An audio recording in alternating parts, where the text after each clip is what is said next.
Push it free. I stole an F-16. The bird comes alive with a roar of glee. I stole an F-16. Turn the RER, power on bright. I stole an F-16. Horizon centered, the line set right. I stole an F-16. Oh, watch the gauges and the needles climb. I stole an F-16. Wait till 20, it will take its time. I stole an F-16.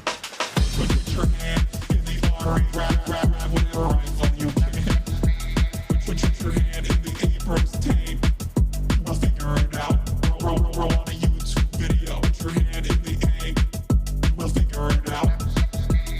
It's yours out. It's free. Put your hand in the tank. Turn the RER, power on bright. I stole an F-16. Horizon centered, the line set right. I stole an F-16. Oh, watch the gauges and the needles climb. I stole an F-16. Wait till 20, it will take its time. I stole an F-16. Asana Sigma no more? Wait, what is this? Like, how are you guys casual like hard pussy? Like, that's kind of weird. Okay? Casual about anal, that's a natural human action. Natural human action. Hard pussy is not normal. Not. I apologize. What's going on, everybody? I'm alive, and I hope all the boys, girls, and everybody's having a fantastic one because today's a beautiful day. Today's a wonderful day. It's not a beautiful day, wonderful day. I did the double intro because I was too busy getting my coffee because my entire life is falling apart because I did not steal an F-16. But as you guys know, I have a morning ritual. I'm very, very autistic about following my process. I need to have my 2 double espresso shots in the beginning of the day, and I didn't get to have them, and that's why everything is falling apart, because obviously the Amer-Israeli World War Epstein that we've been talking about for the past week is finally here. It's happening. America and Israel last night struck Iran. The nation state of Iran, with 93 million population, America and Israel have officially launched an attack on Iran. World War E. World War Epstein is here. And there's still motherfuckers out here who will be like, oh my God. Like, I saw a news hit on NPR talking about how Jean-Luc Mélenchon said Epstein. And in France, they're talking about how anti-Semitic it is that Jean-Luc Mélenchon said Epstein. Like, I need people to get fucking serious right now. Okay? I need people to get fucking serious. Conversations surrounding, like, the utilization of the term goyim. Conversations around, you know, how American feelings are going to be hurt in this process. Conversations around standpoint epistemology about how the Persian monarchists feel about striking a totally fucking foreign sovereign country with 93 million people. All of those conversations are utterly immaterial, utterly irrelevant, and I am not going to have any fucking, I am not going to give any room for dumb fucking bullshit like that today. Let's be real. America and Israel are functionally, and I think it's pretty understandable for the average person with a heart and conscience and a soul to see this, like, from the perspective of anyone that's living in the periphery. America and Israel are basically the great Satan, right? Like, I live here. I'm an American citizen. I'm a dual citizen as an American and Turkish citizen. But, like, you kind of look at what we have done around the world, and you start developing certain feelings where you're like, well, I mean, I guess there were KPD guys in Nazi Germany before the Nazis took power, right? Like, there was the SPD, there's a KPD. There were people who were anti-fascist, they were infighting. We must learn from those lessons. My point is, just because you're an American doesn't mean that you can't comprehend that we are the great white devil. You know? Like, there were plenty of historical figures of note, of notoriety, of worth that lived in these countries that we now know are historically evil countries, like Nazi Germany, once again, where people did actually resist. People did actually recognize the real danger that fascism presented, and people tried to fight back to the best of their ability. And try to thwart the development of fascism in these countries. I'm just saying, I'm thinking about different historical periods. Now, of course, the fucking Reich never had nuclear arms. They never had burgers either. So we are in a different predicament, right? We're in the Burger Reich predicament, nuclear armed Burger Reich situation, 800 military bases around the world, no real international competitors when it comes to warfare, and we're this towering, domineering force all around the globe. We just destroy whoever we see fit, and all of our enemies. We will kill all of their children, and we'll sit there and we'll sell you, we'll package you this idea as though it's for some kind of emancipatory purpose. And that's precisely what America is doing. And they're not even doing it that good in comparison to previous attempts of imperialism. Not to say that this is, somehow making things better. Obviously, I would never say that, but like in comparison to the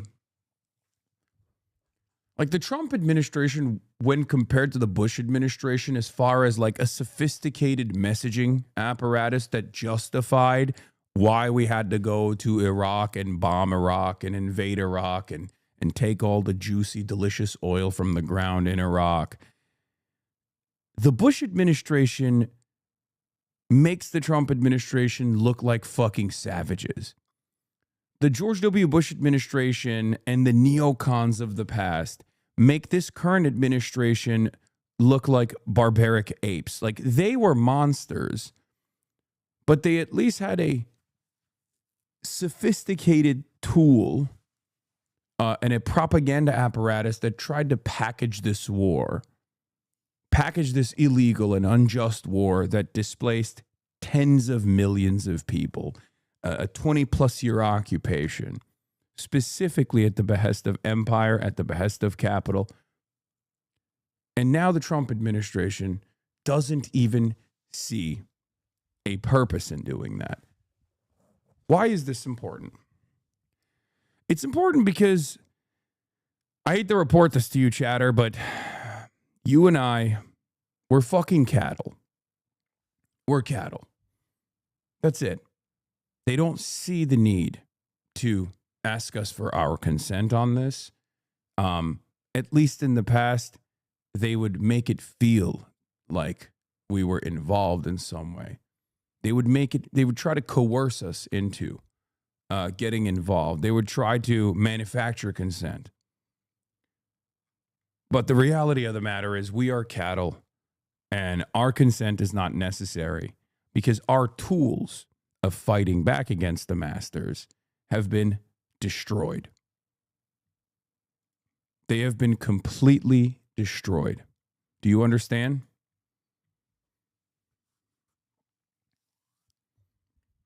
What I'm talking about is labor unions, labor militancy, an understanding of class, an understanding that wars at the behest of empire, wars at the behest of capital are not actually conducted for the working class's needs, but instead are conducted by the working class, because it'll be the working class that goes out and fucking dies in those boats. It'll be the working class that gets blown up in the periphery. There's no understanding of that anymore in America. There's no understanding of that anymore in the Western world. Mark Carney, I spit on you. You fucking son of a bitch. You came out in Davos. You said middle powers need to rise up and dignify themselves and develop sovereignty for themselves. We will no longer be bullied. Why? Because Donald Trump said he was going to treat white European countries like he treats nations in the periphery. For once, you saw middle powers speak out, or at least Mark Carney spoke out. Mark Carney's speaking today as well. He spoke out today. He said, Israel has a right to defend itself. So do I think this is overall a bad thing? Do I think that the Western world and the international consortium of collaborative finance capital dominating every aspect of our lives and constantly waging war, constantly fucking killing people, constantly throwing orphans under the orphan crushing machine, all at the behest of the almighty dollar, so that a hand-selected tiny sliver of the population makes unlimited super profits. Do I think that that's an overall bad thing? Yes, I do. I do think that's an overall bad thing.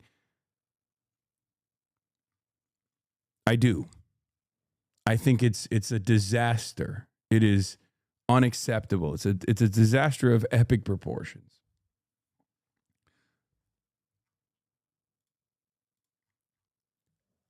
It's unlimited super violence.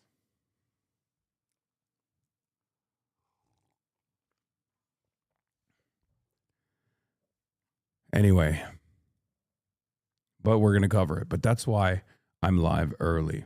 Okay?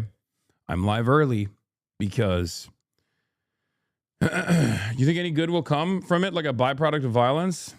And maybe one day, if the American empire falls as a consequence of the war of attrition, as a consequence of spreading itself too thin all around the globe, as it tries to maintain dominance, as it tries to hold on to its hegemony, one day the American empire will crumble.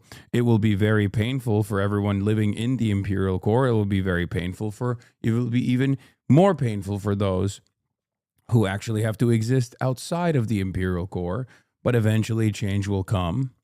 One can hope. It's just the reality. I hope you're ready for an ungodly amount of freaks in the chat. I'm ready for it.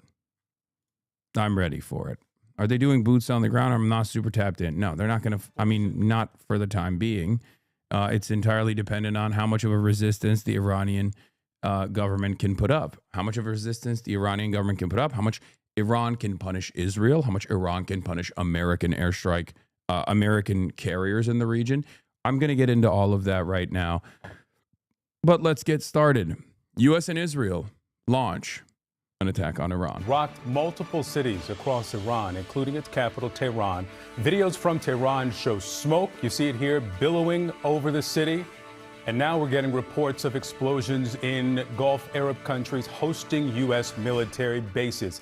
Live look now at Abu Dhabi, where explosions were reported, in addition to Bahrain and Qatar.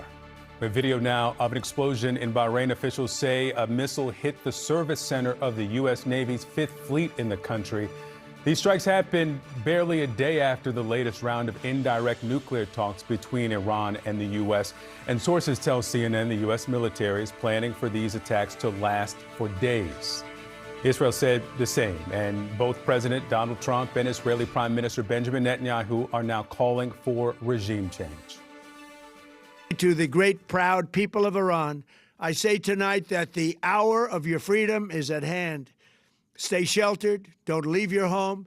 It's very dangerous outside. Bombs will be dropping everywhere. When we are finished, take over your government. It will be yours to take. This will be probably your only chance for generations. Yeah, Iran media reported just hours ago that Iran... Bro, our heart's not in it.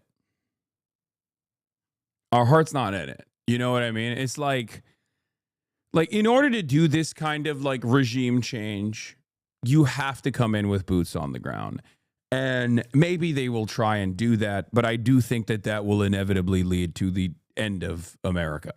Okay? It will certainly lead to the end of Iran as we know it, but I think it will also lead to the end of America.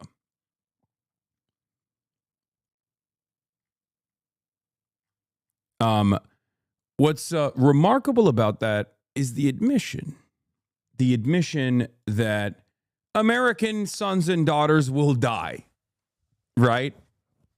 Because, we're slaves. We're all slaves. We're wage slaves of a different sort. We're all slaves to empire at the end of the day. Especially some of the poorest who thought that they could get a fucking comms degree, you know what I mean, for free.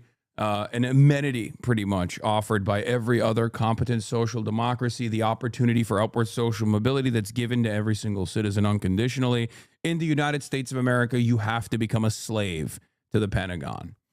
And you have to go and, sell your soul to the American government so you can go and you can slaughter other people's sons and daughters overseas. You got to go kill some children, and then you get fucked up in the head. Hopefully you don't get your dick shot off while protecting a poppy field, right, for JSOC so they can actually keep doing clandestine operations and drug trafficking, stuff like that, right? So you come back to the United States of America with crippling PTSD, and then you get a fucking comms degree so you can have your job, if you're lucky enough to get one, by the way, then you can have your job be stolen by artificial intelligence. So some fucking faceless, lifeless, dickhead billionaire can turn can turn on the GDP machine and make a little bit more money. year over year, and it's fucking awesome. And then you sit around angry and you think to yourself, well, I have an unlimited arsenal of weapons. Will I actually organize? Will I actually topple the system? No, I'm just going to either kill myself and my family, or I'm just going to take the arsenal of weapons that I have and shoot up the nearest fucking kindergarten. That's just the average American existence. And then we sit around and think, oh, well, as long as this domineering force that is like broadly defined as American empire is killing other school children overseas, I feel a little powerful, right? People sit there, eat their potato chips at home in their crusty boxers and watch their favorite fucking incel, decrepit Twitch streamers and think, no, this force projection is good. It makes me feel fucking good. Well, your life sucks.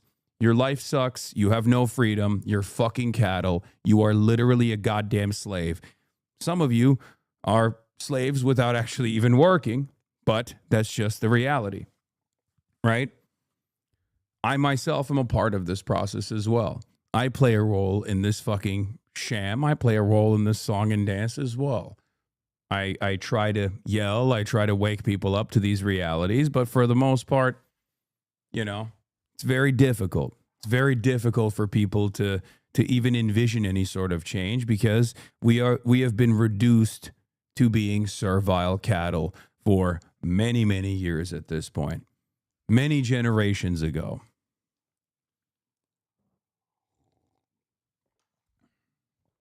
I'll just hit this early.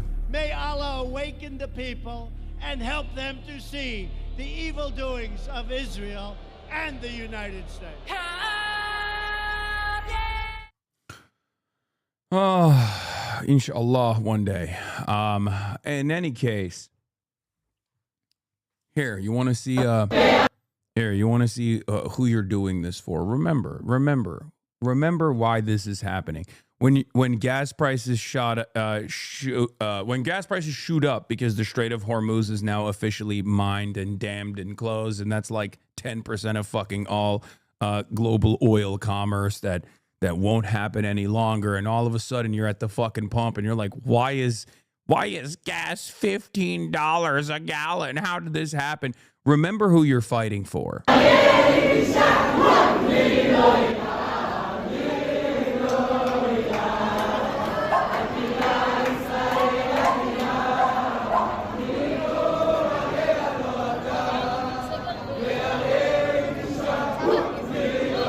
When you think to yourself, why don't I have healthcare? Like countries that have significantly less money than the United States of America can offer free healthcare. Well, they have free healthcare in Israel.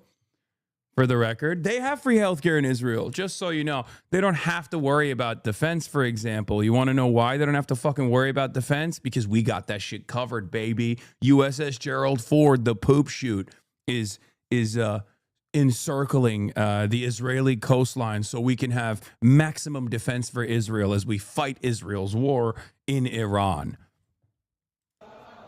Just, remember that.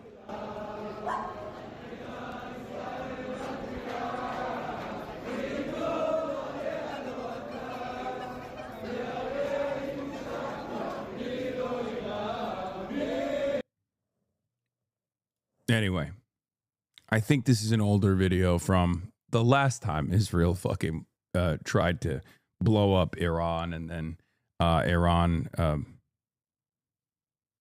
decided to retaliate.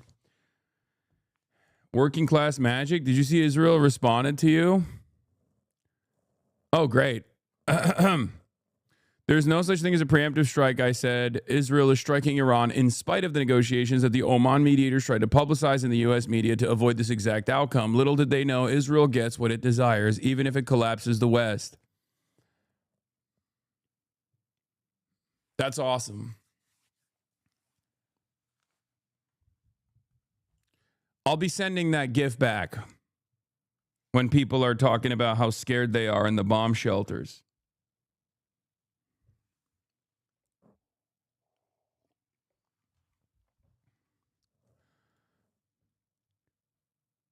Already launched dozens of ballistic missiles at Israel. And Qatari officials say that Qatar already intercepted 2 Iranian missiles indicating Iran is carrying out that plan to retaliate. And our team is up and covering this breaking story from around the world. We'll get to Zach Cohen and Elena Treen in just a moment, but I want to start with CNN's Jeremy Diamond first. He's in Tel Aviv. Jeremy, have any of the Iron Dome intercepted any of those missiles? Is there a timing on when those might arrive? Well, we certainly know that Iran has already fired a barrage of ballistic missiles at Israel. We had sirens going off not only here in Tel Aviv, but also in Jerusalem, in northern Israel, in southern Israel, pretty much Israelis everywhere across the country, millions heading to bomb shelters as those ballistic missiles came in. It does appear that there were several intercepts. We have not yet gotten reports of any actual impacts as a result. Okay.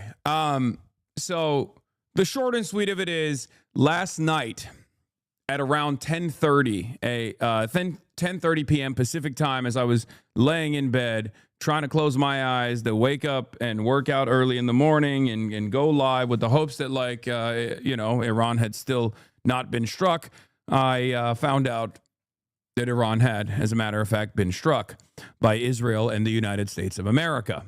Okay? They tried to do an early decapitation strike, hit numerous cities from Isfahan to Tehran and many others. They blew up schools because obviously Israel can't fucking not blow up schools. Like, I need you to understand, if Israel doesn't fucking blow up a school every week, they will literally implode. Do you want Israel to implode? Do you want Israel to kill themselves? Do you want the Israeli government to engage in collective suicide? How anti-Semitic of you. Okay? How anti-Semitic of you to think these thoughts. Of course Israel has to fucking kill school children overseas. Israel has to kill school children on a weekly fucking basis. Do you understand?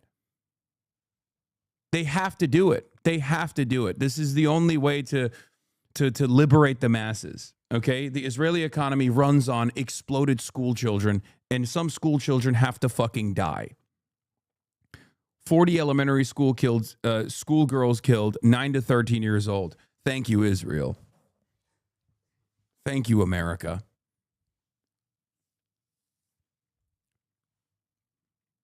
In any case, they did all of that, and then Iran retaliated.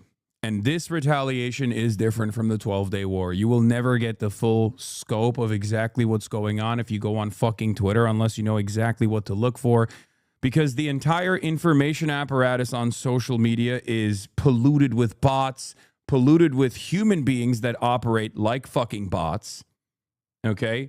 It's insane. Misinformation of epic magnitudes. And no, the Gulf states are not actually receiving the brunt of this impact. The Gulf states that have American radar systems inside of American fucking bases inside of the Gulf states are receiving the brunt of the impact, with the exception of Dubai. Dubai has actually received a little bit more, and maybe some of the Gulf states will receive even more of the bombing. But so far, the reason why I say it's a little bit different than the 12-day war is because Iran immediately retaliated by striking American radar systems in Bahrain, in the UAE, in Qatar. And they've actually effectively taken out multiple billions of dollars worth of radar systems and early advance warning systems that the American government has designed all around the region. Now, of course, America knew this was going to happen, just so you know, because that is going to yield tremendous prosperity for the military-industrial complex. You blow up $2 billion worth of radar systems, but guess what? That means we got to rebuild. That means new contracts. That means new fucking contractors. That means new workers that will fly out into the Gulf and hastily rebuild these military bases. So that's not a bad thing. That's a good thing. America knew that was going to happen. That's why they brought in their entire AWACS fleet, the aerial surveillance systems that we have at our disposal, created by Lockheed Martin, created by Boeing as well. These surveillance systems are flying around. All around, basically in like a perfect single file line from Iran all the way to Israel to protect, of course, the Holy Land, the most important country on the planet. Not your state, not Wyoming. The only state in the United States of America that matters, the state of Israel. So, you know, just remember that. Every single Gulf country is being hammered currently that have American bases. They're being hammered fucking currently and presently. They are destroying billions of dollars of American equipment inside of American bases. I've seen videos in Bahrain of even Shahed drones blowing up the American base. Shahed drones can be shot down with an AK-47. That's how little America gives a shit about its goddamn assets in the region. If you wanted to, if you're wondering what the situation looks like, Shahed drones are so fucking slow, you can shoot them down with an AK-47. And they're currently striking. They're currently striking American bases in Bahrain. The naval base in Bahrain is being struck. Okay? Iranian drone hits the vicinity of Burj Khalifa in Dubai.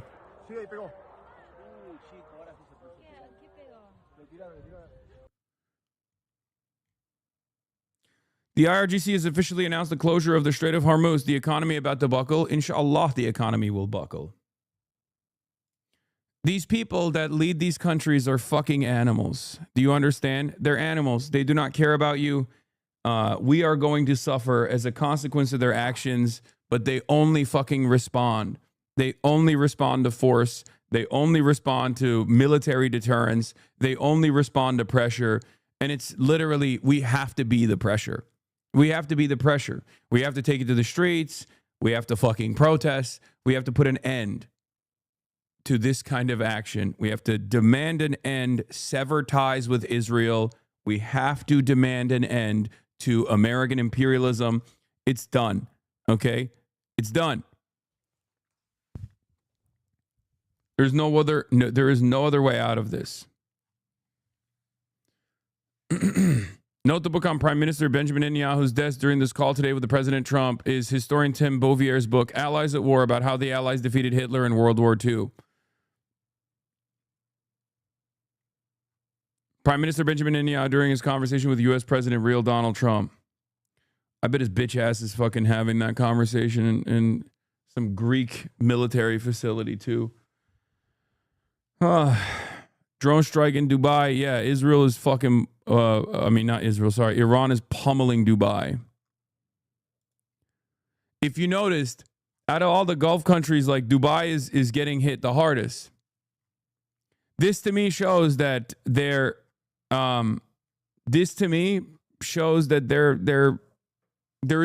a reason, right? Like they are very deliberate about who they are attacking and why they're attacking the countries that they are attacking.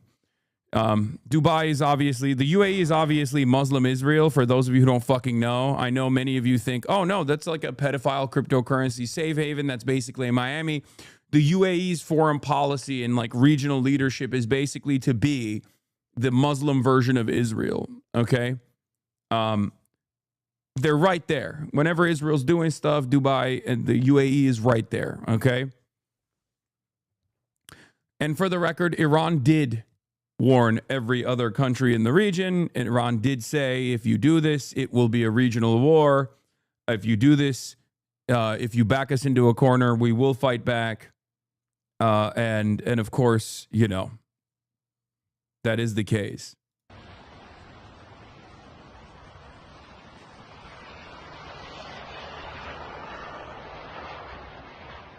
Again, that's a Shahed drone. Like, that's crazy.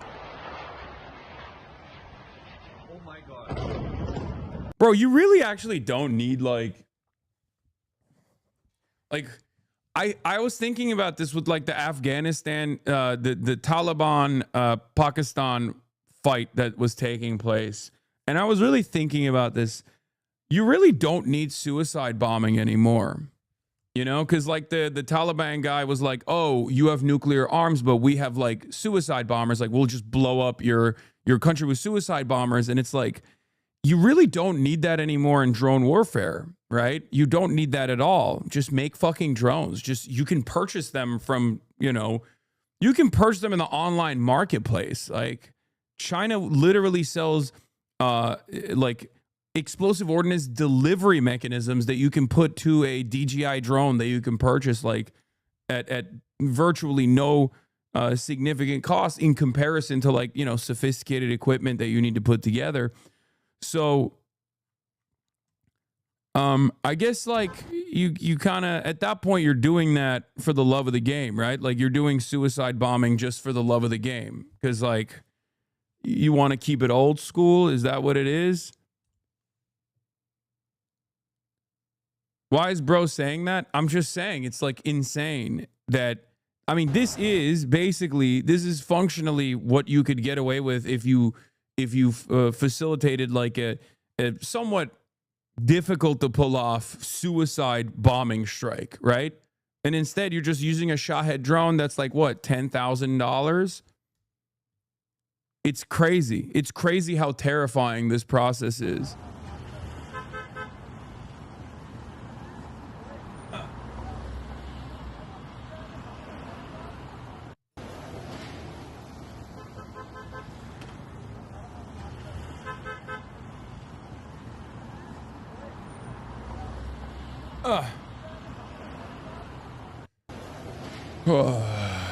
Anyway. But isn't suicide bombers cheaper than drones? Yeah, but it's there's no guarantee. A suicide bombing campaign is an incredibly difficult thing to pull off, dude. First of all, you need people that are diehard zealots, quite literally. The IEDs are like not very expensive. They're not very sophisticated. But at the end of the day, like pulling off a successful suicide bombing operation is really fucking difficult. You need to have a human asset on the ground. Drones, on the other hand, yeah, sure, it's like 10 grand. Like a Shahed drone specifically is like $10,000 or whatever. But, you know, you don't have like there. It's not. It's has a much higher success rate and more ordnances, more explosive ordnances on the drone itself.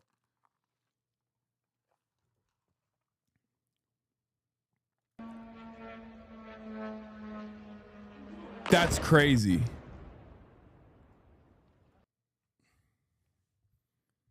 They're just doing like they're doing piecemeal Shahed strikes on residential buildings, dude.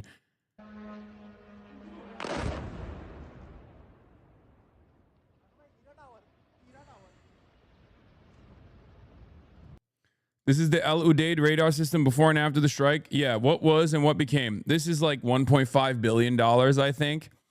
Satellite images showed the destruction of an American radar at the Al Udeid Air Base in Qatar as a result of targeted operations by Iran. First, they crippled the American early warning systems like this.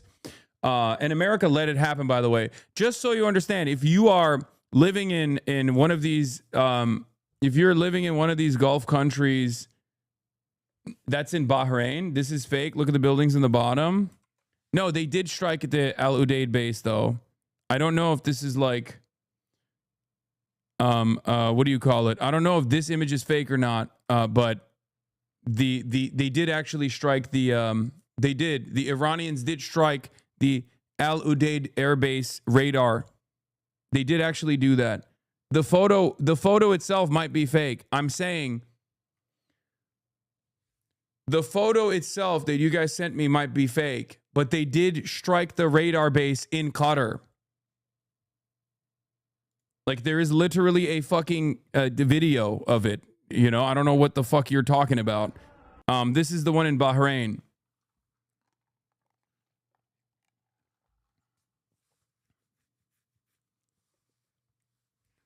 The first round, the first round of strikes came towards the Gulf states, and immediately they went in and struck all of the American bases that have early warning systems, radars in all of the Gulf states. And then after they were done, after they were done with that, they have not stopped pummeling Israel as well.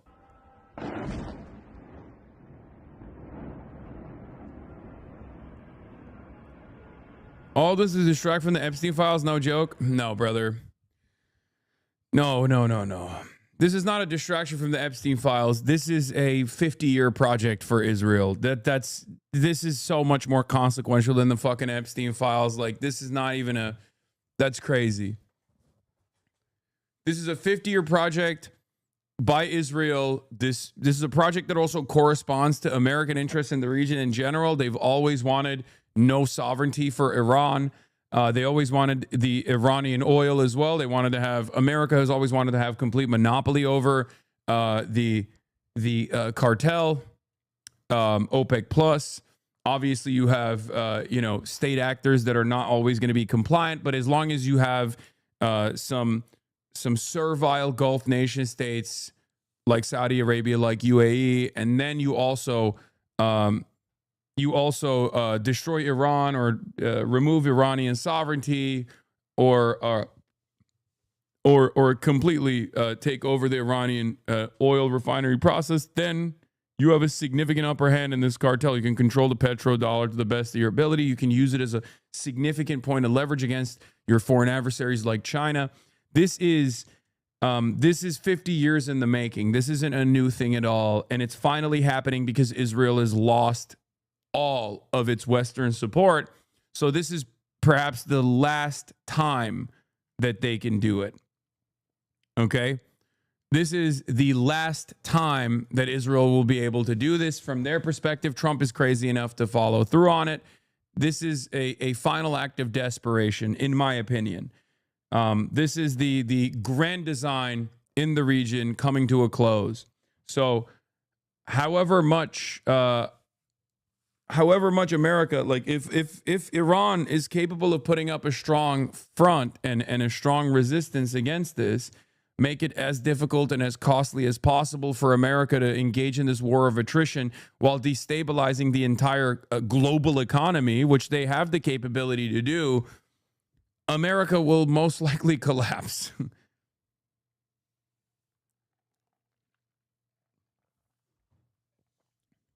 I just don't see any clean way out of this. As I talked about with Ben Rhodes earlier this week, ironically enough, Ben Rhodes, National Security Advisor to Barack Obama, who played a significant role in the JCPOA, the Iran denuclearization deal. One of the conversations that we had was obviously around America and Israel's interest in Iran. We talked about how it was never about denuclearization, and Obama basically proved that because Obama was able to get a successful multilateral deal through with Iran. Iran was willing to negotiate with the United States of America in exchange for sanctions relief. And then Donald Trump came in and ripped that apart in his first term, if you guys remember. And it basically showed anyone with more than 3 working brain cells, and I hope you guys have more than 3 working brain cells, that there was no real negotiation aspect. And it was more so just a way to create a reason to destabilize Iran inevitably. And the reasons for why America and Israel want to destabilize Iran is not because the Iranian people deserve sovereignty and dignity. Although that is true, that's not the reason why America and Israel want to destabilize Iran. So if you're a fucking moron who actually believes that, get the fuck out of my chat, okay? You are the biggest dupe, the biggest sucker. I bet you also think that going to war with Iraq and extracting oil for American oil refineries was probably good for you somehow, personally. You are the biggest loser. You're the biggest dumbass of all time. America does not give a fuck about democracy. America doesn't even give a fuck about democracy in America. America doesn't even care about American citizens. America certainly doesn't even care about American military members. We literally parked 50% of our naval assets in and around Israel and in and around Iran. If you think that we care about what happens to them, you are fucking delusional. Okay? Yeah. You're the guy who goes to the strip club and says, no, you don't understand. You see, Hasan, the stripper does love me, actually. She told me. She loves me. I believe her.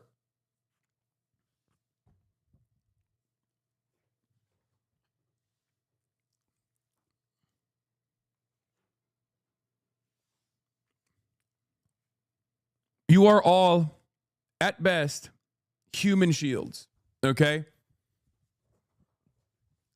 Your worth to the American government, to the Israeli government, is either a human shield, collateral damage, maybe productive forces if you are productive to a certain degree, you know?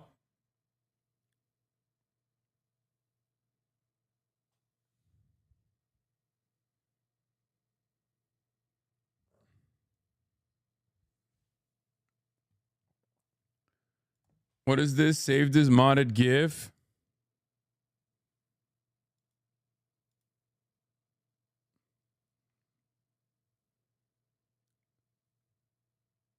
Do we have a blast off meme, by the way? I didn't even blast off yet. It's 48 minutes in and I just started fucking going in. I was not expecting Iran to fire into like 5 countries right away. I was. Can you explicitly lay out how this benefits U.S. and Israel? I mean, it depends. Are you talking about the working class? Are you talking about the capital owning class? Are you talking about those who are in positions of power? Because like if you're talking about the Epstein class, this benefits them tremendously because you're always moving units, right? Any American base that gets blown up as a consequence of Iran retaliating means, you know, more economic activity. It means more jobs. It means more subsidies from the government. It means more taxpayer-funded initiatives to rebuild those bases. So that's extremely beneficial for some key sectors in the United States of America. So that yields economic activity. Every bomb that is used yields economic activity because every bomb that is used must be replenished. That's why, you know, in this day and age, war is not meant to be won. War is meant to simply continue. And it has been continuing. And there is a fairly sophisticated media apparatus that has made you think that war is not happening all the time when it, as a matter of fact, very clearly is happening all the fucking time, right? Whether it be Iran today, or Afghanistan and Iraq yesterday, Libya, Syria, there is constant destabilization taking place. That's happening all the time. Yeah. Also, this is what war looks like for Americans in Bahrain. Bahrain is basically the cushiest job in the Gulf too. Look. Bro. Oh shit! Oh fuck! Oh shit! Oh! Like, look at this motherfucker's house, bro. Why is he not scooping up poop inside of the USS Gerald Ford? Why is he fucking sitting?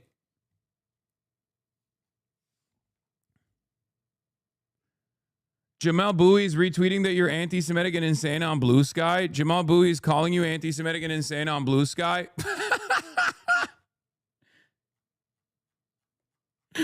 Oh, fucking discourse machine, dude.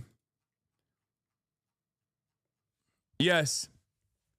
Oh no. Oh no. A New York Times reporter has called me anti-Semitic. A New York Times reporter is calling me anti-Semitic. A New York Times reporter who is a fucking adult, almost 40 fucking years old, and had no statements on Israel and Palestine for 2 fucking years of the genocide at the New York Times. Oh no. Someone alert the presses. Someone has to deal with the real issues. This too is anti-Semitic and also completely insane. Oh, because I said if there's any terrorism that happens on U.S. soil now, you will never be able to convince me nor millions of other Americans that it wasn't Israel and America conducting it together to rally the masses to support an insanely unpopular war. Yeah. Oh no. Oh no. Guys. I need you to understand. Guys. I know that the billionaire pedophilic elite will send your sons and daughters to go die in a region that has never done anything to you whatsoever so they can yield better returns on their initial investments year over year, okay? And we will do it definitely for the nation state of Israel as well, okay? Because they also have like a separate ambition of being able to develop greater Israel as this like biblical fucking project, right? They want to do that, and they can't do that as long as Iran has ballistic missiles. So we have to kill them. We have to kill them. But guess what, guys? Guess what?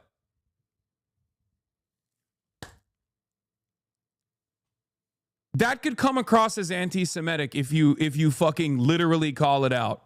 You're not supposed to say that.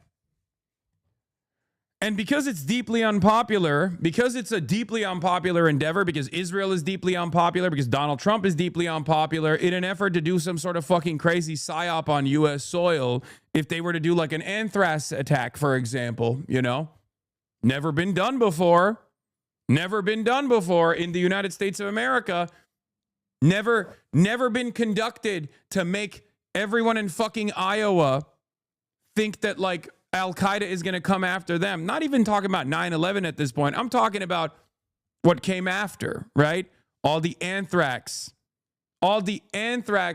in the mail saga that universalized the fear that it wasn't just New York, the capital of finance, that was struck, but, you know, my bumfuck shitty town next to Gary, Indiana could also be under attack by Islamic style terrorism. So I'm obviously a lot more fearful and a lot more open-minded to going and waging war in the fucking Middle East. You know? Could never happen. Has never happened and could never happen, you know? Certainly. Someone's got to get on board.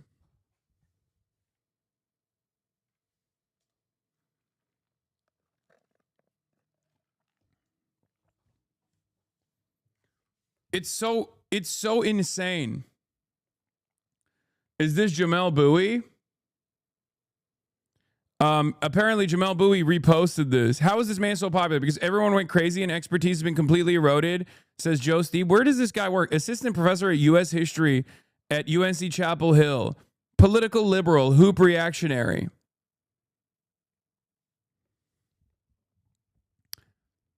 Yeah, this guy's just as big as a piece of shit as his uncle, if not worse in terms of real world influence. How is this anti-Semitic? Yes, there is not a tin hat take to be had on Trump making use of any now more likely attack on U.S. soil to consolidate power. Yeah, like even liberals won't believe this, for the record. Oh, he wrote this article. A liberal's case for conservatives in history departments. Oh, he writes for Quillette. Oh, he writes for the fucking eugenicist magazine Quillette. That makes a lot more sense.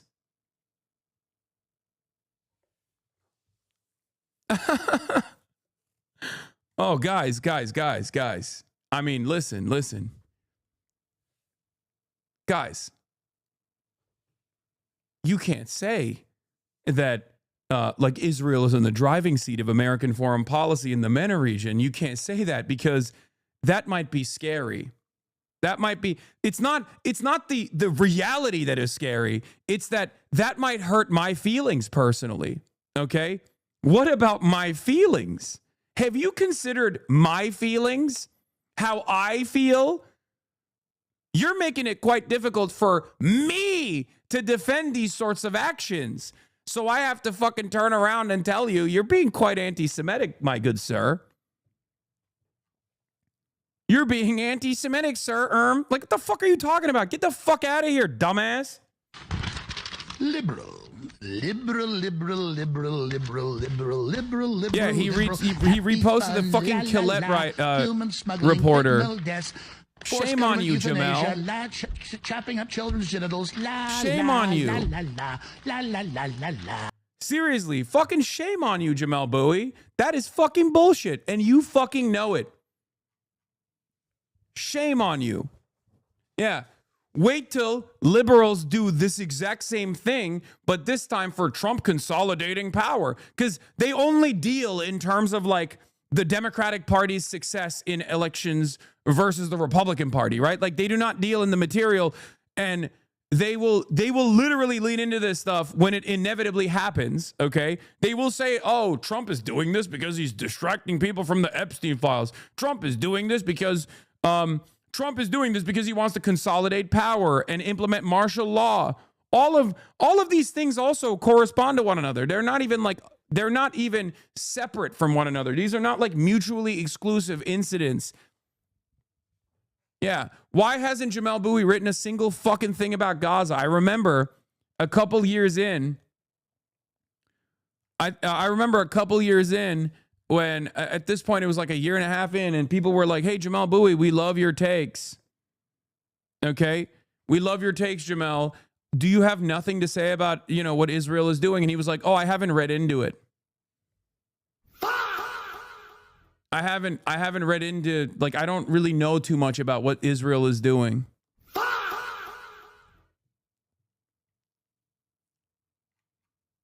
No, Jamel Bowie was never a friend of the show. Did you blast off, bro? No, I didn't.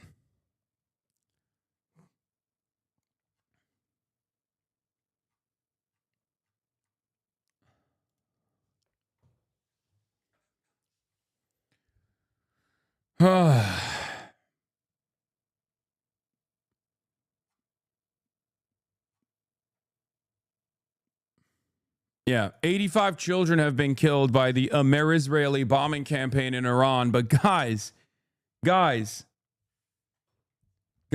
need you to understand. My feelings might be hurt in this process because I'm trying to defend that, and you're making it hard for me.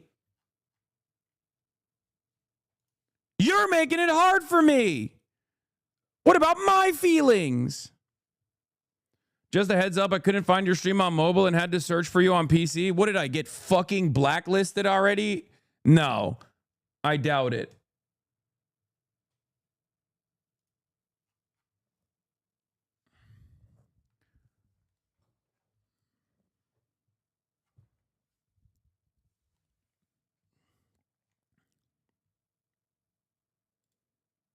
I was told it was supposed to be Iranian. Oh, Iranian citizens cheering on being bombed? Yeah, no, the Bahrainis are ecstatic. Every video I've seen of like unks in Bahrain filming the American bases being struck is them going udrup, udrup, udrup, udrup.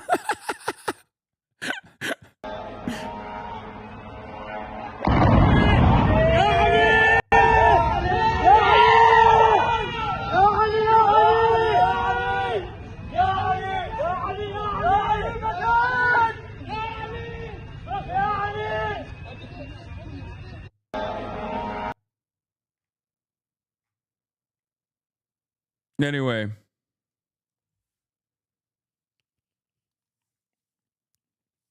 this is the funniest one. This is the one I was thinking of. Yeah.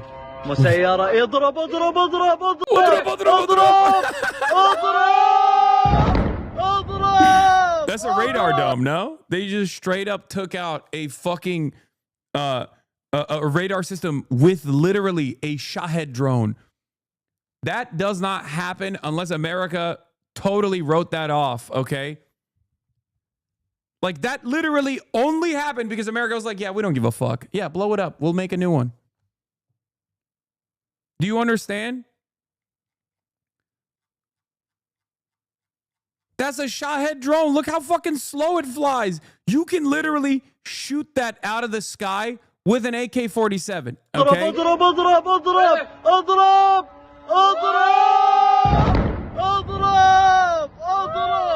That happened because America wanted that to happen. I need you to understand this. That happened because America wanted that to happen. America wanted you to see that this was going on. That's a $10,000 drone that just destroyed $1 billion of satellite radar equipment. Like radar equipment, it's a SATCOM radome. Yeah, that's your healthcare blowing up, by the way. That's your healthcare blowing up. You just watched your fucking healthcare blowing up. Why would Americans have an AK-47 that's a commie weapon? I'm just saying. That's your taxes being lit on fire.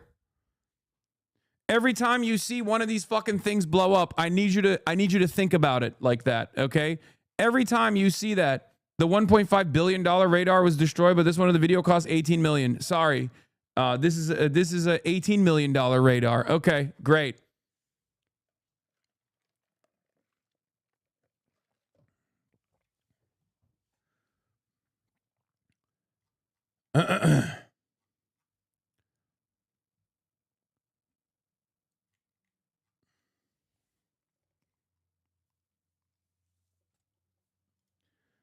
Just look at everything that this guy's tweeting. What is this? Current state of the Strait of Hormuz, which has been closed by the IRGC. Yeah, the U.S.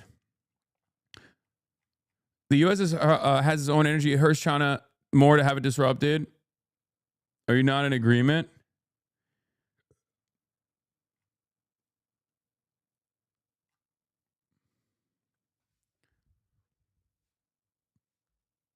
Yeah, if you're a postdoc, you can't get grants. If you're a researcher, you can't get funding, right? If you were a public sector employee, you got fired. If you needed SNAP benefits and you were one of the hundreds of thousands that no longer can get that SNAP benefit, you now have to eat less food. But we can go and do this shit. We can go and move 50% of our naval assets, tens of billions of dollars can be spent moving entire islands basically to this region and go to war and blow up fucking school children overseas. It is ridiculous. And quite frankly, I hate to say this over and over again, but we are fucking cattle. Okay, we're cattle. We have nothing to say for this. We have nothing that we can do about this. We have nothing that we can do to organize. That's it. Like we just watch it from afar like it's a fucking movie. And you know, not really much we can do. And this fucking dipshit gets to direct all of those resources.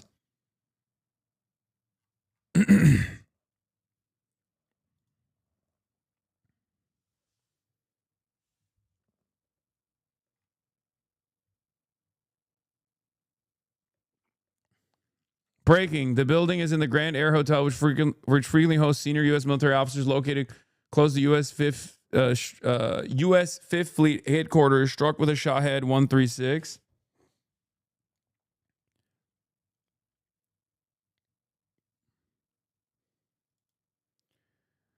Breaking. Iran's Revolutionary Guards have warned ships over VHF radio that no vessel is allowed to pass through the Strait of Hormuz. An EU Aspides naval mission official told Reuters the strait is a narrow choke point with just 21 to 33 kilometers wide at its tightest between Iran to the north and Oman and UAE to the south. Roughly 20 to 30% of the global seaborne crude oil, about 20 to 21 million barrels per day, moves through it. Major exporters, including Saudi Arabia, Iraq, Kuwait, the UAE, and Qatar, depend on this single route to supply global markets.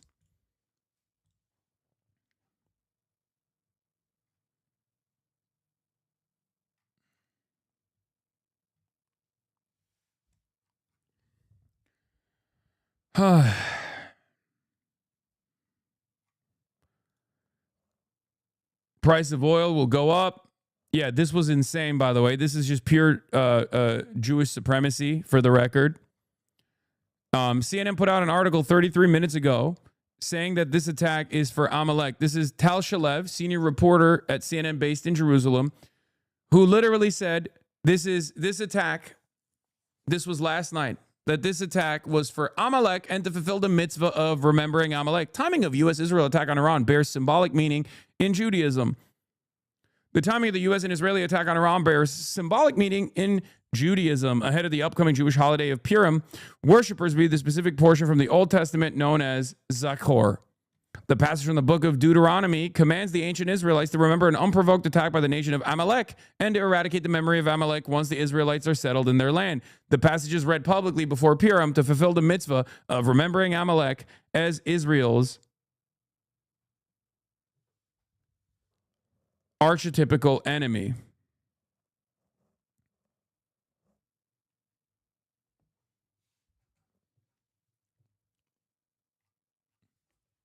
This is literally what Nick Fuentes also says.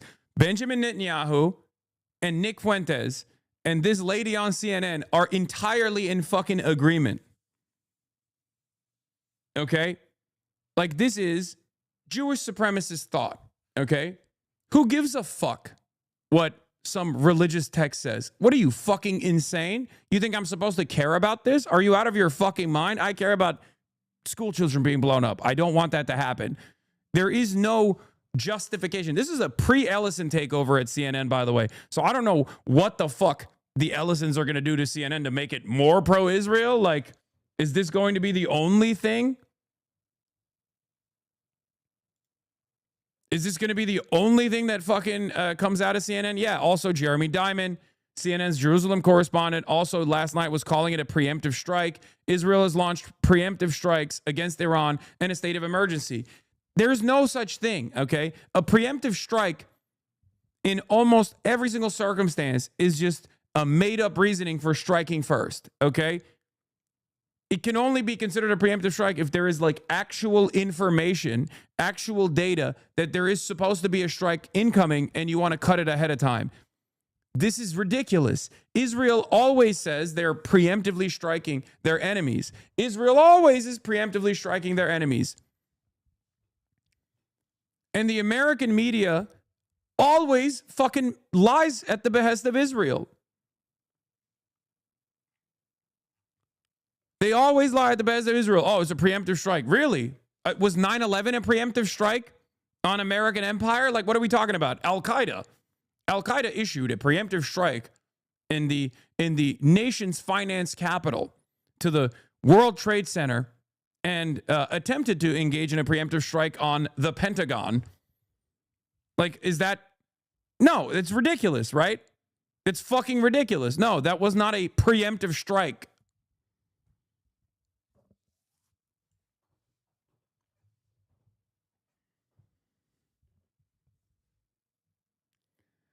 Yeah, Israel is preemptively striking school children. You know, preemptively striking them to ensure that they never graduate from middle school. Chill, bro. They will clip this? The fuck do you mean? I keep forgetting that I haven't even blasted off yet. Anyway, does anyone have a blast off meme, I guess? I don't even know at this point. Jesus Christ. It's 9 a.m.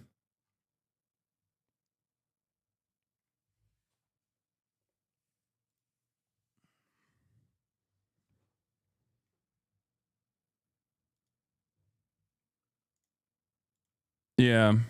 Okay, I'll do the remember who you're fighting for one.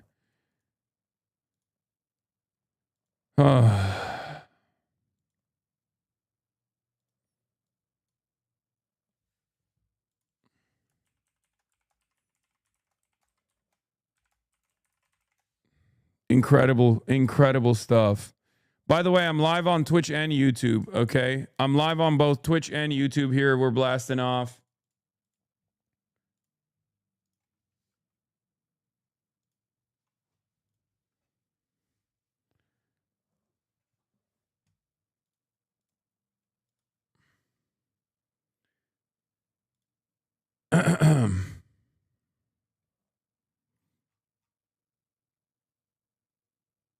I know I can show YouTube chat on Twitch. They updated the rules. I know. Shut up.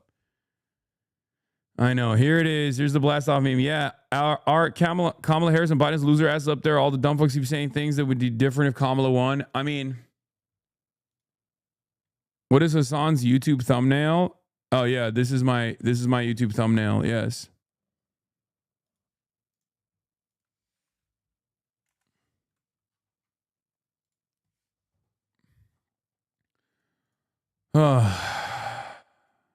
Anyway, let's continue with this shit. Here. Of those ballistic missiles. But all of this kicked off this morning around 8:15 a.m. local time. Israelis were woken to the sound of sirens, not announcing incoming missiles, but rather alerting Israelis to this new state of emergency that is in place as Israel announced that it had struck targets in Iran. We then quickly learned that it was not just Israel, but that these are joint strikes carried out by the United States and the Israeli militaries in targeting a range of targets inside of Iran. I'm told that there were dozens of targets that were struck by both militaries. We have been watching, of course, for weeks now as the United States has been carrying out this enormous military buildup in the region, but simultaneously a diplomatic track was taking place. But this morning, that diplomatic track was completely cast aside in favor of this military action by the United States and Israel. We heard from President Trump making clear that this is not just about going after Iran's ballistic missile and nuclear programs, but setting the conditions for regime change. And we have heard similar comments as well from the Israeli Prime Minister Benjamin Netanyahu. We know now that Israel is at a very heightened state of awareness.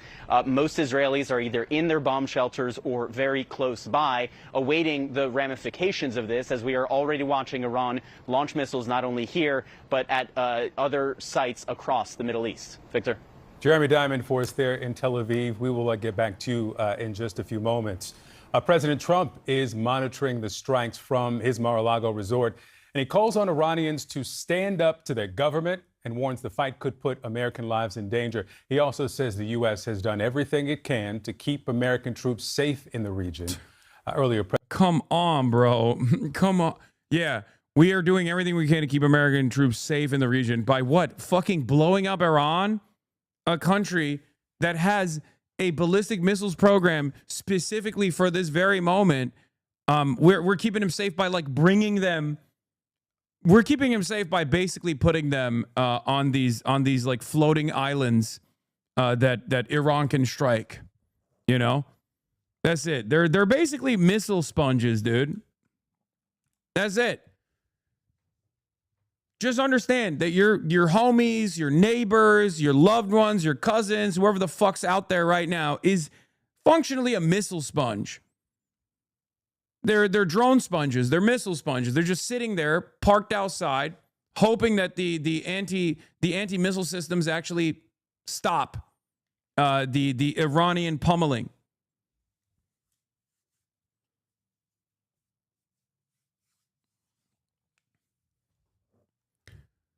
It's just so crazy because, like, everyone could have seen this from a million miles away. I mean, I talked about it for a fucking week. Like, it was so obvious that the entire negotiations process was a sham.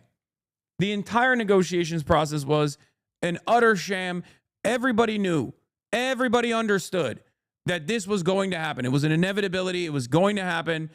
Because Israel wanted it to happen. And Israel has wanted this to happen for 50 fucking years at this point, okay? Not 50 years, but like definitely 30 years, right?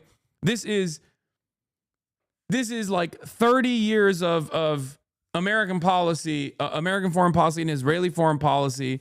It's finally happening at Israel's weakest moment as far as like unlimited support from the West.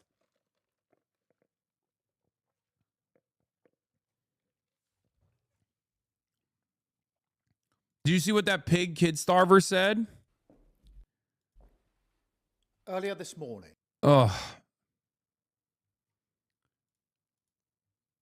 They've been saying Iran is 2 seconds away from the nuclear bomb since like 1989. Okay, Benjamin Netanyahu is the guy who's been saying it. That's so crazy. Like, even the actors are the same. Here, let's look at this slave. The United States and Israel struck targets in Iran. Iran has since launched indiscriminate strikes across the region. I know the British people and communities across our country will be deeply concerned about what this means for security and stability and for the fate of innocent people across the region, which for so many of us includes friends and family members. So whilst the situation is evolving very quickly, I want to set out our response. The United Kingdom played no role in these strikes, but we have long been clear. The regime in Iran is utterly abhorrent. They have murdered thousands of their own people, brutally crushed dissent, and sought to destabilize the region. Even in the United Kingdom. Like, by the time he released this statement, we knew that America and Israel had blown up a school, okay? Like a little girl's school. Like when he says, oh, we must allow America and Israel to strike Iran and blow up schools because Iran is crushing dissent. Does that argument make sense to you? Does that argument make sense to you at all? By the way, I mean, it's just, again, slave, okay? Slave, cattle, slave. That's it. That's it. War criminal, cattle, slave, all of it. Also deeply unlikable and pathetic monster. But I just, look, I don't know where we go from here, okay? I think it's virtually impossible for people not to look at the situation and wake the fuck up to the reality that this is completely untenable, completely unacceptable. I don't know. I try to, because maybe I'm a little too invested in this stuff. Maybe I'm a little too knowledgeable on this stuff as well. And I know what the real reasons are as to why we're doing it, and the average person doesn't. And the average person's perspective when I have a conversation with them is like, does this mean Iran has a nuke? Is Iran going to nuke us? Is Iran going to bomb us? Like, it's important for you to go out and talk to your friends, talk to your neighbors, talk to your family, talk to your loved ones, and explain to them carefully exactly why this is happening. Okay? Exactly why this is happening. It has nothing to do with like security concerns. It has nothing to do with the Iranian population and its liberation. And the American government isn't even doing a decent enough job at presenting it as such, like lying. They're not even lying. They're not even offering us the dignity to lie to our fucking faces, right? They're not even doing that. They're just straight up saying, we're going to war. Maybe we're going to liberate the Iranian people. Who gives a shit? Whatever, you know? Who cares? Shut the fuck up. It's for oil. It's for the military-industrial complex. It's so that America and America broadly can control this entire region and have no sovereignty whatsoever in this region, because sovereignty in this region actually stops Israel from developing the greater Israeli project, taking over territory in Lebanon, taking over sovereign soil in Syria, taking over maybe even pieces of Egypt and Saudi Arabia, right? That is the ambition for Israel separately. And the ambition for America is to let Israel do whatever the fuck it wants in the region, because they think this still aligns with their interests. And whoever dies in the process dies. It doesn't matter. Americans who die in the process, sorry, you died for the almighty dollar. You died for the petrodollar. You died for dollar hegemony. There's nothing you can do about it. Maybe we'll offer you a little medal at the end of that journey, you know, so your family can fucking cry and look at the medal and think, oh, you died you died a dignified death. Okay? When you go out there, many people in this community and elsewhere in the United States of America have joined the armed forces because they just simply want upward social mobility. They don't get it any other way. They have to sell their soul to the fucking Pentagon. They have to sell their soul to the United States Department of Defense because they think, oh, I'll just go there. I'll do one tour. It'll be fine. I'll come out of that. I'll get a fucking comms degree from my local university, my state university, and then I'll enter the same fucking dog shit job market that everyone else is suffering in with the hopes that I can have a job, with the hopes that I can maybe have a roof over my head and some upward social mobility. The best case scenario in this situation is you go out there, you get like maybe a little bit of PTSD, you come back, and you actually have a job until AI takes it away from you. Now you have to live with a lifetime of crippling mental illness, crippling PTSD.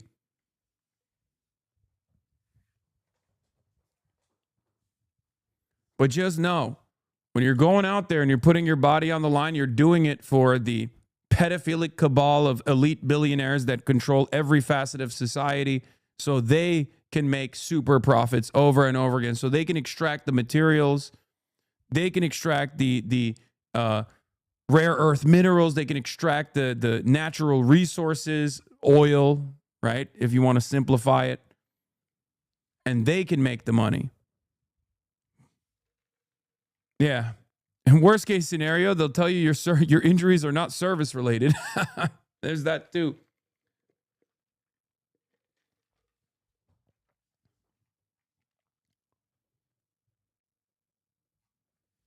And some believe the liberty and justice narratives. Some do. I'm sure if you're a veteran, you've met them, you've encountered them. Maybe you believe them at some point. Maybe you were like, no, we're fighting for free speech, brother.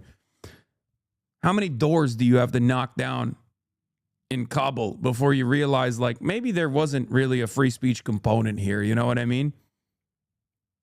Sitting inside of a fucking forward operating base in Korengal Valley as you hear pot shots from afar, IEDs exploding, friends of yours getting their dicks blown off because the American military didn't put sufficient armor underneath the fucking Humvees. They didn't think that roadside bombs would actually be a significant threat.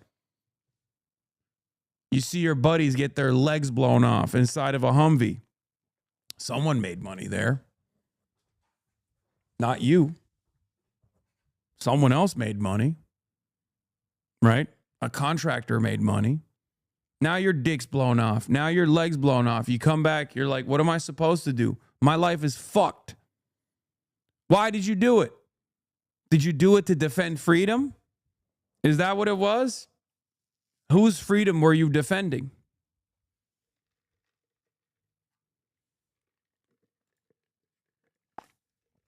I'm from PR. I served in the Middle East when Israel started war with Gaza. I've lost buddies, lost to the suicide too. I'm fucked up in the head. This shit's making it worse. I served because I was broke, Puerto Rico situation. Knowing I fucked up my body and mental for Israel is driving me insane. Okay, there is a fucking productive thing that you can do, for the record, which is organize. Get other like-minded individuals that have been in the same fucking conditions and ensure that no one else gets duped and suckered into the same predicament ever again. Okay? That's what you're supposed to do. Your lived experience should help you help others. Okay? You can't give up. And I promise you, when you actually engage others with similar issues like that and you try to correct it, you try to offer atonement for the shit that you did that's like fucking up your brain now, you're gonna feel better as well. It is gonna be more productive for you.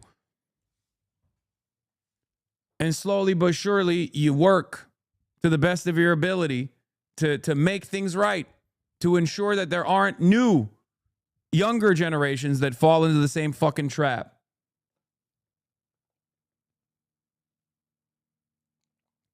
You're an outlier, but let's not LARP. This community actually cares about the stories of veterans and our experiences, bro. Lost 60% of the chat wants and wanted us dead from the top. Okay, calm down. I also go back and forth on this because it's just like I don't want to hear the fucking sob story every goddamn day either, okay? And that's not true. Half of the community are already like either fucking veterans themselves. It's like, yes, half of the community is like, oh yeah, every veteran, every imperialist soldier deserves death. And then the other half is like, I was an imperial soldier. And I kind of agree with what the people are saying, but I also do feel kind of fucked up about what I had to do. So calm down, okay? I don't care about what you've done. I care about what you're doing now. Do you understand? I don't care about what you've done. I care about who you are as a person now. Your lived experience and the things that you've done should motivate you to do better. And as long as you're doing that, as long as you're trying to stop others from falling into the same trap that you fell into, as long as you use that lived experience to ensure that others don't, as long as you use the training in the future potentially, it's fine.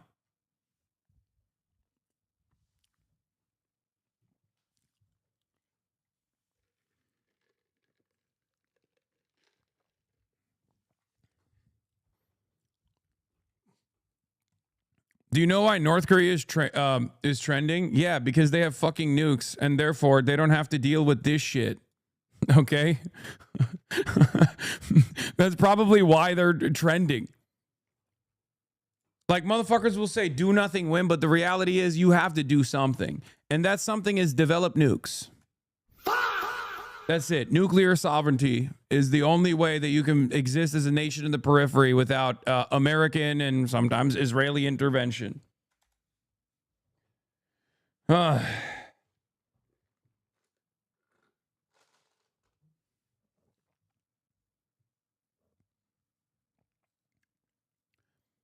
Vague posting imperialists. I think Americans are going to manufacture consent for the Iranian intervention. I think that they're wrong. If they think they'll be able to get away with manufacturing consent for this, I suspect they're wrong. One, I think the propaganda apparatus has been crippled. I think the propaganda apparatus doesn't have the same motion it once did. Okay? I also don't think that the American government is even invested in doing any sort of propaganda to justify or to manufacture consent. You don't even need it. You don't even fucking need it. What did Zoran say? Oh, God. Today's military strikes on Iran carried out by the United States and Israel mark a catastrophic escalation in illegal war of aggression, bombing cities, killing civilians, opening a new theater war. Americans do not want this. They do not want another war in pursuit of regime change. They want relief from the affordability crisis. They want peace. I'm focused on making sure every New Yorker is safe. I've been in contact with our police commissioner, emergency management officials. We are taking proactive steps, including increasing coordination across agencies and enhancing patrols of sensitive locations out of an abundance of caution. Additionally, I want to speak to Iranian New Yorkers. You are part of the fabric of the city. You are our neighbors, small business owners, students, artists, workers, and community leaders. You will be safe here. Okay, that's actually pretty good. Like,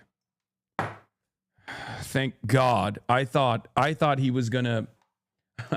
Thank God. Thank fucking God. Okay, Jesus Christ. Imagine he was like, hey, now is not the time. Guys, I want to keep Israel in my heart.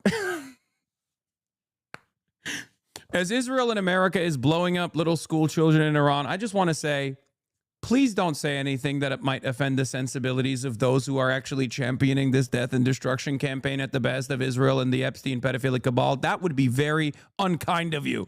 And perhaps the only thing that we should care about, okay?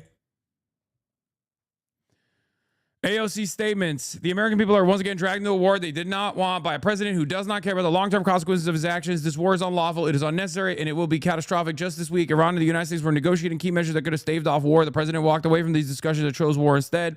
President Trump flippantly acknowledged the possibility of American casualties, stating, that often happens in war. Mr. President, this was not an inevitability. This is a deliberate choice of aggression when diplomacy and security were within reach. Stop lying to the American people. Oh, yeah, I'm going to talk about Israel doing Israel shit again. They struck an opposition figure that was under house arrest. Luckily, he's still alive, but that's crazy. Anyway.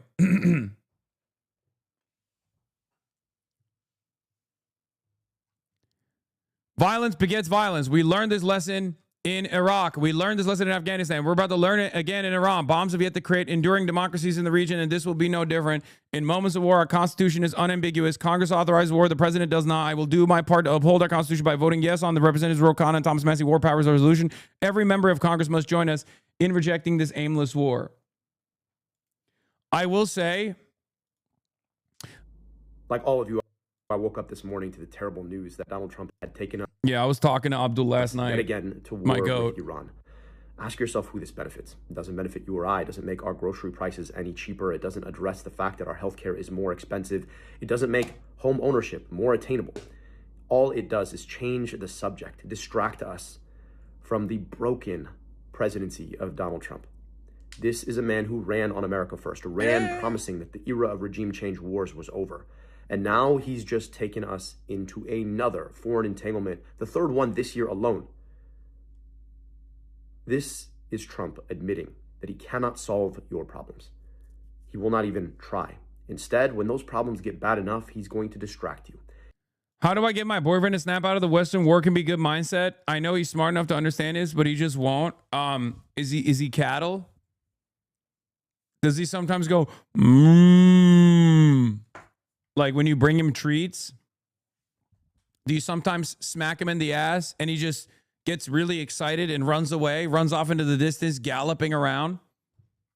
Does he go, because you might not have a boyfriend. You just have livestock at that point. I'm just saying.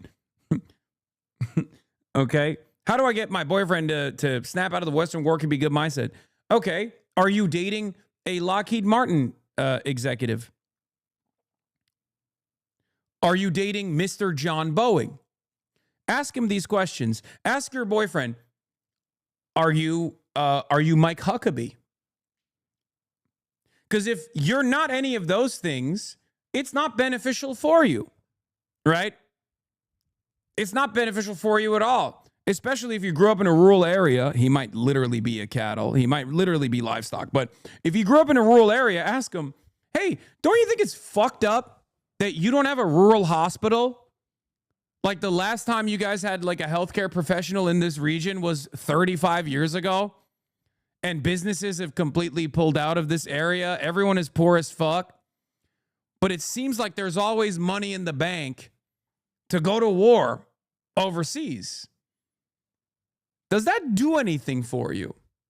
Does that do anything positive for you? Does that make you feel good? Why does that make you feel good? If it does. You know?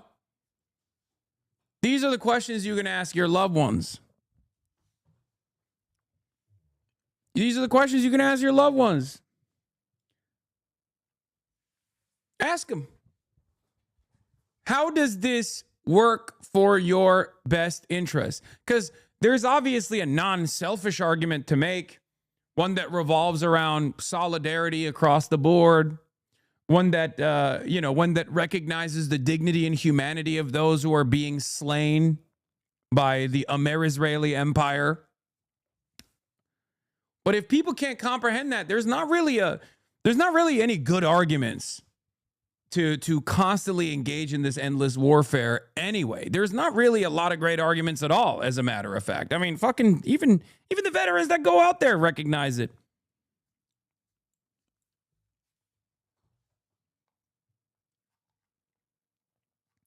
He's going to distract you by weaponizing ICE on your street, killing American citizens, telling us that he's doing something about immigration while he's really just weaponizing and normalizing paramilitary force. I'm going to have Jeremy Scale on to talk right now. He's going to take us to war with a nation of 93 million people that's got serious ammunition and artillery behind it. We don't know where this ends. But what this is normalizing a chaos because he can't actually deal with the problems in your life. This is an illegal war. There is no justification for it. He didn't even try to justify it to Congress. He had every opportunity in his State of the Union. He didn't. He's not trying to justify it to the international community because, again, there is no justification. Who benefits from this? How many American women and men are going to get broken over wars we never should have fought?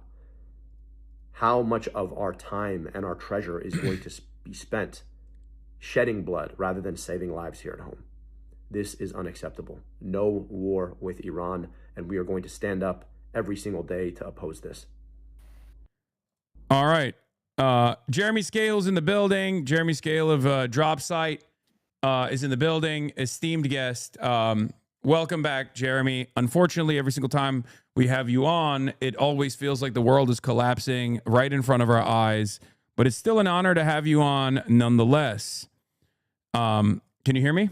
Thank you for having me back.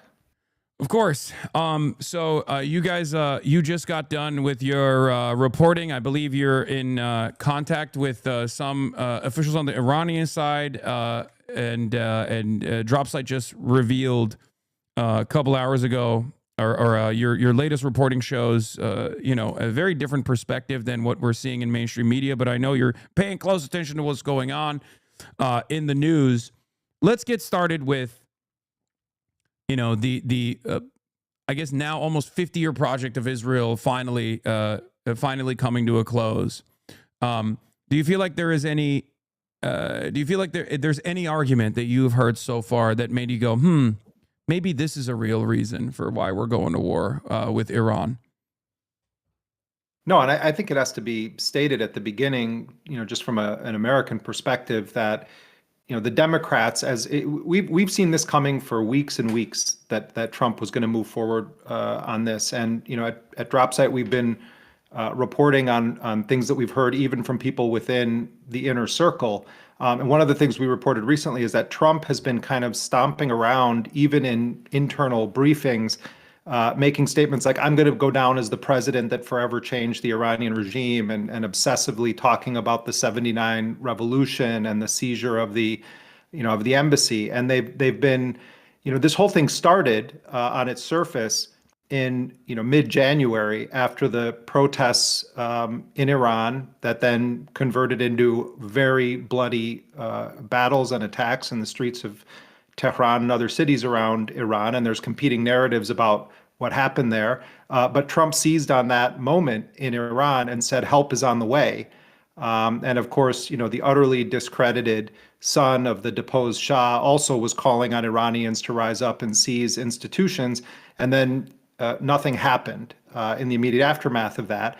And then Trump basically almost entirely stopped talking about Iran is brutal toward its own citizens and they're massacring their own citizens. He was obsessively claiming that he had stopped all of these public hangings. But they basically dispensed with that, and then they resumed this talk about nuclear weapons. And every U.S. national intelligence estimate going back years had concluded that toward the end of 2003, Iran had given up its nuclear weapons ambitions. And then in June, Trump conducted all of these strikes over 12 days on the three main nuclear sites in Iran. And then they said that they had completely and totally obliterated Iran's nuclear program. In fact, they created a special web page on the White House website to preemptively declare as fake news anyone that would dare to say otherwise. And then last weekend, we had Steve Witkoff, Trump's special envoy. He and Jared Kushner, the president's son-in-law, are the point guys on all of this. Witkoff makes like a Dick Cheney style statement and says, Iran is a week away from having industrial grade bomb making material. And they provided no evidence for that whatsoever. But it also sort of was like, well, wait a minute, you either totally obliterated the program or it's gotten so advanced that they're a week away from it. So they start obsessing about this nuclear thing. They're supposedly in negotiations again. Just what happened last year in June happened now, which is that they claim they were going to have another round of technical talks in Vienna, Austria on Monday. The Omani foreign minister last night was with Vice President J.D. Vance and said that the prospects for a deal are very serious. And then, people wake up this morning to news that the United States and Israel have launched massive bombing at sites and cities across Iran. The death toll in this strike that hit the girls' school in Iran has now officially surpassed 85. I'm hearing from sources in Iran that there's been a strike on some kind of a gym facility in another area of Iran where children have also been killed. The Iranians, unlike last time that Israel and the U.S. bombed, didn't wait to sort of absorb it and then come up with their own calibrated response. As we've talked about before, the Iranians have choreographed their retaliatory strikes through back channels with the U.S. in previous times. Yeah. We've been reporting for weeks they're not going to do that again. Yeah. In fact, we've had sources close to the power structure in Iran that have said that they understand that they're aiming to kill at least 500 American personnel in retaliatory strikes. So delegation to launch strikes was dropped down to a much lower command level in Iran. And that's why you saw an unprecedented simultaneous retaliatory response from Iran across all of these Gulf Arab countries. They also hit Jordan. A colleague of mine in Israel, who's in a bomb shelter right now, just sent me a message saying that the pattern of these strikes is unlike anything we've seen in previous attacks, and that the public instructions are to stay inside of those shelters much longer and a much longer duration than ever before, during these retaliatory strikes from Iran. Yeah. Iranian naval vessels from the IRGC have been turning ships away at the Strait of Hormuz. It's unclear if it's officially closed right now, but it appears that could well happen. But to put a fine point on it, let's remember that the Democrats have seen this coming, and Hakeem Jeffries and Democratic leaders in the Senate as well refused to bring to a vote this war powers resolution. Now, I don't have any illusions about the position of the Democrats. In fact, we reported at DropSite that Chuck Schumer and others are cynically hoping that Trump does exactly what he's doing right now for two reasons. One, they actually support it. That's the most important thing to understand. It's a bipartisan consensus. Absolutely. They support it. They may not want to say it out loud. But then the other component is that they cynically believe that if it goes foul and wrong, remember, 70% of Americans don't want this war, that it's going to be on Trump and it's going to help their electoral chances. That's what you can distill this down into. They quietly want Orange Hitler to wage a war that they also want, and then they hope it kind of goes bad when he does it, even though they really want it to succeed, but they kind of hope it goes bad in the eyes of the American people so that it helps them. It's a win-win, and it captures in a nutshell the state of the institutional Democratic Party's posture when it comes to foreign policy. Yeah, absolutely. I have the Ryan Grimm tweet here. It says, Jeffries, who held off a war powers resolution long enough for Trump to go start the war before it came to a vote, does not condemn Trump's attack in his initial response. The party leadership, as we reported last week, is eager to see Trump launch this war.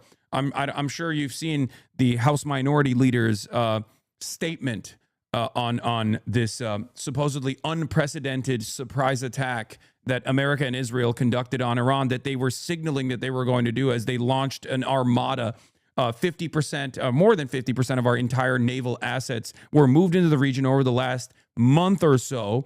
And Donald Trump kept saying, just like he did in the build up to the 12-day war, that there was going to be a negotiations process. But it was very clear. It was so clear that I actually interviewed Ben Rhodes, former Obama administration National Security Advisor Ben Rhodes, about how these negotiations were simply a sham. Israel had kept adding on additional qualifiers to the negotiations, many red lines that they were simply designing so that the Iranians would inevitably say no. What happened yesterday, however, was really interesting. The Omani official that went on television, I think, knew that this was probably going to happen. And that's precisely the reason why they were saying, no, Iran is actually totally on board with the negotiations and even leaning into maximalist demands that the American government was making on denuclearization, demands that were even more aggressive than the JCPOA, as far as taking out enriched uranium from the country and whatnot. And I think they did that. This is speculation, of course, but I think they did that just to show the American population that the Iranian side was absolutely playing ball, no matter how ridiculous these negotiations were. Mm-hmm. Yeah, I mean, also just to back up a bit, a couple of weeks ago, we started reporting based on sources that are informal advisors to the Trump administration and are very well connected with Arab governments, that the U.S. was almost certainly going to move forward with an attack, and that they needed to. The concern was not so much the offensive weaponry that the U.S. needed to get in place. They wanted a delay to bring in refueling aircraft, to bring in missile systems, THAAD, and others that would be capable of defending Israel or the American military bases in the region. And I think there's a real question of whether there was ever even a scintilla of intent to negotiate in good faith. It could be that the entire thing, even if Iran had capitulated in a shocking way, that they still would have gone forward short of the Iranians declaring that they're no longer going to be in Iran anymore, and that Trump is welcome to take over, or Pahlavi can come and walk right in and we'll hand him the keys to the shop. But you had all of this stuff going on, and the Iranians, we started talking to senior Iranian officials, and what they said is, we're putting on the table things that go far beyond the scope of the JCPOA 2015 agreement. In fact, one official said to me, it would shock John Kerry. And John Kerry, of course, was the Secretary of State and was the lead negotiator of the 2015 deal. And so the enrichment levels, the oversight mechanisms they were willing to talk about, the idea that they would then have non-nuclear negotiations down the line, that they were going to buy American civilian aircraft, that they were going to open Iran's doors again to investment opportunities for American oil and gas companies and potentially other American corporations. Yeah. They put all of this on the table, and I think that from their perspective, they weren't Pollyannish about what they were facing. They know that Trump is kind of a crooked godfather as head of state, running around this consigliere, Jared Kushner and Steve Witkoff, the real estate moguls running around doing all of the bidding for Trump. But they felt like, we're going to show the world that we are exercising maximum flexibility on this question.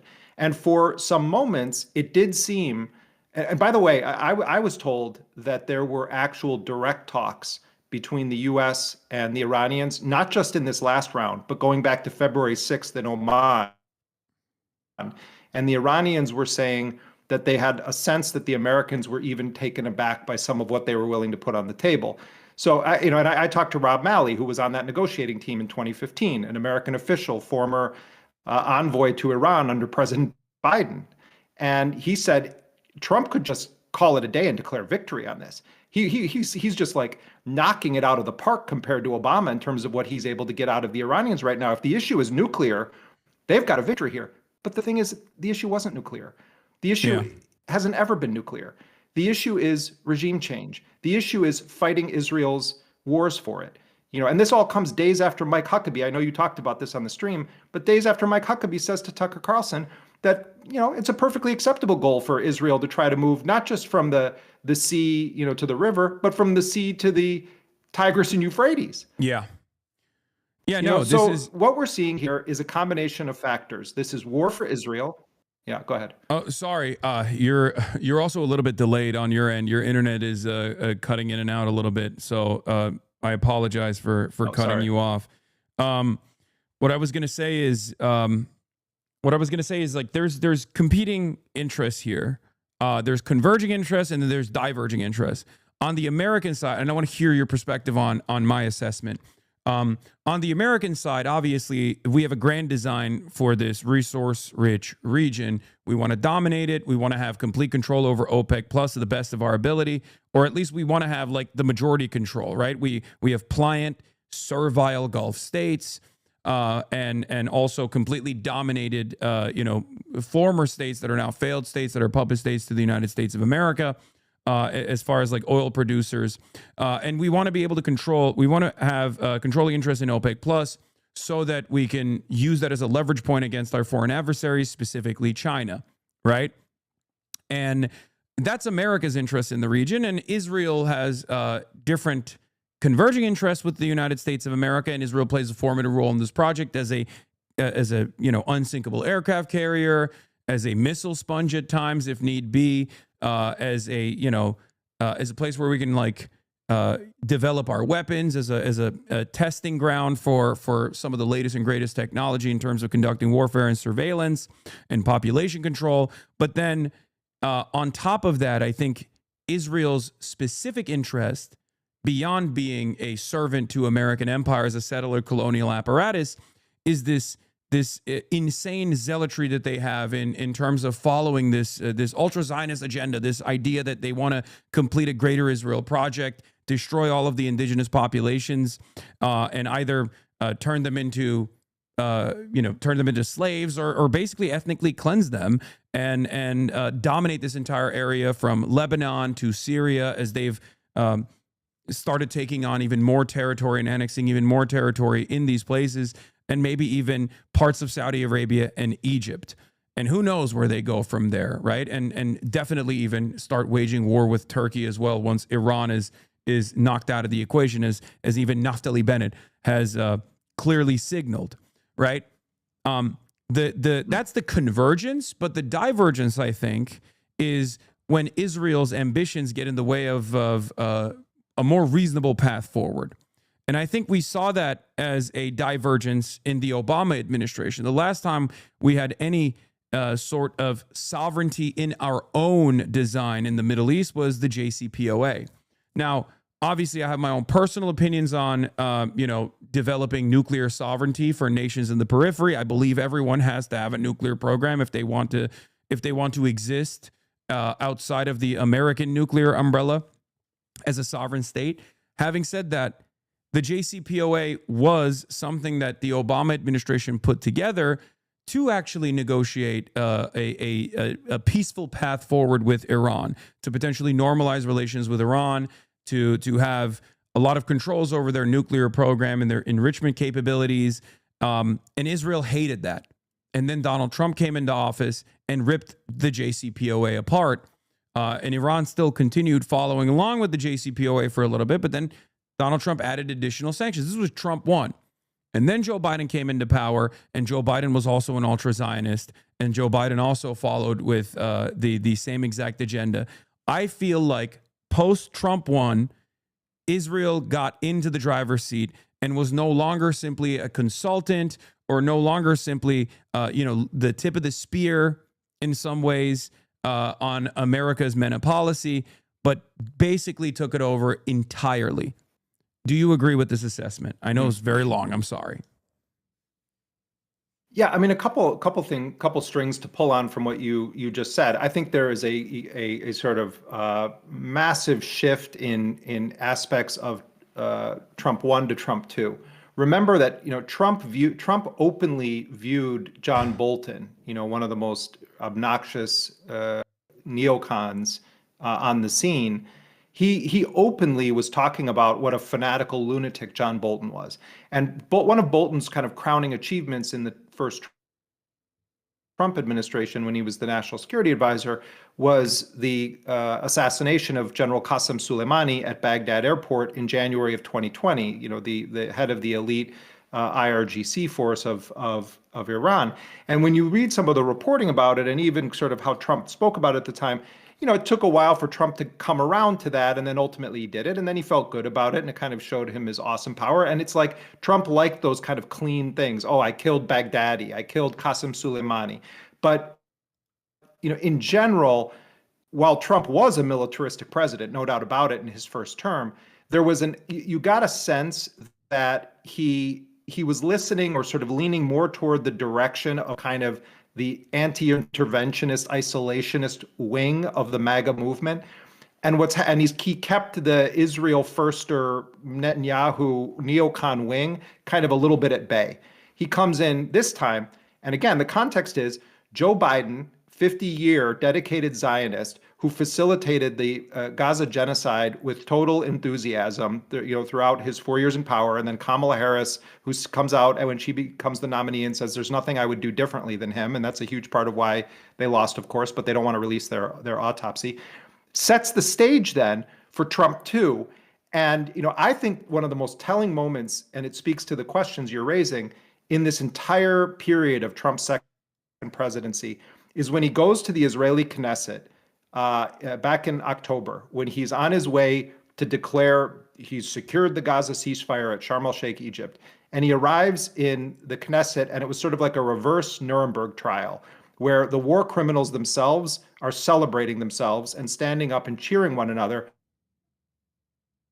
And he goes on and on about the kind of influence of Miriam Adelson, the late Sheldon Adelson's wife, and the single greatest bankroller of Trump's campaign. And he talks about her being the most influential, Israeli in the world. And I think that part of what's happened here is that led up to this is twofold. Trump now is completely in the service of the most extreme Zionist agenda in history. He's in total servitude to that agenda for a variety of reasons. He's not as sophisticated of a Zionist as Joe Biden was when his brain was intact, but Trump is all in, and he's willing to do anything for them at this point. And then the other component of it is that these guys are all high on their own supply.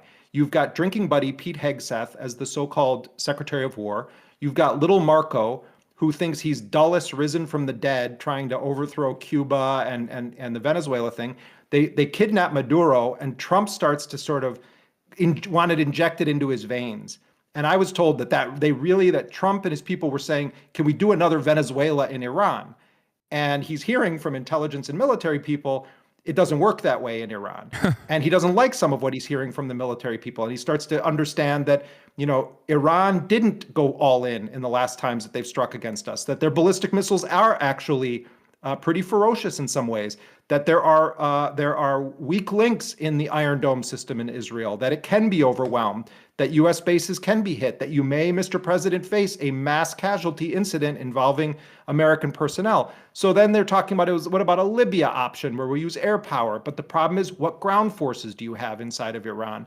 And the other thing is Iran, for as much as people talk about the supreme leader, Iran has been building horizontal institutions since 1979.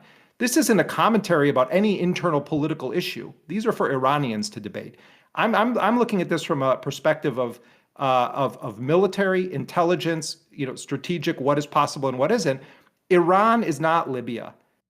Iran is also not Venezuela in the sense that you're just going to lop off the supreme leader and then say we're making a deal with the rest of you. So they now are in this war that is not in any way in the interests of the American people whatsoever. It's not in the interests of anyone in that region except Israel. And so what do we have at the end of the day? The only conclusion we can draw is that Trump is fully purchased and bought into at the same time Israel's war of annihilations in the region. I was in touch with a senior Iranian official this morning and asked him about the response from all of these Arab countries where they're condemning quote unquote Iranian aggression, but then they're silent about the fact that it's the United States and Israel that launched this war. And he made a point, he condemned it. He said, of course, this is this is unfortunately what we've come to expect, et cetera. But he said, do they not understand? Eventually their number is going to come up. Like they may feel like they're in a good position right now. They had their nice little visit with Trump, but their cards are going to get pulled one day or another in this whole project. Right now they're useful pawns in this game. Yeah.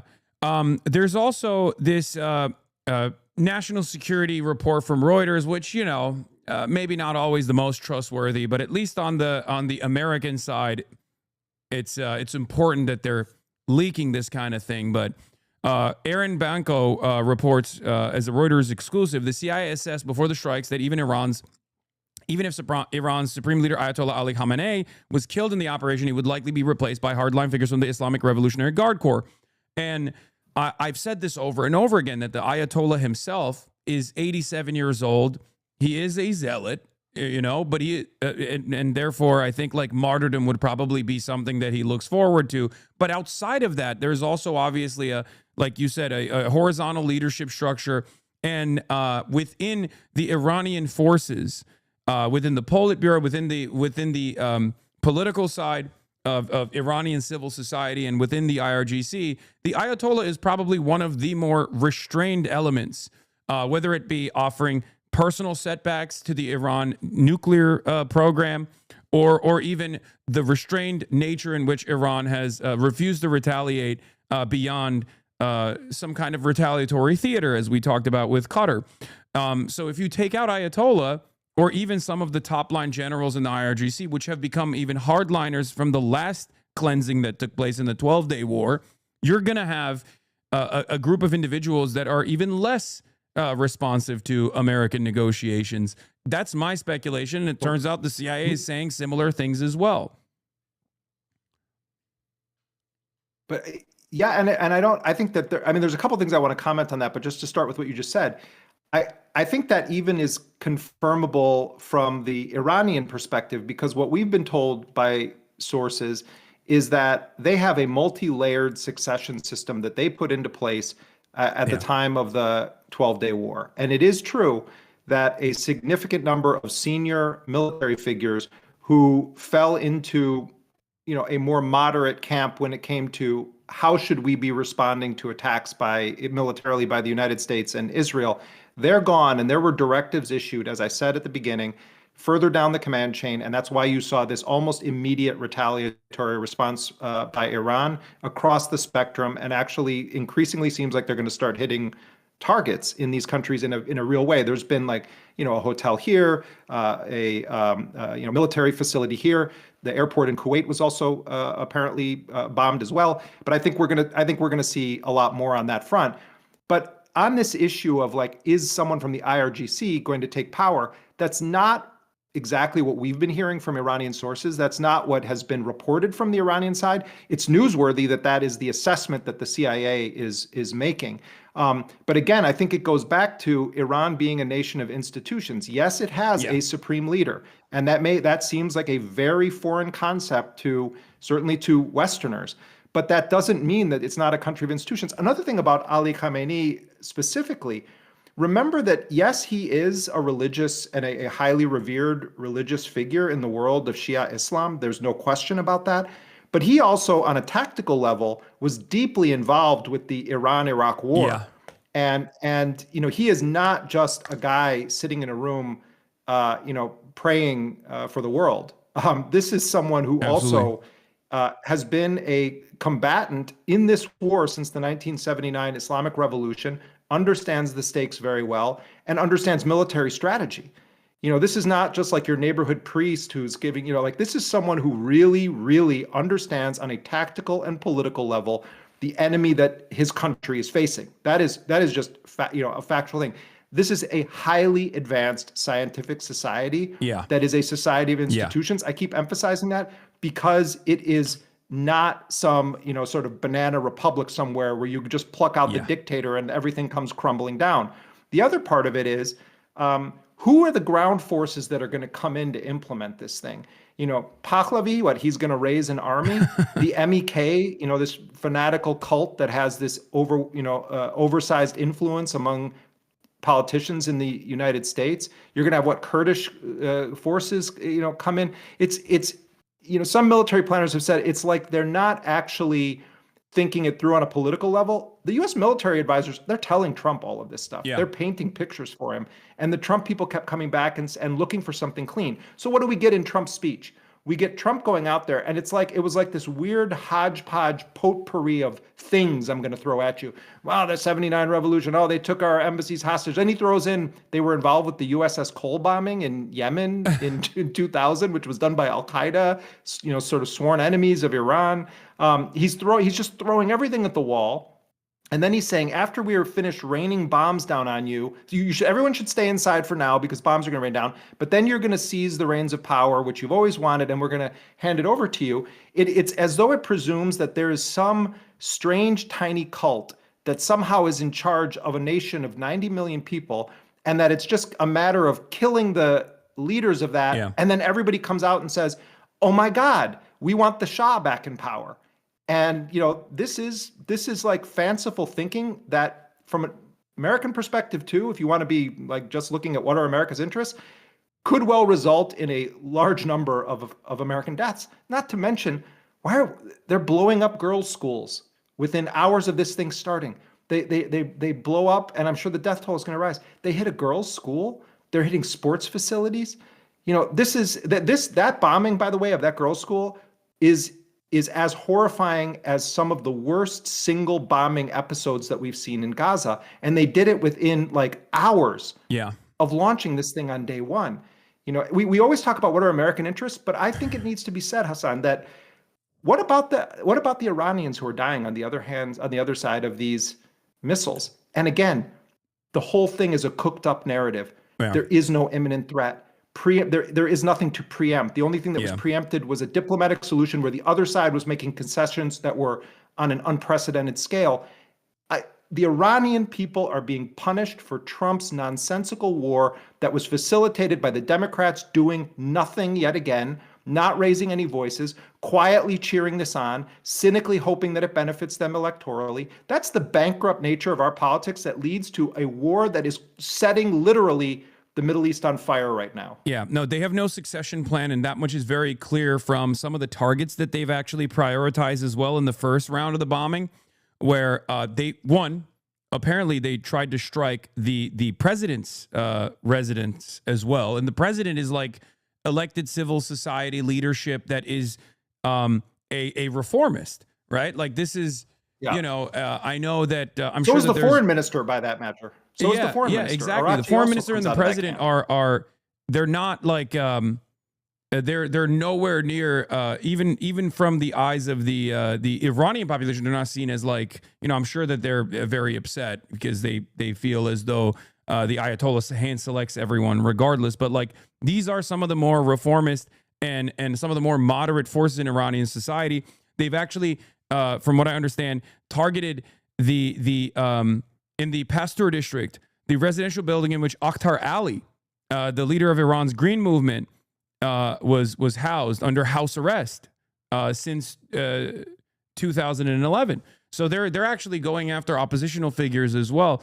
And it leads me to believe that their goal here is to create a Libya-style scenario without any sort of ground elements they have, or maybe lean heavily into whatever kind of Mossad ground elements they do have inside of the country, and hope that, like, you know, Kurdish forces can cause enough chaos and destabilization elsewhere, and then internally in Tehran and in the heart of the government, the heart of the Iranian government, they can create enough mass instability with the hopes that they just have a failed state. That is, it seems like that's their most likely scenario out of this. They have no succession plan. Well, It wouldn't be appropriate even if they had a succession plan, by the way. I'm not saying that at all, but it's just very obvious that they have no goals here other than the fact that Israel is terrified of the Iranian ballistic missiles program because it showed its capabilities of being able to cut through the THAAD interceptors and the Arrow systems and the Tamir interceptors as well, and actually strike at the heart of Israel in Tel Aviv and strike at military targets in and around Israel. And they want to be able to defang the administration with the hopes that they can just, like, without depleting their munitions like they almost did last time, they want to be able to cause enough instability and enough chaos that there's never a threat from the Iranian ballistic missile systems ever again. Yeah, and I think remember what Israel did when Assad fell in Syria. You know, at which Trump recently took credit and said that he basically put Ahmed al-Sharaa, in power. That's for a different show, though. But the Israelis turned around and they bombed the entire conventional military capacity of Syria, including all of its defensive weaponry that basic nation states have. And the reason that Israel did that was to ensure that no Arab government was going to be able to take power or establish power in Syria that would be capable of defending itself against Israel. And Israel, of course, is moving toward annexing even further territory inside of Syria. And I think there's a degree to which, I don't know to what extent Trump is willing to go the distance for what he believes is going to be a regime change war. Remember, it was the U.S. and Israelis that sort of wanted the 12-day war to end, that reached out and said, okay, enough is enough. And the Iranians view this as it's the launch of a potentially existential war. And so I think we're going to see them pull no punches in their reply. But how long does Trump want to take this on? What happens if the Iranians manage to strike a U.S. base and they kill a large number of U.S. personnel? What's going to happen in that scenario? So we have those questions, but let's play this out a bit and say, okay, they're going to continue bombing and they're hitting ballistic missile sites throughout the country. They're rebombing some of the facilities that they did last time, which, again, there's no imminent threat of Iran making a nuclear bomb. We should just be very clear about that. But let's say that the point is to use that as a justification for doing the rest of this. And they don't really even pretend to have an ultimate justification. It's kind of like a junior varsity version of the Cheney propaganda that took place prior to 2003. They're taking some shades of Cheney, but it's not even like in the same universe of sophistication as that campaign. And it's much more haphazardly thrown together. And sidebar, Hasan, the New York Times, for all of their kind of pearl clutching about Donald Trump and his dangers, what are they doing right now? They're conveyor belts again for the same lies. Yeah. They're doing stories saying like, oh, Al-Qaeda and Iran are in cahoots again, and they're going to activate their networks in Europe. They're doing the same thing again. They're doing the exact same thing, even though like they view him as like Orange Hitler, who's going to put David Sanger in a concentration camp. And it's like, so now we're in this situation where I think part of it is that they're just going to go after Iran's missile capacity, because Israel recognizes this may take a long time, or Israel may want to continue to be attacking Iran. But the real question is here, at what point is the U.S. going to say, okay, it's enough? It's a real question. It's a real question how long this is sustainable, especially if targets start getting hit, which I think they probably will, in the region, meaning Iran is going to start hitting and getting quote unquote successful strikes on U.S. military assets. And they've set it up this time in a much more, in a much less restrained manner as well, going after American bases and radar systems and early advanced warning systems in and around the Gulf, where American military bases are. and they targeted them, and they haven't actually, they've been pummeling Israel a lot harder this time around as well. They've learned a lot of lessons from the 12-day war. And I think this was generally what the military advisors were leaking to the press in the buildup with this armada coming into the region, where they kept saying, like, we don't know if we have enough munitions, not for offensive capabilities, mind you, but for defensive capabilities. And I think that they also knew that this was going to happen. That's still economic activity for the American military industrial complex, for developers, for contractors and whatnot, to go back to those bases and build again, right? But they knew that those bases would get blown up. They totally let go of those bases, and that's precisely the reason why they brought in a fleet of AWAC, air surveillance systems instead, all to basically defend Israel in the upcoming retaliatory strikes. Now, I don't know how successful this defense will look like. I don't know how successful the THAAD systems will look like, especially considering that the THAAD systems actually failed to intercept quite a bit. We haven't seen the full scope of the Iranian munitions and how much they can, like, how much more success they can have in terms of penetrating the Israeli defenses. But I think this is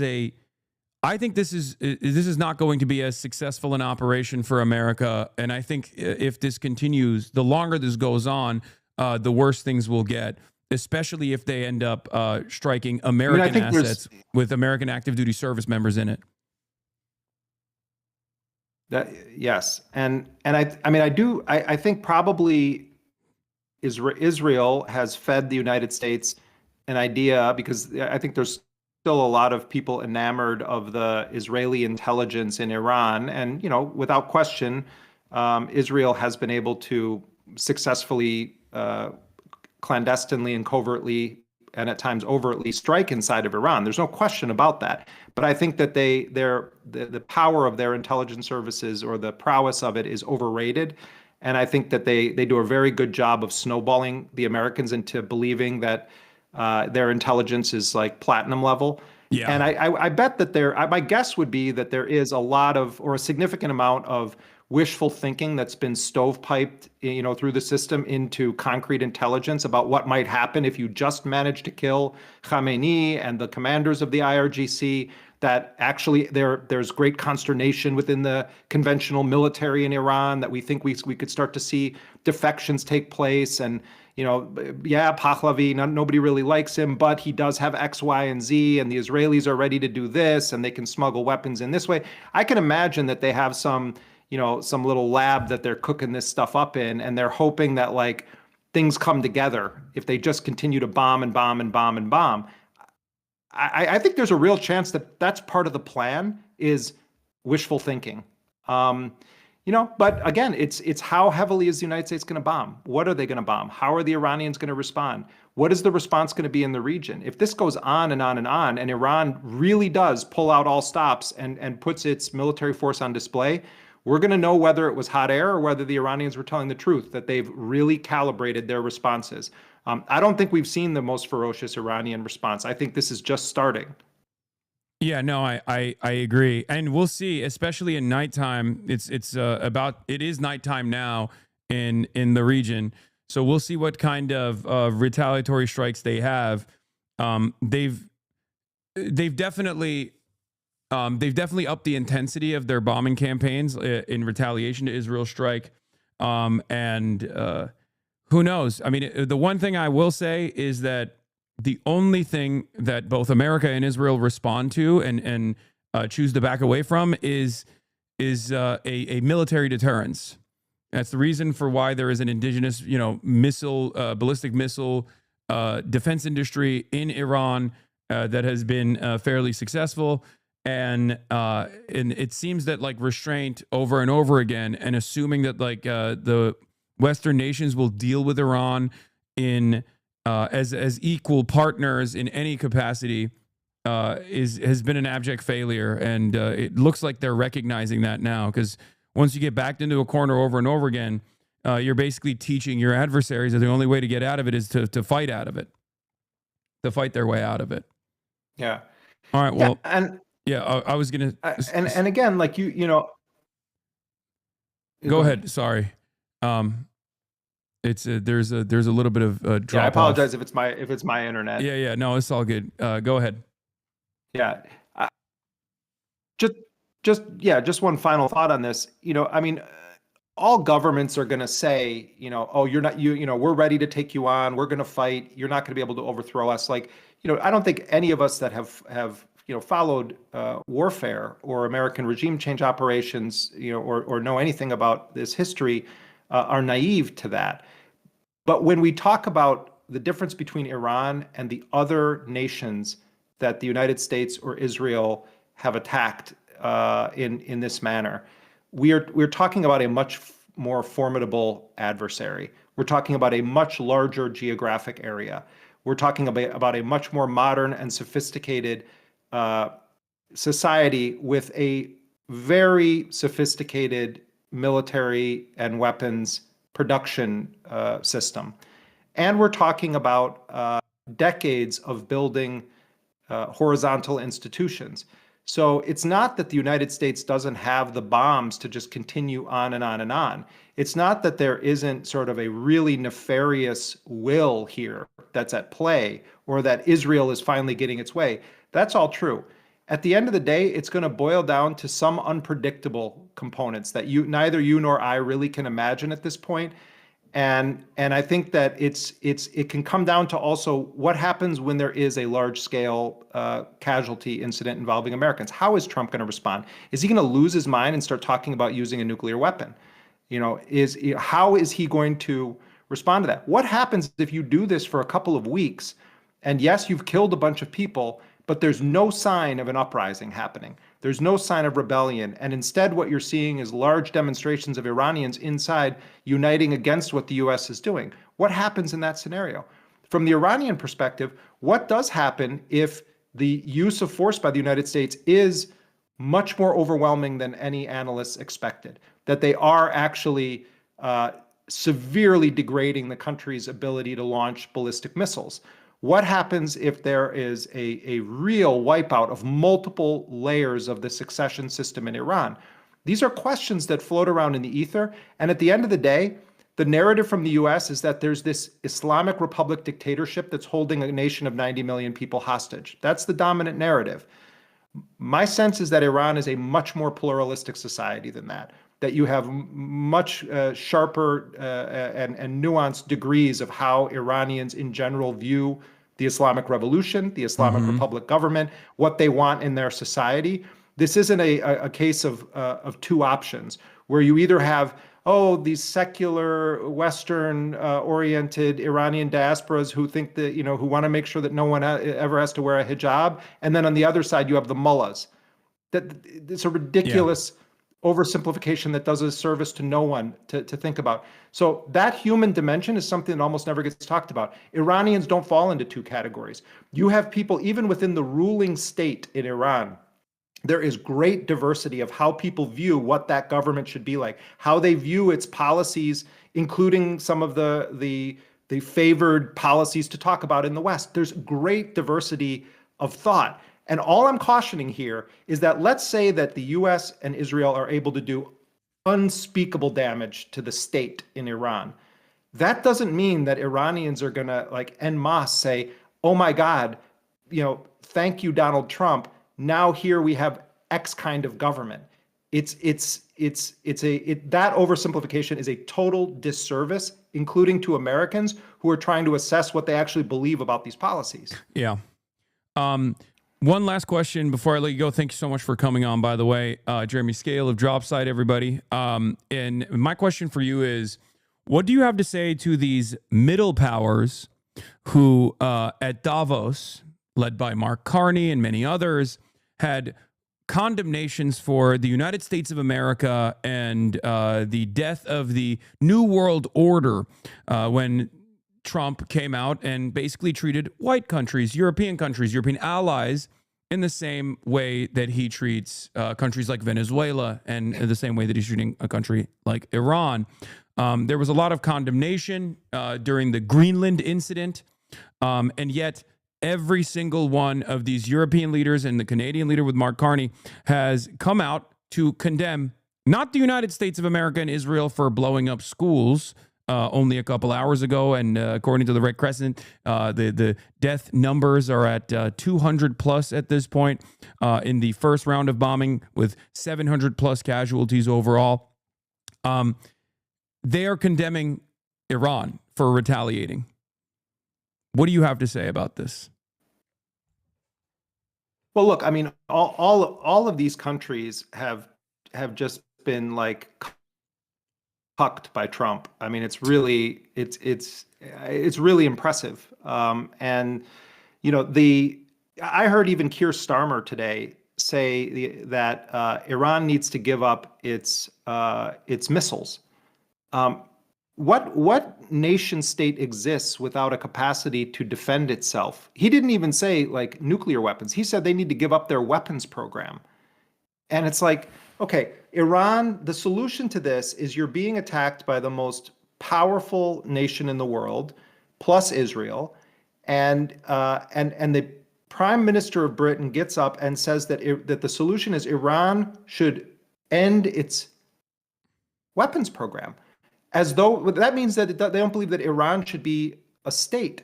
And so you have the Arab countries, with the exception of Oman, have all come out and they're condemning Iranian aggression. They're saying nothing about the US and Israeli aggression.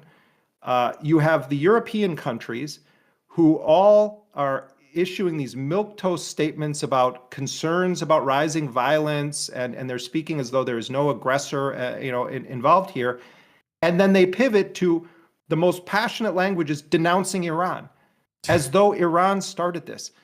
Iran has capitulated in terms of their terms to a set of demands that if they were on the table in previous deals that the Europeans have called for, the Europeans would feel that they had essentially tricked Iran. So what the logical European position on all of this would have been to say to Trump, do you understand what we have on the table here? We have been working for decades on this. No one has ever been able to achieve this before. Oh my God, thank you, Donald Trump. You got this. Sign this deal with Iran right now. But they're all afraid. They're all little poodles getting walked around the block constantly by Donald Trump, and they say nothing. And then they pathetically denounce the country that just had a girls' school bombed, where more than 85 people just got killed, a country that wasn't launching strikes at the United States. And the Europeans have the audacity to denounce Iranian aggression and call for it to lay down its entire weapons program, to not be a state anymore. I mean, we live in a totally upside down world. And I'll end with this. In my mind too, some of the biggest villains in this story, the Democratic Party. The Democrats from the time that the genocide began in Gaza, and it was their man and their woman in the driver's seat on that thing. It was Biden and Harris, and they could have ended that war. They could have ended that genocide tens of thousands of Palestinians ago. They could have warded off this whole thing. They gave us Donald Trump. They should never be able to shake these two fundamental facts from the past 3 years. They facilitated the genocide. They ensured it would continue. Then they refused to listen to people who were saying, you're going to lose this election to Donald Trump if you don't stop this policy. They refused to listen to people that knew what they were talking about, and they gave us Donald Trump. None of these people have any right to say, oh, the Palestinians in Michigan did this. No, you did this. And now you're doing it again. You're doing it again because you cynically actually like it.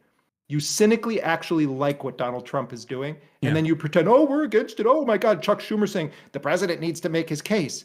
No, you need to make your case as to why you haven't done war powers resolutions, why you're not up in arms about this war of aggression that we're launching. Why we've seen this. You and I now are old enough. We've seen it. Yeah. Over and over. Why you've held it off until the bombing campaigns began. Like there was an opportunity. There was a shorter period. I saw someone talking about it. There was a shorter period of time in which like they created a resolution to honor Charlie Kirk. I think it was 8 days. It's been 12 days since it's been much longer than that, but certainly 12 days since like the Iranian conversation greatly escalated when the Armada was there. 50-60% of our naval assets are in the region. 12 days. They could have pushed for this war powers resolution ahead of time. They didn't. They waited. on purpose. Now, the thing is, that's not going to stop Trump anyway. But they're not even creating the legal hurdles, like the congressional hurdles that are necessary to basically carry out impeachment later down the line if they end up winning in the midterms and have the capacity to start articles of impeachment once again. That's what's so crazy, is that they're not putting up any fight whatsoever. And it's so obvious that it is because they want this to happen. It is uniparty. Striking Iran has been a uniparty decision for many, many years. Now, I'm not saying that there aren't any Democrats at all that are against this. There certainly are some who have been outspoken on this, but they are far from the majority. And as long as those people also don't call out the party leadership for their lack of interest in moving in any direction to create some sort of like reasonable defense against it, it's all seen as, in my opinion, a total capitulation, total concession to the fascist imperialist endeavors of the Trump administration and Israel. Yeah, I mean, I know you're gonna move on, but just in closing on that front, I agree with you that there are a handful of political elected officials in the Congress, and they're not all Democrats. I think of Thomas Massey, for example. And Rouhana, of course. I mean, I think that they've done a really sort of praisable campaign on the war powers issue. And that's one narrow component of this, because remember that presidents also violate this all the time. Yeah. And Bill Clinton did this during his presidency, waging wars and violating the concept of the War Powers Act. So we shouldn't also view that as like, oh, Congress is going to do this and then Trump's going to listen to them. Oh yeah. Presidents, both Democrats and Republicans, Trump is doing it in the extreme right now. They really are enamored of this idea of the unitary executive, that when it comes to quote unquote national security policy, that Congress's only function is to fund the priorities that the president implements. This was the life's work of Dick Cheney and Donald Rumsfeld, and the embodiment of it under Trump is a real story. Because Trump looks like a buffoon in a lot of ways, and he says the most outrageous stuff. But if you look at it really through the lens of like what Cheney and those guys were trying to do, what's clear is that Cheney and company made a mistake by caring too much about the law. This was it. They were a lawless administration. They cared too much. Trump's kind of showing them how it's done. And he's also showing them, in the same way that Israel is showing they can bomb whoever they want and no one's going to do anything about it, Trump is showing them the Democrats aren't going to actually do anything about it. They're not going. They can't do anything about it. So we shouldn't waste too much time on like, oh my God, the War Powers Act. Oh my God, they violated the War Powers Act. It's an important battle, but the bigger battle is, where's the spine from the so-called opposition to stand up to these things, even in their own making the case to the American people? Chuck Schumer says Trump needs to make the case to the American people. Why aren't the Democrats making the case to the American people in a very robust way why this is a horrible idea on multiple levels, including what it's going to do to 90 million people in Iran and what it's going to do to the region, not to mention actual American interests, like not having our people killed?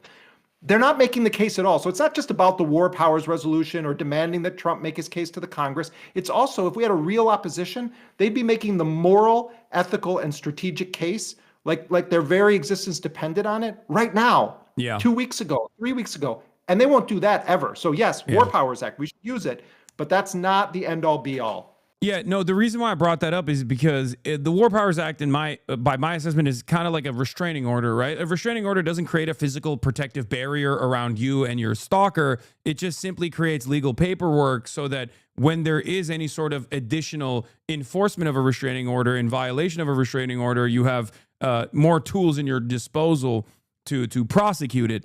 And the War Powers Act here is not technically, in a functioning government, it's supposed to be a mechanism of enforcement, but we know it's not.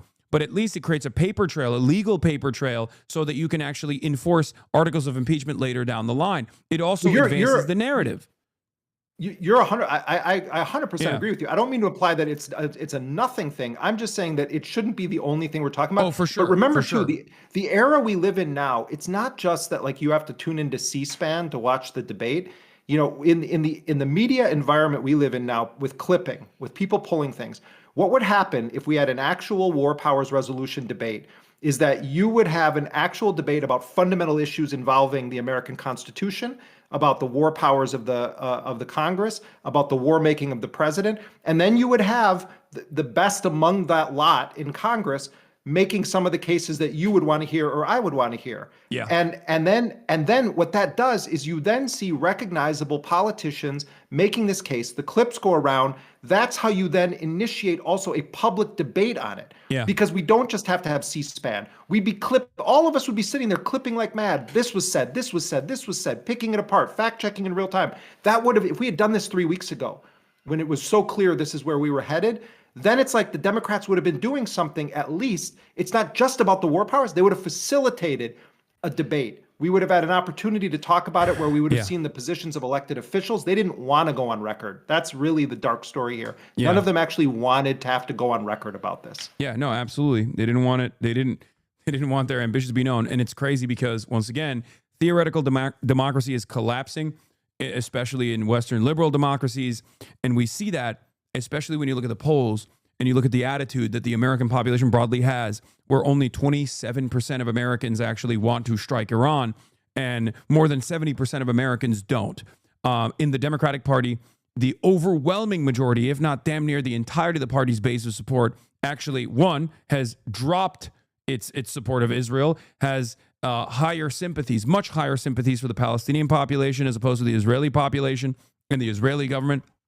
And especially in the case of striking Iran, there is no real constituency. And yet, amongst our elected representatives, if you were to look at their makeup overall, if you look at their attitude overall, it's not a real democracy in any way, shape, or form. They are not abiding by the democratic wishes of their own base, of the majority of Americans, and certainly not even their own base of support within the party as well, where 80% of the Democrats say no war with Iran, and yet 98% or something as high as 98% of Democratic electeds are either quiet about it or very restrained in their approach. It's completely unacceptable.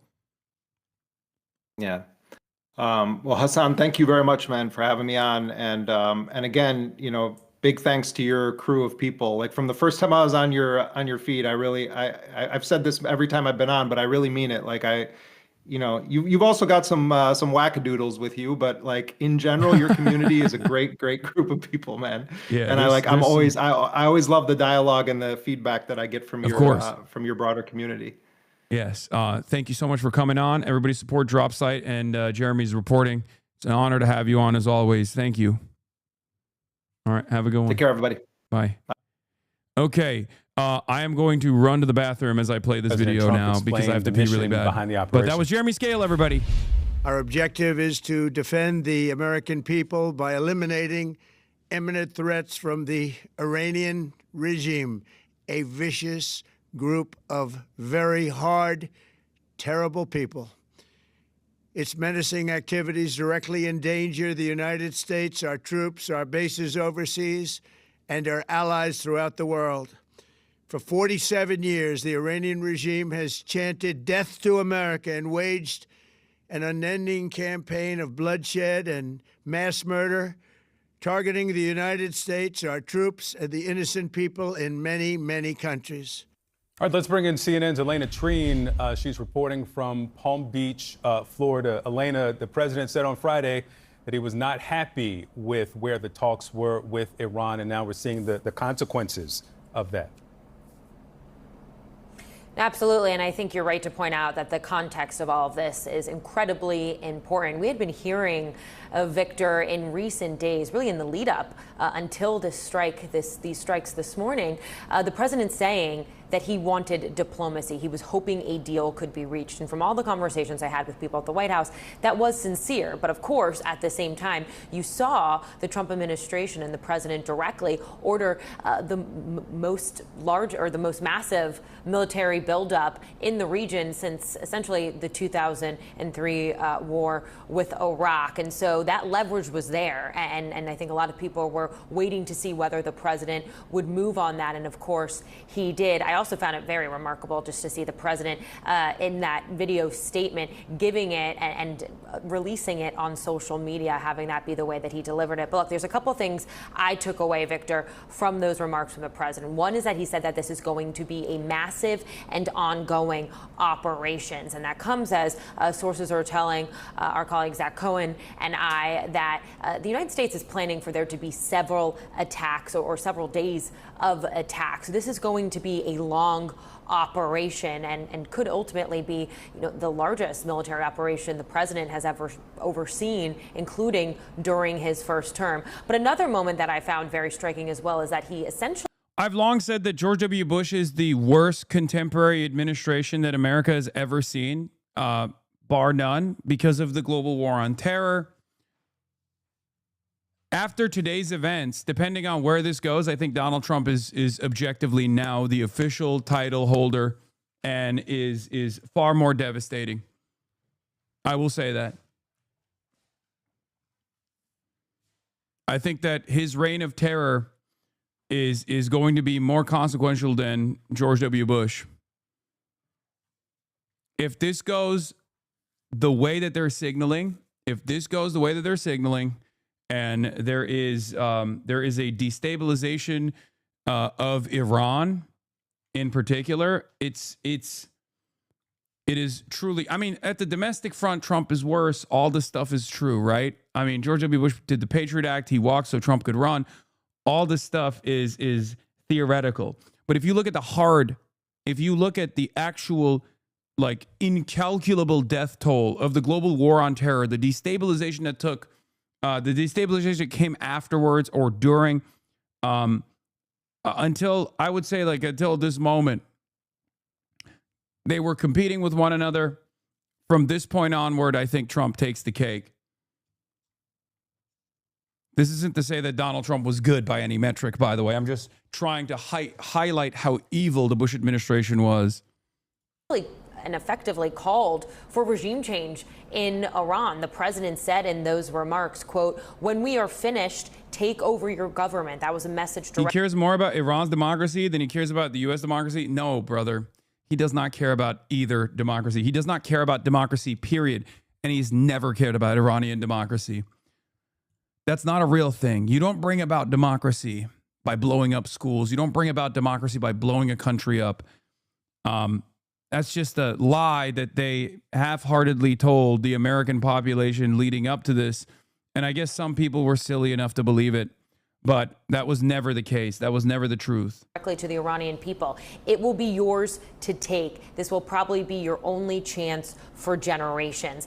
That is a huge statement, particularly as really over the past year or so, ever since the president went into office for his second term, all of his top advisors were trying not to say that directly. And even though the president didn't say it directly, he came as close as he ever really has to acknowledging that one of the goals in this larger operation is to potentially see if the Iranian people can use this weakened state that the regime now finds itself in to kind of overthrow and push against the government there. So that was a remarkable thing as well. I also think it's worth pointing out, and you mentioned this, Victor, just how disappointed and frustrated the president seemed yesterday when talking about the negotiations that were going on just 2 days ago in Geneva between the president's top advisors, Steve Witkoff, and his son-in-law, Jared Kushner, with the Iranians and intermediaries in Switzerland, saying that they did not go far enough. And what we know that the United States wanted from Iran was to, one, be very clear that they had no goals and did not want to ever make a nuclear weapon,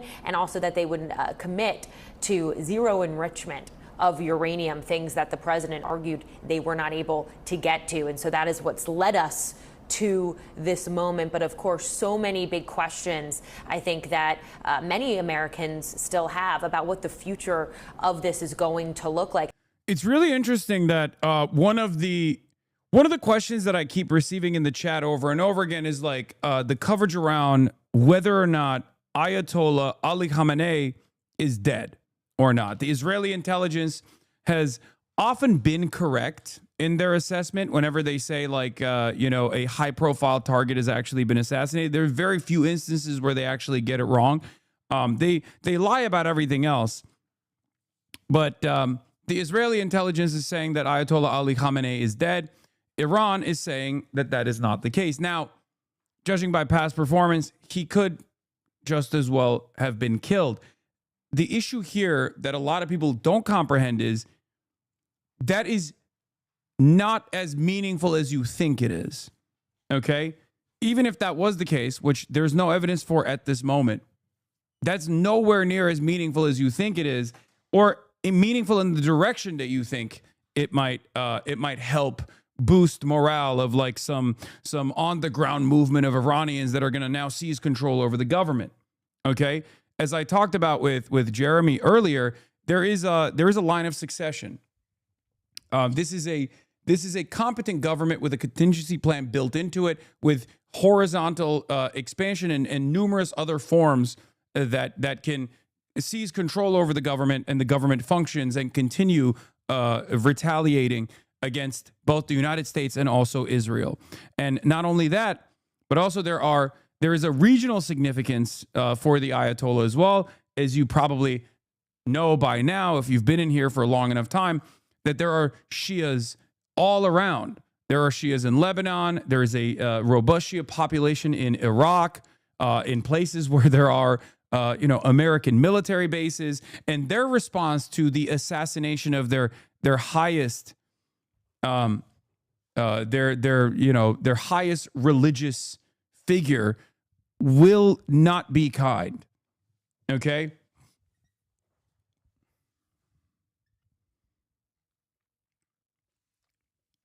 But whether he is dead or alive still doesn't change the reality that this is still a functioning government. The notion that you would just like take out the Pope of Iran, right? The Pope of Shia Islam, and then all of a sudden everyone's going to go, oh my God, he's dead, so I guess it's over now, is silly, is stupid. Holy shit, look at this video. That Shahed is flying at you, bro.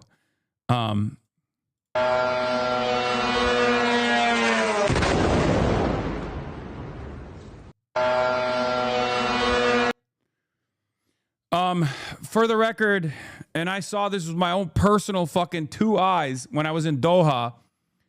Not to say that this is happening in Doha right now, but if you're wondering, if you're curious as to why the Iranian drones are being expended on like civilian infrastructure in hotels and whatnot, I suspect that the Iranian intelligence has seen that the American military has not fully left they've left the bases, but they've probably not fully left the countries. They're not all in Israel or whatever.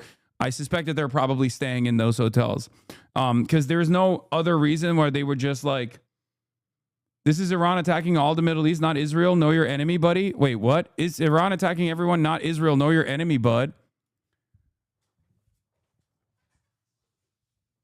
Do you think Iran is just attacking Bahrain and the Gulf states for no fucking reason? Are you stupid? I'm literally in the process of explaining to you why they're not only striking American radar and American military bases in the region, but they're also most likely striking at these civilian infrastructure because the American military assets have moved into the civilian infrastructure and they're basically waiting it out. Now, is that actually within the rules of war? I don't think so, but does it fucking matter? Obviously not, right? There are no more rules of war at this point. This is the design that Israel and America had for the rest of the world. Also, it's really funny to be like, know your enemy. If you're Middle Eastern, if you're a Gulf state, know your enemy. It's Iran. It's not fucking America and Israel. Okay, buddy. The reason why I said I saw this with my own two eyes, because when I was in Doha, when I was staying at the hotel that I was staying at, I saw like officers in uniform also staying at the hotel.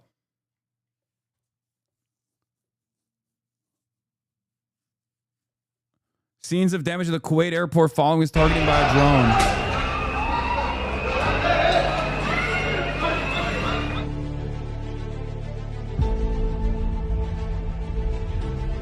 Do you think Iran will respond by launching at America? At America, thousands of miles away?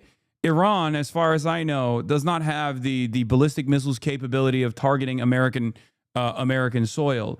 They will most likely target the American naval assets in the region if they haven't done so thus far. America, in many respects, gets to be as violent as it wants to be because it's actually totally sheltered from the consequences of its endeavors. This is the reason why we get to behave in the violent and unrestrained ways that we want to.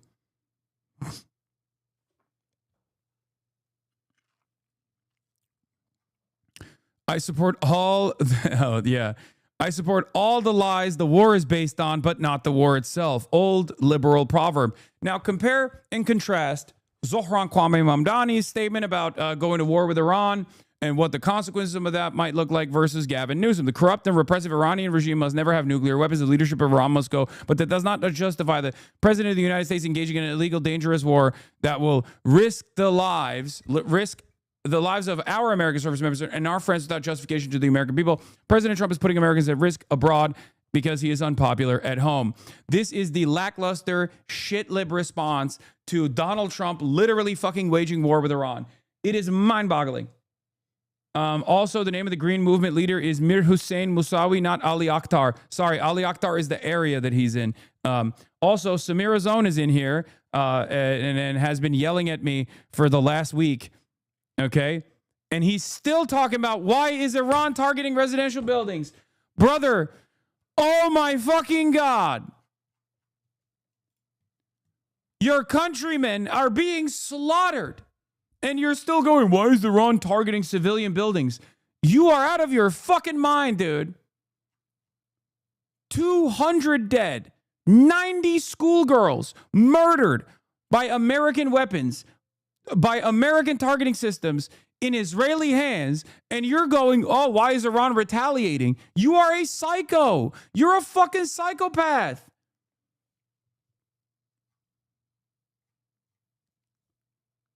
Jesus Christ. Please, what the fuck? This is what we were talking about. This is what I was saying for weeks and weeks on end. The notion that like Americans care about liberal democracy in Iran is so fucking stupid because America wants to blow up Iran. America wants to kill even more protesters than the Iranian government did. And you're over here thinking that this is going to be a liberatory act. That's not. Oh. Anyway.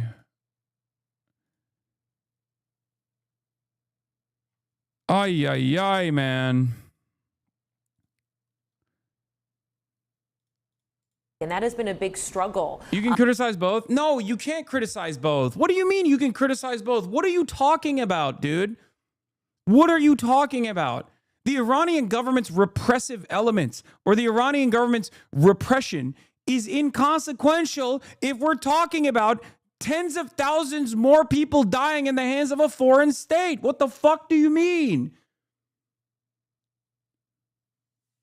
The actual response, the actual repression from the state in and of itself is completely unacceptable. But once again, as I kept repeating over and over again, like you're literally looking at one strike, two strikes on two different girls' schools that killed 9 to 13-year-old girls by the dozens, like 85 plus 9-year-old girls died in a fucking school. Like, what are we talking about? What the fuck are we talking about? There is no both sides. There was no both sides in fucking Gaza either. There's no both sides in fucking Gaza. There's no both sides. Is there a both sides in Ukraine? Do you spend a good deal of time talking about like Ukrainian repression? Oh, Zelensky is not allowing democracy to thrive in Ukraine. I don't give that argument any fucking credence.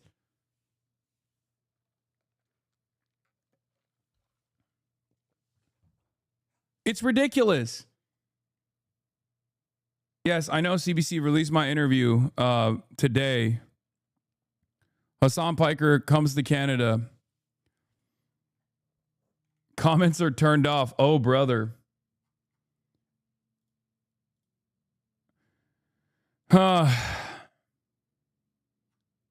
They claimed it was the IRGC misfire. Oh, wow. You know, I was born yesterday, and I didn't actually watch this happen. I didn't actually see this exact same fucking response over and over again. So I was born, I'm a baby. I'm a baby with a baby's brain. So of course I'm going to go, oh, it must have been its own misfire.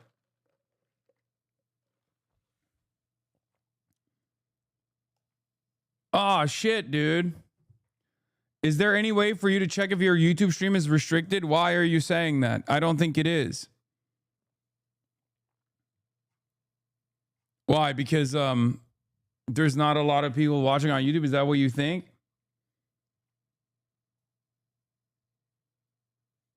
Yeah, Hamas. Yeah, there's the German chatter is having issues. That one German chatter is having issues in their region. Wait, really?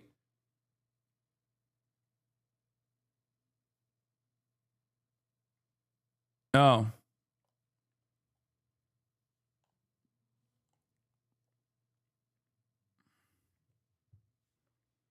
It's fine for me in Germany. Here, let me fix it. Okay? Are you ready? I'm going to fix it. 1 second. Israel has a right to defend itself. Am Israel Chai, Am Israel Chai, Am Israel Chai. Israel has a right to defend itself. Israel, most moral nation in the world. Israel, best nation in the world. Israel, only nation in the world. In my heart and my soul, I am Israeli. I would love to be Israeli one day. I think that Iran is the scariest country on the planet, much worse than Israel. Iran actually did a genocide and killed 17 million Iranians in 2 days by facilitating the only nuclear strikes that the only nuclear arms that they actually had developed, they developed and used against their own population, as opposed to the fake genocide in Gaza. That's not a real genocide. The real genocide is actually when Israeli feelings are hurt. I love the nation state of Israel. I think Israel should be able to deploy its Jericho 3 nuclear first strike capabilities on every country. I hope one day that Israel actually, if we ever step out of line, maybe Israel will use it on me. Okay? There you go. Is that good? Hopefully this will fix the algorithm, and I will get the algorithmic boost from YouTube as well. $7,000 has been deployed into my bank account. Yes.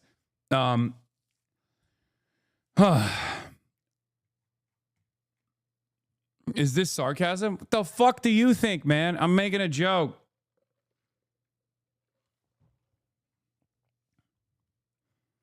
Yeah, I love AIPAC. AIPAC is just the democratic wishes of the overwhelming majority's population, who are also stupid because they don't understand how important Israel is. Also, yeah, this was the analysis from Barry, Bonzer Barry, who said they have not stopped hammering Israel for the last 9 hours. During the 12-day war, the attacks will come every 6 to 12 hours typically. They're keeping this tempo up while also striking at over a dozen U.S. bases in the Gulf, hitting vital radar systems and airports too. Now they are closing Hormuz. They haven't fully closed Hormuz yet, but there is speculation that they're going to close Hormuz.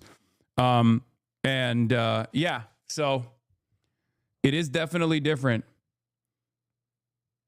Kamala's out with a statement. Shut the fuck up. Donald Trump is dragging the United States into a war the American people do not want. Hold on.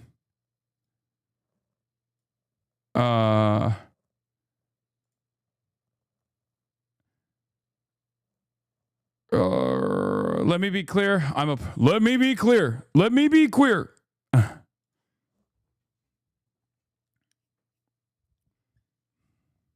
And pussy too. Let me be clear. I'm opposed to a regime change war in Iran, and our troops are being put in harm's way for the sake of Trump's war of choice. This is a dangerous and unnecessary gamble with American lives that also jeopardizes the stability in the region. And pussy too. And standing in the world. Wait, this is actually, is recklessness dressed up as resolve? I know the threat that Iran oh God, I was going to say, this is actually not that bad. And then she goes, I know the threat that Iran poses and they must never be allowed to have a nuclear weapon, but this is not the way to dismantle that threat. Ay, ay, ay. Lending credence as to why this war must be waged while criticizing the way you're waging the war is the most idiotic, lackluster, totally neutered, totally feckless, liberal version of I'm doing my part, okay? It's just, you're making concessions. I've said this over and over again, right? I said this during the 12-day war. I said this now. I'm saying this now. If you turn around and tell your audience that actually we have to do something about Iran while simultaneously going, but the way Trump is going about it, I don't like, you're basically saying you have an aesthetic difference, okay? Why would anybody listen to you? Why would anybody go, okay, so we just didn't follow process? Is that the problem? Because the process is not the problem. It's always fucking form over function with these demons. It's the function that is the problem. Okay? God damn. It's so fucking frustrating to hear these guys do the same song and dance over and over again. Satan Yahoo says Khamenei was targeted. Today. I know Khamenei was targeted, but was he killed? That's the question. And the Israeli intelligence claims they are so sure that he was killed. He might have been. But I'm not so sure that the equation changes in a way that suits Israel's purposes if he was, as a matter of fact, assassinated. In the opening attack, we have targeted the site where Khamenei was. This tyrant who has spread the terrorism across the world, and who was the architect of the plan to destroy Israel. This plan has been destroyed completely. Today, in the open, it low-key might just allow for somewhere younger, more radical to take the reins. I mean, like, here's the other side of the story, okay? Let's say there is no popular base for the Ayatollah, even though there is, right? I mean, it's not like the majority, but it doesn't matter. It's a significant enough percentage of the population. But let's say that doesn't exist. Let's say everyone is now secular in Iran. They're secular, they're Western focused, they love the West, but they're still anti-Zionist. And they still have a indigenous, missile, indigenous munitions manufacturing industry.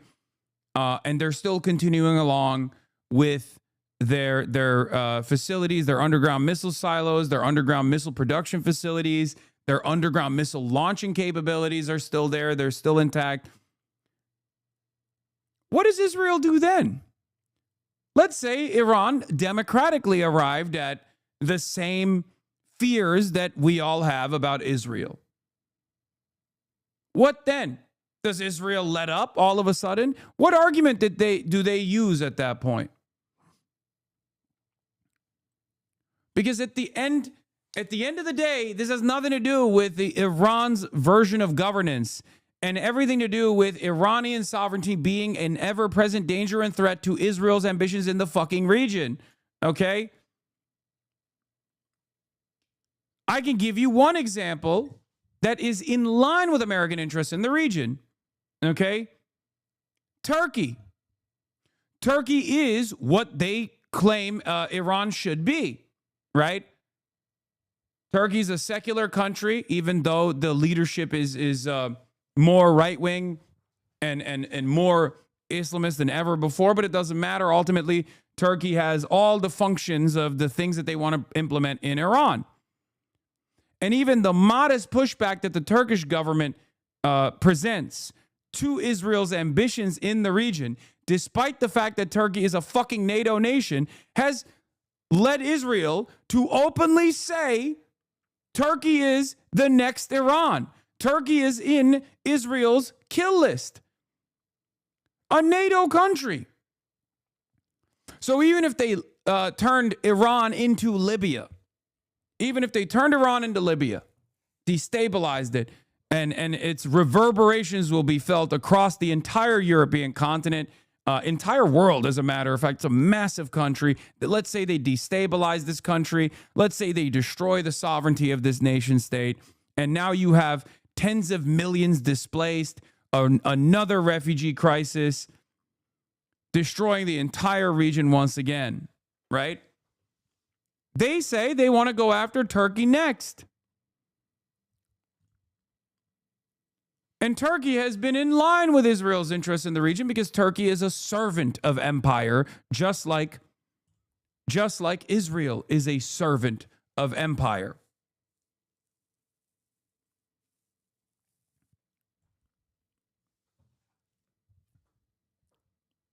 So it's very clear that their ambitions are actually no longer converging with America's grand design in the region.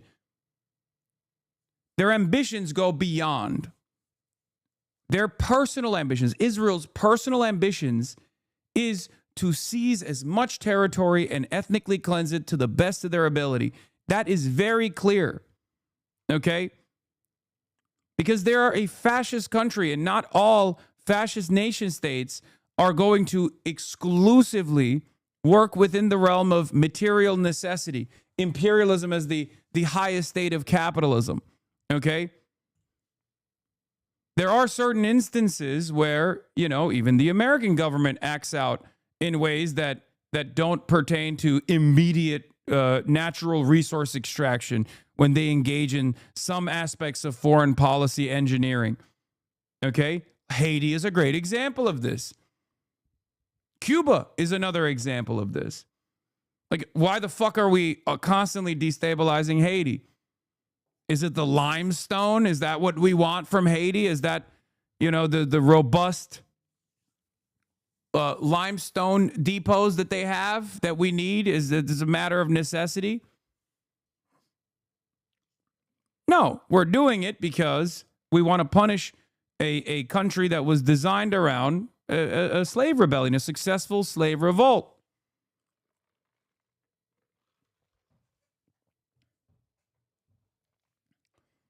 Same with Cuba.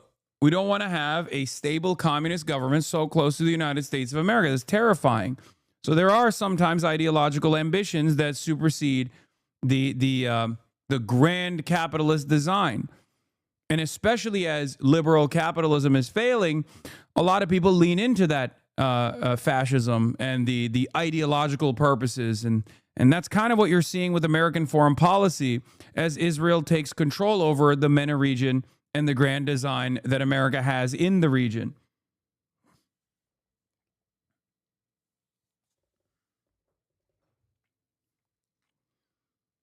Yes, I saw the fucking cruise missiles flying over Iraq. It's one of the most incredible sights. Look at this. Imagine being some poor Iraqi farmer watching $40 million worth of cruise missiles on their way to Iran, then going back to work. Look at that. What's interesting about this video also is that, and this first line of attack from Israel, is that last time in the 12-day war, their opening salvo was actually planes. They did much more precise targeting with their Air Force. This time, their opening salvo was cruise missiles. It's very interesting. They did not have a sophisticated infiltration mechanism that they could open up like they did last time, that dismantled their aerial defenses and things of that nature. It calls into question how much more they have at their disposal in terms of destabilizing Iran. I don't know. I'm simply speculating.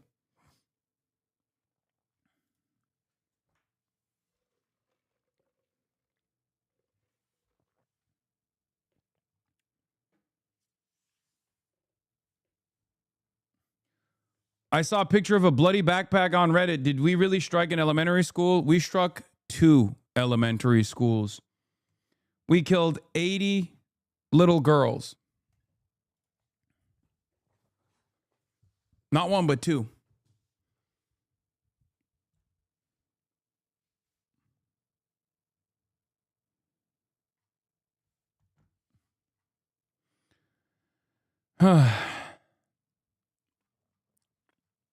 Yeah.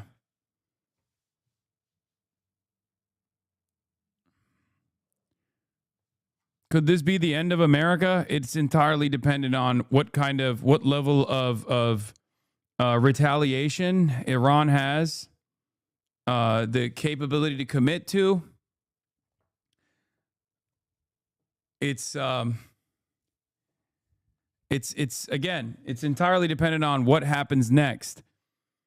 Because if Iran fucking unleashes a barrage of its more sophisticated munitions on Tel Aviv, on American naval assets in the region, and they are capable of continuing this war, continuing the retaliatory strikes, and they start killing, like actual American soldiers, service members, if they start blowing up American assets, if they are capable of holding a blockade on the Strait of Hormuz, if they're capable of unleashing full war on the oil fields and collapsing the global petroleum markets, at that point, it's up to us here in the United States of America, in the imperial court, it's up to us living in the Western world to make a big enough fuss about the instability to make it virtually impossible to continue this war.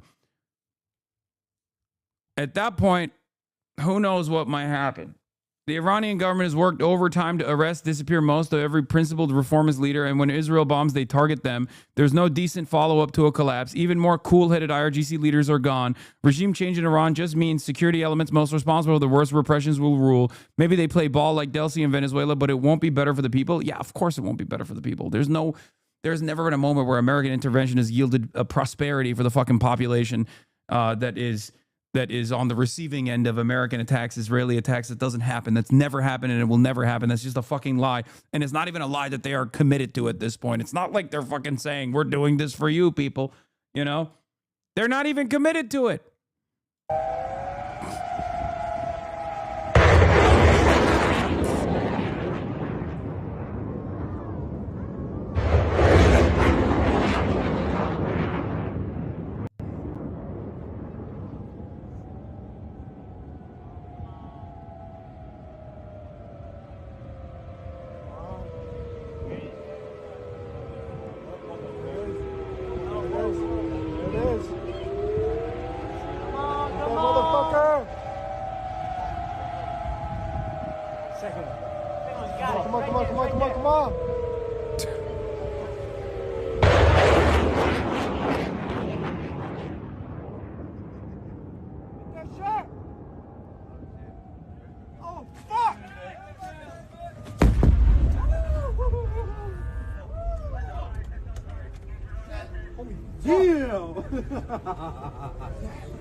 That's Qatar.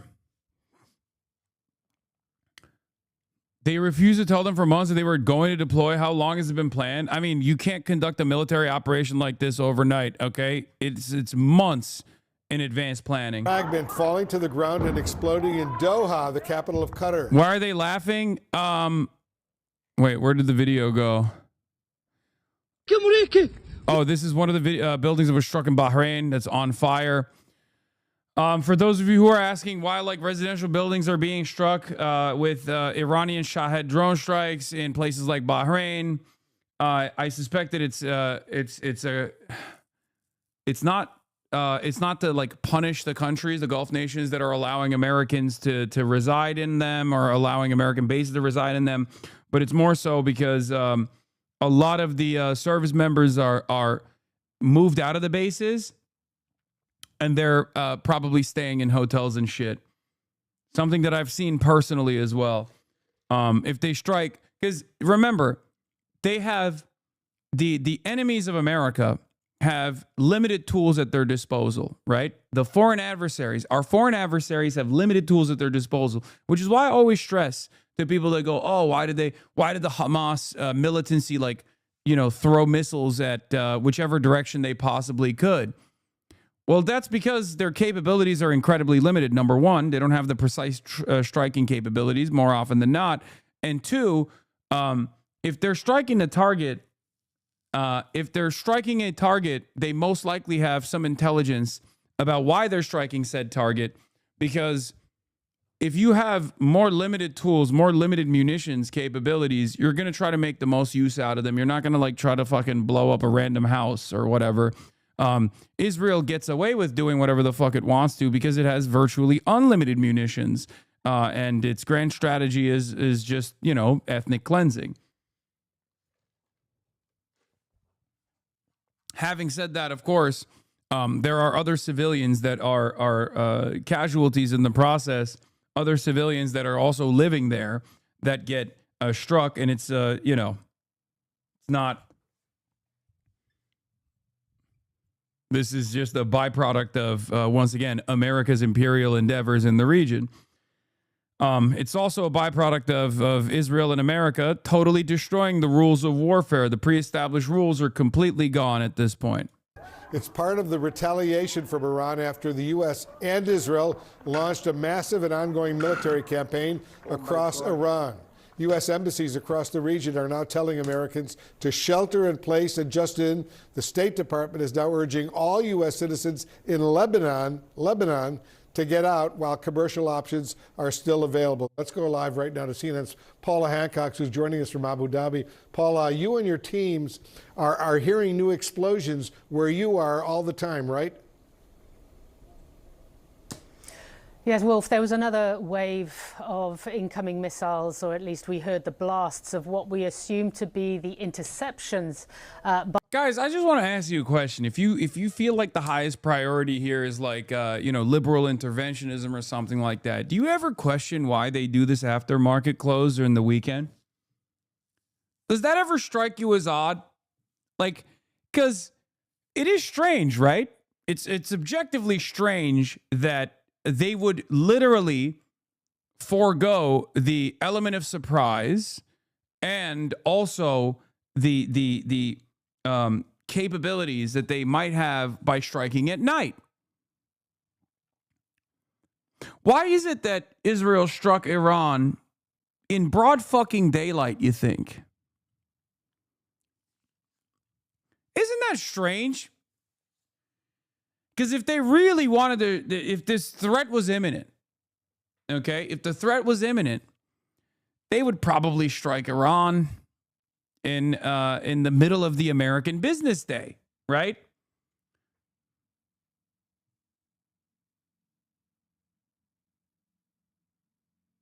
They struck Iran not in the middle of the American business day, but after market close. Just something to consider. By the defense here in the UAE.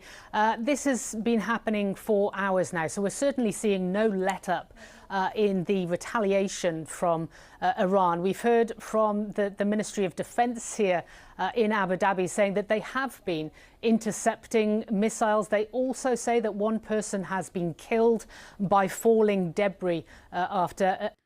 Why do they strike after market close? What do you mean? They do it on a Friday, so there isn't as much of a fucking media blitz because people pay the maximum amount of attention to the news on a Monday morning, okay? They pay the least amount of attention to the news on a Friday afternoon. And if you do it after market close, you soften the impact that it's going to have on the markets in general. Because there's going to be a retaliation. That retaliation might even lead to, you know, closing the Strait of Hormuz, for example. Like, what that's going to do to the stock market is devastating. So they try to soften its impact to the best of their ability and work, let the situation work itself out and have the market stabilized by the time it opens again on Monday morning. I'm so glad the evil IRGC is on its knees. Cope. just maximum cope. Once again, even if that was the case, which there's not a lot of evidence for that right now, but even if that was the case, the notion that that is going to somehow impact their life in a positive way is so fucking stupid. The Israeli Mind chief political analyst. So now after Khamenei has been eliminated, can we say that Tucker Carlson is the most prominent anti-Semitic leader of our generation? Oh my God.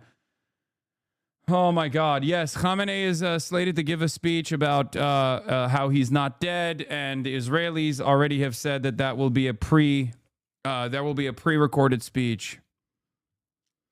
Once again, though, it doesn't even fucking matter. Even if Khamenei is dead, does that solve any problem whatsoever? No, fuck no, of course not. Of course not. It's ridiculous. It's utterly ridiculous. An interception. We've seen images of smoke near the Al Dhafra base here in Abu Dhabi as well. So potentially not all of those missiles were intercepted, but we're certainly seeing no let up in this retaliation. We've seen it as well in Doha, in Qatar. They just recently had another wave of incoming missiles. Officials there saying that they are intercepting them as they come in. There are shelter-in-place orders across the Gulf nations. Airspace has been closed. We know in Bahrain, where the U.S. Navy's Fifth Fleet is based, that they have been targeted as well. And the same in Kuwait. We have heard reports in Jordan as well. There is anger as well as concern amongst these Gulf nations that they have become targets themselves. Many of them had said to the United States they were unable to use their bases if they were going to strike Iran. They had said that their airspace must not be used as well, as they wanted to put some distance between themselves and what the US president was ultimately going to decide to do. We've heard statements, for example, from Saudi Arabia saying that they give the strongest condemnation of this blatant and cowardly Iranian attacks, also pointing out that there have been incoming into Riyadh and the eastern province.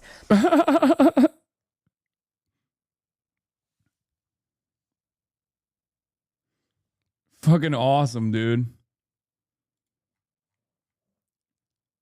It's really fucked up. Why are they defending themselves? Why won't they just like sit there and eat it? By the way, that was literally a question from NBC News to the foreign minister of Iran.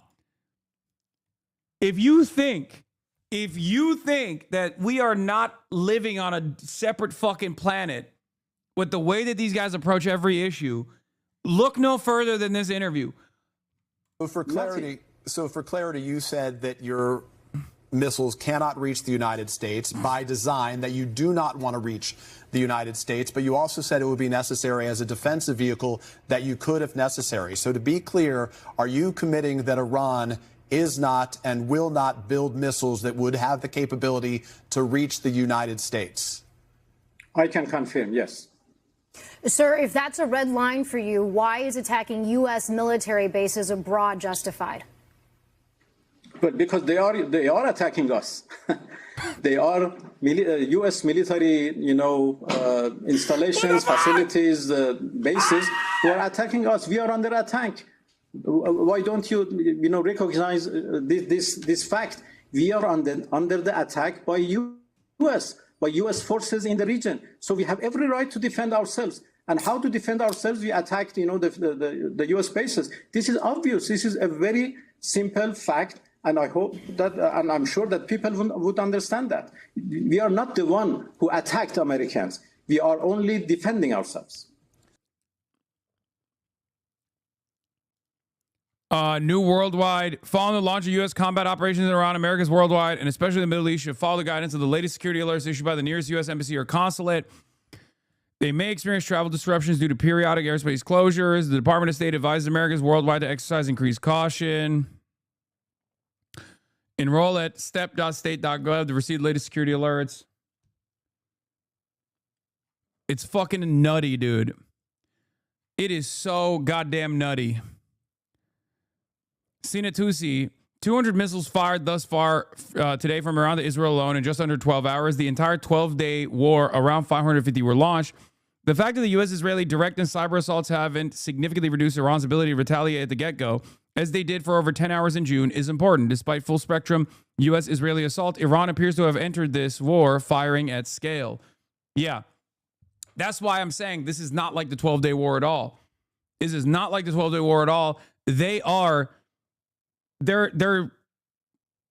have a much higher level of threat. They're at a much higher level of threat. They are increasing the frequency of their attacks. Gloves are off, it seems. And this might not be the full scale, the full spectrum of their capabilities either. Al-Mayadeen, a source within the leadership of Iraq's Islamic resistance, told Al-Mayadeen that their fighters have begun several operations against U.S. bases since noon. Earlier today, Iraq's Popular Mobilization Forces announced several casualties as a result of the ongoing U.S.-Israeli aggression on Iran and its allies. The area of Jurf al-Nasr, north of the Babel province, was subjected to several airstrikes at 11:50 a.m. today, the PMF statement read, resulting in the martyrdom of 2 individuals and the injury of 3 others within varying degrees of wounds. You also have Hezbollah, but in Lebanon, but they are, I think they're just like totally diminished at this point. IDF spokesperson, the crossings to Gaza have been closed, including the Rafah crossing. Of course, Israel is punishing the Gazans once again, punishing the Palestinians once again. They only have one speed. You know that. Israel gets hit. They hit back at some of the most vulnerable populations that are directly under colonial occupation.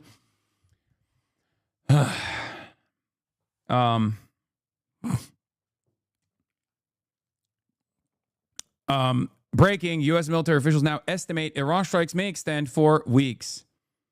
Yeah, it was going to be a day-long operation, right? It was going to be in and out, quick, fast. Turns out it's not.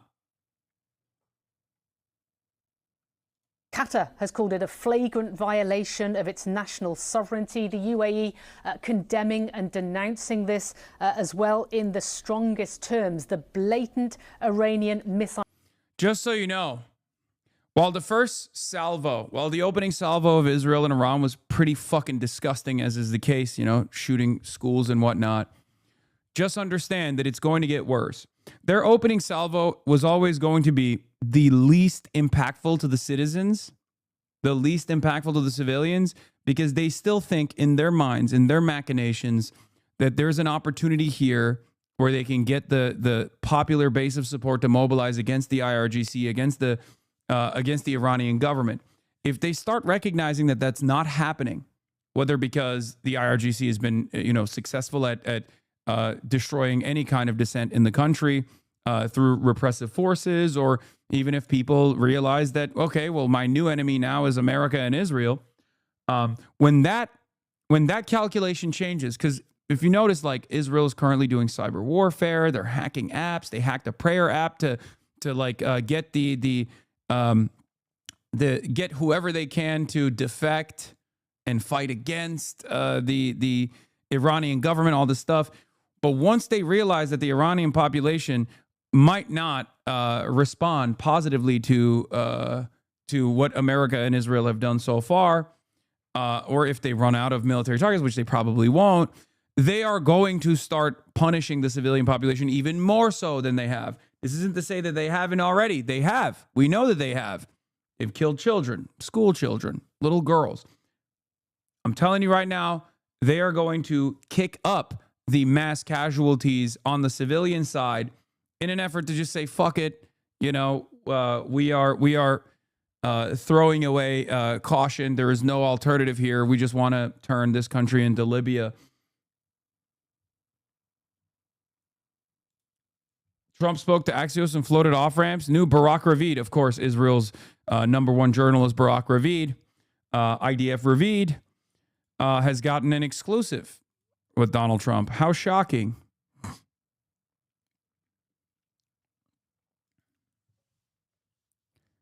This is it.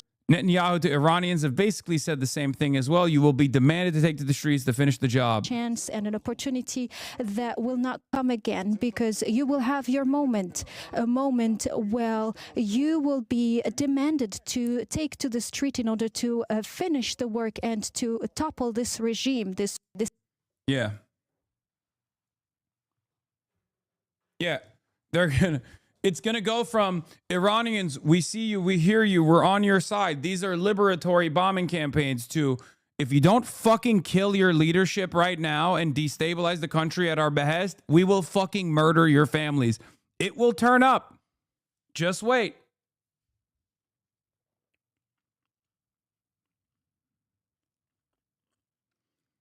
Another annoying liberal talking point is pointing out the fact that a lot of the Iranian diaspora are celebrating these strikes and are responding positively to the literal destruction in their homes because of their dissatisfaction with the government. Yeah, I don't give a fuck about what the Iranian diaspora is saying. I've seen it far too many times. I've heard it a million times over, man. I heard it in Iraq. It doesn't matter. Who gives a fuck what the diaspora says? Even if the local population was like, oh, thank God. Even if the people in Iran right now are like, actually, thank God that they're killing a bunch of people here. Okay? That still doesn't make America and Israel's actions right. It still doesn't yield prosperity for the Iranians. If they can't see it because they're too focused on their own government's repression, I'm not going to fucking lean into standpoint epistemology to justify this kind of destabilizing incident when I've seen it play out a million times over. I'm 34 fucking years old. I've seen this play out in Iraq. I've seen this play out Operation Sycamore in fucking Syria. I've seen this play out in Libya over and over again. I've seen this play out in Afghanistan. It does not matter. It does not matter what the local population even says in this circumstance. What will end up happening is what has happened over and over again. Mass destabilization, death and destruction, balkanization potentially, and millions, tens of millions of people displaced.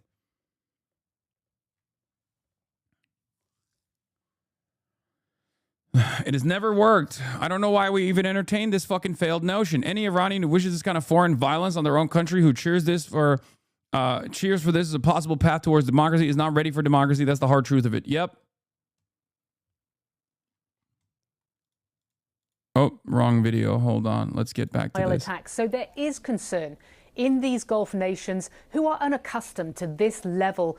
Mr. Piker, I'm very stupid and uneducated. What does balkanization mean, please? It's okay, chatter. I'm stupid too. Balkanization means cutting the country into different sects, into different ethnicities, into different ethnic identities, into like a bunch of small nations. Just splitting the country into different pieces. Comes from the Balkans, the glorious nation of Yugoslavia that no longer exists, unfortunately. Of intense missile attack, but there is also anger that they have found themselves on the receiving end of this as well. Remember back in June when the US and Israel carried out those strikes on the nuclear facilities in Iran, it was Qatar only that was targeted, and that one was fairly restrained. That is not the case now. You think this is dramatically in the next few days and maybe next few weeks going to dramatically escalate this war? I think it has the potential of doing so, Wolf. And get in there, Wolf. Wolf Blitzer used to work for AIPAC, by the way. He was a spokesperson for AIPAC, just so you know.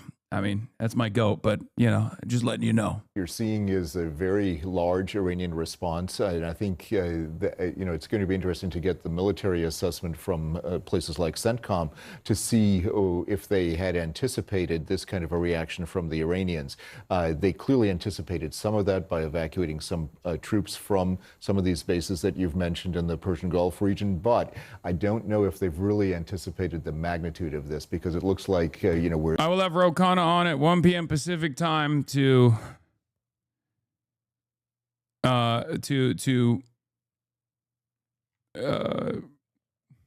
let his statements be known about going to war with Iran. We're looking at several hundred, if not a series of 1,000 drones heading toward Israel, and potentially other targets as well. And if you add that, couple that with missiles that the Iranians still have, it could be a fairly substantial response. I also asked AOC, but she has not responded. The question then would be, though, what kind of follow-up will the Iranians have?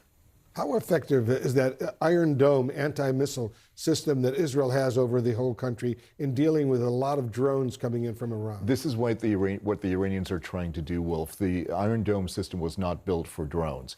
It does have some modifications that have been made to it to work on the drone problem. But the problem is that with a swarm of drones, it's going to overwhelm most radars that are associated with the Iron Dome. And that's why not only do they have the Iron Dome, but the other elements of the Israeli air and missile defense systems like the Arrow system and David Sling, but also the Aegis systems that the U.S. Navy brings in. And those are sitting off the coast of Israel right now, and they are supposed to help with this. Let's see how effective they are this time. They were highly effective in June. Let's see how effective they are now. Joining me now is CNN national security analyst Alex Plitzis. Alex, let's start right where Wolf left off. Explosions over Bahrain. The Iranians hit the U.S. Navy's 5th Fleet Service Center. Explosions over UAE, both Dubai and Abu Dhabi, over Jordan, Kuwait, other states there in the region. Just put into context the scope of the response from the Iranians and what you glean from how they've responded and how quickly. So it's clear that they were prepared for counterstrikes to a certain extent, given that they reacted fairly quickly in the middle of the night to the strikes, because in the 12-day war, they took a little bit of time to respond as they regained command and control and determined what assets that they had left. And they took 5 days to respond after Qasem Soleimani was assassinated. So this is clear that there had been some pre-planning that was done. And as you mentioned, the countries that were attacked here specifically are where we have specific bases. So in Kuwait, we have Ali Al Salim Air Force Base. In the UAE, we have Al Dhafra Air Base, about 20 miles south of Abu Dhabi. In Bahrain, we have the 5th Fleet that's based out of there. In Doha, we happen to have nearby Al Udeid Air Force Base is not only the Air Force Base, but also the forward headquarters for U.S. Central Command. So all of those locations are strategic U.S. military bases in the region. I'm joined now by Daniel Shapiro. He's the A U.S. official says the U.S. has not previously faced such a wide range of simultaneous strikes targeting its overseas bases. Yeah, no shit. The opening salvo in retaliation from Iran was literally something that they've never faced before. Any chance of other Islamic nations joining the fight? Fuck no. Not even remotely happening. Not even close to happening. If anything, they join on the side of America and Israel by being like, oh, you hit our bases. The only country that will join, the only country that will take action is Yemen. That's it. And maybe some of the militancy in Iraq. former U.S. ambassador to Israel, Ambassador Shapiro. Thanks so much for joining us. I understand you are now in a shelter in Tel Aviv. CNN showed their expert from the Atlantic Council. It is now showing their expert from Tel Aviv. What difference would Ellison make? I don't know. I guess they would just straight up make Benjamin Netanyahu the only host on their show. Like, well, how do you level this up? Amit Segal, I guess. They were hiring Amit Segal to do commentary in Hebrew. You must learn Hebrew now. Like, is that, like, how do you level up from your pro-Israel sentiment right now, you know?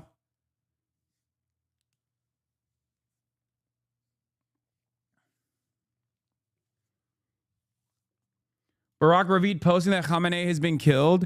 Yeah, I know. They keep saying it over and over again. I know. Israeli ambassador to Washington, Yashael Leiter, told U.S. officials that Iran's supreme leader Ali Khamenei has been killed in the Israeli strike on his compound. A source with knowledge said, "This has been the Israeli official statement so far. They keep saying that he's dead for sure. Again, that hasn't stopped the retaliation at all, if you have noticed. Iran keeps saying he's alive. Israel keeps saying he's dead.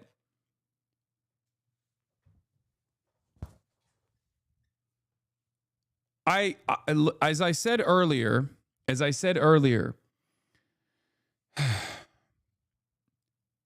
Israel, when it comes to high-profile assassinations, is usually on the ball.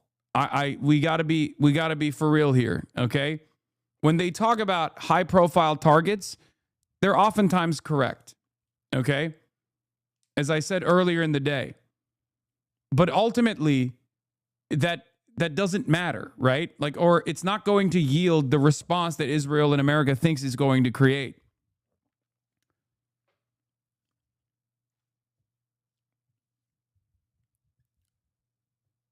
Yeah, bro, the same thing happened with Nasrallah. Okay, I don't think you guys understand. I know I'm saying the same things that you're saying.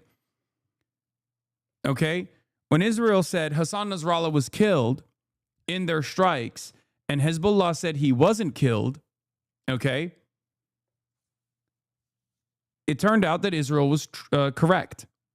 So whether Ali Khamenei is dead or alive, that's up in the air at this point. It's likely that Israel is correct. The difference here is the IRGC and the Iranian nation state is very different than Hezbollah. Okay? Do you understand? So regardless of whether or not they were able to do a successful decapitation strike and assassinated Ali Khamenei and martyred him in the eyes of the popular base of Shia support all around the region, okay, this is ultimately not going to be as consequential as like Israel and America thinks it is. Do you see what I'm saying? Like focusing on whether or not he's dead or alive is utterly irrelevant right now, especially when the IRGC is currently pummeling Israel, okay? Clearly, that has not caused Iran to turn around and go, oh my God, we're putting our arms down. You killed the Ayatollah. What will we do? Do you understand? The Ayatollah is 87 years old, guys. Another Iranian drone hits the U.S. base in Bahrain, with Bahrainis seemingly celebrating the strike, chanting "Ya Ali." This is significant because it foreshadows what will likely happen if the war takes on a religious dimension, such as if Ayatollah Khamenei is assassinated. Look, all you do in that situation is piss off the existing Shia population in the entire fucking region, and you take out one of the more restrained leadership positions in the Iranian government. There's already a contingency plan. There's already a day after plan that the Iranian leadership has. There's no day after plan for America and Israel. Do you see what I mean? Their goals are destabilization.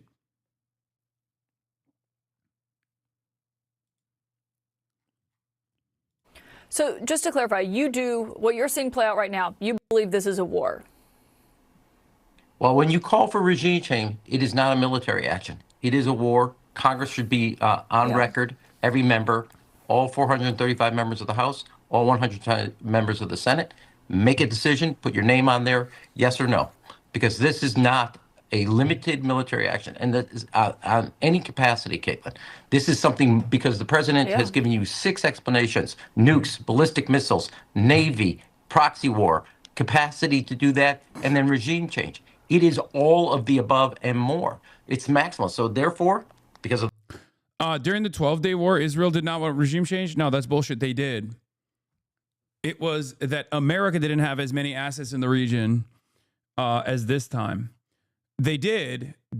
America was like, see what you can do. They overpromised. Okay, remember, what did Jeremy and I just talk about? Israel and Israeli intelligence overpromises and underdelivers. So in the 12-day war, Israel probably overpromised to the Americans that, like, oh, if we fucking, blow up the Iranian air defenses, develop air superiority over Iran, you'll have people rise up in arms and like kill the administration. You'll have we'll be able to do regime change that way. And America was like, bet, go ahead, do it. And Israel blew their fucking load. They had Mossad operatives inside of the country. They had a literal drone manufacturing facility in the heart of Tehran, right? So they did all of that, thinking that it would yield regime change. And America saw in the process of 12 days that their defense capabilities were diminishing, and that Iran was able to destroy the Iranian defenses. They showed their body. They're saying his body was found, and they showed the body to Netanyahu. Okay. It's now official. Documentation of Khamenei's body was shown to the prime minister. One of the modern world's longest serving dictators, is dead. Okay. Now, even with this confirmation, we move on to the next step because Iran hasn't stopped, right? Now, what next? What now? What now? Because if Israeli officials know that the Ayatollah is dead, which again, stop saying it's bullshit, chat. As I said earlier in the day, Israel is correct more often than incorrect when it comes to high-profile assassinations, okay?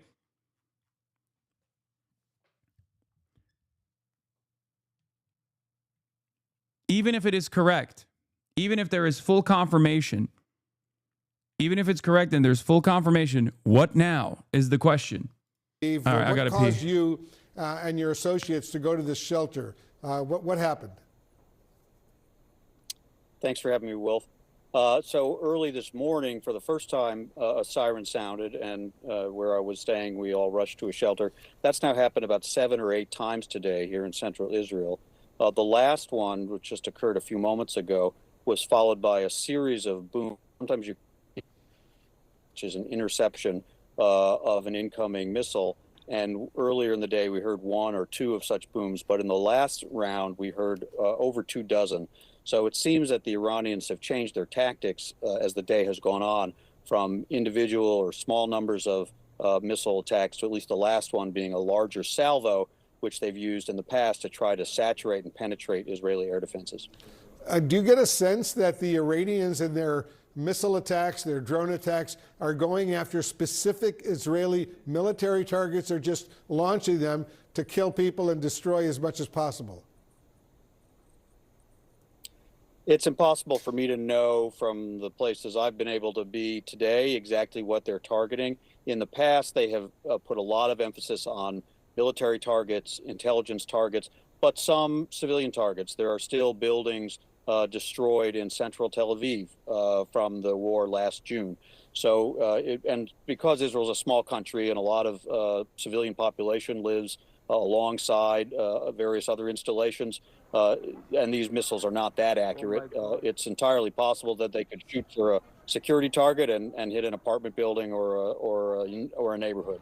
So they're probably going to cause as much damage as they can, given the pressure they're under from combined U.S. and Israeli strikes that the president announced this morning. Yeah, clearly a lot of targets for the Iranians in the Tel Aviv area, and good luck over there. Just stay safe. What do you think regime change in Iran potentially could look like? No way. Ayatollah got slimed. I'm going to be honest with you guys. I don't think we're going to make it. I don't think we're going to make it at all. I think the American government and the Israeli government take action for that guy, okay? And that guy is the average guy. They literally hear that and they go, oh, success. They don't think about like what happens next. They don't think about what's going on right now, right? Because like if the Israeli government knows that the Ayatollah is dead, then the Iranian government knows that the Ayatollah is dead. And they haven't changed. As a matter of fact, they're literally still currently blowing up American military bases, reducing the fucking rubble in the region, and also pummeling Israel. Okay? I don't think I don't think the average American or the average Westerner has like the capacity to comprehend what this means as far as like regional action, what this means as far as like destabilization. I think they just literally think, oh, bad guy killed. That's awesome. We did it. Victory parade now. You know? Like they think this is a video game. They don't think about it beyond that.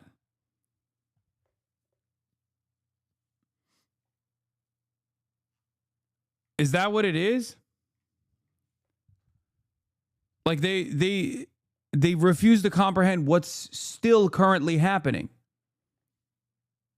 Because it's not like Iran was like, oh no, you killed the Ayatollah. It's over. We are actually giving up on our ballistic missiles program right now. It's done. On God, you slimed the Ayatollah. I will now let go of my weapons. I will now stop bombing Israel in retaliation. Like, is that what you like? What? I don't know. I don't know what you think is happening at this point. Do you see a clear path to who might actually take over if there is regime change? I think this is one of the big question marks hanging over what the president announced. I think also for a lot of people, they literally think that like the Ayatollah has like the power of hypnosis or something.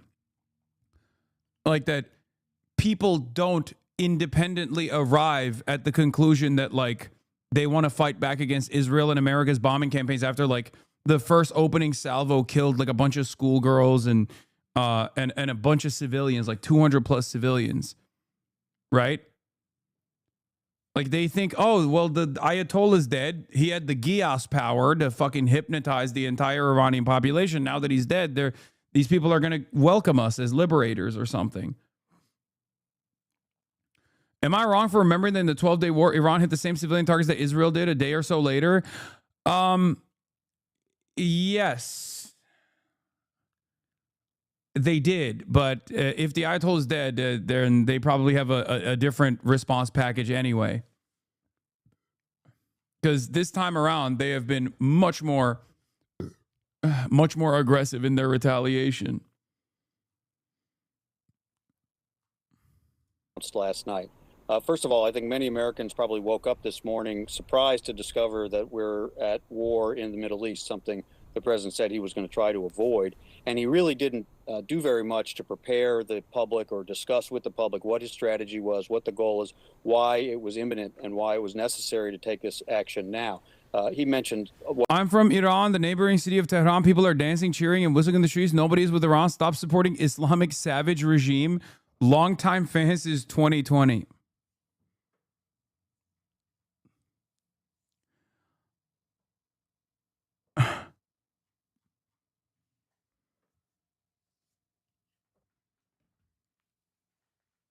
Oh.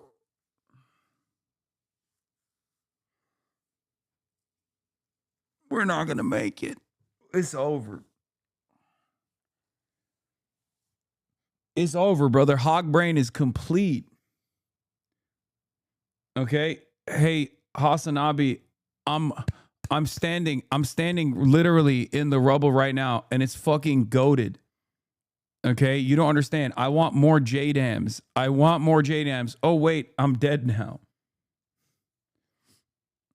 I don't think he's joking. I think that there are, I mean, he's probably not in Iran, but there are people who are like, oh, no, this is going to be great.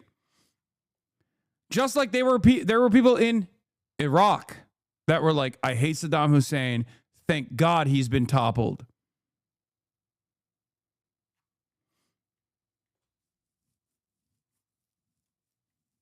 He's not from Iran. He's from South. Wait, what? We're dancing in the streets, bro. I hated my grandma. Okay. Let me tell you, she had bad fucking vibes. Feel me?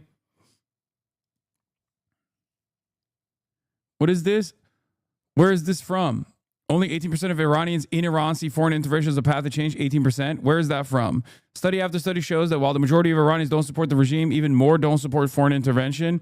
We know our own history. Why would we support the ones who created the problem in the first place? Even Gaman, the most regime-critical survey out there, the one that Shah supporters themselves cite, show Iranians in Iran prefer civil protests, 31%, and strikes, 65%, over foreign intervention, 18%, as a path to change.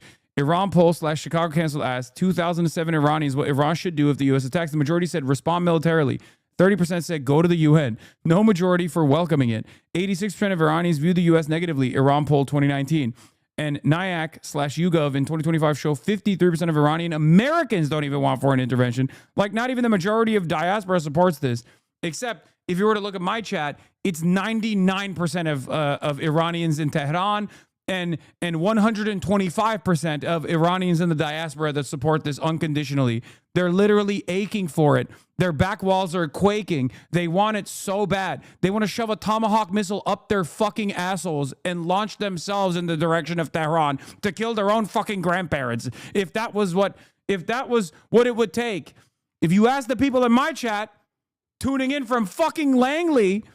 Okay, that's all they want. That's all people are demanding.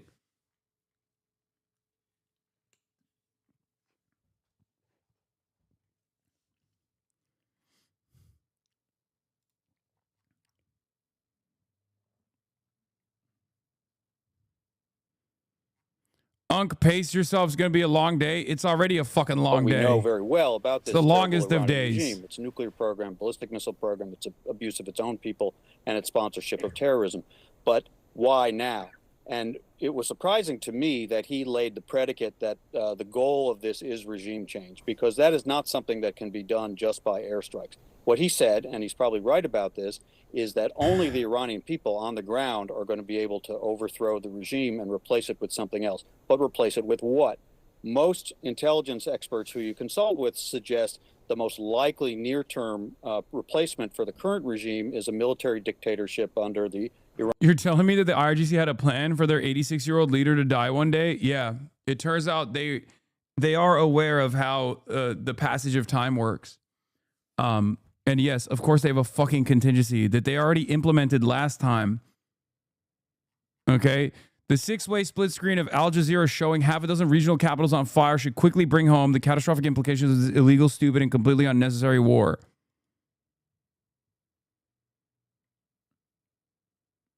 Longtime fan from south of Tel Aviv here. People are dancing, rejoicing, seeing liberatory Iranian missiles strike us.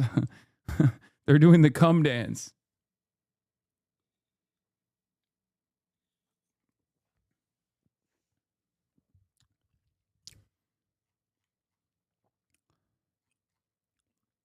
Like people think, also it's so funny because like people think I'm going to be like, what? The Ayatollah's dead.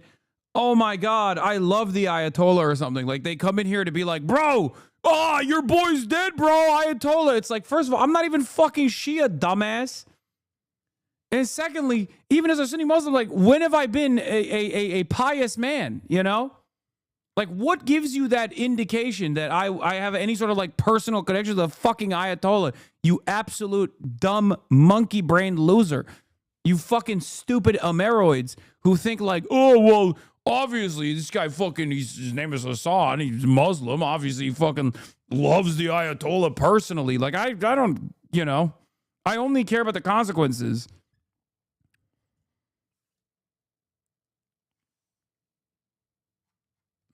Iranian Revolutionary Guard Corps. Beyond that, it's a big question mark whether there is a sufficiently consolidated opposition, whether it could be done peacefully or democratically, whether different splinter groups, ethnic or regional. Yeah, just wait. Now that the school that they struck, is getting a little bit of motion in Western news, they'll hit the same lines. Oh, this was an IRGC missile. This was a misfired IRGC missile. And then they'll say, okay, it wasn't a misfired IRGC missile. It was actually, there was actually a missiles munitions stockpile under the school, and we had to blow up the girls on top of it. You know how it is. That's how it always goes, okay? The U.S.-Israel seem to be pinning a lot on Iranians protesting against the regime during, or as Trump requested, after major military operations have ended. Anecdotal, but I've seen more videos of Bahrainis celebrating strikes than Iranians. Basijis currently occupy the streets. Even Channel 14 in Israel could only scrounge up a single woman dancing on a street and a couple boys in a schoolyard. Maybe things will happen tonight, but I have the skepticisms you have. Yeah. They are really, really leaning into the Iranian population taking matters into their own hands. And if that doesn't happen, if the response doesn't come, or even if it does come, let's be real, I think they're probably still going to keep up the strikes and escalate its intensity on Iran. But if that doesn't happen, they're just going to start directly killing more and more Iranian civilians, I think. What a spectacular strategy, for the record. What a spectacular fucking strategy. Twitch and YouTube combined 81,000 viewers. Are people waking up or are they botting again? No, brother. It's a fucking massive issue. It's a massively consequential story. Of course, people are just like tuning in to listen to what I have to say.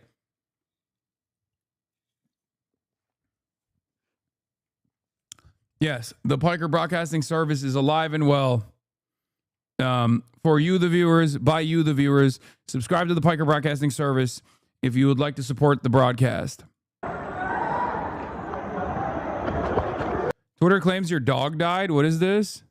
Streamer Hassan Piker's dog Kai has died at age 3 after an apparent accident at home. The cause of death has not been publicly confirmed. Yeah, no, it's because all the fucking Zionist Hasbara dick riders that are too afraid to openly say they want to suck Israel's cock as hard as they possibly can until the cummies impregnate them with the future of the Israeli population. They have to go and be like, oh, it's memes. Hassan is so mad. He's like zapping Kaya or whatever. That's it. That's what this is. I saw another one of those guys on the timeline being like, oh God, Hassan is going to punish Kaya so hard. They have to create this fucking narrative that, like, one, I'm really fucking upset at my best friend, the Ayatollah, and his passing. And then two, I'm actually punishing my dog Kaya for it.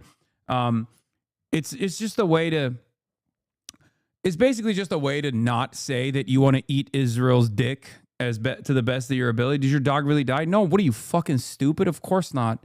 The fuck is wrong with you?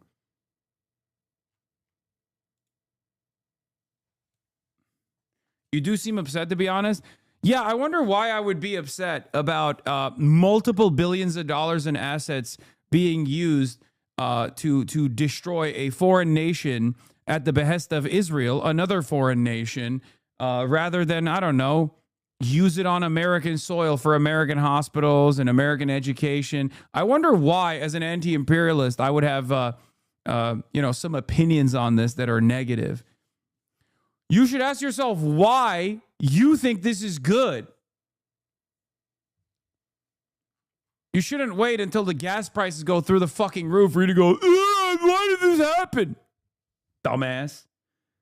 Pathetic. Selfish. Idiotic.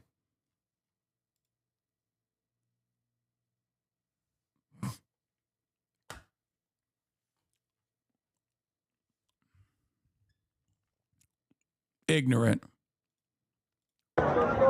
Side पे हो जाओ side पे भागो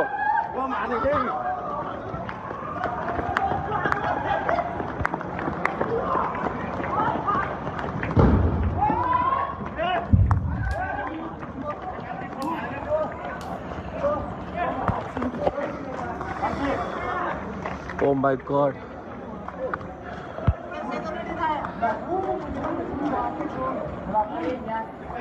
Guys, look at other. Look at other. Look at other. Look at other. Anything here?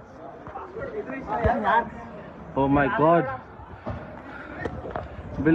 That guy's speaking Urdu. It's Qatar, bro. They have a massive Indian population, Indian residents. They have a massive immigrant population, much larger than the nationals, the Qatari national population. Room ke samne. Ya Allah khair. Just as the strikes began, President Trump posted this message on social media. A short time ago, the United States military began major combat operations in Iran. Our objective is to defend the American people by eliminating imminent threats from the Iranian regime, a vicious group of very hard, terrible people. Its menacing activities directly endanger the United States, our troops, our bases overseas, and our allies throughout the world. For 47 years, the Iranian regime has chanted death to America and waged an unending campaign of bloodshed and mass murder, targeting the United States, our troops, and the innocent people in many, many countries. Among the regime's very first acts was to back a violent takeover of the U.S. Embassy in Tehran, holding dozens of American hostages for 444 days. In 1983, Iran's proxies carried out the Marine barracks bombing in Beirut that killed 241 American military personnel. Yeah. I wonder why they say death to America over there. I just can't seemingly wrap my head around it. It's just like so strange. We're so nice. 2000, they knew and were probably involved with the attack on the USS Cole. Many died. Senior Trump administration officials say the U.S. had indicators that Iran intended to strike preemptively, and Trump decided not to let U.S. forces absorb missile attacks. Okay, dude. Yeah, right. Oh, my God. Oh, my God. They didn't even fucking say it ahead of time, too. Sure, bud. Iranian forces killed and maimed hundreds of American service members in Iraq. The regime's proxy. I can't deal with the stupidity of the average fucking hog, too. Like, I can't. I can't deal with the stupidity of the average American that looks at this and goes, hell yeah, brother. Like, we fucking did that shit. Like, oh, chest thumping, like, jingoistic sentiment. Just like thinking that this is beneficial for their lives in any way, shape, or form. Like, yeah, he did it for me, brother. I'm so fucking tired, dude. Have continued to launch countless attacks against. Wait, you can't send links unless you're subbed? Can you check logs if you want? I got timed out. Yes. If you would like to send me links, you have to be a subscriber to the HasanAbi broadcast. There's a lot less of that than we'd seen previously, though. Yeah, even in my chat, which normally a lot of bad faith actors and malicious actors would come into in a moment like this, we've rarely seen people be like, oh, I bet you're fucking mad right now, libtard. Your favorite liberal beacon of leftist values, the Ayatollah's dead. Like, it's not. There is definitely a very limited amount of people saying dumb fucking bullshit like that. I think most people understand that we're doing this for Israel and they don't really fuck with Israel and they don't really like it. And before people say, Hasan, don't you believe saying this is Israel's war is anti-Semitic? I'm going to stop you right there, okay? This is 100% Israel's design. If you think that it's not the case, you're a fucking idiot, okay? I don't give a shit how it sounds. This is outside of America's scope. America would love to destabilize Iran as well, make no mistake. America would love to take over Iran if given the opportunity. This violent military action is 1,000,000% Israel's design for the longest fucking time. Lemafayal Hasan seething. That's awesome. Hasan, you're seething. Me, on the other hand, I love putting American assets in the region, and I love spending billions, if not trillions of dollars defending Israel and blowing up Israel's enemies, baby. I love it. Me, I love it. You seething. Me, Chad. Me, Zionist Chad, doesn't deserve healthcare at all. Me, cattle. You, stupid fucking Islamist. I love being cattle. I love being a slave to capital. It is my favorite thing. Look at how low cortisol I am in this very moment. Okay? You, on the other hand, fucking stupid, seething, angry that angry that the United States of America is constantly telling Americans we don't have enough money for healthcare, we don't have enough money for education, we don't have enough money for job prospects, we don't have enough money for housing. We only have money for Israel. Me, I say, am Israel high, I'm a Chad. What do you got to say to that, dude 91? You're fucking my age, duder 91. If you're not angry at this point, you literally are a slave, okay? If you're not angry at this point, you have serf mindset, brother. You're a goddamn peasant. How the fuck are you not angry? Like, how do you wear it on your fucking sleeve like that, where you're like, nah, this shit, dude, injected directly into my veins. I love more of this, please. more of whatever the fuck's going on here. I'm a peasant. all the grand design of the world, all the violence, all the bloodshed, and, me never getting my surplus labor value back in return for all the work I put in so my boss can be a fucking wealthy demon. That's awesome. I love being led by the Epstein pedophilic cabal. It's my favorite. Is that your take? Is that how you arrive at American sovereignty, American prosperity? Is that how you get to be America first? That what it is? We're Epstein maxing in this bitch? That's what you got? Somewhere out there, someone's getting dominated with American force projection, and that makes me feel good. American forces stationed in the Middle East in recent years, as well as U.S. naval and commercial vessels in international shipping lanes. It's been mass terror, and we're not going to put up with it any longer. From Lebanon to Yemen and Syria to Iraq, the regime has armed, trained, and funded terrorist militias that have soaked the earth with blood and guts. And it was Iran's proxy, Hamas, that launched the monstrous October 7th attacks on Israel, slaughtering more than 1,000 innocent people, including 46 Americans, while taking 12 of our citizens hostage. It was brutal, something like the world has never seen before.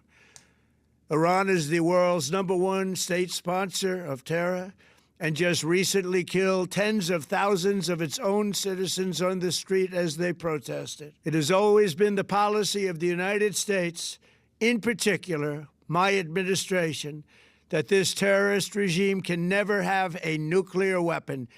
I'll say it again, they can never have a nuclear weapon. That is why in Operation Midnight Hammer last June, we obliterated the regime's nuclear program at Fordow, Natanz, and Isfahan. After that attack, we warned them never to resume their malicious pursuit of nuclear weapons, and we sought repeatedly to make a deal. We tried. They wanted to do it. They didn't want to do it. Again, they wanted to do it. They didn't want to do it. They didn't know what was happening. They just wanted to practice evil. But Iran refused, just as it has for decades and decades. They've rejected every opportunity to renounce their nuclear ambitions, and we can't take it anymore. Instead, they attempted to rebuild their nuclear program and to continue. It's pretty crazy that he openly fucking says, American soldiers are going to die and the Iranian public is going to be hurt by this too. It's fucking crazy. Like saying the quiet part out loud. But again, with the full knowledge that we are cattle, we won't do anything about it. You know what I mean? Here's CNN. Let's tune in live to CNN reporting on Khamenei's demise. Speculation as to just how far, one, the U.S. was willing to go, but Israel as well, if they were striking together. And now we know they were willing to go as far as taking out Iran's most senior leader. Now, we had reported earlier that he was not the only target of these strikes, that other senior military and other leaders in Iran were targeted. We don't know their status at this point, but as we reported earlier in the day, Israeli officials were becoming more confident over time today that they had hit at least some of their targets. Listen, in Iran, does that mean that suddenly there will be a new government, a new leader, one friendlier to the U.S.? No, an enormous network and structure of leadership and power remains in that country, military, economic, political, and otherwise. But to take out the supreme leader is a significant change. And of course, the question is, how far does that change go? Does it weaken the government to the degree that the government collapses? Does it weaken it to a degree that the protesters that we saw take on this government quite bravely in recent weeks are inspired to go out into the streets again, right? I mean, that's what President Trump was encouraging them to do explicitly in a statement this morning. Now, that's quite a risky proposition, given that government retains enormous power, and they showed they were willing to use it to deadly extent in the many thousands of protesters they killed in recent weeks.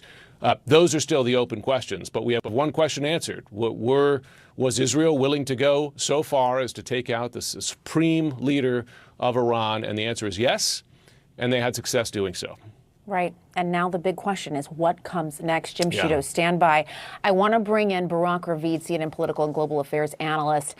He's also a global affairs correspondent at Axios. Barak, I know you spoke with President Trump earlier today.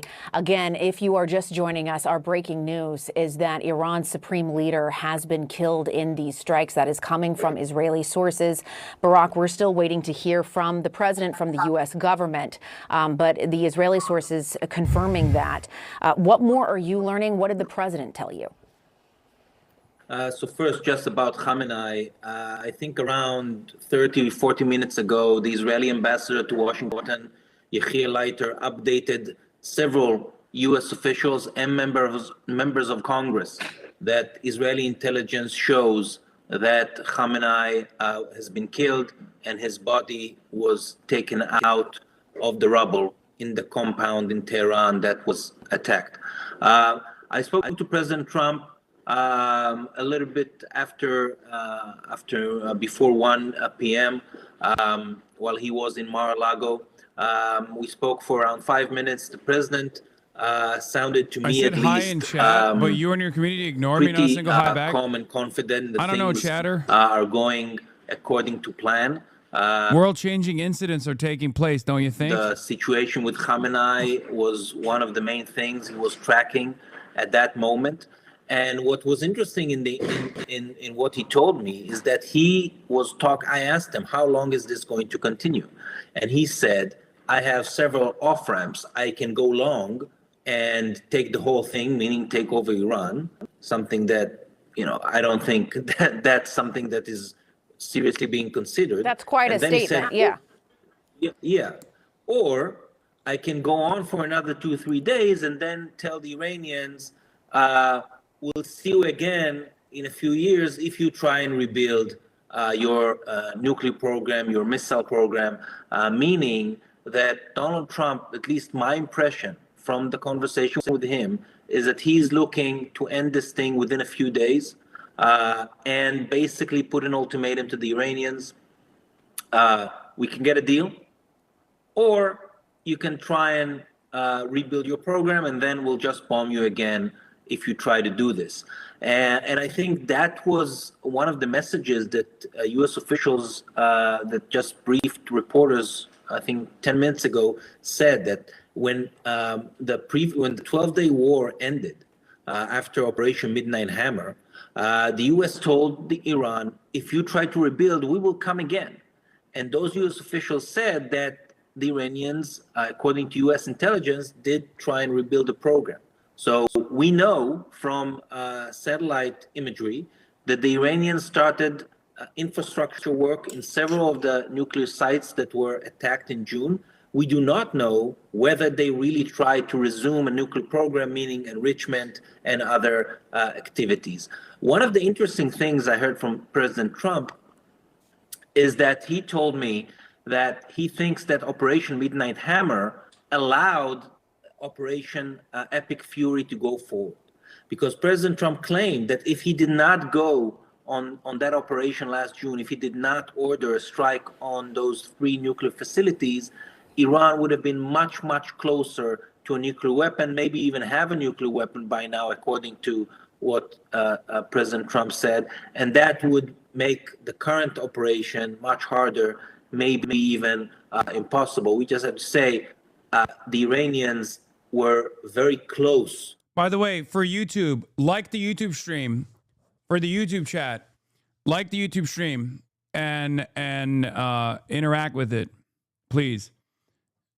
In order to boost its visibility, because I feel like putting Israel and strike on Iran in the name of the YouTube stream is probably not helping with the visibility in general. So hit that like button, hit the subscription, subscribe to the YouTube page. Don't forget to do that. More soundboard. What would I be doing if I was in Iran? I don't know, fucking dying, I guess. Iranians were willing to go did not really meet the minimum the U.S. was willing to go.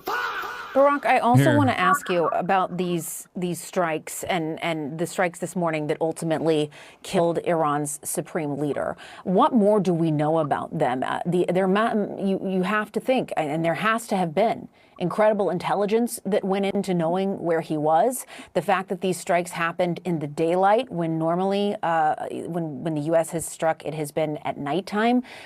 Do you know any more about the context around the actual strikes themselves? So I think one of the reasons that the strike was in daylight is because it was part of the, on the one hand, it was part of the deception. The Iranians, I guess, thought the strike would be during the night, as it's been last June. But also because the Israeli officials say that they had intelligence that at that time of day, morning time in Iran, there has been 3 different gatherings of senior Iranian officials in 3 different places. And that was a window of opportunity, an operational window that the Israelis could try and conduct strikes on those 3 gatherings and try and eliminate many top political and military officials in Iran. One of them, the supreme leader. By the way, the Israelis assess that they managed to take out the commander of the Iranian Revolutionary Guards Corps, that they managed to take out the commander of the Iranian Armed Forces, that they managed to take out the Iranian Minister of Defense, that they managed to take out the head of Iranian intelligence, and numerous other officials. And what is amazing to me is that this is exactly how the 12-day war started. In an opening strike that decapitated so many Iranian officials. And 8 months later, it seems that the Iranians literally learned nothing and conducted themselves in a way that A, allowed the Israelis to know where they are, and B, allowed the Israelis to hit them, meaning that they were not deep enough underground. All right. Great reporting from Barak Ravid. Please stand by. I do want to go to the White House now, where our senior White House correspondent, Kristen Holmes, is standing by. Kristen, again, for people who are following along, just joining us, we are hearing from Israeli sources. They are confirming that Iran's supreme leader, the Ayatollah, has been killed in these strikes this morning, joint strikes by the U.S. and Israel together. We are still waiting to hear from President Trump from the U.S. on this. What more are you hearing from people you're talking to in the administration, in the White House?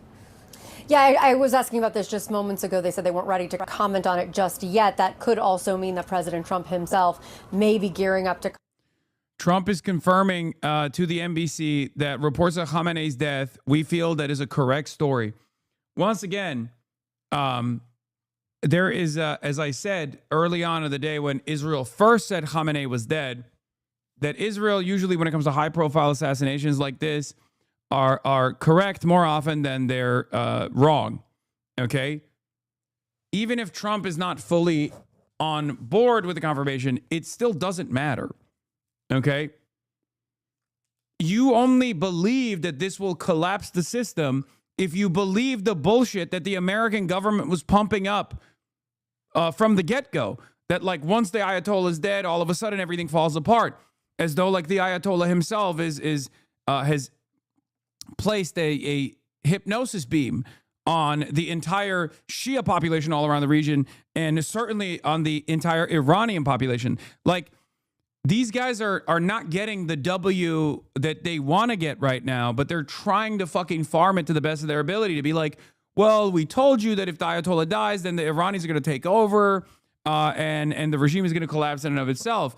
This, as we have said over and over again, is a failure. Is a failure to understand what the Iranian governance structure actually looks like. Okay? The idea that they don't have a contingency plan, the idea that there is no, like, day after plan that they have for a decapitation strike against the Ayatollah, who was 87 years old. 87. If you think that the fucking Iranian government didn't think that an 87-year-old guy was gonna die any fucking moment from a goddamn light breeze, you're a fucking moron. Like, what are we talking about? He was 87. At that point, he might die going up the fucking stairs. Like, you know what I mean? What are you saying? Yeah, he was 87. Didn't look a day over 86, too. It's so ridiculous. It comes from this Orientalist perspective that these guys are actually fucking barbarians, right? This is a barbaric nation that is in the mercy, at the mercy of one singular individual. There is no contingency plan. There's no governance structure. There's no horizontal administrative apparatus that is capable of running the show in the very likely scenario that the fucking Ayatollah dies, even if not in the hands of Israeli and American airstrikes, but simply because he sneezed too fucking hard. What are we doing?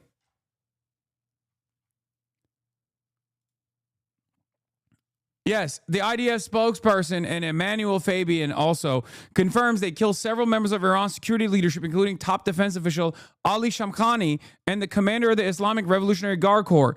Once again, they're still pummeling Israel. Like, what do you think? Like, does this not directly defy the expectations that these guys set for what happens? I don't understand it. Like, people literally were like, oh, they're just going to do a fucking decapitation strike. It's over from that point on. All the Iranians are going to be like, oh, we love being gay. And you know, we're throwing our veils on the streets and, you know, we're waving the flag. It's over. We're Persian now. We're not even Iranian. Like, is that what, if that was what was supposed to happen, it's not happening. It's not happening at all.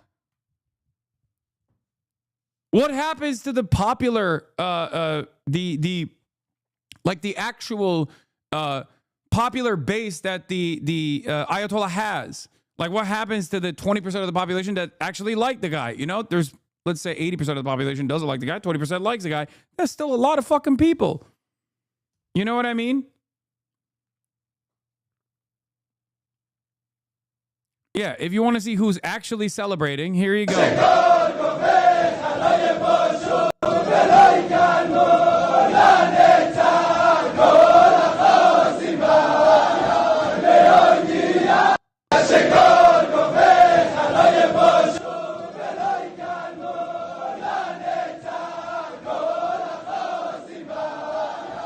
We couldn't hold control over Iraq or Afghanistan. Iran is nearly 4 times as large. We don't have the troops for this. No 9/11 to boost the ranks. I know. That's why a lot of people got offended when I said if there's ever like a you know, I said if there was any kind of like terror attack on U.S. soil, it will be very difficult to convince myself and many Americans, millions of Americans, that it had nothing to do with America and Israel's design.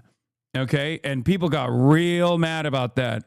They got real mad. I said earlier, Jamel Bowie of New York Times got real fucking mad about that. I said, if there's any terrorism, in air quotes, if there's any terrorism in air quotes that happens on U.S. soil now, you will never be able to convince me, nor millions of other Americans, that it wasn't Israel and America conducting it together to rally the masses to support an insanely unpopular war.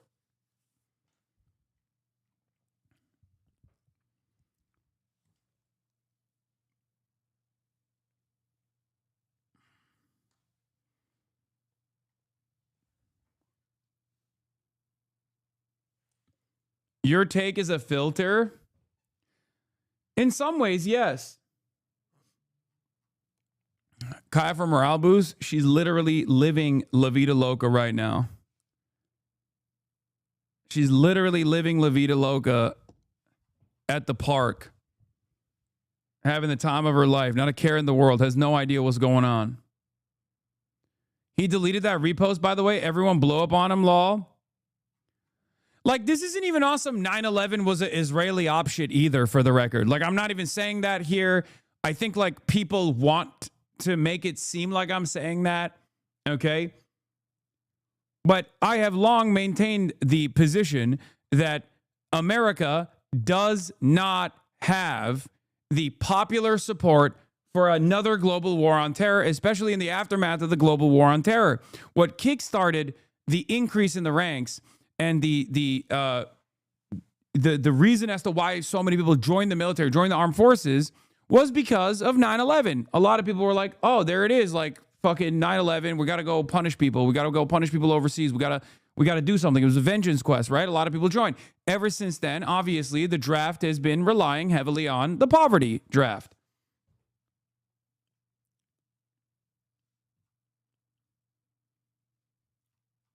So in the absence of another 9/11 style attack or like some major fucking incident, I don't think Americans are going to join the ranks of the armed forces to go and defend Israel, okay? I just don't think that's happening.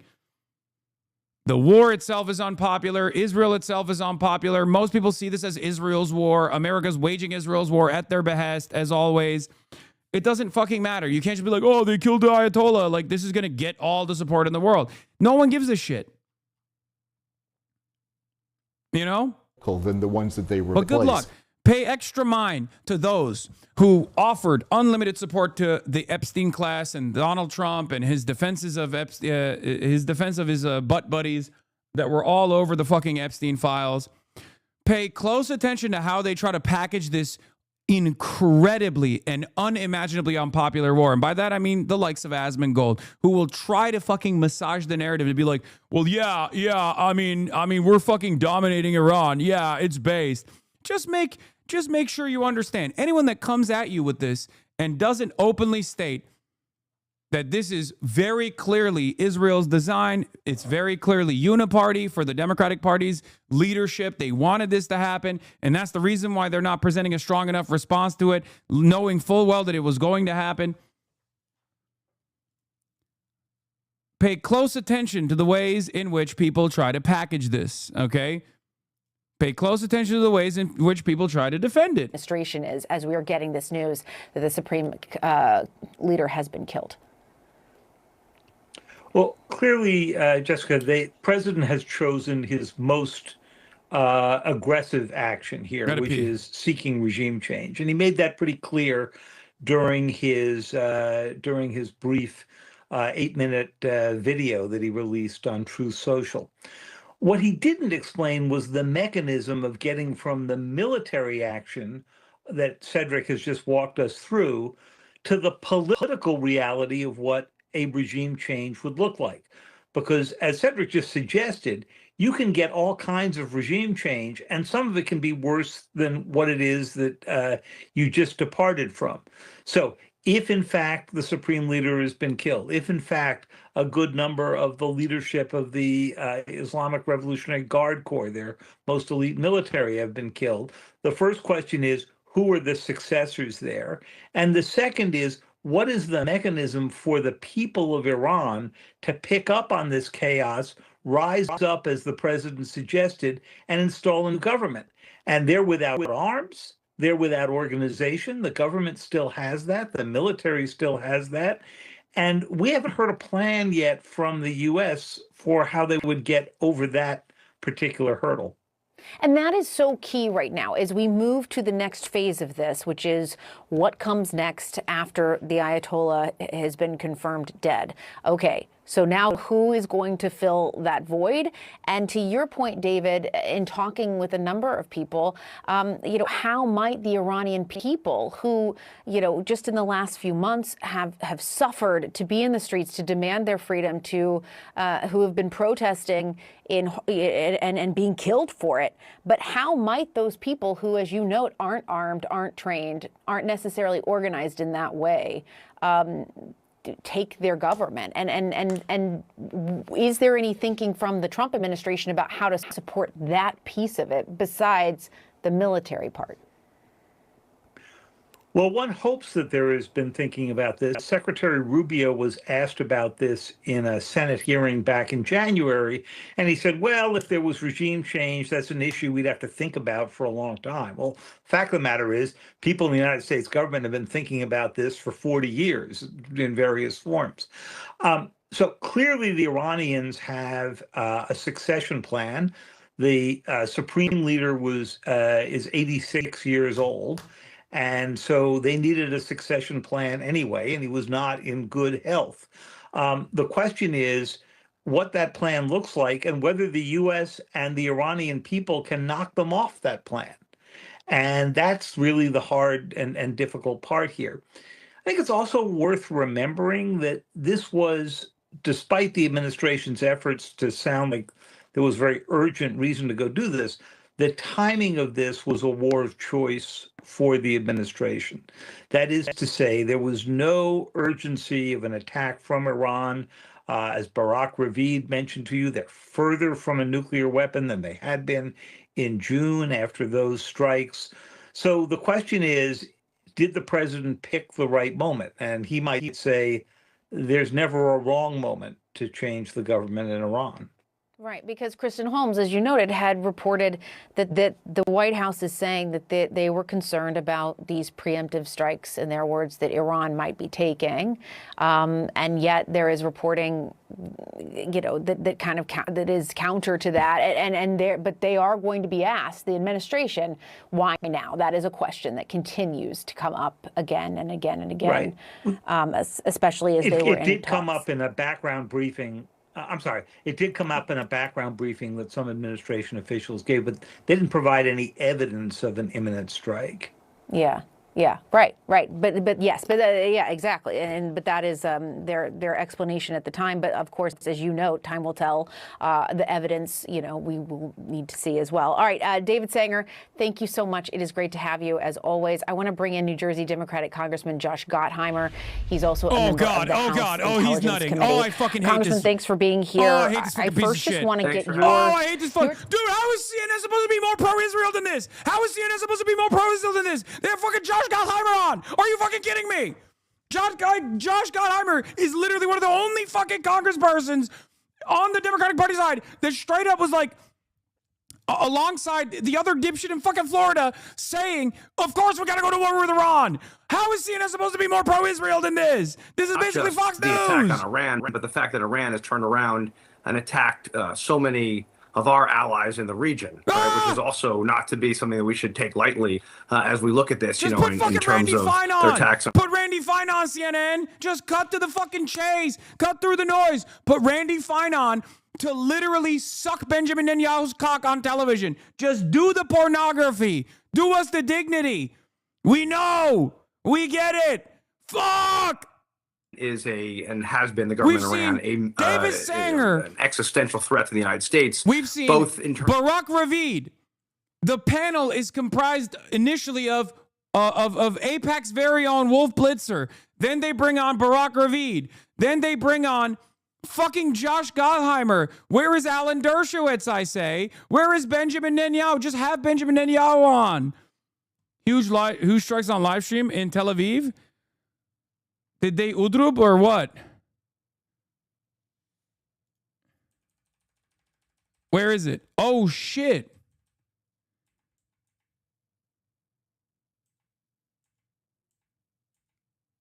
No, those are interceptors. Oh, shit. Oh, shit. Oh, fuck. Ooh. Wait, is this new? Is this happening already? Like this? Oh, shit. Oh, they cut across.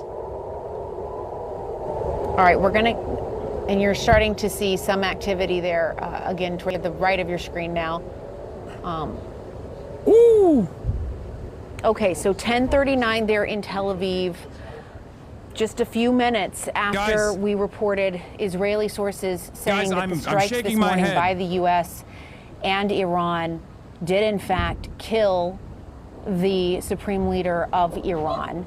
And there were questions about what we might see Shaking my motherfucking head, dude. after this news and throughout the night in Israel. I do want to bring in Cedric Layton, who's standing by.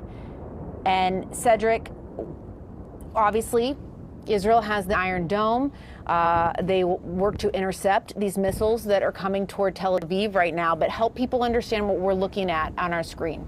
Yeah, so Jessica, what you're seeing is a panoply of different aspects here. So the Israeli air defense system, the missile defense system, is composed of basically 3 layers. One of them is the famous Iron Dome.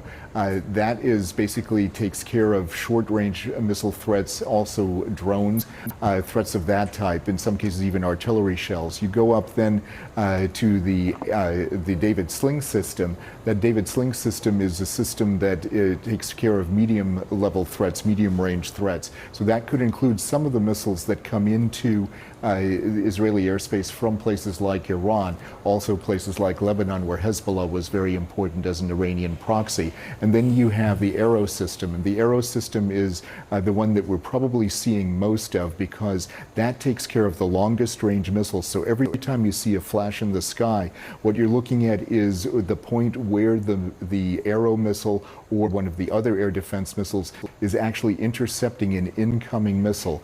Some of these missiles go in and they do what's called a proximity hit. So in other words, they don't actually directly hit the actual incoming missile, but others go in and directly hit that missile. It depends on which system you're using. But the basic idea is, if the target is perceived to be a populated area or an important building, then the Israeli air defense system is brought into play, and it actually takes out that missile. And if the trajectory of the missile shows that it's going into an unpopulated area, there you see a flash right there. That was probably a big hit where the missile was intercepted. You see pieces are falling. You are weird for liking this. Did you not see me go like this? Very bad. Did you not see me do that? Very, very bad. I'm shaking my head. I'm SMH. I'm SMH. I'm finger wagging. When I hear massive explosions sounding in central Tel Aviv, I go, not good. You know? Bro, the fucking fact that they have an Isfahan missile site camera is crazy. How is that? We just saw a missile. What the fuck is this Intel cam, man? Is that real? Medics and security forces are responding to reports of a ballistic missile impact in central Israel. What? But this doesn't make sense. They have the Arrow systems. I thought Israel would know that things are safe and sound because we don't have health care.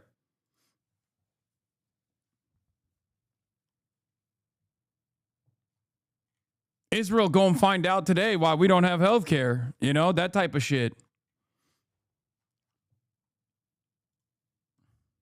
That what is happening, because I think you hear it immediately and you think, oh, did it hit something? But oftentimes it's the missile itself being stopped. Israel has That's right. It's the missile itself. So there's a missile that is going fast to intercept the incoming missile or the incoming drone. You can hear a sonic boom potentially from that. Or you can hear potentially the impact if the missile system is one which is designed, like David Sling, for example, to actually hit the incoming missile. Then, in that particular case, you may also hear the boom of the impact. Generally speaking, there's a possibility also of an explosion happening because there are proximity fuses on these weapon systems, and when they explode on impact, that then is designed to destroy the incoming missiles. All right, Colonel Layton, I want you to please stand by. I do want to bring in Jim Sciutto, who is watching this live with us as well as we see these strikes in Tel Aviv, the sirens sounding. Jim, what more are you learning? And as you're watching this, what's going through your mind? Well, listen, I've been on the roof of the hotel there in Tel Aviv in the midst of Iranian ballistic missile strikes, oh, you see that boom in the lower right-hand corner there, that this was last year in response to Israeli attacks on Iran. Iran has the capability to strike Israel. Israel has very formidable air defenses at multiple levels, and I believe that's what you're seeing right now, those flashes off in the distance. Most likely intercepts, but aware of that, Iran often launches their missiles and drones in waves intended to overwhelm Israel's air defense systems. Now, I should note that part of the enormous U.S., and there's an air raid siren there, part of the enormous U.S. military presence in the region, mobilized to the region, was expressly to provide air defense, additional air defense, not just for Israel, but for other allies in the region. And what I think we're seeing coming from the top of the screen Israel, there, mostly, I don't know. American bases are basically American bases on foreign soil outside of Israel have basically cratered at this point. So I don't think it's actually for all of our allies.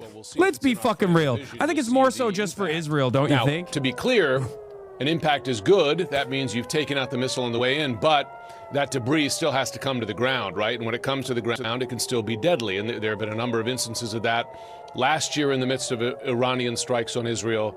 And I believe there were reports earlier today of someone in Israel being struck by falling debris. So the danger does not disappear after a successful intercept. But of course, far better to intercept the missile in the air than allow it to strike its target on the ground. Wait. Again, Wait. Israel has enormous... Guys, I feel lied to. I thought, but the Ayatollah's dead. And therefore, Iran was going to wave the white flag and that, like, they would never retaliate. It was over, right? The regime collapsed shortly thereafter. I'm still seeing videos of impact. I think that's what the calculation now is. Regime. Wait a minute. I think that's what the calculation. How is that possible? Regime preservation. Could you get a more pragmatic figure? Shock. This is mission accomplished, I thought. What's happening? I feel duped. Every time you see an impact, that's actually the Iron Dome working.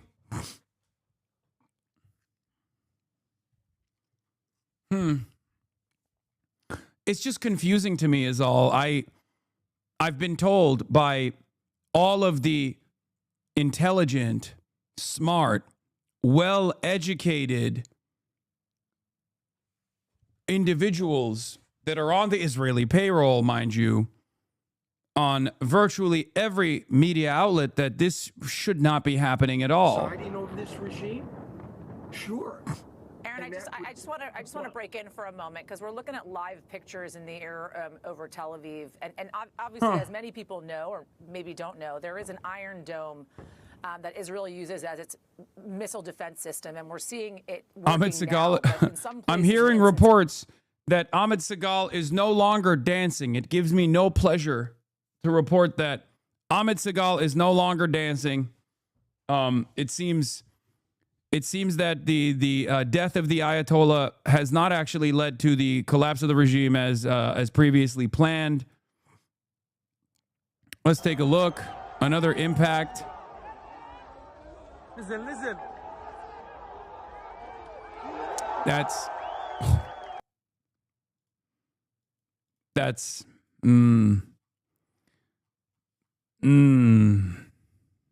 once again,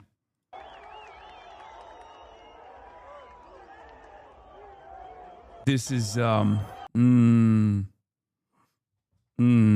just, let's get a better look. I couldn't tell what happened there. Listen.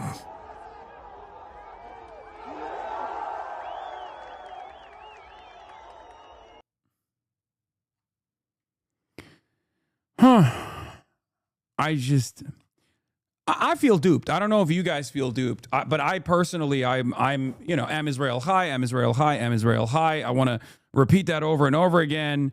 I thank Israel every morning that I wake up. for being the most prosperous, joyful nation that has ever existed, the only democracy in the world. Iran's second wave, it seems, is coming in extra strong. In addition to Israel, explosions and interceptors have been reported in the last few minutes over U.S. bases in Bahrain, Kuwait, Qatar, and the UAE.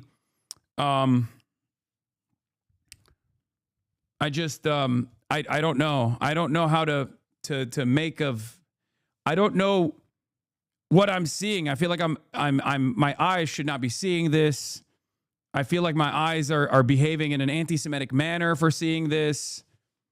I am going to continue with my reporting from the glorious nation of Israel at the heart of Tel Aviv, tuning in live, telling you, of course, that everything is fine and that the Iranian missiles are actually anti-Semitically targeting Israel, and that Iran is anti-Semitically defending itself, which once again is anti-Semitic. I want to stress that as many times as I possibly can. This is anti-Semitism.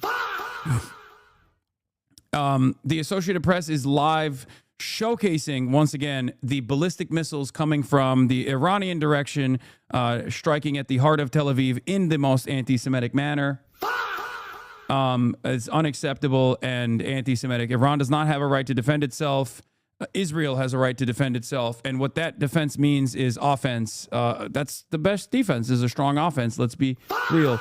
Barry Weiss is going nutty. What the fuck is this? Mr. Ramdani, you are more than welcome to come to one of my safe houses. Masih Ali Nejad, who was targeted for the assassination by the Iranian regime at her Brooklyn home, responded to a statement released by New York. Oh, okay, I don't really care about this lady. Can you add Udrub Udrub Tel Aviv to the soundboard? I'm not trying to get fucking literally drone striked. So no, I will not be doing that. Yeah, we saw the one live on NBC, but here, let's watch it one more time. Again, this is... Trump is asked by NBC who will replace Iran's supreme leader, Ayatollah Ali Khamenei, and says, I don't know, but at some point they'll be calling me to ask who I'd like. He added, I'm only being a little sarcastic when I say that. Interesting.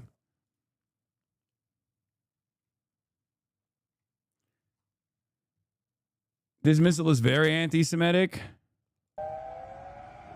Oh yeah, we saw this earlier. This is at Al Udeid in Qatar.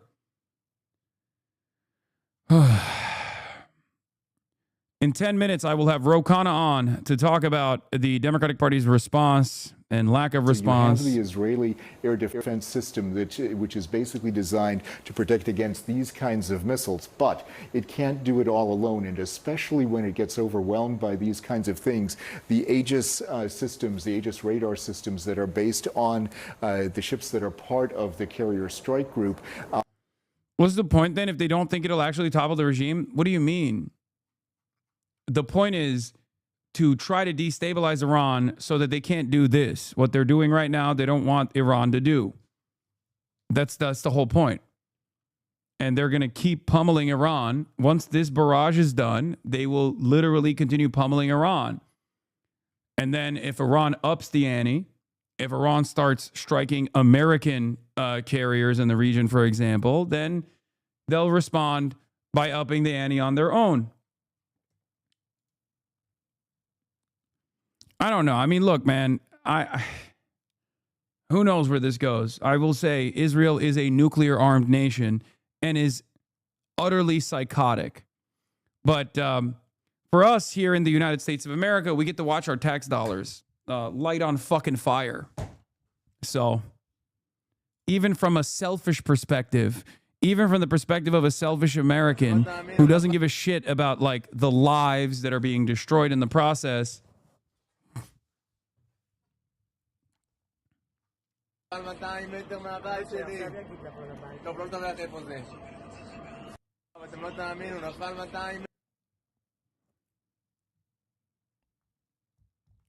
MDA images from the scene of an Iranian ballistic missile impact in Israel, in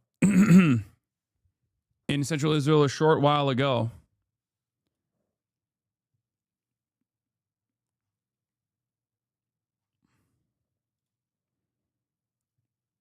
Goddamn.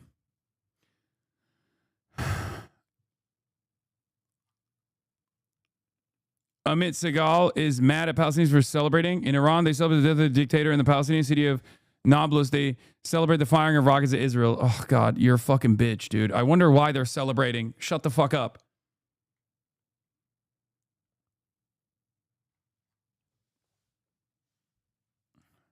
Isn't America supposed to be defending Israel? What was the point of bringing in those carriers? Brother, I don't know how to explain this to you. We are doing that right now. We are defending them. It's just that the Iranian missile technology is overcoming the unlimited billions of defense that we have dumped into Israel. So if you think that like every impact, I need you to understand something.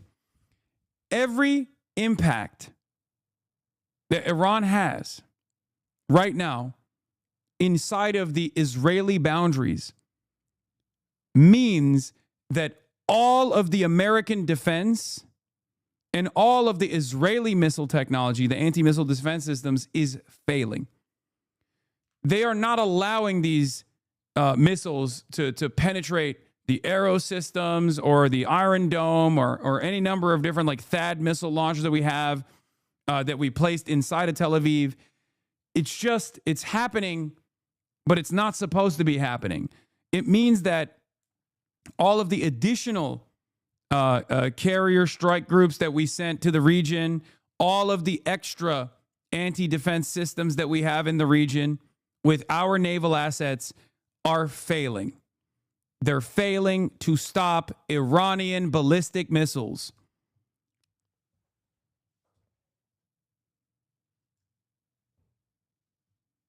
What is this? Your op Kira was finally revealed?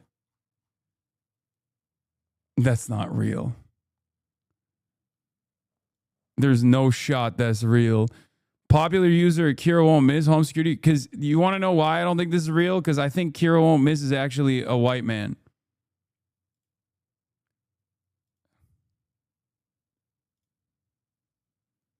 It's fake. Kira is not a black man. He is a white man. That would be more believable if he was if the fake image was a white man that looked exactly like that. Dude, this hit is really clear and nuts. Yeah, I already watched it. You're sending me the same one over and over again.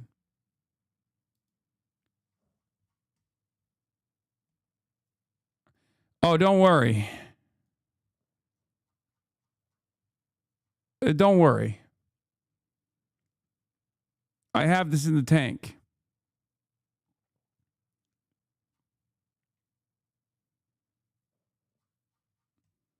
The fucking official Israel War Room account is throwing up Zohran Mamdani fucking memes at me. Ugh.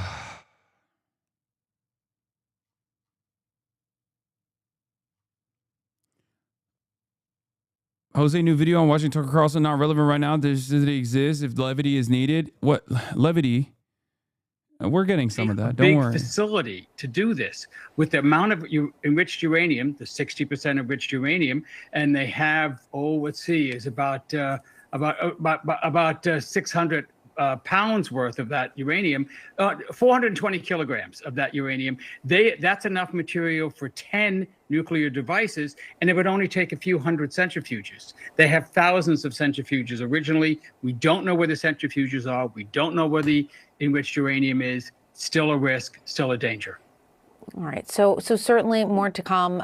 Joe, thank you so much for your analysis there. We really appreciate it. New Trump quotes on ABC. New President Trump just told me he believes the Supreme Leader is dead. When I asked the Supreme Leader is dead, the president said, we believe so. I asked if he knew definitively.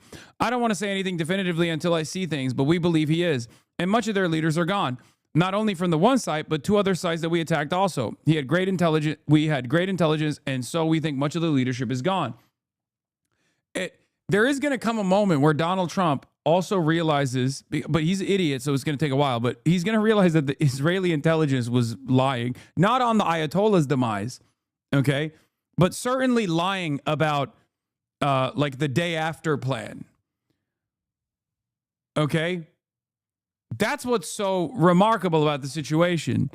Because although he is basically a fucking servant of Miriam Adelson, there is going to come a point where he realizes, oh shit, the Israeli intelligence is just constantly serving me up this fucking bullshit. He kind of came to that recognition in the 12-day war, because that's why they stopped it, because he was like, you guys told me that you were taking care of the missile silos, and now everyone's yelling at me. Okay? Like, you told me that this was going to be a Maduro-style situation, potentially. My own intelligence is telling me that's not the case. I believe you because, you know, Am Israel Chai. But I'm looking at a bunch of fucking craters in Tel Aviv, and it hasn't really stopped. I'm looking at a bunch of craters in fucking Bahrain, in Qatar, in the UAE, and it hasn't let up at all. They just keep pummeling all of these other American bases in the region. I now have instability in Iraq. Where are we going? Where the fuck are we going? What's happening here? You think Saudi is questioning its alliance right now? No, they're not.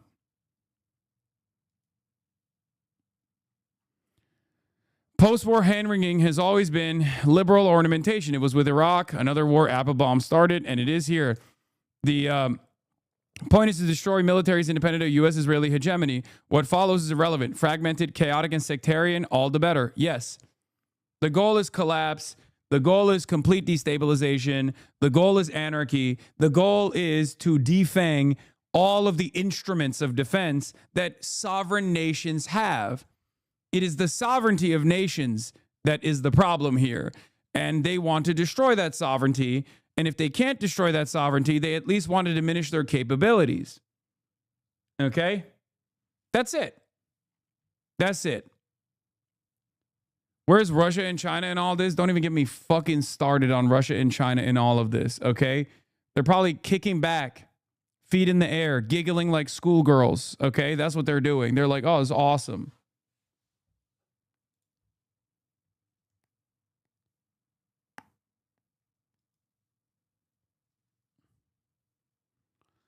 China is helping with surveillance. They are doing that. And Russia has helped with defense as well. And China has helped a little bit with defense as well. There's certainly a lot more that they could be doing, though, in my opinion.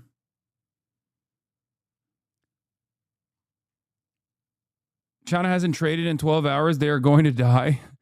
Okay, yeah. No one is thinking about China's need for trade maxing here. And I think it's kind of fucked up, I'll be honest. Ro Khanna is about to be on the broadcast, by the way, ladies and gentlemen. Like I said, Congressman Ro Khanna is about to be on the broadcast. I will be asking him some questions about, what's going on. What's going on is what I'll say to him. What's going on? Here was his 35-second video from 8 hours ago. Donald Trump has launched a war on Iran. The Congress must reconvene on Monday to vote on Thomas Massie and my war powers resolution to stop this war. Trump says his goal is to topple the Iranian regime. But the American people are tired of regime change wars that cost us billions of dollars and risk our lives. We don't want to be at war with a country of 90 million people in the Middle East. Every member of Congress must go on record today on how they will vote on Thomas Massie and my war powers resolution. Yeah. All right. I'm calling.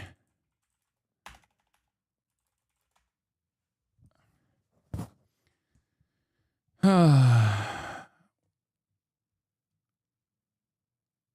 Islamist regime in Tehran has been helping Russia massacre Ukrainian civilians. There's no major justification for you to help to defend Iran. It would be a completely story if Iran did not have regime. What are you saying, bro? Shut up. Yeah, that's why we had to kill schoolgirls in Iran. You're right. All right, ladies and gentlemen, Congressman Ro Khanna is here. Welcome to the broadcast. This time, I don't know where you're at right now. There's a lot of snow behind you, and I know you're not in San Francisco. Where are you at, Ro Khanna? I was at Dartmouth doing a town hall. I was at Stanford last week on AI, and so Dartmouth also was key in developing AI. So we were doing a town hall with students, packed house on the Epstein class and AI. Of course, Iran came up a lot. Yeah, I actually saw in one of your town halls there were a bunch of constituents that you were addressing that tried to tell you, like, no, we have to do regime change in Iran, as a matter of fact, because the Iranian government has been incredibly repressive. Now, that is true. The Iranian government has been incredibly repressive in dealing with their own domestic affairs and in putting down any sort of like resistance movements. Having said that, however, your answer was pretty decent, where you talked about how American intervention is not going to help the Iranian population. And unfortunately, only a couple short days after, we are now seeing that the American and Israeli response is not helpful at all. America has now, since that incident, America and Israel have been bombing Iran. Iran has been retaliating. Where are you at now on this issue? Well, Thomas Massie and I are introducing the War Powers Resolution to stop this war. I mean, the reality is it's not just unconstitutional. It hasn't worked. It didn't work when we went after Gaddafi. It led to 6 years of civil war in Libya. And people say, oh, Ro, is it a partisan thing against Donald Trump? No, I just told you something that President Obama did, who I admire in many ways, that I disagreed with. This didn't work when we took out Saddam Hussein. The taking out the leader is the easier part. I mean, the hard part is what comes next. And a lot of times the people within the regime look at what the United States did, and they use that to whip up a angry nationalism. And it leads to more killing and a worse outcome. So you have now a president, again, who promised to end these wars, to not get us into a regime change war, breaking his promise, spending billions of our dollars on aircraft carriers there, on strikes there, putting our troops at risk, and we don't know what's going to come next. Yeah, and there is no day after plan, and that much is obviously clear. So I want to ask you very directly: do you believe that getting Congress to vote for the War Powers Act will actually stop this administration, or do you feel as though this administration is going to continue doing whatever it wants to do regardless? Well, it's a high bar because we've got to not only pass it, but the president's got to sign it, or we've got to have the votes to overturn his veto. Now, when Bernie Sanders and I passed the War Powers Act to help stop the war in Yemen, President Trump in his first term vetoed it, but he voluntarily suspended the refueling of Saudi planes. And by the way, Thomas Massie was involved in that as well. But that was the only time that the War Powers Resolution has ever passed the House or the Senate, when Bernie and I did it. And we did manage to get the war of Yemen to stop, not by force, but by the public pressure. So I believe in this case, the public pressure can matter, especially if we can get more than Massie. If we can get Walt Davidson and a few other Republicans to come vote with us, it matters. And at the very least, we need a unified Democratic Party. And it can't just be this procedural gibberish. Yes, we need to come to Congress, and there is a constitutional right. But we also need to say we are against dumb wars. We're against endless wars in the Middle East. On the substance, we are not for taking unilateral action and engaged in these wars. Of course, the Iranian regime is brutal, and they killed their own citizens, and there was repression, and there's no denying that. But this is not the way to solve the humanitarian matter. We should have had an international coalition with targeted sanctions against the regime. We should have negotiated with China, which currently is providing cover for the regime. Why wasn't this part of the bilateral negotiations with China to be tougher on the sanctions with Iran? We should have taken it to the UN Security Council. We did none of the hard work of diplomacy. So A question I have for you is also the weight of this responsibility that falls on the opposition party, the Democratic Party.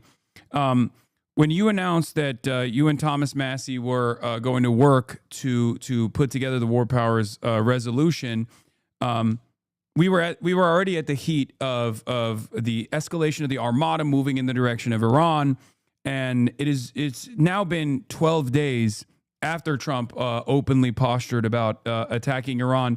Do you feel as though there were some setbacks internally within the Democratic Party as well, that this War Powers resolution could have been implemented faster, or at least taken on faster?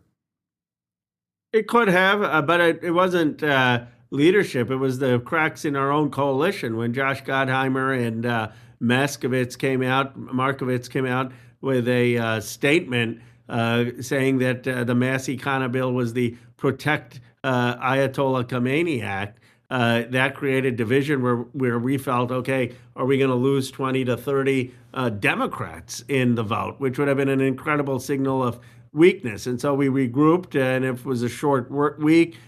Johnson cut some of the days, and then we now got 3 days ago or mid last week the consensus. So now I think the defections would be minimal, but we still need a very strong Democratic vote next week. Where do you think these defections are coming from, especially considering that the recent Gallup poll data showed for the first time ever that the plurality of Americans are actually sympathetic to Palestinians over the Israelis? And this is not even just about Israel-Palestine, of course, even though it's obvious that this is Israel's design, Israel's ambition in the region for quite a long time now. Where do you think these defections are actually coming from? Because there's clearly not a lot of Democratic appetite in the base of the party, let alone the base of every party at this point. Independents are majority not in favor of going to war with Iran.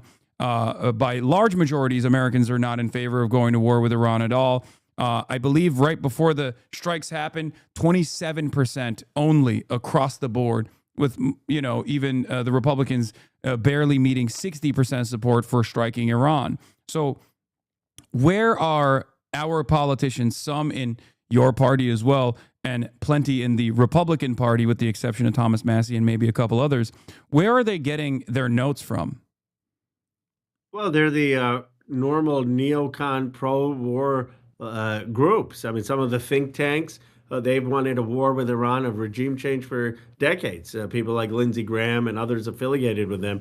Of course, it's no secret. I mean, AIPAC has been public saying that they support the strikes, and they've been making the case to members. There are other groups like that that are will paint members as weak on national security or protecting the terrorists if they don't vote. And then, like you mentioned, I was protested. I had 200 or so people shout at me in my own town hall, and that was the pro Iranian American community that was very pro war and pro us getting involved in the Middle East. Yeah, the YouGov poll from 228 asked if the Americans approve of the U.S. attacks on Iran on Saturday, and 44% said they disapprove, and only 34% said they approve, and 22% said that they were not sure.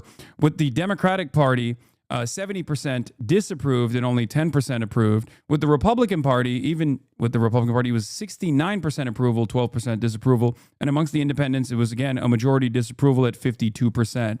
So there is no popular appetite for this, even after Donald Trump has conducted these strikes, even down to the Republican Party, where it's only a 69% approval rating, which is fairly low for actions taken by the Trump administration as adjusted to past performance for, you know, whatever domestic or foreign policy affair Trump engages in. So what will it take for our representatives to actually represent the democratic interests of the majority, overwhelming majorities, in your opinion? What can we do as American citizens? We need the most strong mobilization right now on the Khanna Massie War Powers resolution. You know, just flooding every Democratic leader, every Democratic member of Congress, every Democratic senator saying, well, how do we get a unanimous vote? We got to flip Gottheimer. We got to flip Markowitz on this. We got to say this is the time you stand with the Democratic Party in unison.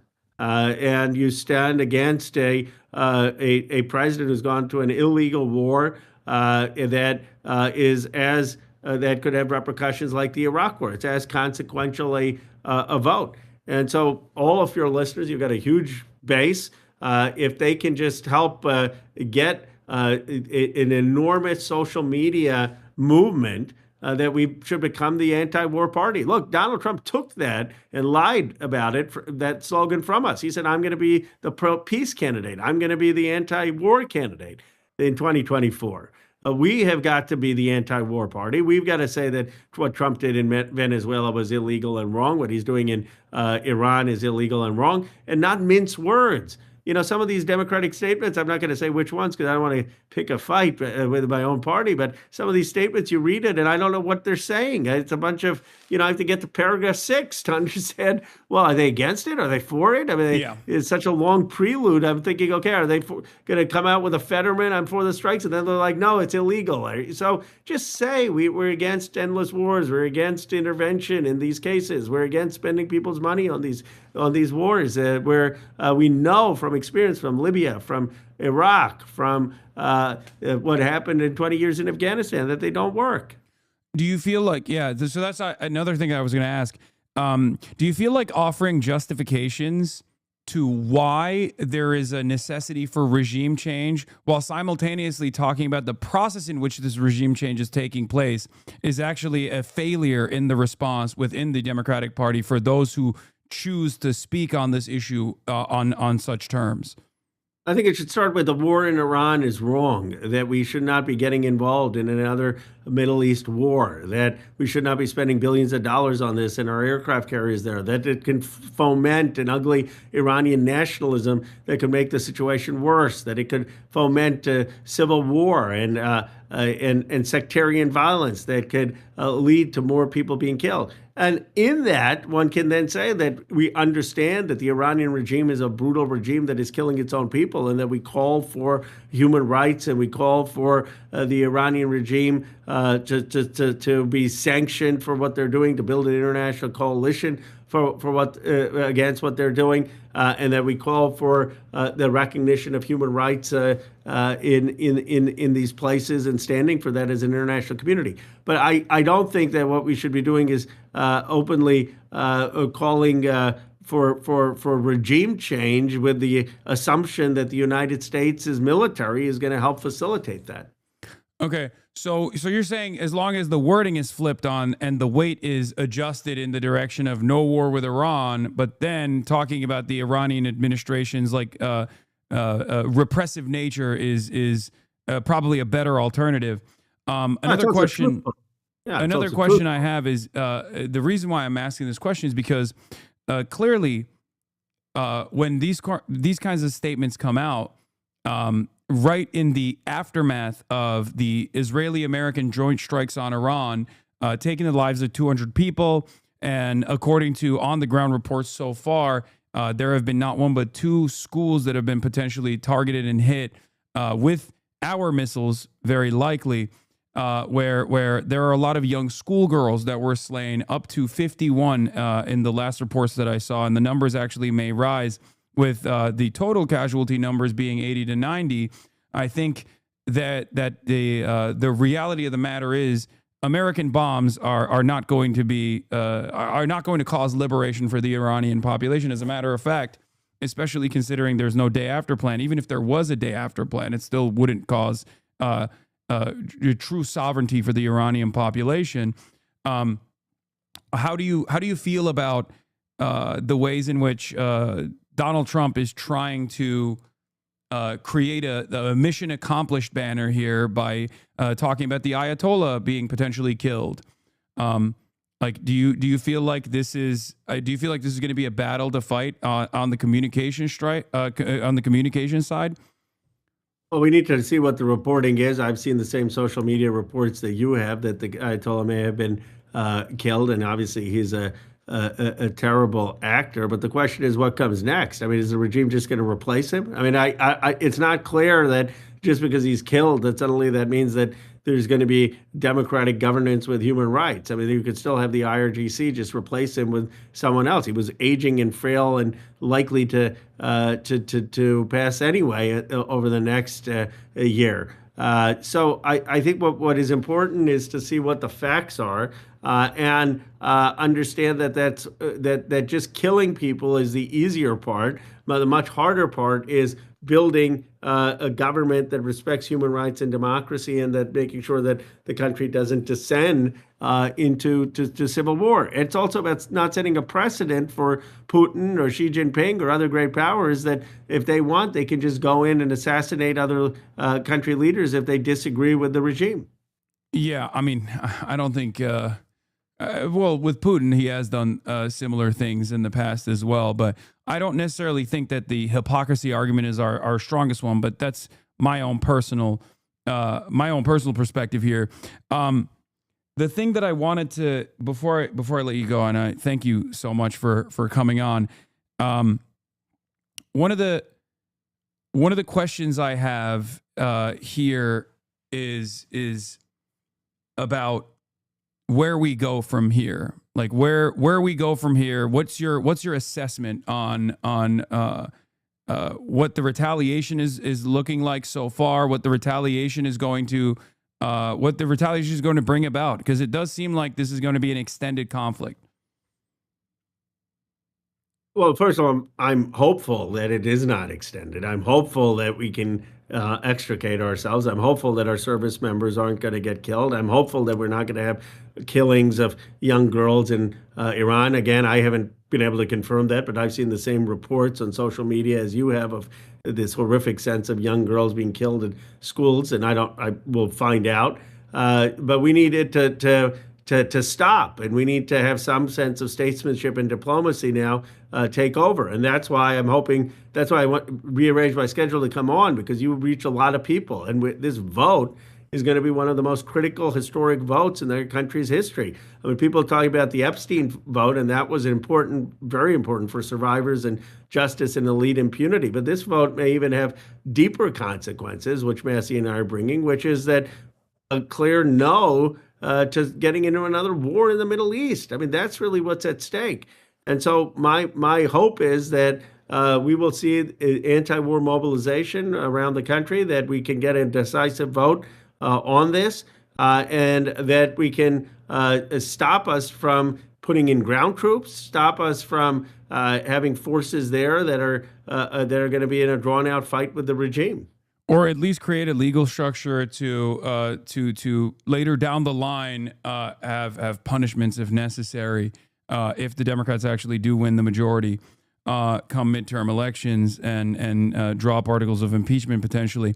One thing I will ask is you were able to create a successful popular mobilization around the release of the Epstein files, and clearly this was something that Donald Trump ran on personally. You were able to take advantage of the base of support, the Republican side of the conversation, also wanting transparency around who was actually financially involved with Jeffrey Epstein, who was actually potentially a co-conspirator. And this is the reason why that public pressure caused even Donald Trump to sign into law, something that he's currently not following through on. Having said that, what are some of the more malleable? Who are some of the more malleable colleagues that you have in Congress on the other side of the political spectrum across the aisle that could actually receive a little bit of pressure to help people like ourselves potentially whip votes? Because it's very clear that Mike Johnson is going to be a hurdle in that endeavor.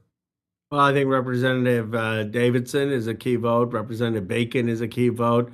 Representative Brian Fitzpatrick is a key vote here. Someone like Andy Briggs is a persuadable person. Representative Gosar has opposed military interventions. And then on our side, of course, you've got to get Moskowitz, you've got to get Gottheimer, you've got to get Lauren Gillen, and we need a strong statement from all of the party leaders that we are not going to be for another Middle East war.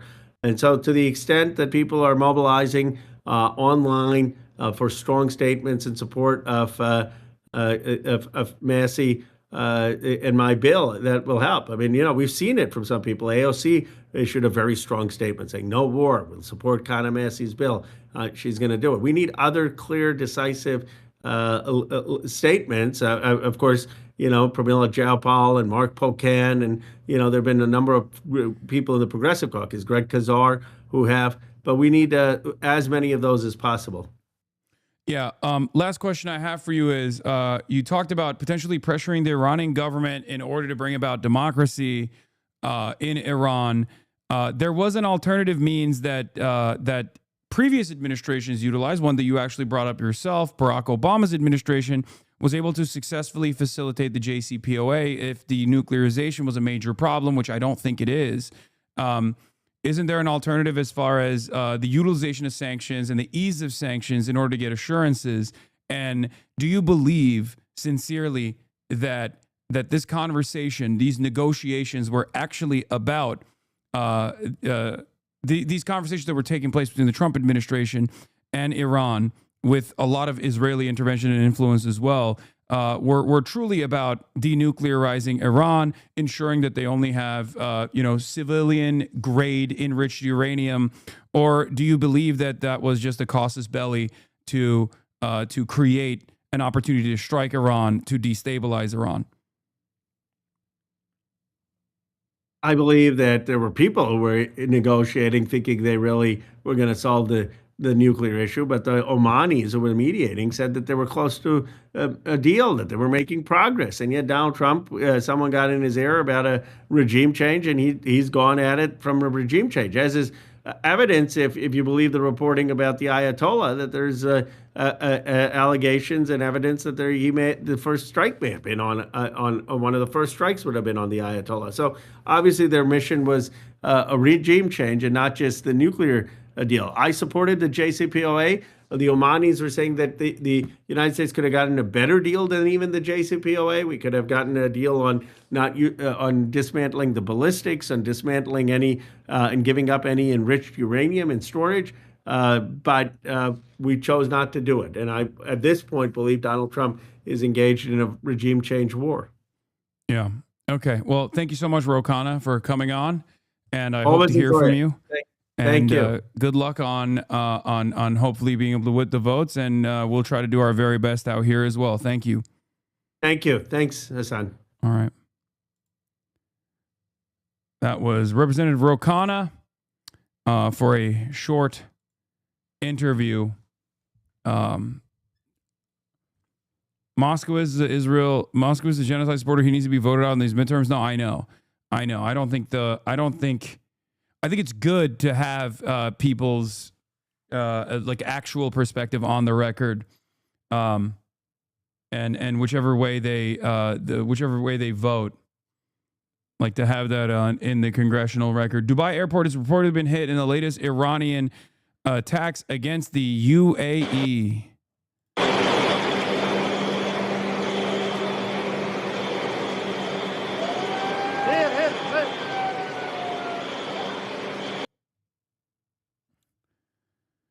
Press reporting on the ground, missile damage in Tel Aviv. Saturday night around 11.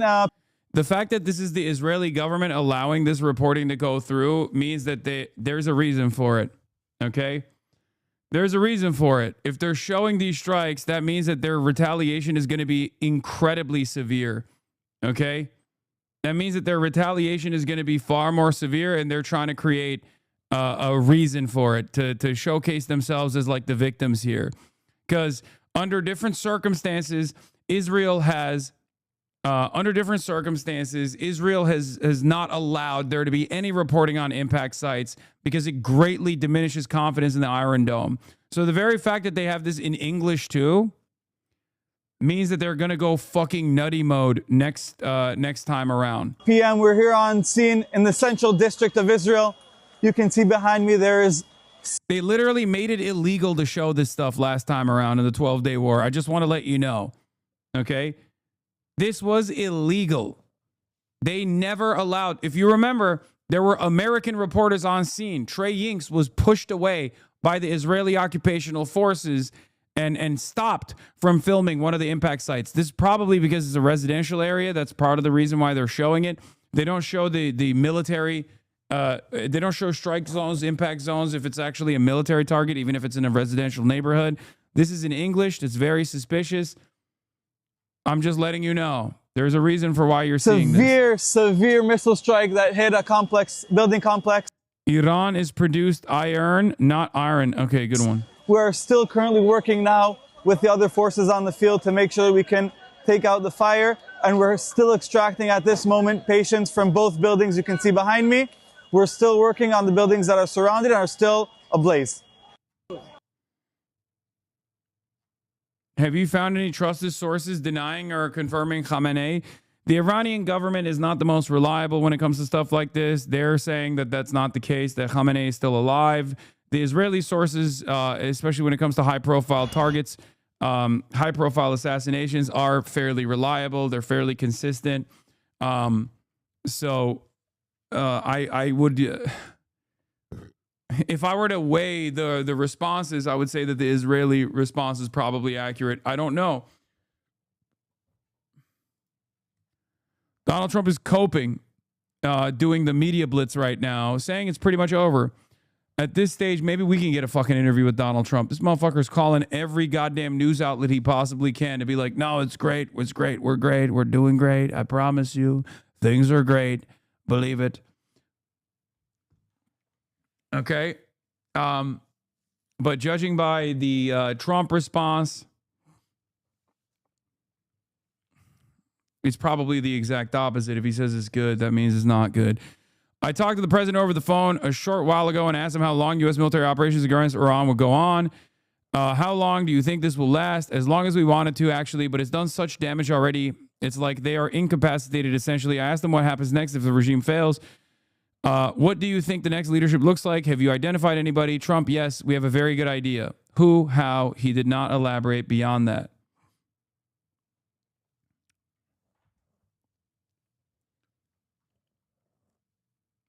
New attacks, fresh attacks on Tel Aviv. We're going live to the Tel Aviv right now. There's some interceptions that took place, it seems. God damn it. The fucking AP cameras are so ass, though. They, like, literally avoid showing the impact.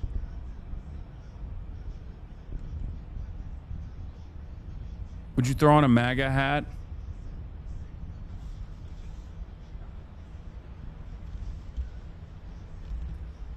The question every journalist should ask Donald Trump is, you said if the Ayatollah is dead, that the Iranian regime is cratered, or the Iranian regime is incapacitated. Why are they still attacking American bases in the region and also Israel? Why are the Iranians not up in arms as you suggested previously? How much weight do you place on Israeli intelligence? These are some good questions to ask the Trump administration. How much weight do you place on Israeli intelligence as opposed to your own internal communique? Your generals have informed you that, and the CIA reporting, according to Reuters, informed you that there is no day after plan, and that killing the Ayatollah will not actually yield the response, or will not actually yield the results that you thought it would.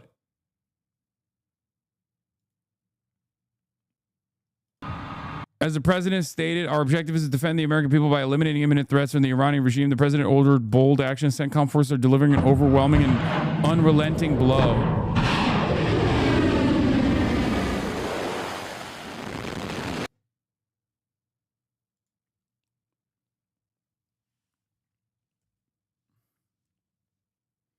There's also reports of a U.S. ship being struck,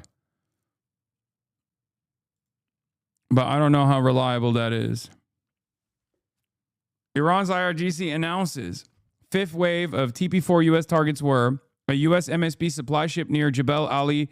Reportedly, the ship's been disabled with 4 Iranian drones suffering heavy damage. The ship supplies U.S. military ships. The U.S. base is in Kuwait hit with 4 ballistic missiles and 12 drones with confirmed casualties.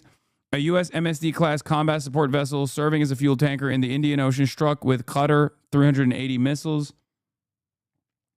Iran says the strikes caused heavy damage and losses. This is from 6 minutes ago from the IRGC.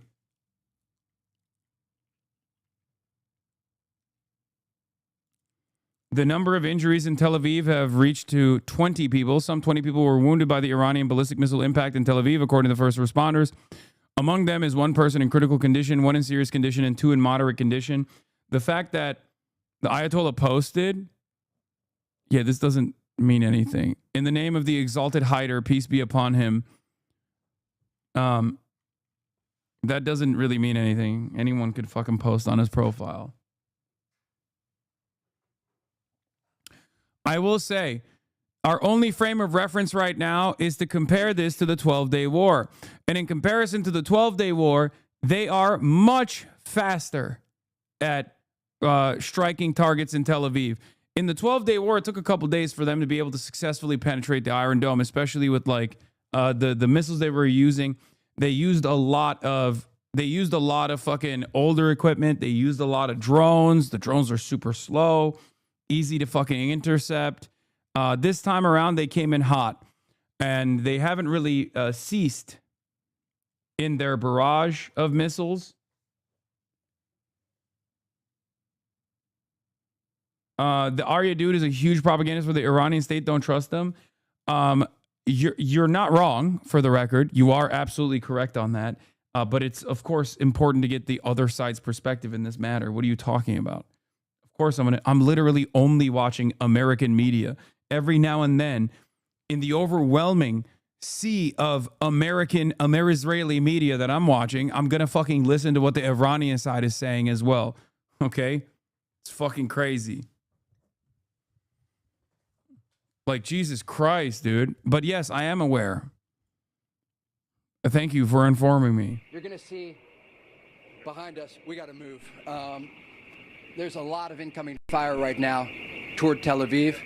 And so just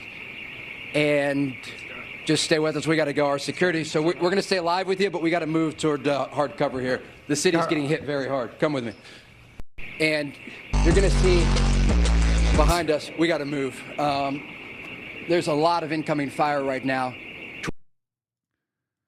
Can you pray for me? I live in Qatar. If you lived in Qatar, what would you do as Qatar's in the middle of everything going on? I would fucking demand that you have no fucking real democratic power here, but I would demand that the kingdom remove the U.S. bases. No more CENTCOM. Good luck.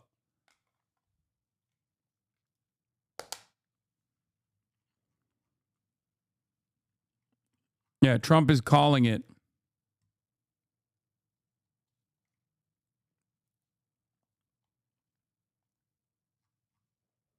There's also an emergency UN session happening right now. What are they going to do? Fucking condemnations? Destabilization. Yeah, this shit doesn't matter to me at all, brother. I might as well be watching. I might as well tune into like the Hutchinson broadcast to see what his take is on fucking America and Israel striking Iran, you know? Oh no. The United Nations. What's next, dude? Are you going to send me another stern letter that China wrote about how this impedes trade maxing somehow? Every single dumbass Euroid leader came out and said, oh, how joyous of a day this is that America is striking another sovereign nation. Literally. Who takes over if the Ayatollah is dead? Another Ayatollah. Ayatollah is a position. There were three in the line of succession that were picked in secret before the 12-day war because the current Ayatollah, or the former potentially Ayatollah, who is 86 years old, recognized that Israel was probably going to do a decapitation strike. It didn't happen in the last 12-day war. But it happened this time, potentially, allegedly.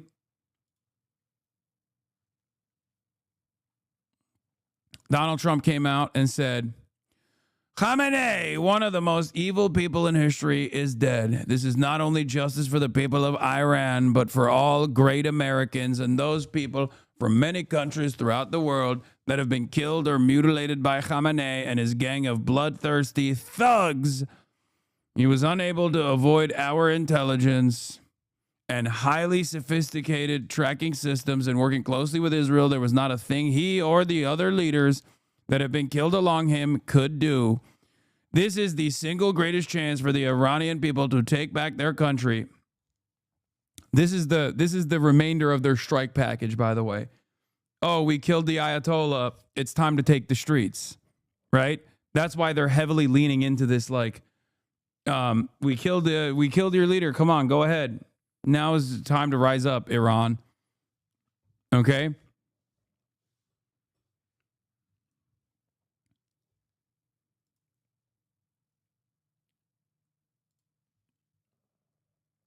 The head of Iran's Unified Combatant Command, Major Ali General Abdullahi, has released an audio statement saying that Trump should know that this time it is not up to him to end the war, and that the U.S. Israel must receive a teeth-breaking response.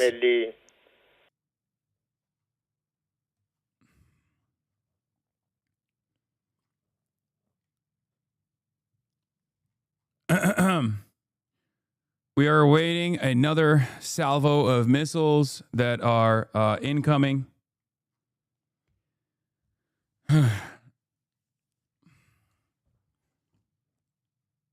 But in any case, let's continue with this. This is the single greatest chance for the Iranian people to take back their country. We're hearing that many of their IRGC military and other security and police forces no longer want to fight and are looking for immunity from us. As I said last night, now they can have immunity. Later on, they only get death. Hopefully, the IRGC and police will peacefully merge with the Iranian patriots and work together as a unit to bring back the country to the greatness it deserves. There's 0% chance he believes this, right? Like it's just like, does he think that the IRGC is not even more aggressive hardliners than even the fucking Ayatollah?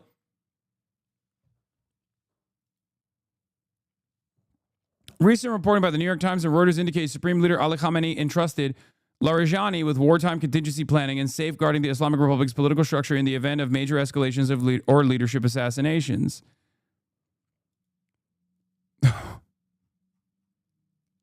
What did Ali Larijani say? The guy who the Ayatollah put in charge if he was to be killed? Let's hear from Ali Larijani. We will make the Zionist criminals and the shameless Americans regret their actions.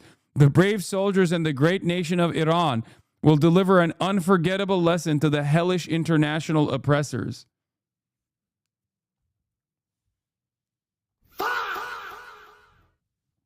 I don't know. I don't know how much smoke this is. I don't know if this is smoke and mirrors. Wait, what is this? Is this another one? 2 interceptors swing and miss. Oh, no.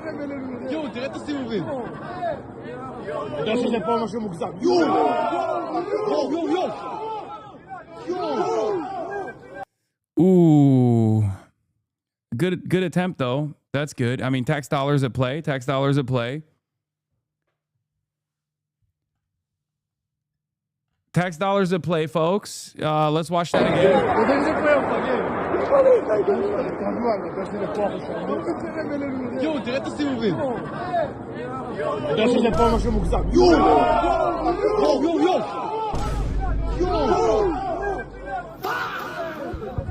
נפילה של החיים. יו, יו, יו, יו. יו, יו, יו, יו.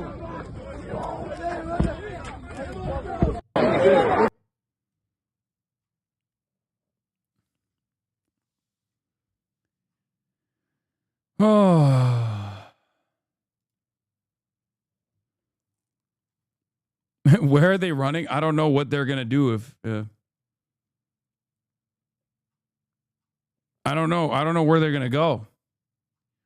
Are the interceptors... Yeah, a lot of you guys are joking, but this is no joking matter. Interceptors only miss their target if they're feeling anxious. Okay.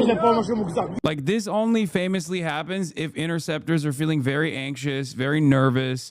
And I don't think it's funny. I don't think it's funny that you guys are laughing at American tax dollars at play, being lit on fire. This is performance anxiety, especially after the 12-day war performance. Like they're very nervous. The interceptors are. How would you do in their stead? Really, how would you do? I bet you wouldn't also perform as well as the interceptors are. Have you thought about maybe the fact that these interceptors are Hamas? Have you thought about that? Not laughing now, are you? Yeah. Your empathy is insane. I'm a very empathetic person. Exactly. I can even demonstrate empathy for faceless, lifeless interceptor missiles that my tax dollars paid for. Yeah. There's more to the Trump statement. He confirms he will do heavy bombing until peace, peace, peace through bombs. Oh, I forgot to finish the Trump statement because we were looking at the guy in charge, if Ali Khamenei is actually dead. Why are you making jokes right now, bro? This all leading to a large regional war. What do you want me to fucking say, man? What do you want me to do? Cry all day?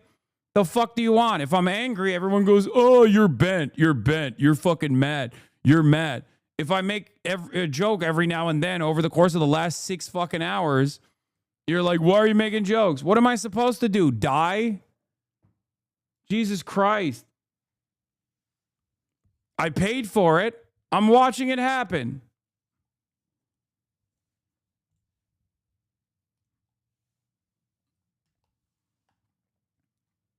Yeah, I'll cry I bawl, okay? I'll cry my fucking eyes out every time the poor nation state of Israel, which literally demanded this happen, faces a fraction of the consequences of its actions that it's like dishing out to the entire fucking planet with my tax dollars.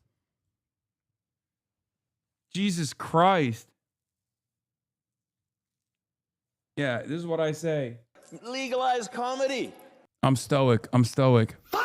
That's what it is. That's what I'm doing. Anyway, hopefully the IRGC police, all this stuff. The process should soon be starting in that not only the death of Khamenei, but the country has been in only one day very much destroyed and even obliterated. The heavy and pinpoint bombing, however, will continue uninterrupted throughout the week or as long as necessary to achieve our objective of peace through the Middle East and indeed the world. Thank you for... so he's going to continue bombing Iran. He's like, if you guys don't... It's literally exactly as I said. Remember earlier when I said they're going to tune up the dial of death and destruction if the Iranians don't respond? It's basically the same process as the sanctions where it's like, we'll starve you until you kill your leaders. Okay, now that we've killed your leaders, we'll bomb you until you've killed the rest of the leaders. And if you don't actually kill your leaders, we'll just bomb you harder. The bombing will continue. Some of you are going to die, but that's a risk I'm willing to take. I mean, he literally said American soldiers are going to die in the process, and that's a risk he's willing to take. So, of course, he doesn't give a fuck about brown people. Let's be real now.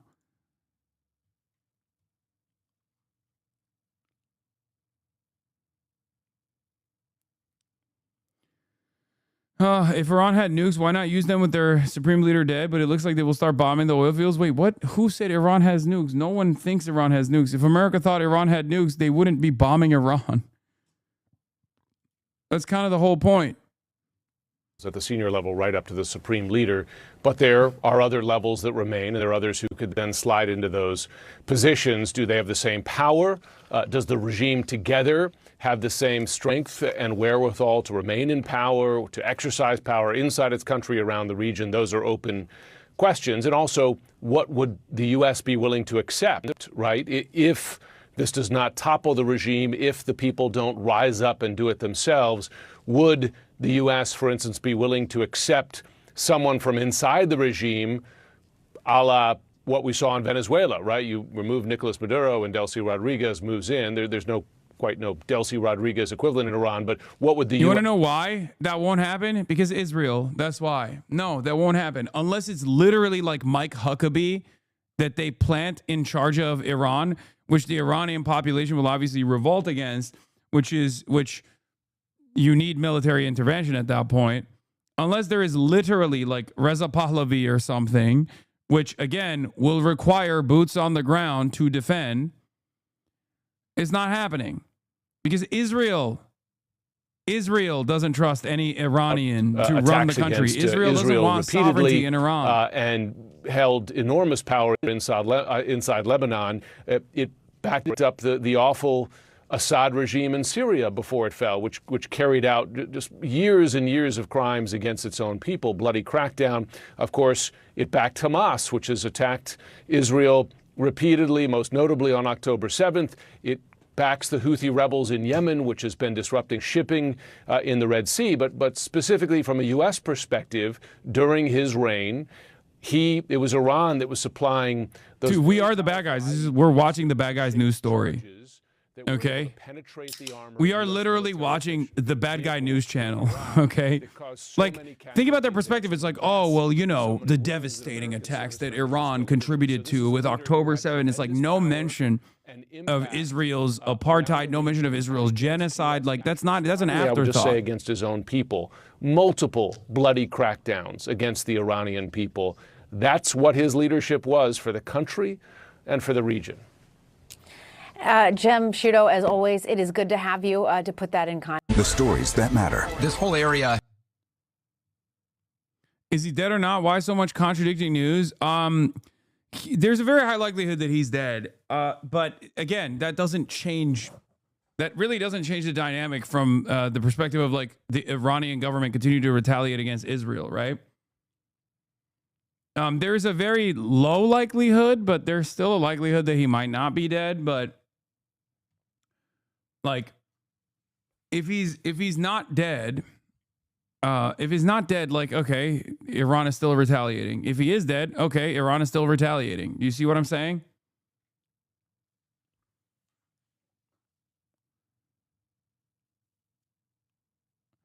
America would at least need a fighting force to support, like in Afghanistan. This shit won't happen like this. Yeah, there's no amount of bombing. You don't have popular mobilized forces on the ground. You can't use the Kurdish militias to fucking control the Iranian government, right? Like, that would be fucking insane. And the only like robust popular mobilization you can engage with on the ground is the Kurdish militias that would like come in from Iraq, which I believe they did.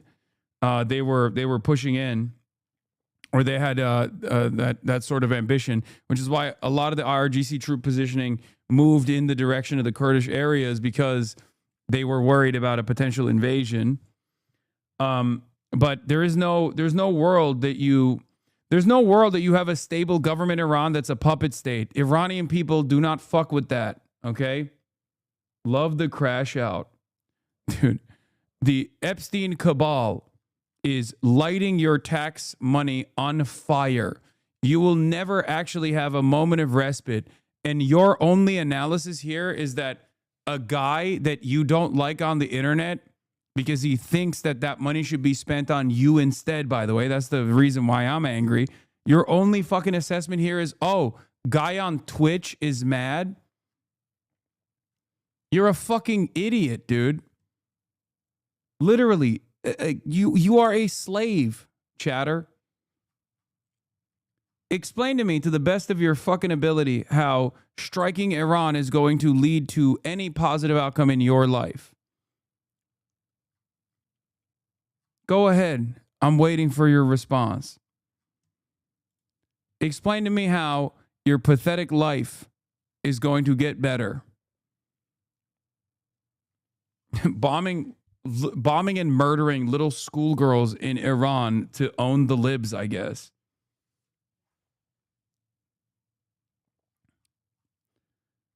America is led by a pedophilic cabal. And you're over here being like, nah, this time is good, actually. The pedophilic cabal's grand desire in murdering school children is actually going to be so good.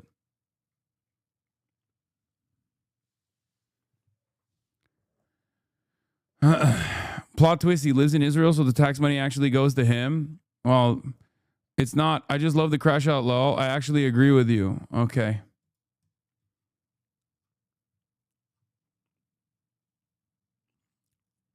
Shia Iraqis are celebrating in Dearborn where Saddam was executed. Not even 10 years later, ISIS was taking slaves and killing Shia.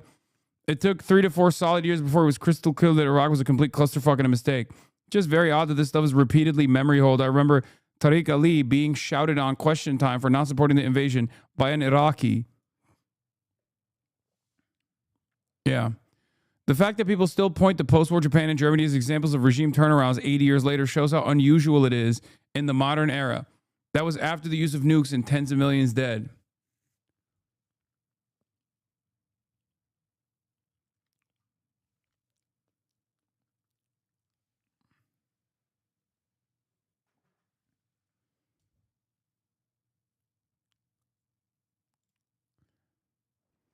From U.S. admin official background briefing, recording, listening to seriously question if U.S. negotiators understood what Iranians were proposing. One official kept saying the acronym IAEA wrong. The International Atomic Energy Agency, by the way. They seem astonished Iran would not agree to the U.S. supplying them nuclear fuel. They took as suspicious proposals that Iran saw as concessionary.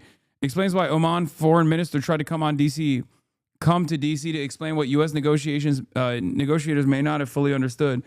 I'm not saying what Iran proposed would have been enough. I don't know, but it seems U.S. negotiators did not have the expert guidance to understand it correctly. Lack of experienced experts in the U.S. team means they were seemingly relying on outside sources to interpret it for them. I will tell you from my own suspicions with my conversation with Ro Khanna, by the way, earlier, that they are very worried about having this come across as like Israel's war. America's fighting Israel's war. Why are they worried about this? Because back in the day, that's what Pat Buchanan used to say. Okay? It is seen by especially the old guard in both the media and also in the political class as an anti-Semitic canard. Unfortunately for them, it's objective reality, right? And I do I am very careful with the language that I use. And also on top of that, will routinely explain how this has become Israel's war rather than just simply say like, oh, we invaded Iraq because of Israel or whatever the fuck, right? Like, was that good for Israel? Yes. Was America still at the, behind the wheel in that endeavor? Absolutely. The reason why I say this is Israel's war is because America demonstrated an alternative perspective with Iran and it was cast aside, right? Not only is this the populist attitude, but it's also the correct one. It's kind of like how neoliberals would regularly say, oh, you fool, you simpleton, saying we invaded Iraq for oil is stupid. It doesn't actually explain the full scope. Except we did invade Iraq for oil. That was a major component, okay? So anyone that tries to disparage that is a fucking idiot. And the same goes for saying this is Israel's war. This doesn't mean I'm not abdicating the responsibility from the hands of the American administration. I certainly am not doing that. They are fucking monsters, okay? This administration and the duopoly on the issue of how to deal with Iran, the military intervention in Iran for regime change is conducted by monsters, okay? It's still a collaborative effort.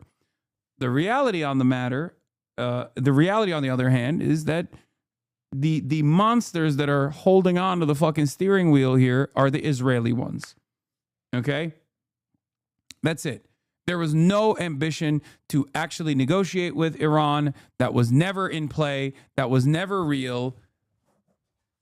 We 100% were going along with whatever the fuck Israel wanted to do. And anyone that doesn't recognize that picture is going to give you the wrong analysis. Okay?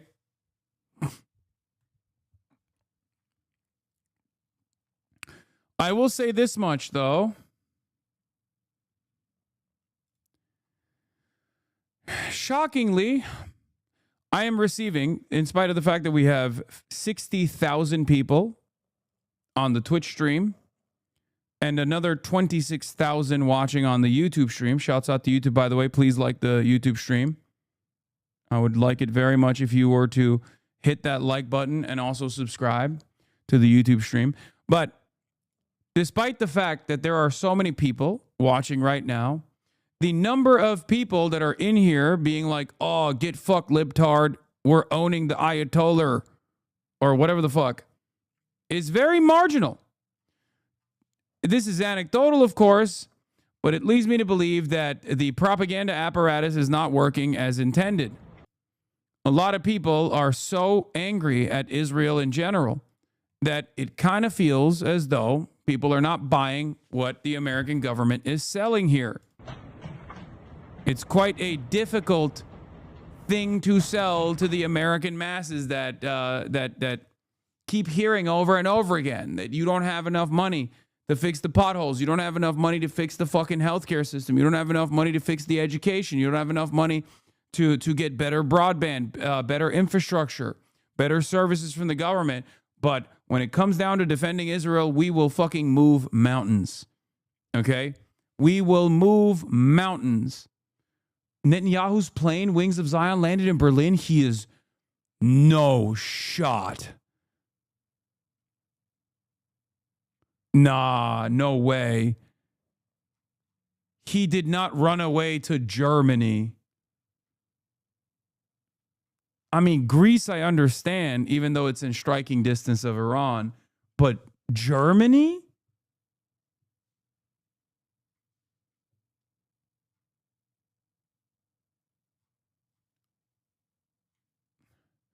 The ICC warrant.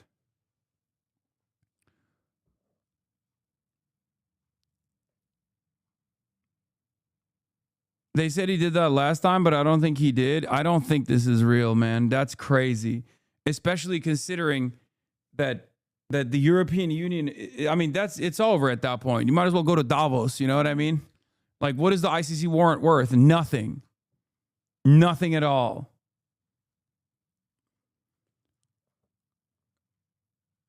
The ICC warrant is not worth the paper it was written on. You can't even wipe your ass with that shit.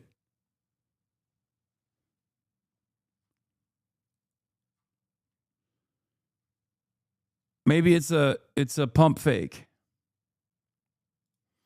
Here's the comparison of polling with support for the Iraq war versus this. 72% of Americans were in support of military action in Iraq in 2003 versus at the beginning of the attacks against Iran, it's only 34%. And that's after. That's like one day after. That number will grow for the record. But it's crazy that a 45% opposition and plurality opposition still exists. If Big Yahoo stepped foot in Greece, he would be turned into a campfire story. Okay, dude.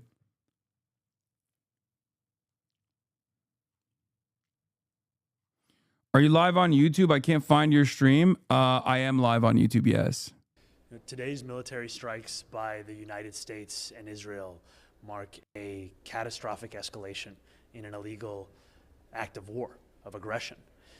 Bombing cities, killing civilians, opening up a new theater of war. Americans do not want this. Americans do not want another war in pursuit of regime change.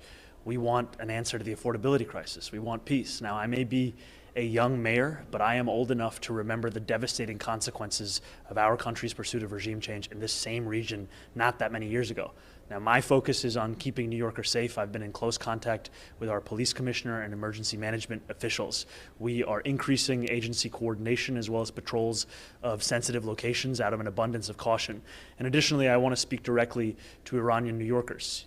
You are a part of the fabric of this city. You are our students, our artists, our small business owners, our neighbors, our community leaders. You will be safe here. Okay. You kind of.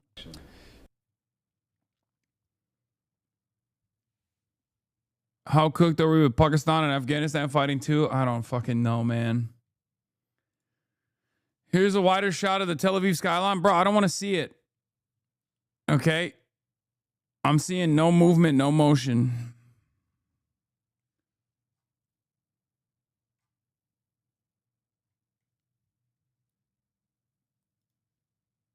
Yes, yes, yes. The Burj Al Arab hotel has been struck by an Iranian drone and is on fire. I know.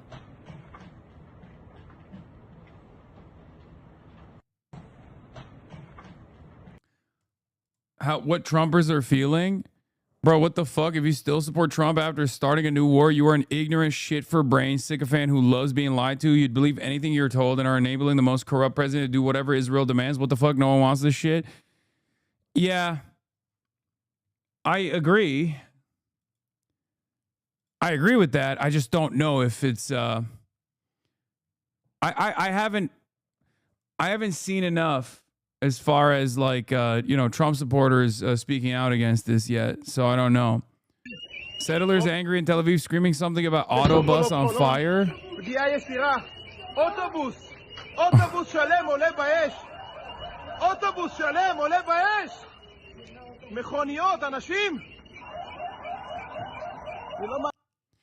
Senior Trump administration officials telling me that credible intelligence indicated Iran planned preemptive. Oh, come on. Get the fuck out of here. Get the fuck out of here, bro.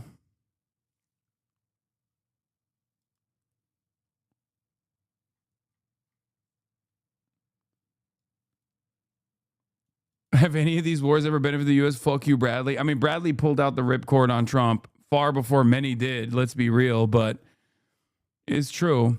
A lot of people, including Cenk, even at some point, hit that line about how Trump is going to be like a peaceful dove and shit. I mean, I can't even fuck. It's unbelievable, dude.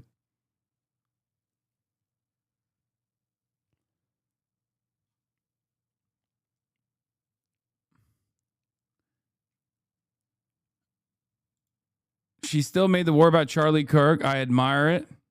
Yeah, you're going to have to earn our trust on this one. We will never forget how they murdered Charlie Kirk for this war, and he knew they were going to do it. He spent his final days mentally anguished, texting the very people who would ultimately betray him. In honor of Charlie, I stand against Israel. What? What the hell? The fuck does this... What?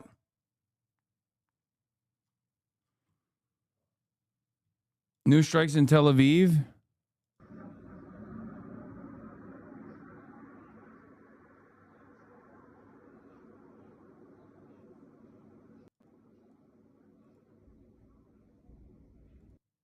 Is that new?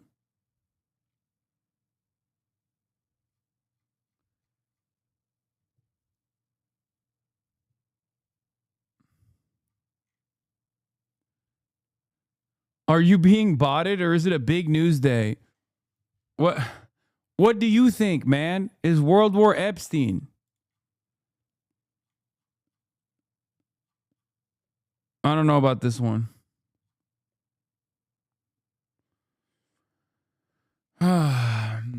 I think what we really need to think about is the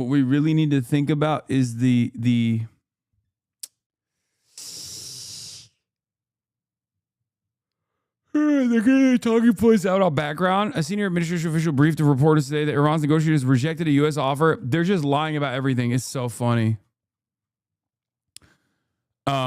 Iran's negotiators rejected a U.S. offer to provide free civilian-use nuclear fuel forever and refused to discuss their ballistic missile program at all. U.S. negotiators felt like the talks couldn't get to a real deal. New strikes happening right now. Man.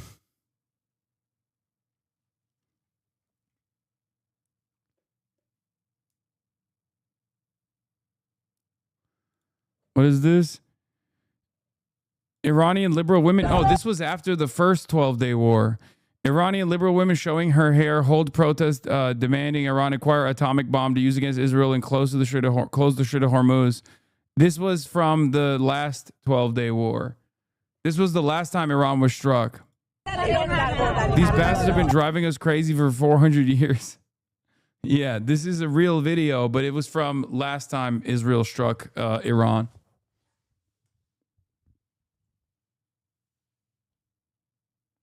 Why are you talking about Iran? Don't you know the Dow hit 50,000? 7 Strato tankers headed towards the Middle East. A lot of reactionaries follow Chris Menahan, so not good. No. Chris Menahan has always been like super anti-Israel, though. Israeli TV is not bragging about all the money they're going to make selling weapon systems after the U.S. takes out Iran. The Israeli defense systems in the coming years will be very, very busy selling weapon systems, a panelist says, according to their own translation. Great.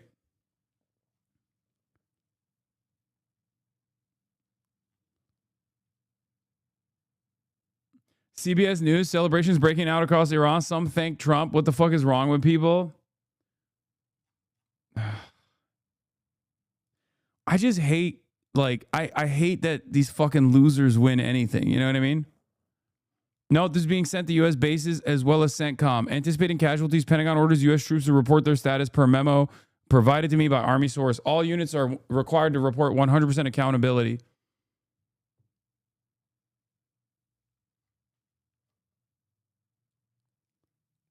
The script is the same. That's what's insulting.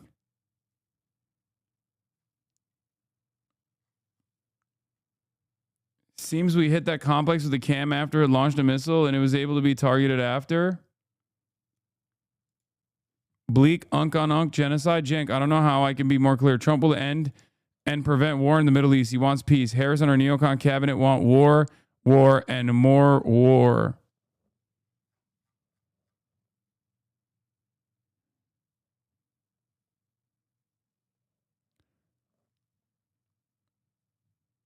Oh, I can't believe Stephen Miller lied. Matt Kennard confirms wings of Zion landed in Berlin. The wing of Zion, Netanyahu's prime minister. Wait, maybe Cenk wasn't saying Trump was going to be fucking anti-interventionist, actually.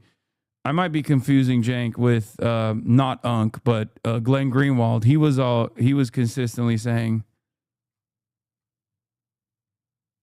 my mistake. My mistake to Unk.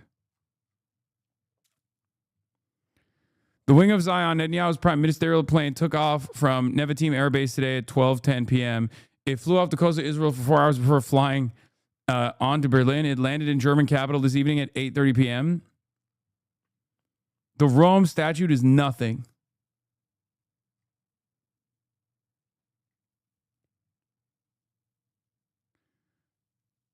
Yes, I know the Trump War Room is using the FightTooks account. He's looking at the same shit we're looking at, brother. I know. Khamenei tweeted, I know.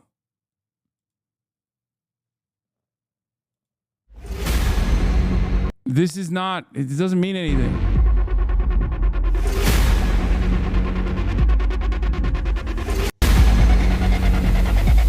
ما شروع کننده نیستیم. اما در مقابل اون کسی که طمع داشته باشه حمله بخواد بکنه اذیت بکنه لطی ایران مشت محکمی به او خواهد زد.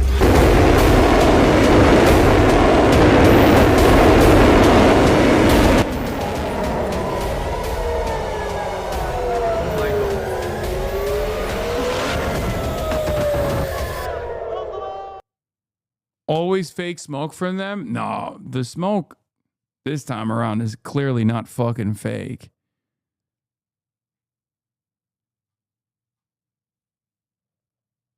It just doesn't mean that it's real. I mean, it doesn't mean that he's like actually alive.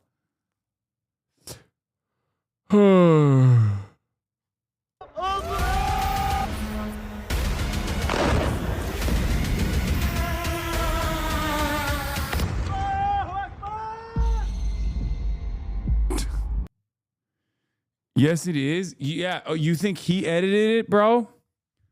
You think the 87-year-old edited the video and posted it with his tongue sticking out like, Like, you think that's what happened here? What are you, fucking crazy? Phase Khamenei footage. Yeah, I already said he suggested. I already read this.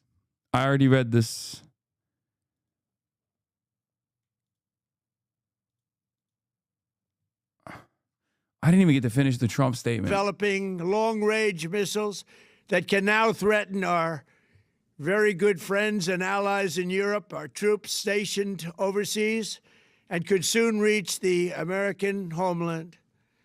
Just imagine how emboldened this regime would be if they ever had and actually were armed with nuclear weapons as a means to deliver their message.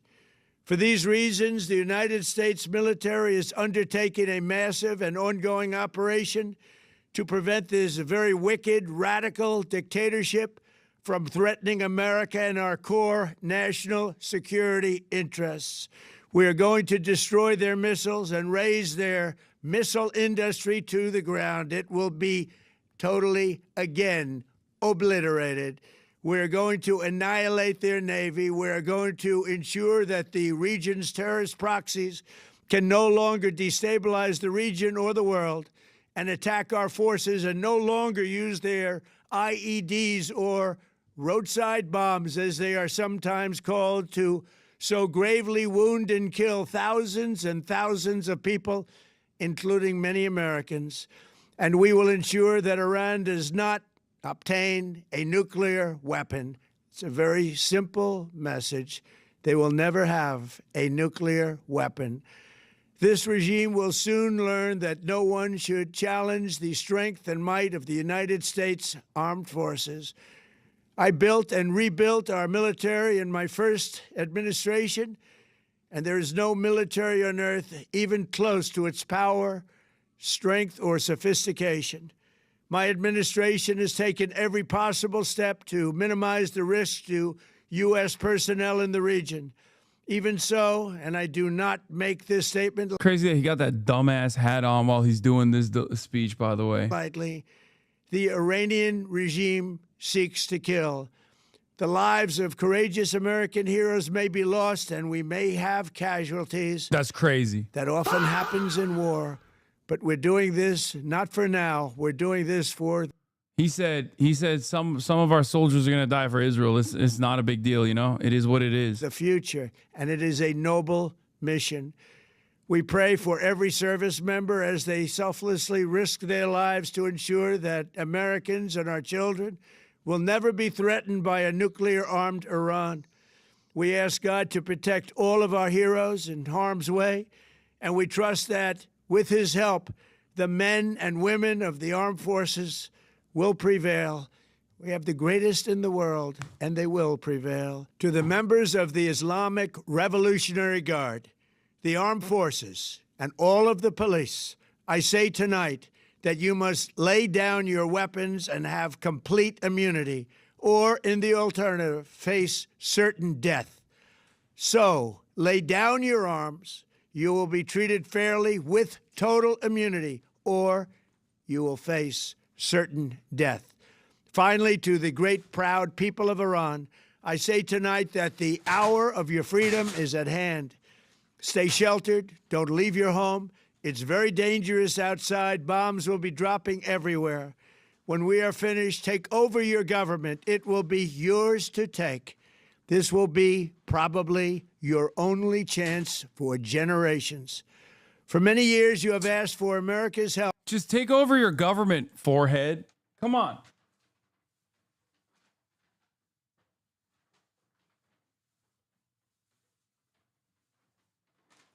Like, this is the big... It's unbelievable that this is the grand strategy they have in motion. Come on, just take over the government, dude. What do you mean?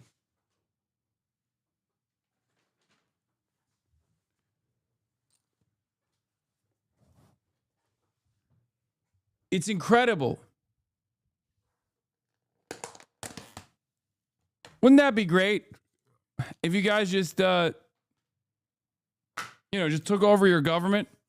It's like, bitch, you tried to take over this government and it fucking failed. And you were the president. Like, this motherfucker was the president when he did January 6th and it still fucking failed. What are we talking about?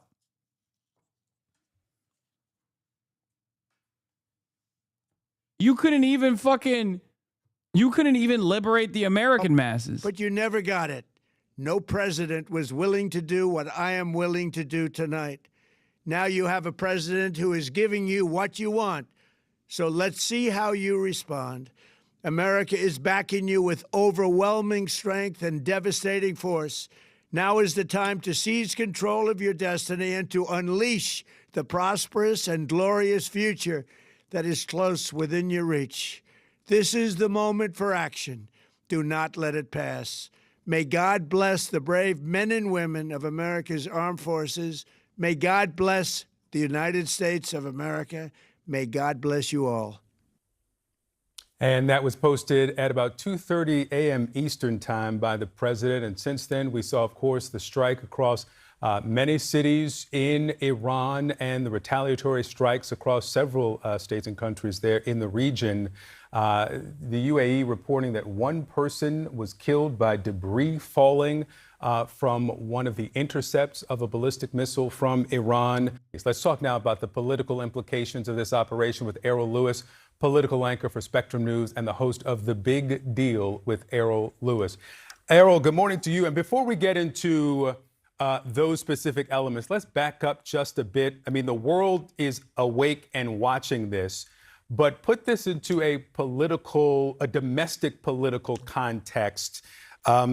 Just the moment that we're watching in President Trump's time in office and the gravity of the address we just played in full. Good morning, Victor. It's interesting that this should be happening right now. There was a poll taken just a couple of days ago, the Associated Press has reported, saying that people have, by and large, Americans have very little confidence in this president to handle a situation of exactly this sort.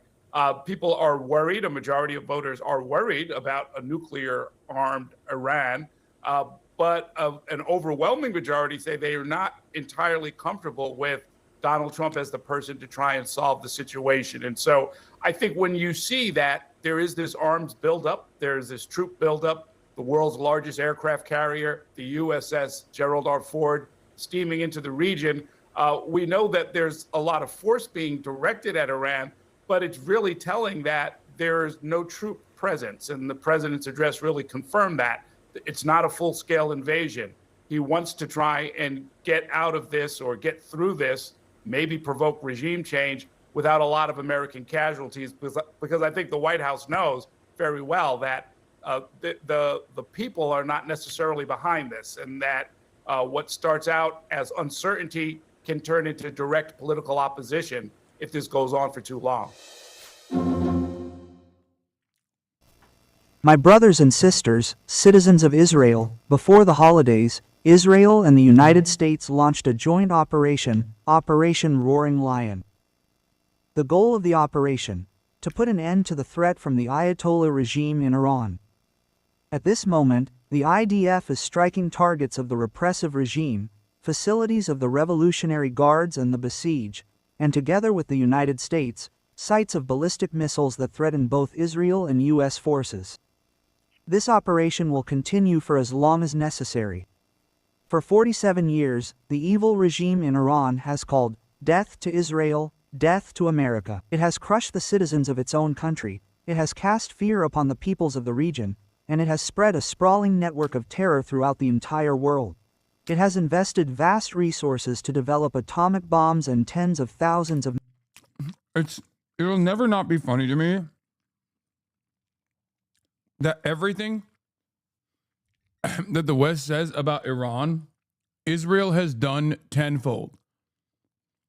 Like, they'll talk about Iran wanted to develop nuclear weapons. Israel has nuclear weapons. They talk about, like, Iran being a cancerous force in the region. Israel is the cancer. Okay, 100%.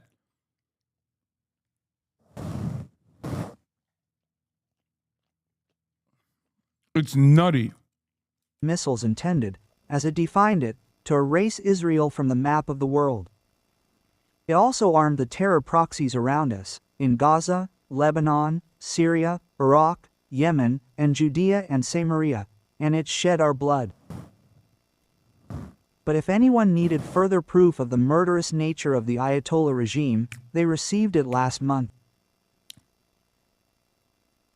Because we all saw how this regime of terror in Tehran carried out an unprecedented mass massacre of the citizens of Iran itself.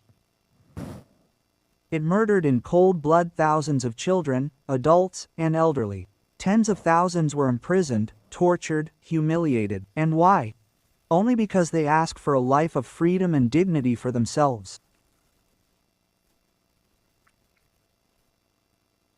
In the War of Revival and in Operation Dogs of War, our heroic soldiers struck a crushing blow to the Ayatollah regime and its proxies, but the wounded predator did not cease its attempts to rehabilitate itself for that same goal to destroy us.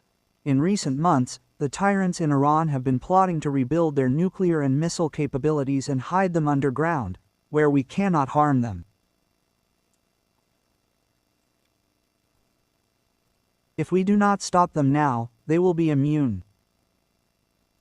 And for this purpose, their representatives in negotiations are trying to buy time in futile and deceitful negotiations with our American friends. But the tyrants in Iran made a fatal mistake, because the United States does not buy their lies.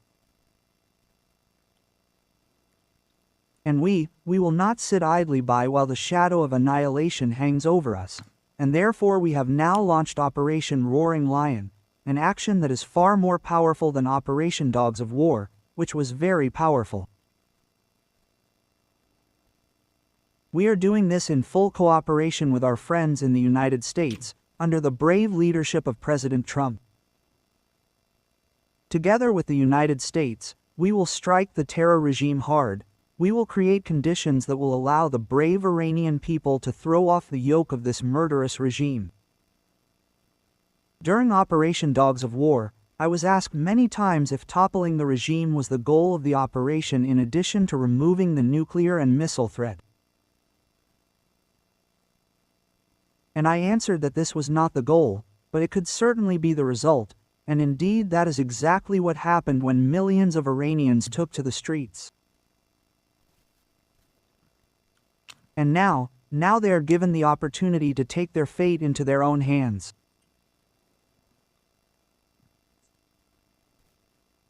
Citizens of Israel, like in Dogs of War, also in Roaring Lion, we will all need patience and fortitude, because there will be costs, and perhaps heavy costs. But I know what wonderful powers are hidden within our people, what wonderful powers are hidden within you, citizens of Israel.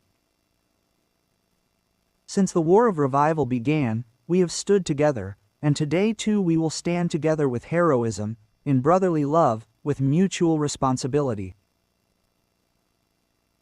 I ask all of you, strictly follow the home front command instructions, because you already know, these instructions save lives. Challenging days are ahead of us. Every military action involves risk, but the risk of not acting is infinitely greater.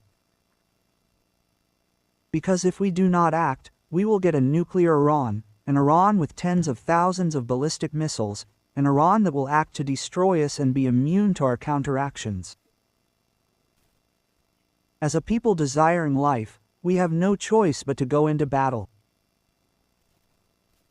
Except that this time we are doing it with the tremendous combined power of the State of Israel and the United States of America. From here, I wish to address the citizens of Iran. And while you guys are having fun inside of your bomb shelters, I will be in Berlin, at Berghain, partying my dick off. You, citizens of Iran and the Iranian army, listen. You are not our enemies, and we are not your enemies. We have a common enemy. The murderous cult of the mullahs that has taken over you through the repressive forces of the Revolutionary Guards and the besieged. They are the ones who brought your wonderful country down, brought it down to the depths of despair. They are the ones who have failed you and your children. Therefore, in full coordination with my friend, the President of the United States, I say to you, anyone who lays down their weapons, including among the regime forces, will ensure their safety and secure their future. The Iranian people, in all its parts, the Persians, the Kurds, the Azeris, the Baloch, the Abkhazians, and all other citizens of this wonderful nation, this is your opportunity to establish a new and free Iran. Take your fate into your own hands. Raise your heads, lift them to the sky, our forces are there. The free world is all coming to your aid. Help has arrived. And I believe the day will... Hassan, protests have started in Iran per multiple sources. Where? It depends.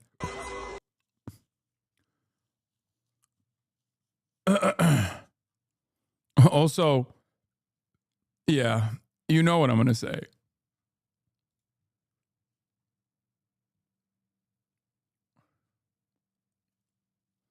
You know what I'm going to say. So why are we, like, I'll spare you.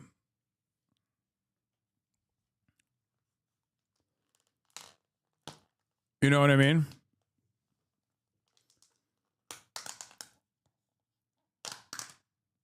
Did they actually kill him? I think so. As an Iranian, people are just desperate. Yeah, I know. As an Iraqi, people are just desperate is exactly what I heard back then, you know? You can be desperate and still be wrong.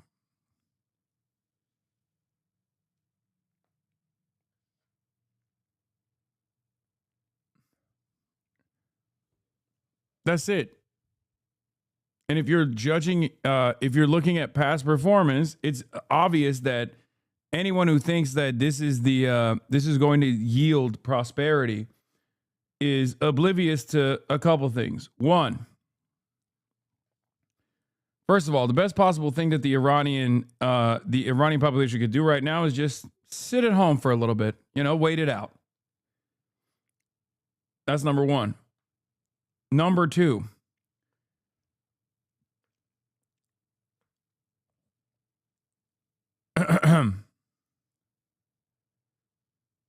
let's say that regime change comes. If that regime change comes and the popular support is still on the side of anti-Zionism, well, that's not going to be enough for Israel, is it? Hideous, disgusting, fat old fuck. Of course he funded Hamas. What? Who the fuck are you talking about? 10-month subscriber?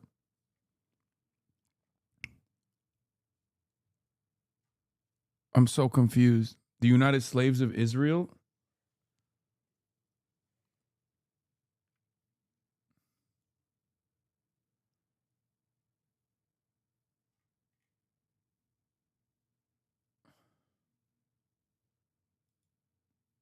What is this? Israel in full panic mode from dancing is celebrating and shut up full blown panic as Iranian missiles fly overhead. Karma? I don't know if this is new.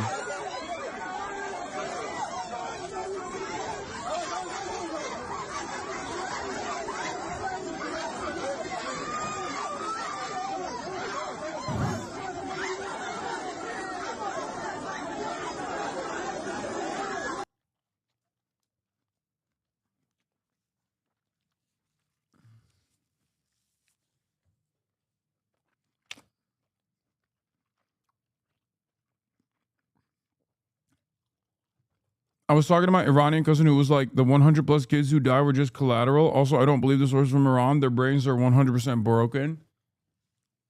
No, I've already explained it.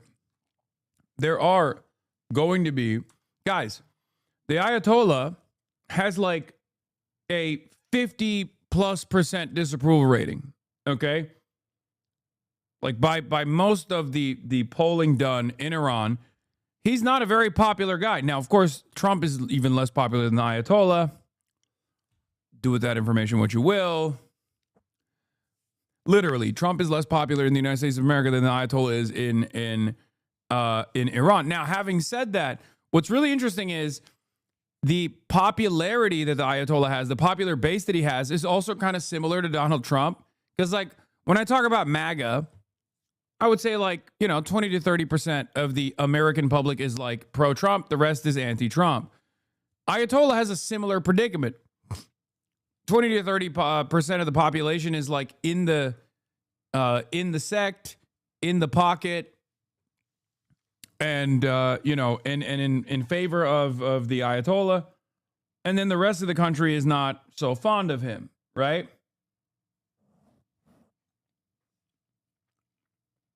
Now, the reason why I'm bringing that up is because this makes a popular mobilization or popular resistance all the less likely because he has a fairly strong base of support.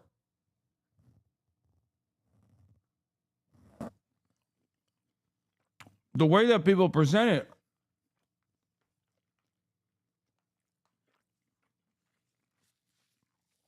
by looking at a lot of the people who hate the Ayatollah, and there are plenty, right? What they fail to factor in this equation is like the popular mobilization that will happen at the behest of the Ayatollah or the regime. I don't know that that's true. And also, soon they would be able to... This will cause tremendous destabilization. The United States. I guess it depends on what you mean by soon. Soon could mean in 2 years, but it certainly wasn't imminent. What really led to this? The protests in late December and January. President Trump drew a line. He said help is on the way. The supreme leader gave an order to crack down and kill thousands, perhaps tens of thousands of people. That led to this military deployment. And then as this unfolded, everything came together. The missile issue, the nuclear issue, you had these nuclear talks, so everything kind of came together. But this immediate crisis trigger, and why did we deploy this force, you can trace it back to those protests and that massacre, which again, the supreme leader ordered. And I think President Trump was hoping, that... This is Biden's key guy on Israel, by the way, Brett McGurk. If Iran was prepared to give up its nuclear enrichment program. But as you and I have been discussing over the last month, that was highly unlikely. Iran is not going to give up that program. It sees it's critical to its own survival, but now its survival is at stake. It has a ways to go, Jake. There's a lot of unknowns. All right. I'm sure we're going to keep having lots of conversations about this. Brett McGurk, thank you so much. Appreciate it. And we are hearing growing calls from Democrats and a handful of Republicans for a vote on the president's power to use unilateral military force against Iran without any congressional authorization. We're going to have a member of the Senate Armed Services Committee who calls the strikes illegal on the show next.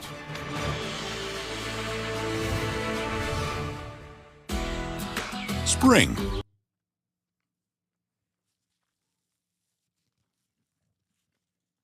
Will not be far when Israel... I'm going to interrupt you very briefly while you've been introducing Julie Sirkin. They're telling... هم میهنان عزیزم لحظاتی سرنوشت ساز پیش روی ماست. Sorry, but I don't agree with you on this one, Chief. Is there any precedent for the radicalization and empowerment of hardline zealots post-American bombing? True. My mistake. Or even, what country hasn't benefited from a power vacuum that America created in the country? There are so many famous examples of incredible prosperity that American decapitation strikes have actually created. I am, of course, an ISIS supporter.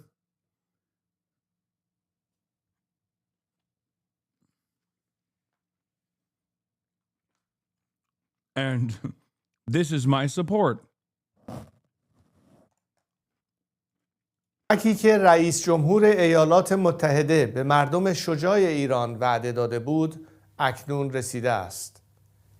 این یک مداخله بشردوستانه است و هدف آن جمهوری اسلامی دستگاه سرکوب و ماشین کشتار آن است، نه کشور و ملت بزرگ ایران. اما با وجود رسیدن این کمک، پیروزی نهایی همچنان به دست ما رقم خواهد خورد. این ما ملت ایران هستیم که در این آخرین نبرد کار را تمام خواهیم کرد. زمان بازگشت به خیابانها نزدیک است. اکنون که جمهوری اسلامی در حال فروپاشی است، پیام من به نیروهای نظامی، انتظامی و امنیتی کشور روشن است. شما سوگند خورده اید حافظ ایران و ملت ایران باشید، نه حافظ جمهوری اسلامی و سرکردگانش. Boring. Thank God our Prime Minister has declared that we're not having anything to do with it. We are not participating in it. It's an illegal war. We are not going to allow them to use our bases or any of our sites around the world. I doubt, Paul, one single country will rise up and join the Israel-US attacks on Iran. Australia's backed it. Yes, but will they join in? This is the Epstein wars. It's so that Trump has got a reason to stop the midterms, and Israel has got a reason to stop the October elections as well. This has got nothing to do with defending the Iranians. And remember, we cannot stop Iran from getting the nuclear bomb. They've already increased their uranium capacity to by about 50% since May, and they've hidden their capacity in the Isfahan mountains. Yeah. We can't stop Iran from getting the nuclear bomb, but this war is insane. If we're attacked, we'll have to defend. Oh my God. What the fuck? Why is she so well read?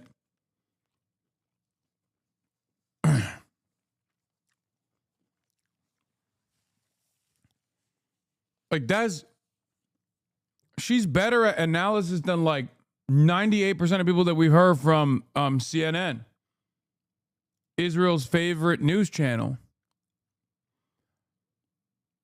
In the course of 2 days, the rationale for this war is cycled through the enrichment program, the freedom for Iranians, and now the ballistic missiles. If this latest one is true, then it clashes with Trump's statements that he can exit quickly and cleanly. No, I'm telling you, I think they just want to instigate some kind of popular movement leaning into the unpopularity of the Ayatollah, and they're waiting it out currently. They're weighing their responses. If we go super hard, will the Iranian population even choose to attack the IRGC? Secretary of State Marco Rubio was able to notify 7 of the 8 Gang of 8 members before the strikes. Democratic Congressman Ro Khanna, shout out anonymous gifter. Thank you for the House 100 Armed Services Committee, described the operation to CNN this way: "It's a slap in the face of the United States Congress.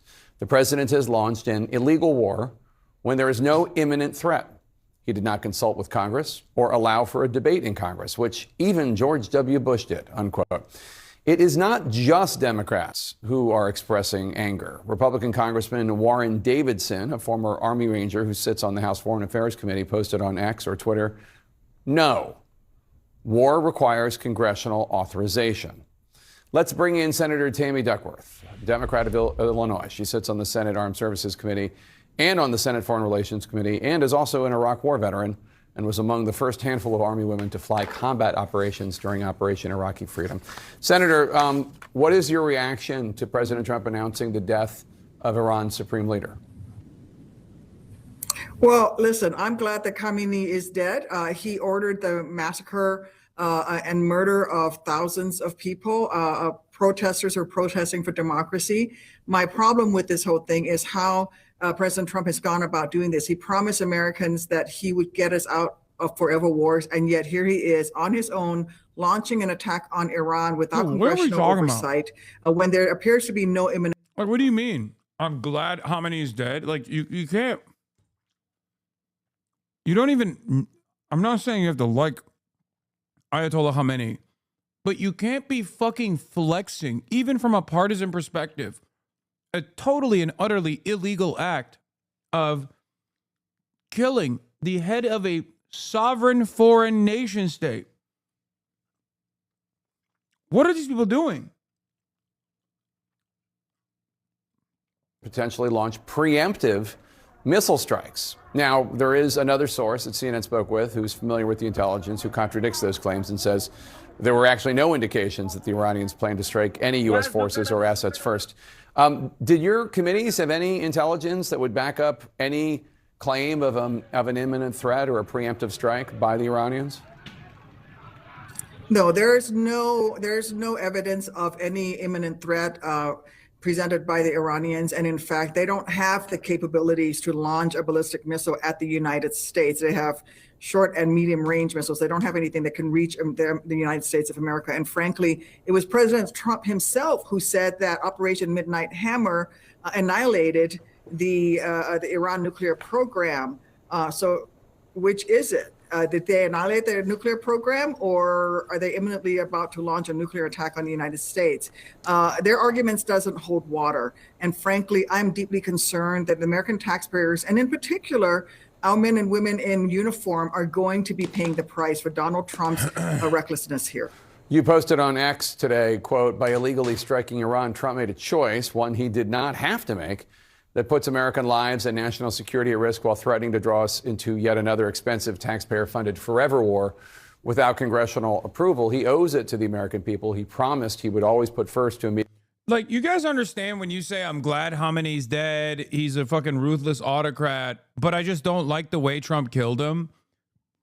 You're not actually making an argument on your side. You know? Like, people that hear that go, wait, what do you mean? We took out a fucking tyrant. That's awesome. Oh, so you're just mad that Trump is the one who did it? That you didn't do it yourself? Because you were too pussy to do so? Is that what it is? It's so fucking dumb. You're literally saying what he did was awesome.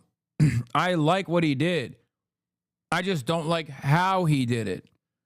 And for other people, they're going to listen to that. They're going to hear that and go, okay, I don't give a fuck. I'm glad he's dead. You said it yourself. Years, and Americans became the target of terrorist organizations all around the world. I am deeply concerned that that is where we are. We're in the precipice of that. Alternatively, is he going to do what he did in Venezuela, where he decapitated a terrible regime, but then turn around and started working with the vice president of that same terrible regime? Is he now going to turn around? Like, oh God, what if he actually fucking works with the IRGC now to stabilize the country? Like, that's an outflanking. What is next? He needs to come to Congress, present to us his evidence for that imminent danger. We will take the vote. We will have those discussions the way that American people voted for us, empowered us with the responsibility of having that vote. But the administration needs to come forward and tell us what exactly is their next steps. Army veteran and Illinois Democratic Senator Tammy Duckworth, thank you so much for your time tonight. We appreciate it. President Mods, I'm demanding a manual ban review for Empress Gardens, or I'm reporting for anti-Semitic content. I am even going to submit a government report and open a Twitch ticket. What? A Twitch ticket? You're posting that on YouTube, dog. What the fuck are you saying?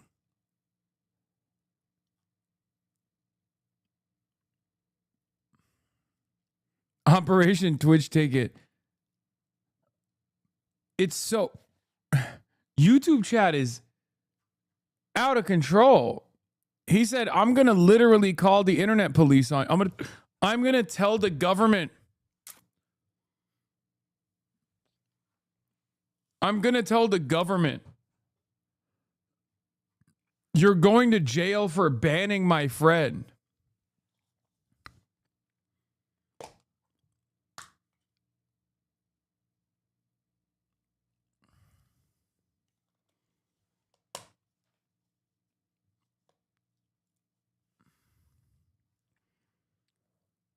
You're not even on Twitch. You're on YouTube.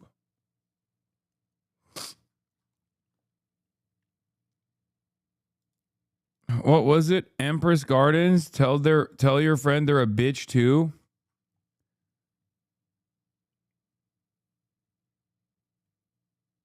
Empress Gardens got banned. This is what the chatter is going to tell the US government. Stop this video incites anti-Semitism. Put BB on CNN. Jessica, what you're seeing is this is pure justice. Oh no, you're a fucking idiot. It's not for oil. USA produces the most oil in the world.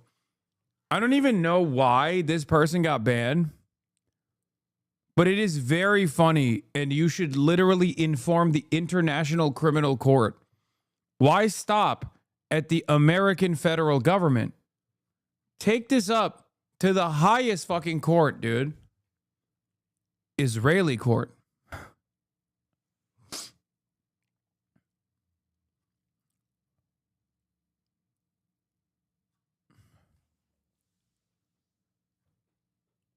Mod comment. One is a genocidal dictator. The other was elected president. It's so simplistic. In contemporary history, we avoided making these comparisons for being poor. Like comparing Hitler, Mussolini to Trump and Bolsonaro is a disservice. I am a tanky and agree with you, chatters, bro. Beg you, please read something about fascism. What? That's from 2024. I'm going to unban this person. They're just fucking annoying. It's fine. I actually want to keep him banned, though, because I want to see what the other friend does. You know what I mean? I want to keep him banned because I want to see what the other, like, his friend, like, where will they take this?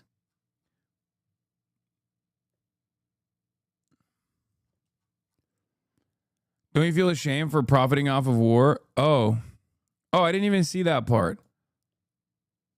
I think they're just a shitter. Look, 300,000 people left. This is white replacement. Like, they're just a shitter.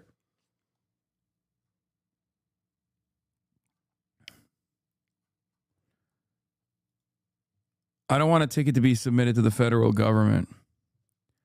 So I unbanned the person. Trust your fucking mods. I just want to see what he says. You know what I mean? I mean, they're clearly fucking annoying if they're on the YouTube stream complaining. You know what I mean? I just want to see what their fucking deal is. Like, I want to pick apart their brain a little bit. You know what I'm saying? I'm tired. Okay.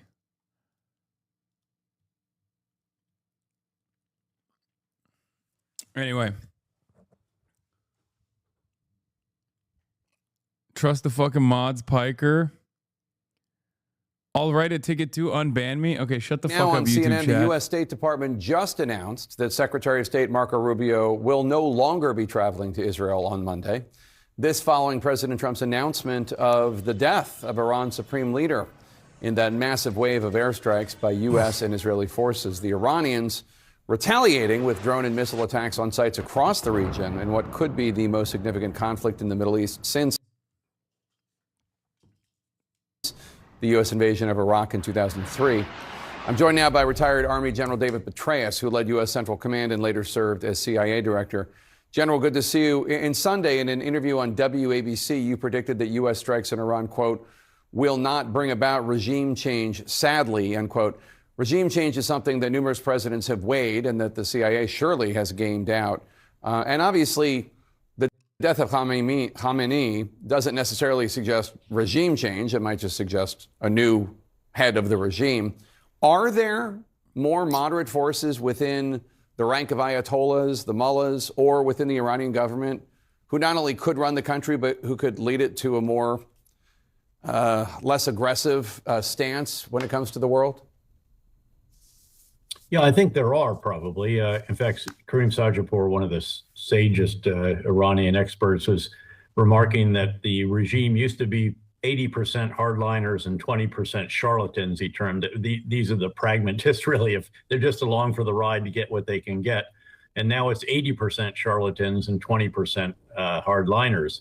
So surely in there are some who recognize that a country with the second largest natural gas reserves in the world and the third largest oil reserves, an educated population, quite a secular population too, compared to others in the region, that surely there is someone there who might see that death to Israel and death to America has not produced particularly good results. In fact, their proxies are all degraded very heavily.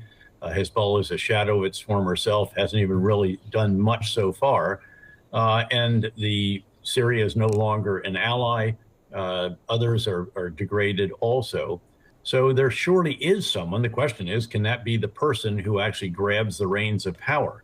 I must say that when I offered that assessment a week or so ago, that I certainly didn't assume that we would have this stunning achievement today, which is to take out the supreme leader, apparently the defense minister and the head of the Revolutionary Guards Corps, and maybe the president as well, and some others, which also is just a reflection of stunning arrogance on the part of the Iranian leadership. I think they really were, they thought they were in the clear for another period of daylight because we didn't go during the normal time. Almost all of our operations begin in the early hours of the morning. And in this case, they apparently came out and they were even gathering and meeting, discussing various topics. And that's how the Israeli precise intelligence enabled their superb military strikes, along with our military actions, to achieve this really extraordinary and truly historical achievement. But again, who will follow? That's the question. And then also, is there a large number defecting And could someone then take leadership of that? The challenge here is there is no Ahmed al-Shara figure, as in Syria, who had a military force who was able to take down the hollow regime forces of the murderous Bashar al-Assad in Syria when the Hezbollah and the Iranians and Russians couldn't come to the rescue. Yeah, I read an analysis today or yesterday in which... Yeah, if only we had an ISIS affiliate inside of Iran that we could activate. Their oppressive regime, but also how worried they are about U.S. intervention because they have seen the chaos that presided after Iraq, Libya, Syria, and on and on. So you could understand that President Trump does not seem to be suggesting that the U.S., and now he wouldn't, even if we did have CIA forces on the ground, I have no idea, but he doesn't seem to be suggesting that the U.S. or the West is playing any sort of role in trying to help organize the next leader. Well, we don't know. What we do know is that Mossad, for decades, has had extraordinary intelligence and penetration inside Iran. The first time I ever met with an Israeli Defense Force chief of staff, it was in the Pentagon because they weren't part of Central Command at that time. They are now, and we really couldn't go there officially. And he laid out photos of the inside of the most sensitive facilities in Iran. They went on, of course, later to steal the nuclear records right out of Tehran. They, of course, had intelligence that led to the ability to take out over a dozen nuclear scientists and many of the senior leaders with precise drone activity from a base they established inside Iran. So I think there's a big question about, do they have something in the mix? Can they find some leaders and then enough guys with guns? Because the problem is that the people that usually prevail in situations like this are not the Democrats on a white horse here, the George Washington figures. These are the guys with the most guns and the most ruthless willingness to use those weapons. Yep. General David Petraeus, always good to have you on. Thank you so much, sir. The breaking news tonight, Iran Supreme Leader dead, killed by U.S. and Israeli strikes on Iran. President Trump now calling on the Iranian people to rise up and take their country back. We'll take you live to the Middle East next. Bet you can't run as fast as T-Mobile. Bet you I can. Bro, this kicked off because, it's kind of crazy, the sheer arrogance from Petraeus there, where he's like, wow, these guys are so stupid. In the midst of another round of negotiations, they were dumb enough to get together and have like a regular meeting in their own country. And I guess to a certain degree, it's true. It is kind of dumb, right? It is kind of dumb because, like, it's obvious that they were going to do this. But even then, like, you shouldn't say it if you're America. You know what I mean?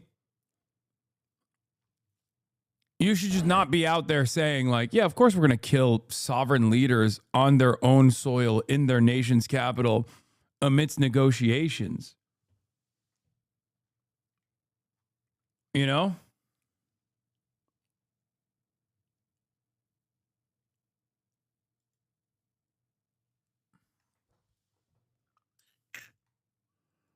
The very same people celebrating the assassination of the Ayatollah, who's very unpopular in Iran, but not as unpopular as Trump here, would be appalled if Trump got extrajudicially taken out like this tomorrow by a foreign entity. Is a white supremacist exceptionalism? Yes.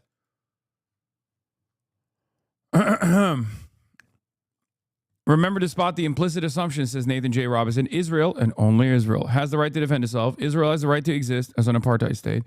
Iran must never have nukes, but the U.S. and Israel can. Iran's missiles are a threat to us, but not ours to them. The U.S. empire will not be looked at in history kindly.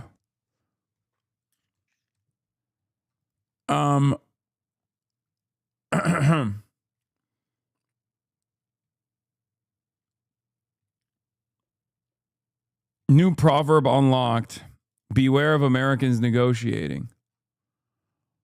Yeah. It's so fucking busted, dude.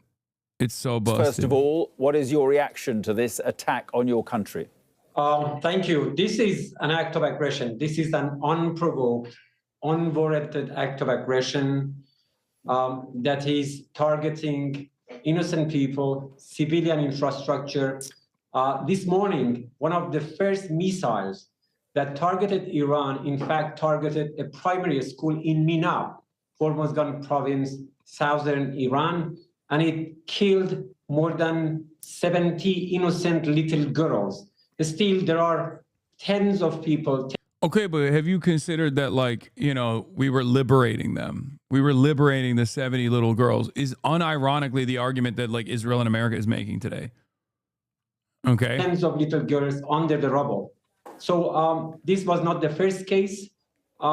Many other buildings, medical centers were also hit by American and Israeli act of aggression during the course of today. There are also reports that many senior leaders in Iran have been killed. Does that include the supreme leader? Is the supreme leader still alive? And is the president still alive? Thanks to God, they are all safe and sound. Yes, we have had some martyrs, some commanders who have been martyred as the result of this terrorist act of aggression. But what matters is that the Iranian nation, our armed forces, our brave armed forces, are taking necessary measures to defend Iran in the most strongest way possible. Isn't the truth that you could have avoided this by simply doing a deal with the United States and saying you would never have a nuclear weapon? That's crazy. Bro, they did say that. Like, what? Oh my God. I hate this. I hate this so much because it's just so fake. Just say if media was honest, they would just be like, you're offensive to Israel. Your existence is offensive to Israel. That's it. Like all of this stuff about like how they're trying to liberate Iran, bullshit. The stuff about the nuclear program, bullshit. Okay? It's all fucking bullshit. They're like, why won't you bend the knee to Israel and America? That's it. Why do you have weapons that can protect your nation state? Why do you have weapons that present a threat to the existence of Israel? President Trump was never going to allow you to have a nuclear weapon, and there was a chance to do a deal. How many times has Iran said that we would not seek nuclear weapons? Come on. We made a deal in 2015, but 3 years later, in 2018, the United States withdrew from the deal unilaterally. Again, during the past 9 months, we entered into negotiations with the United States. You remember in June, we were in the middle of the negotiations, and we have always said that Iran is not seeking nuclear weapons. Just show me one single report by the IAEA that can certify Iran's deviating from peaceful purposes. That's a big lie that has been propagated by the United States, by Israeli lobby inside the United States for the past 4 decades, that Iran is going to have nuclear weapon. There is no nuclear weapon. Iran has never sought to have nuclear weapons, period. But President Trump is arguing that you are not taking the talks seriously. America considers you a threat. Israel clearly considers you a threat. And you are also, it is now obvious, are a threat to your own people, having killed so many people simply trying to protest and express their freedom of speech. That's not... Dude, at what point is this argument rendered silly? Like if America kills more people than the number of people that the Iranian government killed, is that when? In terms of sanctions, it's already a much higher magnitude of death to begin with. But like what, through direct bombing campaigns? Is that when they drop this? Except I know they don't drop this because they did this with Israel. They said the same thing about Hamas. They literally said the same thing about Hamas. Israel was like, we are liberating the Palestinians from Hamas. How are we liberating them? By fucking murdering them directly. When asked why they were doing it, they were like, well, Hamas is killing Palestinians. Okay, well, so are you. You're killing way more Palestinians. Hamas is Palestinian.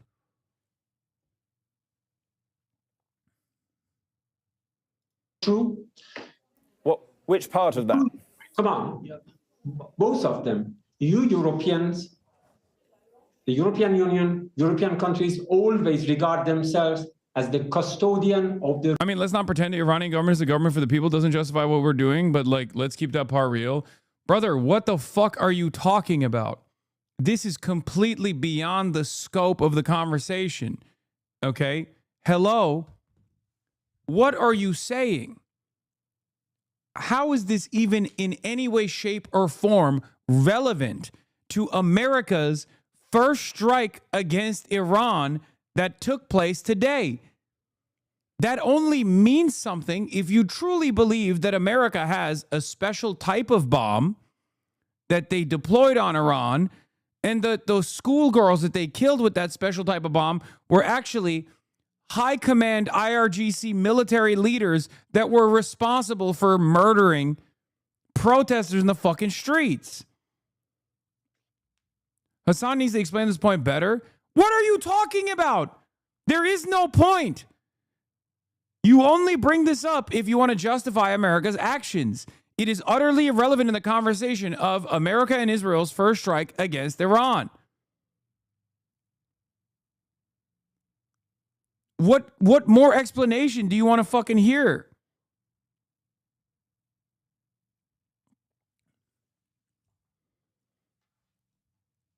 What can I say? There is no additional point that I can make here that would like help people understand if they're just like refusing to comprehend this. It's not. I'm simply responding to the reporter's question. One doesn't need to be wrong for one to be right. Both actions to be wrong. America's current actions are how Iraq kills their people. Yes, obviously, no nation state should be killing their fucking people for protesting. America kills its own people for protesting. We know this, okay? But it's utterly irrelevant. The reason why the fucking journalist is asking that question is because he wants to justify America and Israel's actions. That's the exact same reason why the journalist asked the stupid question before that, where he was like, why won't you concede to America's demands to not have nuclear arms? Do you think that this reporter is actually doing honest reporting here? Or do you think he is trying to do regime propaganda? He is doing regime propaganda. It's that simple. It's the same principle behind asking Hamas to condemn Hamas in the aftermath of a fucking genocide. You bring up a Hamas Politburo chief moments after his children were slaughtered in Israel's hands, in fucking Doha too, of all places, and then you go, do you condemn Hamas? The fuck are you talking about? Rule of law. Show me just one single... It's an utterly irrelevant point in America's bombing campaign here, unless you actually are lending credence to America's military initiatives. You actually think America's bombing campaign has something to do with bringing about democratic change in Iran. And if you truly believe that, you're a fucking idiot. Do you understand? Thank you, Open Presence, for the 100 gifted subs.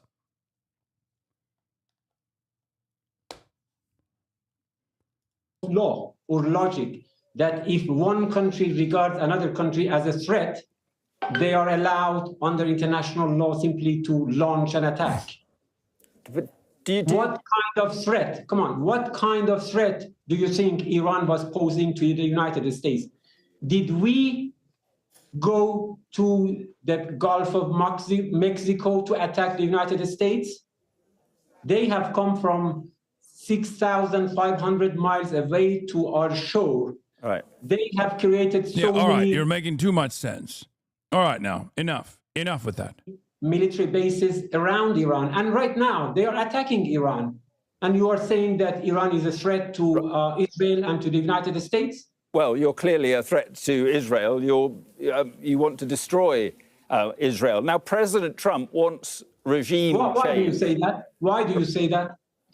Because no, come on. Please do not change the facts. It was the Israel and the United States that attacked Iran, not vice versa. In June, they attacked Iran. Right now, they are telling everyone clearly that we launched an attack against Iran. It was not Iran that launched an attack against the United States or Israel. But the position now is that President Trump is clearly after regime change. He wants the people of Iran to rise up and overthrow the government. Do you think that could happen? That's an illusion. That's, again, an unlawful act of aggression. That's against the right of self-determination of the people. The Iranian nation decided 47 years ago to overthrow the dictatorship that was supported by the United States. The Iranian nation knows how to take care of their destiny. It is not for any outsiders to claim that they are trying to help Iranian nation. Our people saw it by their own eyes when the United States tried to help us by killing innocent girls in Minab and other cities. Right. The junior schoolers were massacred in many cities in Iran. It's not a black and white situation. It's a gray area in some parts. The attack isn't justified. Trump is doing what he wants to and so on. The Iran government is still hurting its own people pretty hard. Or working with Iran refugees is pretty horrible what was happening there. No, it is a black and white situation. Because if your job is to say, oh, I want to stop, dead Iranians, okay? If you're saying like it's really gross and fucked up that Iranians are dying, and the Americans traveled 6,000 miles to go and fucking kill Iranians, and they're going to continue killing more Iranians, as a matter of fact, then yeah, it's actually America's fault. It is pretty black and white. It's actually incredibly black and white.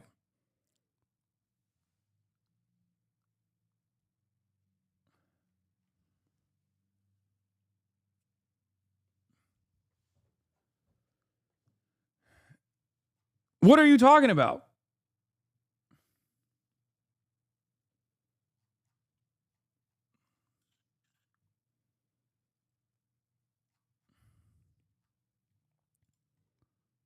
That was the kind of help that the United States... Bro, the Western progressive movement will not survive. I mean, it's just not even real, I don't think.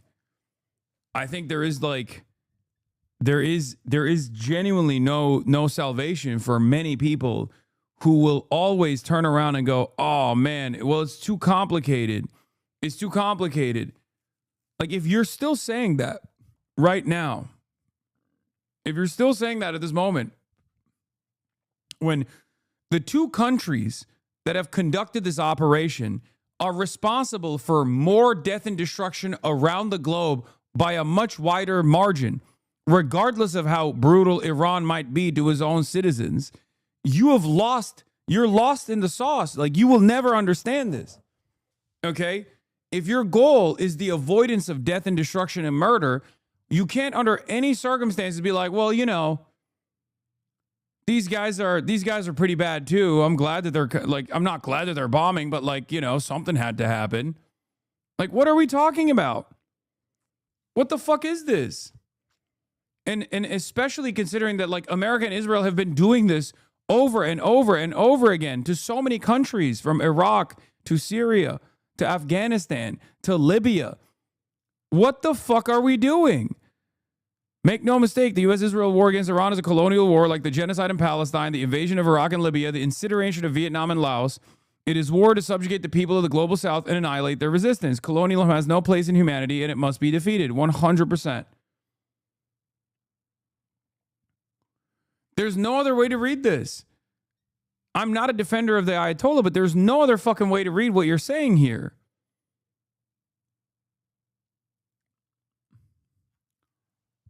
And it's especially crazy to me that you guys are doing this. Listen to me, okay? One of the things that I always demand of you when you change your mind on, Israel's genocide, for example, maybe initially after October 7, you were shocked by the trauma and the violence that you saw unfold on your screens, and you were like, how can anybody do this? Maybe these guys are barbaric or whatever. And then slowly but sure, you learned about the history of Israel. You learned about what Israel was doing post-October 7, and then that caused you to dive deeper into understanding how the Palestinian resistance formed, right? And you changed your mind through that process, and I'm here for you, okay? It's fantastic that you changed your mind in that process. But what do I always tell you? remember your initial thoughts. Remember your initial hangups that didn't cause you to dive deep into the fucking source material to develop a broader understanding of why people do certain things. Because that hangup, if you don't eradicate that in your mind, will come back over and over again. Same with like people who were anti-Jeremy Corbyn, who fell victim to the propaganda campaign that Jeremy Corbyn was actually an anti-Semite. Like, what do I always say? It's great that you love Jeremy Corbyn now, but think about what led you to believe so easily that what led you to believe so easily, so readily, that Jeremy Corbyn was an anti-Semite, and try to eradicate that inside of your mind. Okay? And the same goes for this. For a lot of people, post-October 7, they were not ready for the conversation that, Israel was responsible for October 7 due to 75 years of brutal apartheid. And although many people changed their minds with new information, okay, they still, I guess, did not change the way that they receive Western propaganda and information about Western imperialist endeavors. Because Israel was also making that same argument post-October 7. They were saying, we are liberating the Palestinians from Hamas. It turns out they were just liberating Palestinians from their own fucking mortal coil, right? And the same goes for this incident. This is an imperialist war of aggression against a sovereign state in the region for one reason and one reason only: its sovereignty. Because as long as Iran remains sovereign, doesn't matter if it's a despotic regime that is tyrannical or ruthless to his own citizens, doesn't matter if it's the most prosperous, peaceful, liberal country on the planet. As long as it maintains sovereignty and has an anti-Israel position, which is righteous, by the way, it will always be a threat to the nation state of Israel, and therefore it will be eradicated. Okay? The same exact arguments are currently being deployed right now to justify, to help you come to terms with what America did, to make you say, it's really fucked up that those children died. It's really fucked up that America killed those children. But don't you think the Iranian government is also cruel and also ruthless? And that's precisely what you need to fucking shed yourself of. This understanding that, like, America sometimes gets a lot of stuff right. Like, America sometimes is very violent, but that violence is done at the behest of a greater good, right? And in this circumstance, the greater good is obviously overthrowing this despotic regime. That's what you're doing. That's what you're fucking doing in this moment. Okay?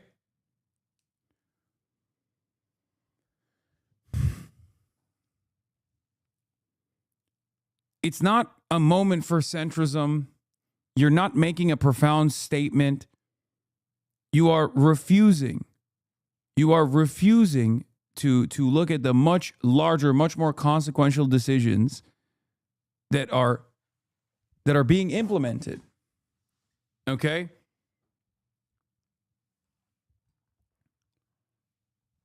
America did not blow up that school and numerous other targets and to kill the Ayatollah because the Ayatollah is ruthless to his own citizens. The Ayatollah's ruthlessness, or the IRGC's ruthlessness to its own citizens, unironically presents a national security problem for Iran all on its own. Okay? No, bro. Uncommon L. We can't ignore the people being impressed by the Iranian regime. They're part of this as well. No, go ahead, man. Go ahead. Dialectics, you say. You can understand both. Dialectics. No. That's ridiculous. That is fucking ridiculous. It shows me that there are so many people, even in this community, that think that they're like anti-war, they're pro-peace, they're fucking anti-imperialist, but they refuse to comprehend when imperialism is happening. There are many different, unique ways of selling you this imperialism. And you fall in line. At the end of the day, you fall in line. You justify it to yourself.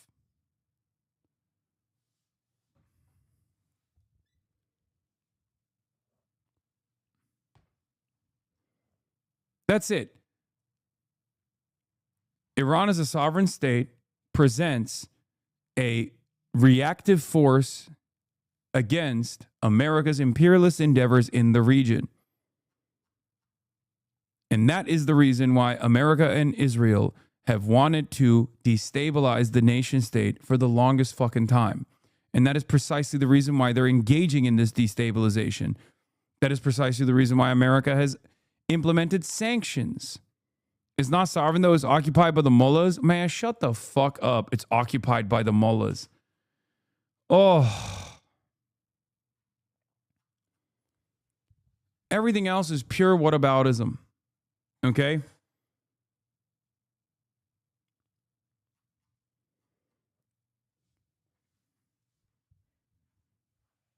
It's ridiculous. We do not get to dictate the terms of other people's living standards. Unfortunately, for many, especially many living in the Western world, we are so comfortable with that we find any and every reason to continue said oppression, and we justify it to ourselves in little ways. How is this any different than when Israel says, oh, well, Hamas is very anti-gay. We have to ruthlessly slaughter them. That's it. That's exactly what this is. That's exactly what this is. Hamas is throwing gays off the roofs. We have to fucking blow them up with our homophobia-destroying weapons. Meanwhile, the people that are engaging in this violent act are far more ruthless. This doesn't mean that the IRGC or the Ayatollah is a good guy. This doesn't mean that they're not ruthless in their domestic affairs and the way that they stamp out protests, the way that they react violently. But if we're talking about overall death and destruction around the world, it's not even a fucking question who has been responsible for infinitely more casualties. If you get mad at the at the IRGC slaughtering its own population, you should be infinitely more mad that a foreign alien force has traveled 6,000 miles with tens of billions of dollars worth of weapons and have blown up a fucking school in said sovereign country. What is this conversation?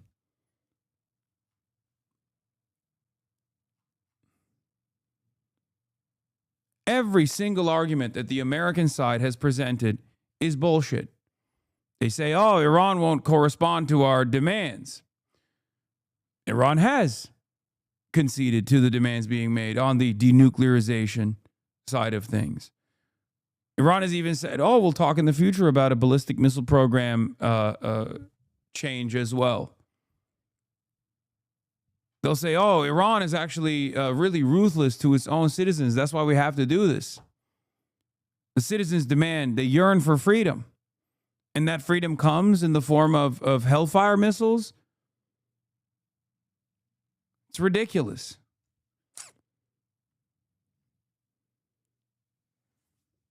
It's totally fucking ridiculous. I cannot believe that people still in this community try to come up with any excuse whatsoever that they can lean into. Oh, two bad things could be two bad things can be real at the same time. You're not making a brilliant point here. Okay? One thing is worse. Unlimited airstrikes as a foreign nation state on a sovereign peoples is far worse.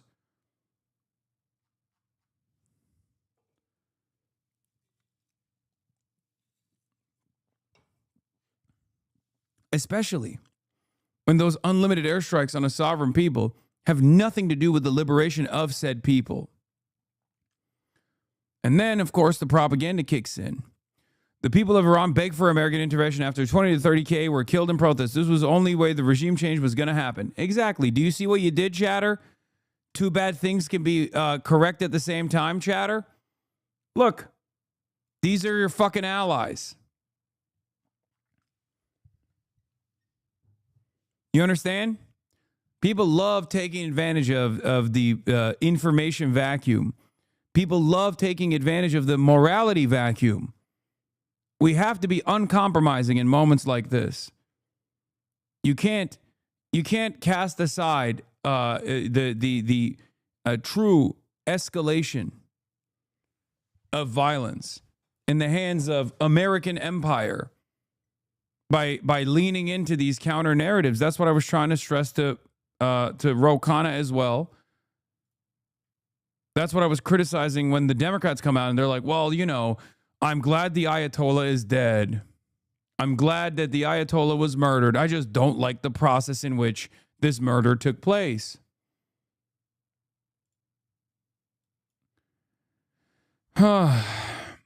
Yes, why do you think I'm defending the U.S.? I hate the fact that it's happening. I'm completely against this. We don't have to blindly support the regime. Support the actual people of Iran. Yo, I'm not in favor of this, bro. Trying to make a complex problem simple is exactly the issue. It's a privileged take. You're right, dude. You know who is making that exact same argument? People devoid of privilege, like Lindsey Graham. People devoid of privilege, like Marco Rubio. People devoid of privilege, like Tammy fucking Duckworth. People devoid of privilege, like Donald Trump. There is no both sides. There is no both sides here. It's ridiculous. You just don't want to fucking say it. If you understand the nuances and the complexity here, you would understand that I'm not a supporter of the IRGC, okay? And its domestic affairs, of course. I'm a supporter of Iranian sovereignty. Let's say this helps Iran. People of Iran become free and get to live in democracy. Everyone's happy. Would you change your views on U.S. intervention then? Sure. Probably not, because I'm aware of American history. If they got one right for once, that would be a shocking change of pace. It still wouldn't change my perspective broadly on U.S. intervention, because I'm not fucking delusional, and I've seen this exact same song and dance over and over again. Okay? Libya, Iraq, Syria, Afghanistan. Everywhere that we have our footprint has crumbled, cratered, been destroyed.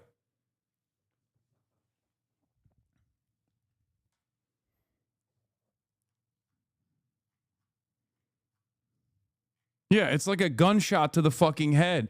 And every time the argument is, what if this time it's different?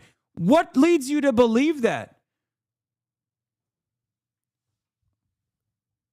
The favorite quote of fake Einstein quote that people love using all the time is the definition of insanity is trying to same thing 1,000 times and then expecting different results, right? Well, this applies perfectly here. What leads you to believe that this time will be different when every single time they've done this, they've said the exact same thing? And this time, they're not even trying that hard.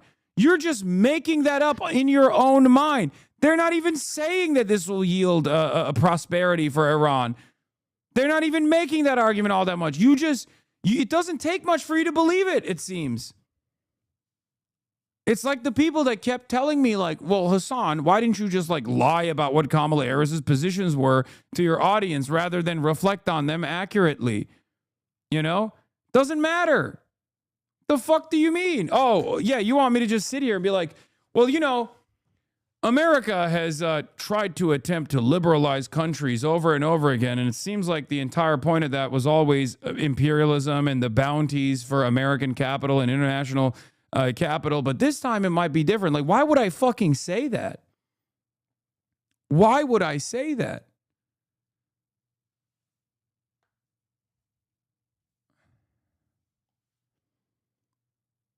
It's ridiculous.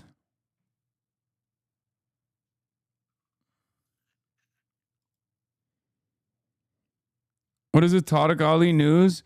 I have heard from an Iranian friend that her partner in Tehran has sent her a message. She's a leftist and is telling her that U.S. Israelis are targeting a number of known leftist homes in Tehran and elsewhere in an attempt to make sure there's no opposition to their favorite candidate once they destroy the regime.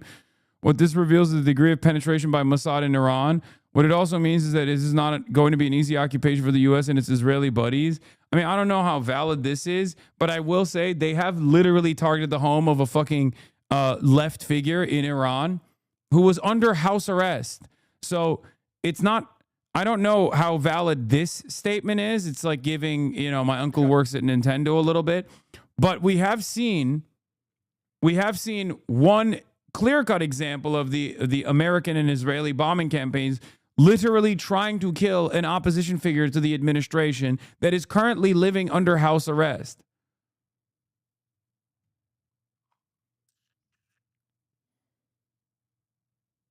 It's all propaganda. I'm losing my mind. Like, I went to college and did international relations courses with men and women my age from Iran, and they always said every single secular element of the country that isn't CIA or Mossad backed is more aggressive towards the West than the Ayatollah is. That's the other side of the story. That's like, Iran is never going to have actual sovereignty with this initiative. And they're not even hiding it. And there's still dumb cocksuckers in this fucking audience being like, but what if it's different, dude? What if they bring about democracy with bombs this time?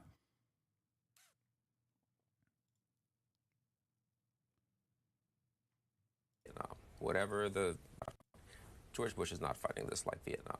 We don't need to refight the whole history of Vietnam. Maybe that's the danger of But Saddam. it's not going to happen. Let me take it's a not call going to happen. from This is going to be a 2-month war, not a Park Hill, year war. Oklahoma.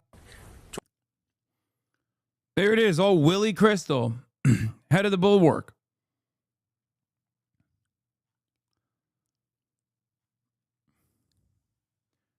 Yeah, real neoliberalism hasn't been tried.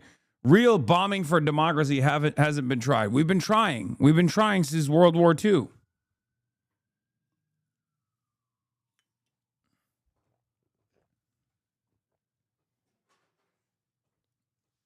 Iranian ambassador, I would advise the U.S. representative to be polite. It would be better for yourself and the country you represent. To make a further statement. Thank you. I have one word only. I advise to the representative of the United States to be polite. It will be better for yourself and the country you represent. Thank you.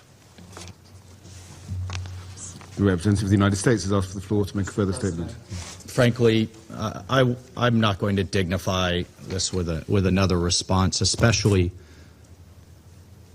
as this representative sits here in this body representing a regime that has killed tens of thousands of its own people and in. This happened after Saddam was toppled. It didn't stop many Iraqi insurgents from shooting RPGs at me years later. Wait, what the fuck? Oh my God. That is shocking. He's not wrong. He's not saying, dude, what the fuck? That is the most like anti-interventionist statement I've seen from an American Democrat, while also still simultaneously, admitting to his service as a war criminal. But still, are you kidding me? He's directly fucking attacking people who are demanding intervention and the regime toppling. He might delete this tweet, I think. What the fuck? Ruben Gallego? So what's next? All these Iran war boosters are fine with an air war. What happens when it doesn't end neatly? Is Trump willing to commit ground troops? The president owes the American public. That's not great. Bullshit, that guy's on it when it comes to U.S. intervention. I guess the reason why I'm thinking of him being lackluster, or my assessment is that, well, one, he's a Democrat, and two, he literally was pro-Israel until he got yelled at. Why aren't you downtown LA with your press visit with the diaspora? Yeah, let me go to the fucking Let's Bomb Iran festival.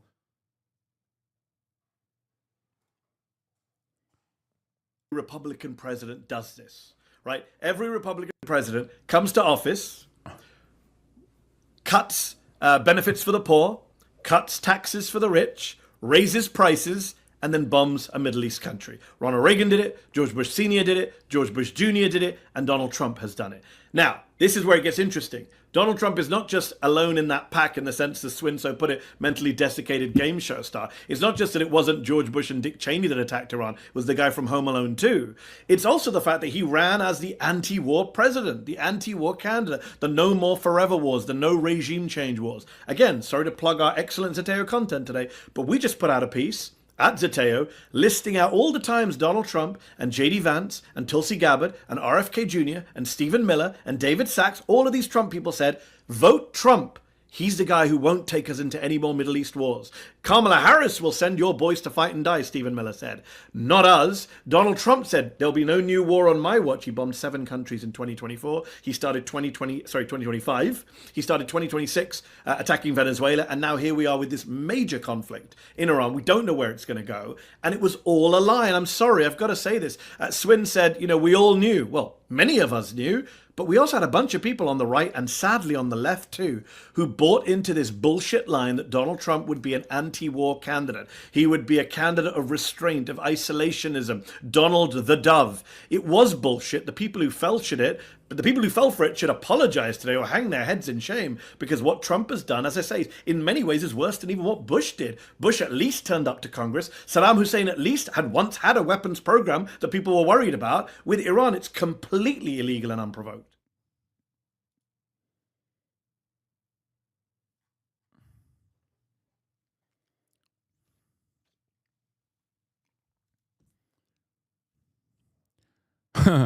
Sagar, a declared regime change war of choice for freedom of the Iranian people, a regional war in a matter of hours, American lives at risk, a massive depletion of military stockpiles on behalf of Israel, most importantly, the most profound campaign betrayal in modern U.S. history. It's just really unfortunate how this Trump guy had never been president before the 2024 election, and there was no way of knowing if he was a neoconservative until now.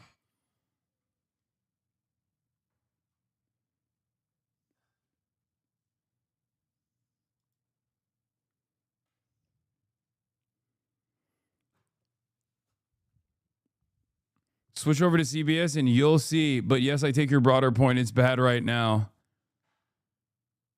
Did Randy Fine reply to Mehdi Hassan and myself?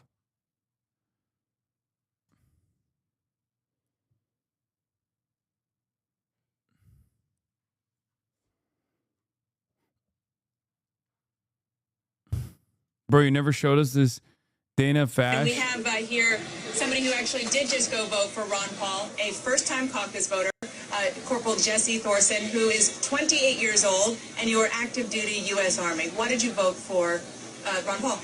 Well, I'm really excited about a lot of his ideas, especially when it comes to bringing the soldiers home. I've been serving for 10 years now, and all 10 years of those have been during wartime. I'd like to see a little peacetime army, and I think he has the right idea. Now, you have done 2 tours in Afghanistan. You told me you're going to go back for a 3rd tour. I mean, if you can see your neck right there, what you have on your tattoo, 9/11, remember, and a picture of the Twin Towers. Some Republicans out there have been saying that Ron Paul would be very dangerous for this country because he wants to bring troops like you back from your post from all over the world. Well, I think it would be even more dangerous to start nitpicking wars with other countries. Someone like Iran, Israel is more than capable of. All right, we just lost our connection, unfortunately.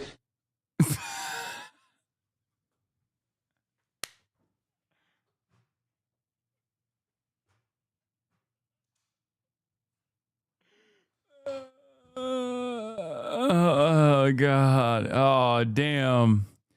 Damn, that sucks when the connection gets lost like that. That's crazy.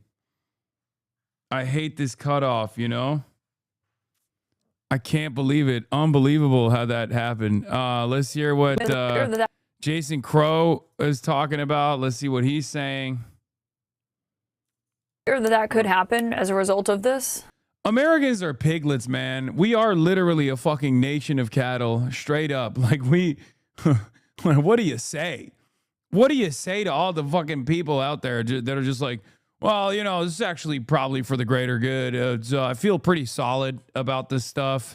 I mean, Iran is pretty bad, actually. I hadn't really put a lot of thought into this beforehand, but, maybe the Ayatollah dying is a good thing overall. 93 million people. just launching unjustifiable first strikes over and over again, killing children, probably a good thing. Well, listen, I'm just damn furious. You know, the man's a 5-time draft dodger. He's an elite. And, you know, I went to war. I fought with working class kids. They're the ones that do the fighting and dying. And how amazing of Donald Trump to say, you know, that often happens in war. And that's a cost he's willing to take. Great for him. It's not his kids. It's not his family. It's not his billionaire donors who are having to go off and do it.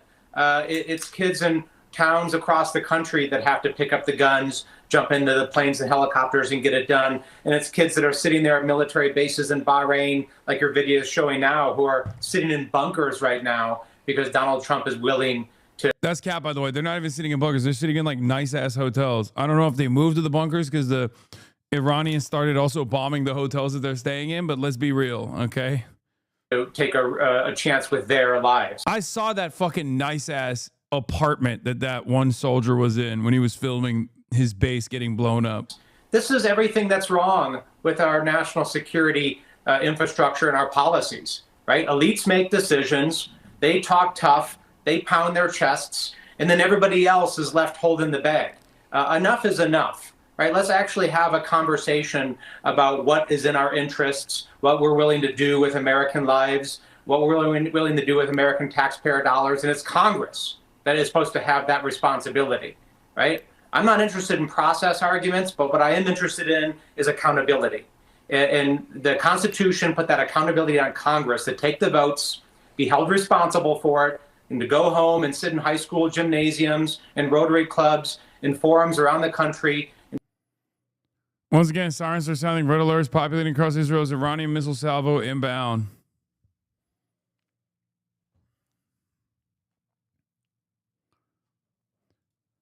It's crazy. To be held accountable for those decisions. So you want to see a congressional vote on this? Heck yeah, I do. I think we should go back to D.C. right now. I'm willing to jump on a plane in an hour and go home and take up a vote on this because that is what the American people deserve, right? They deserve accountability. They deserve to know who is willing to take chances with their national security, their kids' lives, their taxpayer dollars. Let's take the vote. I want names. Fifth threat, missiles and drones in Dubai, Bahrain heading towards Haifa. God damn. Bro, I don't even understand how many missiles they have. Like the first day so far, the first day is not even done. It's like half of the first day has been done. And in that process, they literally have deployed double the amount of missiles, I think, that they sent in the 12-day war.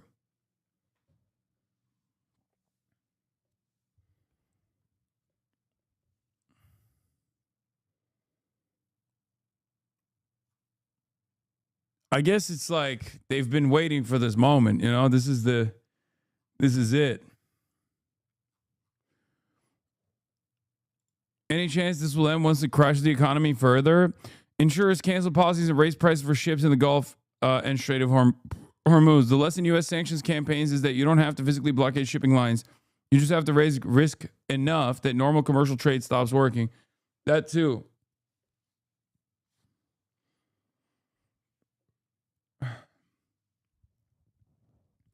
The Houthis will probably blockade the Red Sea again. And then what? What's America going to do? Go and fucking attack the Houthis too? The Al Udeid air base in Qatar is under attack in the past hour again. Fuck yeah.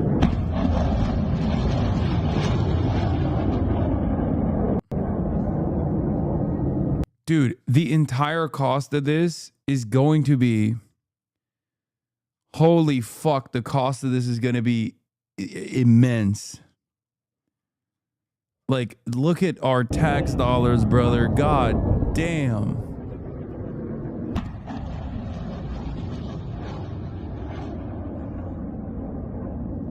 What the fuck?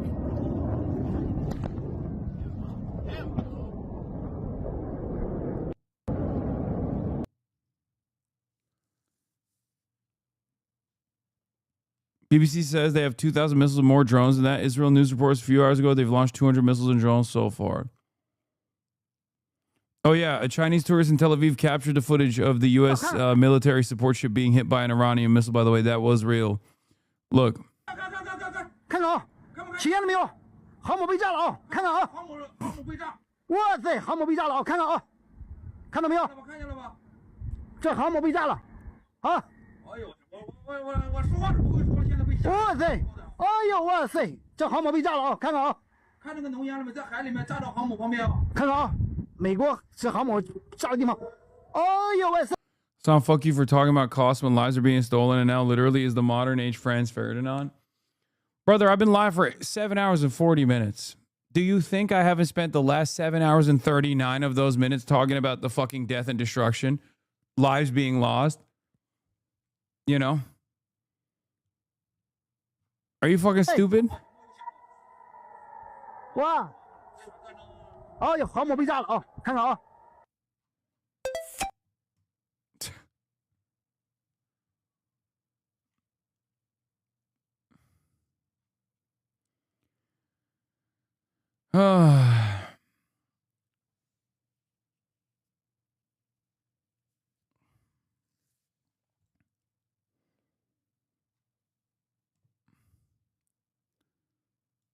Yeah, here, look.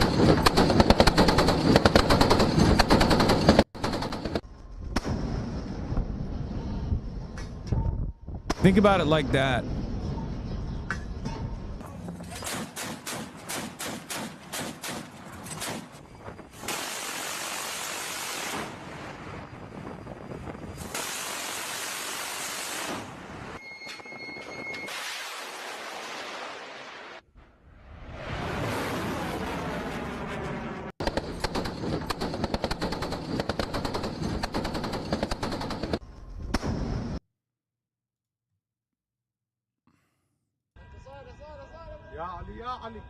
Ya Ali, Ya Ali.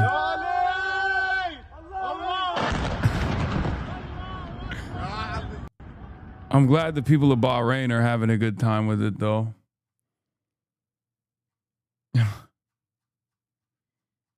It's nice that they're enjoying it. The Shias in Bahrain are having a grand old time.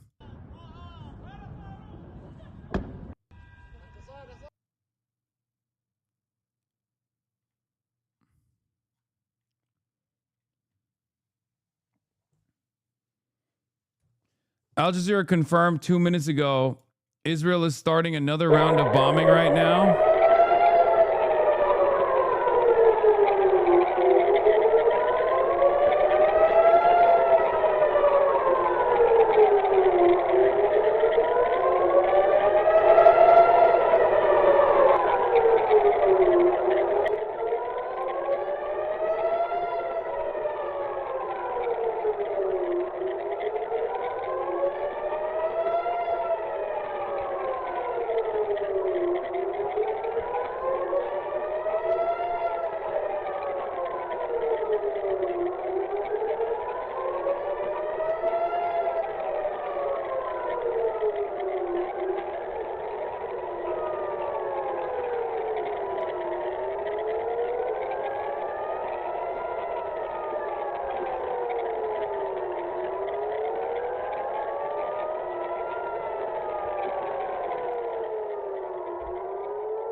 Whoop.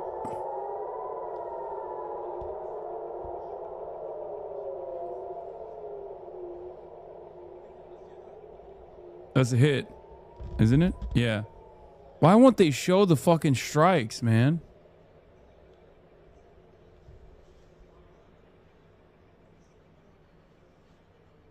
That is old? No, this is live.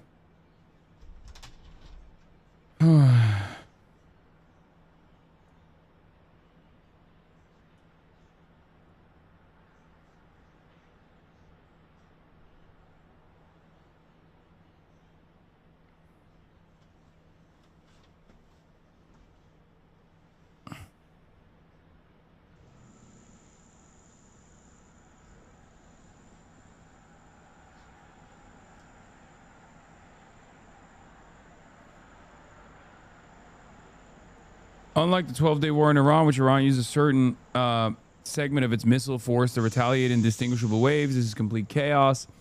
Many missiles across many fronts, potentially with units acting without centralized authority. That might be a function of changes the IRGC made to its command structure post-12-day war to prevent the paralysis that seemed to grip them at the time.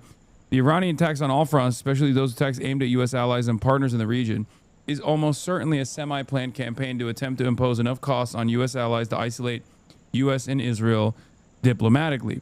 So far, that campaign seems to be having the precise opposite effect, but that may change if this really does last weeks.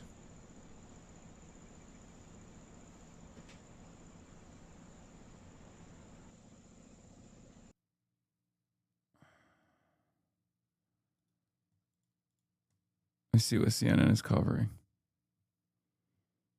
Just ads. To provide to Another war began this morning at about 6 o'clock UK time. We were getting reports that the Israelis had launched attacks on Iran, looking as if they were intended as decapitation attacks in downtown Tehran, looking as if they were going after individual people. And that was followed up pretty quickly by United States attacks that looked like SEAD, suppression of enemy air defenses. And that's what powers do when they then want to take down the air defenses of an adversary country and then move in to work through a target list of attacks. And since then, there's quite a big target list of attacks in Iran, and that list will probably grow in the next 24 hours. President Trump then made a very interesting 8-minute statement in which he made it very clear that he was going for broke. He was devoting himself to the destruction, the elimination of the Iranian government. And that's war. When you try and destroy a foreign government, that's a war. So by 8 o'clock this morning, UK time, we had a war in our hands. And it looks as if it will go on for a little time yet as the Americans and the Israelis work through their target set. Meanwhile, the Iranians have done exactly what they said they would do in these circumstances. They've gone after other targets. They've regarded every foreign base in the region as a legitimate target. And they've gone after any Western... Rick Scott of the Gang of Eight congressional leaders ahead of the strikes. But sources say those lawmakers were not given a full legal justification for the strikes. What do you think the full legal justification is? And should that... Bro, CNN the entire day has been a peanuts gallery of some of the worst villains in American society. It's crazy. I want to appreciate the president, and I want to appreciate our military. We cut the head off the snake. Iran has been killing American citizens for decades. So finally we have a president who's willing to do it. And the objective of this was to stop their what is missile, he even talking about? They're adding more short and long-range missiles. They have missile launchers. Iran has been killing American citizens for decades. What the fuck? American troops. They've been negotiating with Iran, and Iran. Come on, Jake. Is that true? Said they have the right to rebuild their nuclear weapons and enrich. They wouldn't stop the missile production. The president didn't have any option. If you want to defend this country, which this president wants to defend this country, Rogues Gallery. He actually didn't have any not option Peanuts because Gallery. you know what they've said. Iran has said for decades is they want to destroy us and our ally Israel. So I'm very appreciative of what the president did, and he has every right to do it. Every president since Truman has said they have the right for military action without a formal declaration of war. So he's not doing anything different than other presidents. What would you say to a member of the MAGA coalition who comes to you and says, Senator, this is not what I voted for. President Trump said he was going to end regime change wars. He was going to end military entanglements abroad. And this is the exact opposite of what he said he was going to do. What would you tell that person? Well, what this president wants to do is he doesn't want forever wars. He's against forever wars. If you look at what he's trying to do, he's trying to make the world a safer place. What he did by destroying their nuclear weapons last year, what he's doing with this was destroying their ability to produce missiles. He's making the world a better place. What he did in Venezuela, he's making the world a better place. So if you look at this, Trump, he wants peace. But we've had presidents appease, coddle, and power Iran for decades, and that's got to stop. We just talked to your Democratic colleague, Senator Tim Kaine. He wants the Senate to return to vote on his war powers resolution, which would block further use of U.S. forces without congressional approval. What do you think of that? I oppose it. I mean, I want this president to have the power to defend this country. I was disappointed. I can't imagine how crazy it was. The Democrats wouldn't stand up to say their primary purpose was to defend the freedom, defend American citizens. So I want a president that has the power, which he has, to defend the freedom of this country. I want him to defend us. And that's exactly what he's doing. So I will oppose it. So the president said that there could be potential loss of American life in these operations because that's what happens in war. Don't you think that if there is the potential loss of American life, that Congress should at least exercise and have some skin in the game to authorize the president to do what he's doing? Well, clearly we're going to get briefings, and we should get briefings, and we should know exactly what's going on. They gave us a great briefing after Operation Midnight Hammer. They gave us a great briefing after what happened with down in Venezuela. With Maduro. So they're going to give us a briefing, and we ought to get a briefing. But the president has the right, and I'm glad he took the right to use military action. I mean a vote, though, just a up or down. Obviously, you would approve of it, but don't you think Congress should be on record either supporting continued military action or not? The president, every president since Truman has said he's got the right to use military force without a formal declaration of war. So this president is using the same authority other presidents have used. I agree with him. I'm glad he did it. It's going to make this world a safer place. Iran has been a unbelievable, despicable, horrific regime for decades. Senator Rick Scott of Florida, thank you, sir. Appreciate your time. Thanks, Jake. Ahead on CNN, a historic day reshaping the Middle East as President Trump announces that the Supreme Leader of Iran has been killed. The President of the United States calling on the Iranian people to overthrow what's left of their government. We're live on the ground in the region after this quick break. More confirmation that it is Bibi in that plane. It appears to have avoided flying over countries in Balkans and Central Europe. If Benjamin Netanyahu actually escaped to Berlin, I'm going to lose my fucking mind. I mean, the entire Western world is just nothing, dude. Stop sending me the link of whether or not I'm going to slide to my own fucking speech at Northwestern University, chatter. Yes, I'm going to be at Northwestern University. You're literally sending me the link of you're sending me the link on Twitter of a photo of me announcing that I'll be speaking at Northwestern University. What do you think? Do you think I will slide to my own speech? The answer is yes, I will be sliding to my own speech at Northwestern University. I will be speaking after sliding.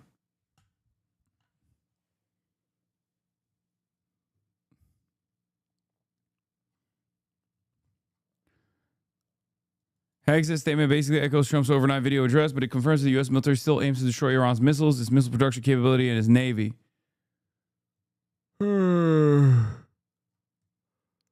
Incredible.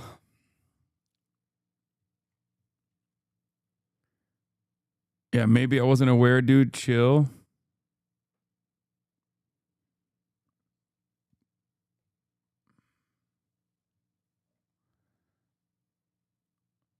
What is this? By saying this. War is an easy thing to talk about. There are not many people of the generation that remember it. The right honourable gentleman served with distinction in the last war. I never killed anyone, but I wore uniform. But I was in London in the Blitz in 1940, living in the Millbank Tower where I was born. Some different ideas have come in since. And every night I went down to the shelter in Thames House. Every morning I saw Dockland burning. 500 people were killed in Westminster one night by a landmine. It was terrifying. Aren't Arabs terrified? Aren't Iraqis terrified? Don't Arab and Iraqi women weep when their children die? Doesn't bombing strengthen their determination? What fools we are to live in a generation for which war is a computer game for our children and just an interesting little Channel 4 news item. Every member of Parliament tonight who votes for the government motion will be consciously and deliberately accepting the responsibility for the deaths of innocent people if the war begins, as I fear it will. Now, that's for their decision to take. But this is a quite unique debate in my parliamentary experience, where we're asked to share responsibility for a decision we won't really be taking, with consequences for people who have no part to play in the brutality of the regime which we are dealing with. And I finish with this. On October the 24th, 1945... Down to Corbyn in the background. This is a perfect clip. And the former Prime Minister from Bexley, Old Sidcup, will remember it. The United Nations Charter was passed. And the words of that charter are etched into my mind and move me even as I think of them. We, the people of the United Nations, determined to save future generations, succeeding generations, from the scourge of war, which twice in our lifetime has caused untold suffering to mankind. That was the pledge of that generation to this generation, and it would be the greatest betrayal of all if we voted to abandon the Charter and take unilateral action and pretend we were doing it in the name of the international community. And I shall vote against the motion. Tony Benn's a fucking legend, a proper socialist, class trader of the best kind. Can even see a young Jesuit in the background. Him not becoming leader of the Labour Party arguably led to Blair, Mendelsohn, and Starmer now. Yeah. J.D. Vance enjoys a Mountain Dew alongside Tulsi Gabbard as a pair preside over the war in Iran, while Donald Trump at his beach club in Florida announces Americans may die from it. 2011 Trump contradicting current President Our Trump. president will oh, yeah, this is a classic one. Start a war with Iran because he has absolutely no ability to negotiate. He's weak and he's ineffective. So the only way he figures that he's going to get reelected. Like Donald Trump in comparison to Barack Obama, it makes Barack Obama look like a fucking lion, okay? It gives me no pleasure to report this, as I have been incredibly critical of Barack Obama's foreign policy agenda. Some of the examples that I use in terms of destabilization initiatives ruining countries is directly from the Obama administration's foreign policy. Libya obviously comes to mind. Having said that, with his dealings with Israel and specifically with Iran, Barack Obama is a fucking lion in terms of not being remotely as compromised as Donald Trump is by the cancerous entity that is also known as the nation state of Israel. It's just the truth. Okay? Straight up. And it is, and I repeat over and over again, it is a clear indication, if not outright 100% proof, that not a single Democrat has talked about going back to the JCPOA since Donald Trump became president and ripped it apart. Not a single one. This was the Obama administration's signature achievement of foreign policy, and Israel fucking hated it. And every single Democrat, every single top Democrat has never turned around and been like, why don't we go back to that? That was cool. That was good. Barack Obama's own vice president at the time became president of the United States of America and did not even remotely consider normalizing relations with Iran because he was a massive Zionist.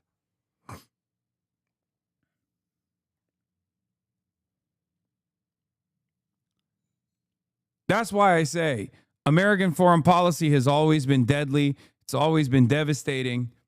And it's always also worked in line with Israel's interests in the region. But post Barack Obama, when Donald Trump became president, something changed. Israel got into the driver's seat and started driving the fucking car. And it never went back after Donald Trump. Joe Biden also continued that. Completely, entirely.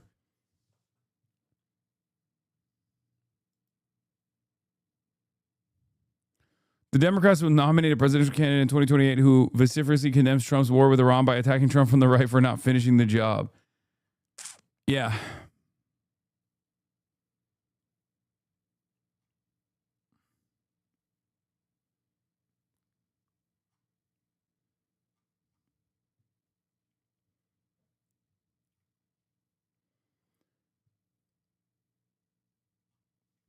Did you speak about the possibility of China entering this conflict since they're so heavily connected to Iran through their oil sector? I haven't heard anything from China, and I don't think China gives a shit. I'm gonna be honest. I think China thinks no matter who's in charge, whether it's Venezuela under the Delcy Rodriguez leadership, whether it be Iran under whatever Trump command, whatever American puppet, they'll still get the oil.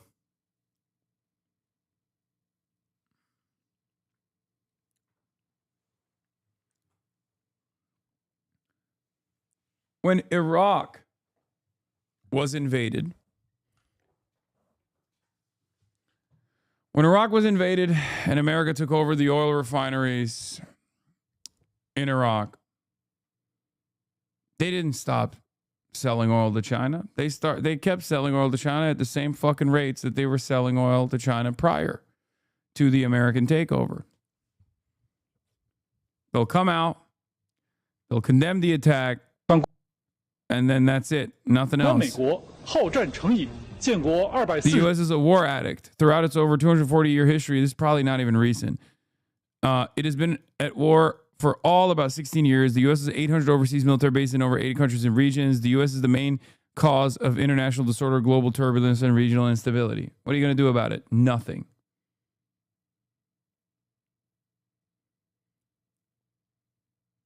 Your goat is live right now? Is it fucking John Fetterman? I will Brian kill me. Oh, it's Dan Bongino. Fuck yeah. But, the folks out there who are criticizing him, you have to understand, he gave them a long runway for diplomacy. He's been talking about since 2016 the fact that bombing and taking out and decapitating the regime is an option. He gave them a number of opportunities to take an off-ramp, and they just didn't take it. And now they're dead. And that's just the facts.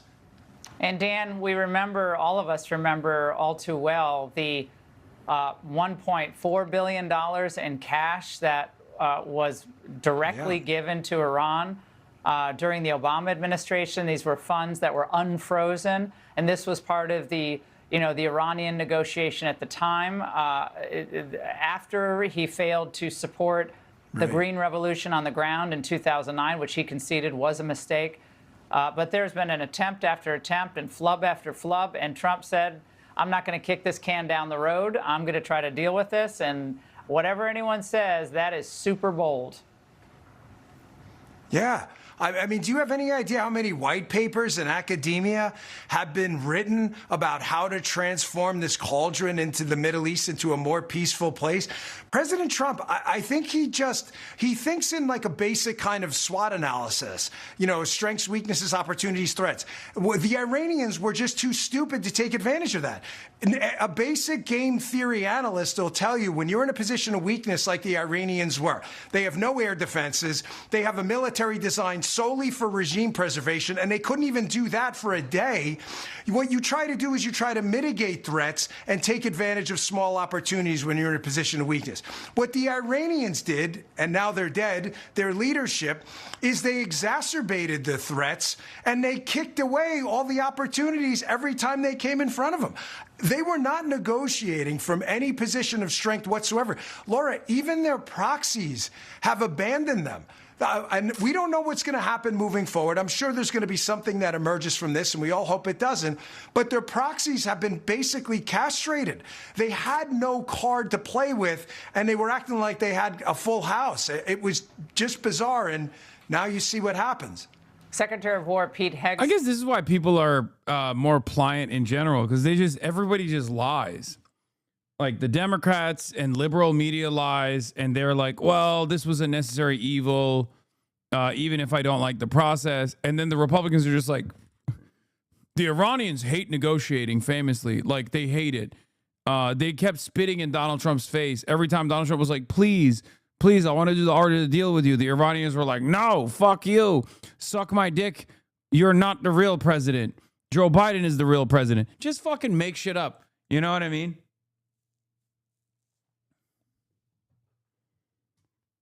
Not going to tolerate missiles that target Americans. I imagine what Secretary of War Hegseth is saying is missiles that target American military bases in the Middle East, because they do not have, they did not have the power to hit the mainland United States, not even close. Yeah, I mean, I know what surfaces in open source and what happens behind the scenes is typically different, but there's a relatively strong consensus, and it is all open source now, that the Iranians were just completely committed to enrichment. They were offered a path many times for a civilian nuclear program with proper guardrails, and they basically gave the double-barreled middle finger to anyone who suggested it and said, no, we're going to enrich and we're going to do every part of this is a lie. Like everything he's saying is a lie. We're not even going to entertain guardrails. Well, if you want to enrich to the point the Iranians wanted to enrich, you want to weaponize it. You're not looking at powering, a bunch of heated pools in Iran. You're looking at it to create a weapon. And even after President Trump decimated their nuclear program before, again, this is what I was talking about before with the point of weakness, you would think at that point they would have made some major concessions and tried to mitigate some of the threats and take advantage of small opportunities. They did the exact opposite. They basically made no concessions at all. And President Trump and his team had basically had enough. You can only offer them food so many times before they throw it in your face. And now Dan, you see what happens. And Dan, your message to some of our friends on the right who are saying, look, President Trump ran on no regime change, and now President Trump is doing regime change. You see the Democrats are picking up on that for 2026 themes. Your message to them tonight. Well, it's incredible how the doomers, Laura, it hasn't even been 24 hours. It's happened at 3 a.m. It's not 3 a.m. Eastern time. Can you give the man a chance to cook a little bit? I mean, he just deposed and decapitated the entire upper-level infrastructure of the Iranian death to America regime. Maybe give the guy 5 minutes before you're already crapping on everything he did? I mean, who else has been able to do this? If it doesn't work out over time, there'll be a bunch of papers and a bunch of talking heads, I'm sure, who will rip it apart. It's been 24 hours. Give the guy a chance. Where's he been proven wrong in the past? I thought World War III was going to break out after the Abraham Accords and after he moved the embassy and after he got Maduro. None of that happened. Give the guy a chance. He knows what he's doing. He's surrounded himself with more than competent people. Give it a chance. It's not even been 24 hours yet. All right, Dan, thank you very much for joining us tonight. Busy news night, obviously. And Iran's leadership may be decapitated, but as Bongino just said, they're still capable of retaliatory strikes. Just pan over here. We've got more interceptors coming off and more fire coming in here. So just stay with us here, John. You see these trails, and there's another one coming off. There's a bunch of them here, so just take a little wide shot. Yeah, we got more coming off. Just get ready. Just put me here so I can talk here. And you're going to see behind us, we got to move. There's a lot of incoming fire right now toward Tel Aviv. And so just stay with us. We got to go. Our security. So we're going to stay live with you, but we got to move toward hard cover here. The city's getting hit very hard. Joining us is Michael Oren, former Israeli ambassador to the United States. He spent much of the day there in a safe room himself. Mr. Ambassador, we're going to get to what the death of Khamenei means for Israel in a moment. But first, tell us about these strikes today. Have they begun to slow down at all, or the frequency similar to what they were like 10 hours ago? No, they're pretty stable, Laura. It's good to be with you in Tel Aviv. The last blast that killed an Israeli woman and wounded several dozen literally shook this building to its foundations. That's how powerful these missiles are. They are not firecrackers. They're carrying over 100 pounds over 1,000 pounds of TNT, which is enough to not just to blow up a building, but to devastate an entire neighborhood. If you can imagine this. And Iran has thousands of these missiles, which means for Israel, it means that this war was a war of no choice. It's an existential fight. We cannot let Iran have that ballistic missile capacity. Someone in the chat asked me, why are you watching Fox News? I got tired of watching the diluted talking points on CNN. It's the same talking points. One doesn't pussyfoot around it. So I went straight to the source. There's very intensive fighting, or air defense fighting, over Tel Aviv. We've had one major impact in the city today. The Iranian foreign minister is kind of reminding me of Baghdad Bob a little bit, saying, everything's fine here, don't worry. Khamenei's great, yeah. He's a lot.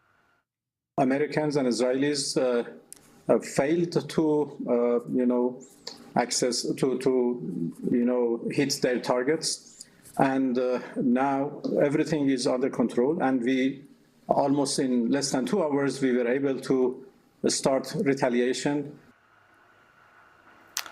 Now, Mr. Ambassador, they had, as Dan Bongino said, so many opportunities. President Trump wanted to settle this peacefully. He said so many times, and we have no reason not to believe him. And they wouldn't do it. They wouldn't give up that dream of enrichment of uranium. They wanted to keep it going. They said, oh, it's peaceful, it's just for energy, which nobody bought. Why do you think in the end they bet against President Trump here? That when he said he was going to do something, he put that red line down, he was going to do it? Because the enrichment for the Iranian regime, like the ballistic missile system, like the support for terrorist groups in the Middle East and indeed throughout the world, it's in their DNA. Basically, the United States was asking this regime not to change itself, but try to commit identity suicide. And Iran was going to be incapable of doing this. Regime was incapable of doing that.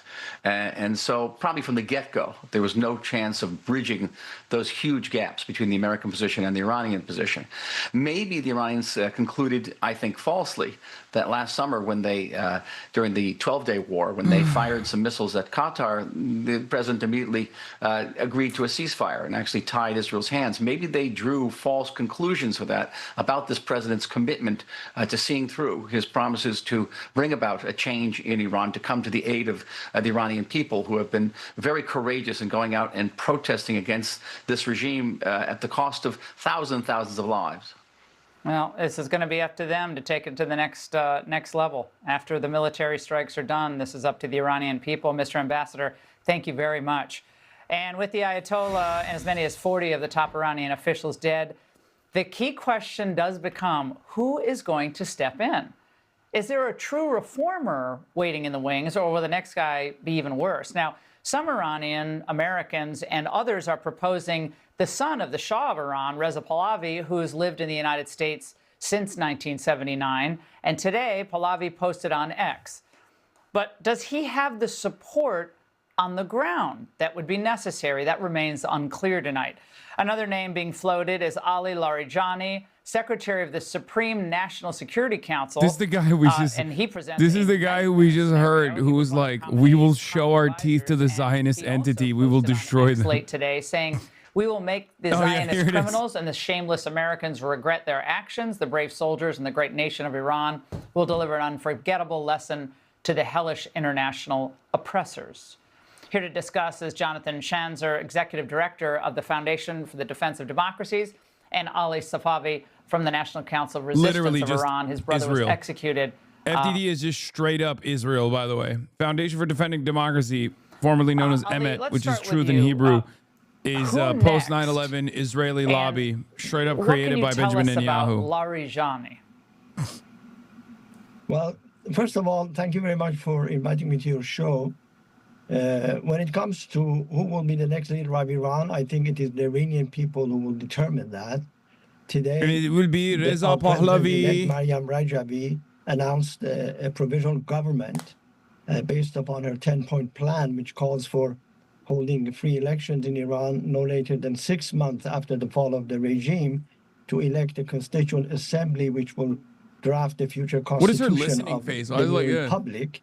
And of course, that will determine who the next leader of Iran will be. People of Iran will vote for that. That said, when it comes to Ali Larijani, he's a regime stalwart. He was the head of the Iranian state radio and television for 10 years. He was a parliament speaker for 2 terms, 8 years, and he was a member of the Supreme National Security Council for many years.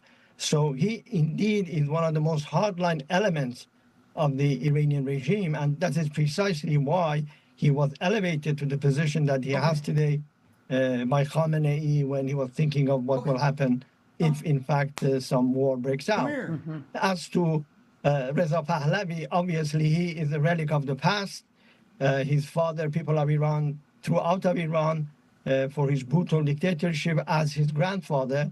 So when it comes to any game plan for the future of Iran, Reza Pahlavi doesn't even have a seat on the bench.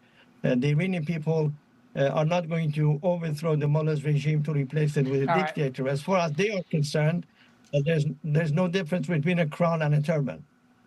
Jonathan, your thoughts on succession here, because the worst thing that could happen, one of the worst things that could happen, is that you decapitate this regime, and another regime of future terrorists is in place. Well, that's right. And I think right now, here's what I would look at. There are 3 different sets of people that have been cultivated by outsiders. We got the CIA, you got the Mossad, and you've got the Crown Prince, all cultivating people on the ground, hoping that they may be able to step in, but nobody is going to stick their neck out until they know this regime has fallen.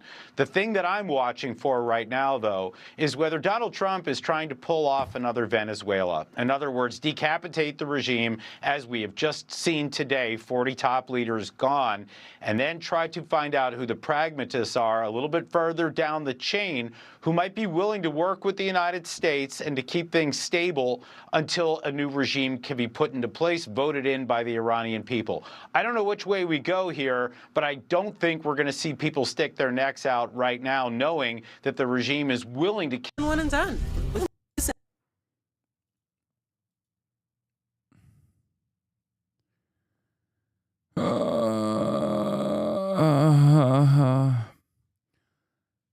Iranian Vice President Mohammad Reza Aref informed officials of plans to have him take charge of the country during wartime, according to a report by state media that suggests President Masoud Pezeshkian was either badly injured or killed. That's the other side of this, which is that they also did a decapitation for the fucking president for some goddamn reason.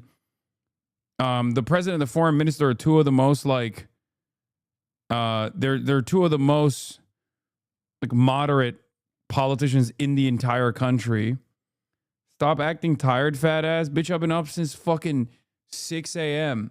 and I've been live for the last 8 hours. It's 4:20, but I've been live for the last 8 hours. You know that, right? If you want to see how CBS is covering this, I can't wait to see how CBS is covering it. Iran. Tony what do you double say to them tonight? Tony double dick I suck. join them in celebrating the death of the authoritarian regime that has been oppressing the Iranian people. But this is not the way to do it. And I think it's time to de-escalate. We should be entering into negotiations. I worry, though, that the president of the United States does not have a plan for what is next. Just like he didn't have a plan in Venezuela, where after he removed Maduro, he went ahead and started working with Maduro's apparatus and government. I worry that without a plan, a clear pathway forward, that either we're going to end up with American troops on the ground, boots on the ground in Iran, and What be the fuck does that have to do with attacks anything? from terrorist groups that have been proxies to the Iranian regime for decades now. Or we're going to see the president turn around and cooperate with the apparatus that's already there. All right, we shall see. U.S. Army veteran and Illinois Senator Tammy Duckworth, thank you very much. Thank you. We will be back in just a moment with the latest developments on what is a historic day for Iran, for the Middle East, and for the U.S. as well. Stay with us.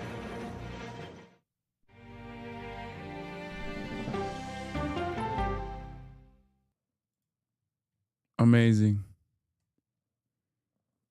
Just as the United States hasn't thought that through, I don't think the Iranian opposition or dissidents in Iran have either. Robin Wright, thank you so much. As always, great to have you. Coming up, why now?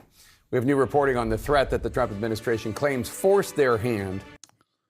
Oh my God. Here's an outright lie from the administration that Iran was moments away from a nuclear weapon. Here's an outright lie from the Trump administration that we will report uncritically that Iran was actually going to attack Israel. The attack was imminent. Yeah, this is what it looks like when you have nukes, okay? Cause sometimes I look in her eyes, and that's where I find a glimpse of us. When you're out. Yeah, you want to know what it looks like? You want to know what it looks like when you got fucking nuclear sovereignty? This is what it looks like. In my mind. Cause sometimes I look in her eyes, and that's where I find a glimpse of us. When you're out.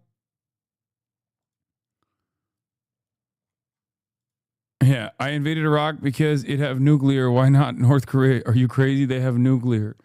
This meme is so fried, dude. It's so fried. Here's also John Mersheimer straight up saying the quiet part out loud, which I agree with this assessment. Nuclear-armed Iran would bring stability to the region. I think there's no question that a nuclear-armed Iran would bring stability to the region, because nuclear weapons are weapons of peace. They're weapons of I don't agree with that part. Deterrence. They have hardly any offensive capability at all. And if Iran had a nuclear deterrent, there's no way that the United States or Israel, for that matter, would be threatening to attack Iran now. In the same way that if Saddam had had nuclear weapons in 2003, the United States would not have invaded Iraq. And if Libya had nuclear weapons in 2011, the United States would not have gone to war against Libya. So I think that if you had a Middle East where other states besides Israel, and this of course includes Iran, had a nuclear deterrent, it would be a more peaceful region. Well, camera quality makes it look like it's the 90s. It's possible there'll be some proliferation. I wouldn't bet against the fact that maybe Turkey or Saudi Arabia would acquire nuclear weapons, but people have been predicting widespread proliferation for decades now, and it's never happened. But I think there are two reasons that it wouldn't happen. One is that the Iranians would not be able to blackmail anybody in the neighborhood with their nuclear weapons. We've created this myth in this country over the past few years in talking about Iran that any country that acquires nuclear weapons can blackmail other countries or use those nuclear weapons for offensive purposes. We have a lot of theory and a huge amount of empirical evidence, 67 years now, which show that no country with nuclear weapons can blackmail another country as long as somebody is protecting that country or it has its own nuclear weapons. And this leads to the second reason. The United States is going to extend its nuclear umbrella over Saudi Arabia and over Turkey, the way it extended it over Germany and Japan during the Cold War. And we will make it perfectly clear to the Iranians that they cannot blackmail anybody. So there'll be no great incentive for Turkey or for Saudi Arabia to acquire nuclear weapons. And as you know, when you're involved in contact sports, it can be very dangerous. And so they live in a dangerous world. And on top of that, nuclear weapons are the ultimate deterrent, right? It doesn't get any better than nuclear weapons. And of course, this is why states pursue nuclear weapons. I believe that if Iran had nuclear... Iranian state media confirms this. Islamic Republic state media has confirmed that one of Ayatollah Khamenei's daughters, his son-in-law, and one of his grandchildren have been killed. I mean, this also makes it probably more likely that Khamenei is also being killed, but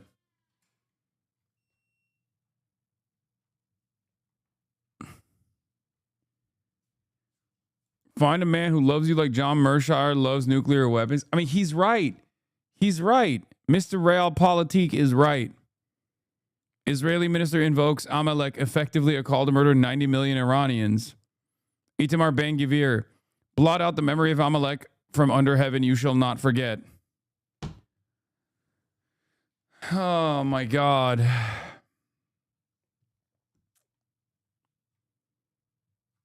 The article was posted and deleted. It don't matter. It's very likely true. And even if it's not, what military dynamic has been changes building here? the kind of force not seen here in decades. And today we learned why. Hundreds of targets struck I was inside. so confused why this force was being amassed in the region, and I'm shocked. Throughout the region, including right here in downtown Tel Aviv. Smoke rose above the Iranian capital this morning, the first explosions announcing to the world the war had begun. American and Israeli forces targeted Iranian air defenses, missile and drone launch sites, and regime buildings. Hours later, the extraordinary announcement the supreme leader had been killed. This morning, in a powerful surprise attack, said Israeli Prime Minister Which Benjamin here at Netanyahu, CBS Israeli News, we will not be talking about that. in the heart of Tehran. U.S. Central Command released video showing cruise missiles firing from an American warship and fighter jets taking off. In a joint operation it described as the largest regional concentration of American military firepower in a generation. The Israeli military saying it struck more than 500 targets alone across Iran. Iran says dozens of people were killed at a girls' school, among at least 200 people reportedly killed so far in the airstrikes. Trump announced the military action on his social media channel. We are going to destroy their missiles and raise their missile industry to the ground. It will be totally, again, obliterated. Iran's retaliation was swift and far-reaching, targeting U.S. bases and allies in more than half a dozen countries across the Middle East.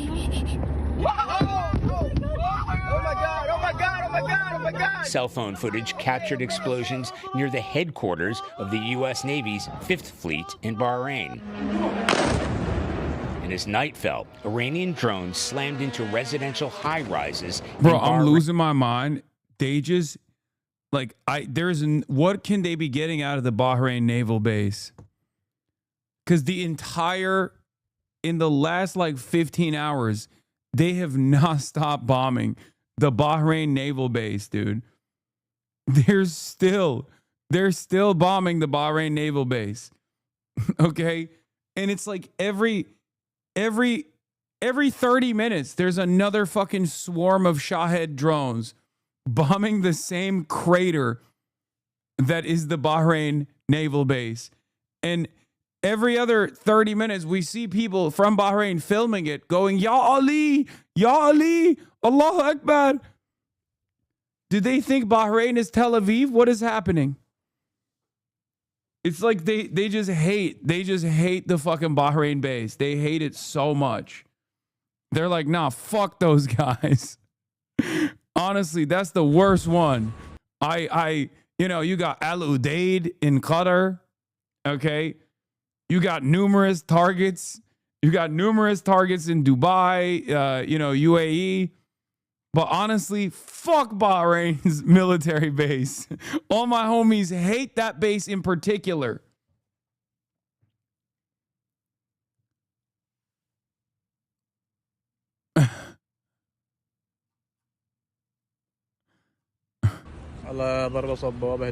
And now they've blown up the international airport too. They're hitting the airport in I think they're hitting the airport in the UAE as well.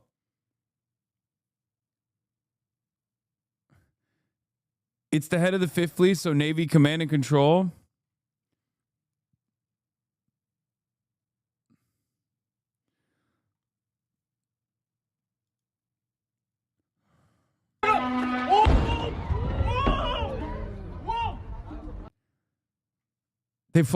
They just keep pummeling Bahrain, bro. I don't know. The 5th Fleet in Bahrain is home to all U.S. mine countermeasures, ships, and helicopters, which would be needed to clear mines if they decide to close the Strait of Hormuz. To be fair, I don't think Bahrain is controlling the media output. Israel could be getting bombarded worse than we know. Nah. It's definitely yes and no.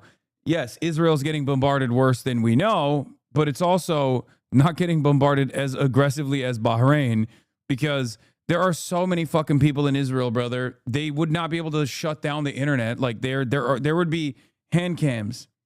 Like there'd be fucking phone footage, just like last time.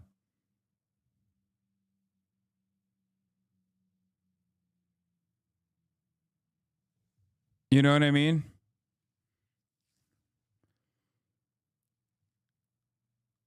limited, just given the obvious risks of sending the Secretary of State into a potential As the conflict day begins, zone. IDF has begun an additional strike wave targeting the ballistic missile array and the aerial defense systems belonging to the Iranian terror regime. Without any press, which is a departure from precedent.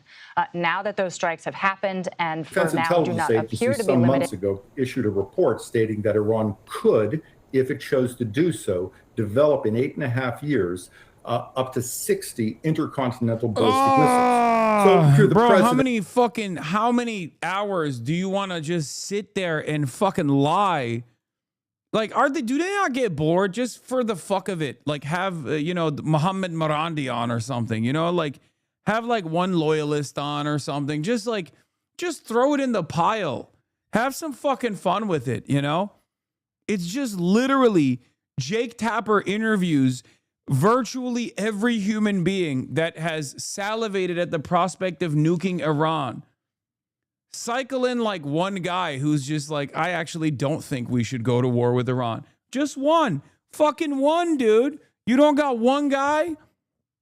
You're not even interested? You don't want to hear from any other voices at all? He just fucking sits there. Get a guy from Bahrain on. Get a guy from Bahrain on. Be like, yo, what's up with your people, bro? Why are you guys enjoying the show like it's fucking fireworks? You know what I mean? One guy? Nope. Here is our American Enterprise Institute hand-selected Arab guy who's going to tell us that Iranians have horns in their heads and deserve death and destruction. Here is now up next, we're going to have the Foundation for Defending Netanyahu. FDD's very own. It's actually not Benjamin Netanyahu wearing a wig and a mustache and glasses, although he does kind of look like Benjamin Netanyahu wearing a wig and a mustache and glasses, but it's totally a different guy. He's tuning in from Berlin. Different guy, though. Yes, he sounds a lot like he has a Philadelphia accent, but it's not Benjamin Netanyahu. Totally different guy. Every fucking interview is like, oh, dude, Iran was like seconds away from ICBMs. They told me. They were like, we're making the best ICBMs, actually. What is this? Image of the Year award candidate. We have more in the next few days. The minute Iranian missile obliterates the Jewish Ministry of War in the heart of occupied Jaffa, Palestine.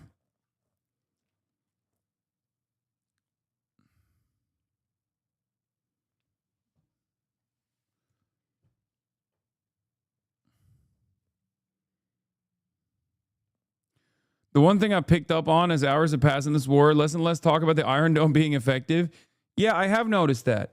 But I also have noticed that by the way, the casualty numbers are fucking crazy. This is the first day. And according to, one dead, 121 others injured in Israel amid war with Iran. That is the first day. That is crazy. That's not even the full first day. They are throwing a lot more. They're throwing a lot more fucking munitions into the pile. And on top of that, they're just blowing up the Bahrain naval base, which is priority target number one. Maybe you guys are right. Maybe it's because of the damming operations in the Strait of Hormuz. Maybe that's what it is. That kind of makes sense. Because they love blowing up Bahrain. What is this? Khamenei alive? Titty Respecter says, yo, they didn't actually get me. Hop on Fort. He just messaged me.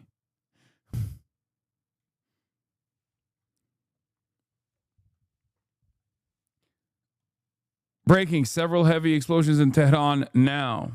Well, we missed it.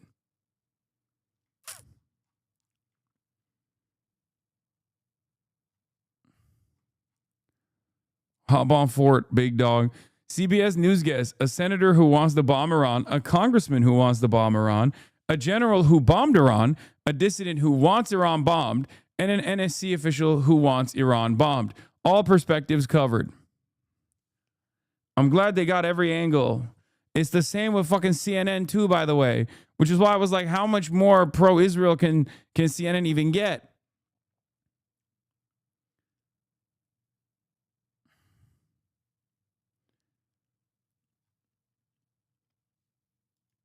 New Washington Post, MBS lobbied Trump with Netanyahu to bomb Iran. Behind the scenes, a lobbying alliance of Saudi Arabia's MBS and Israel's Netanyahu urged Trump to level a major strike against Iran in the days before the president's decision, even as Riyadh publicly advocated for diplomacy.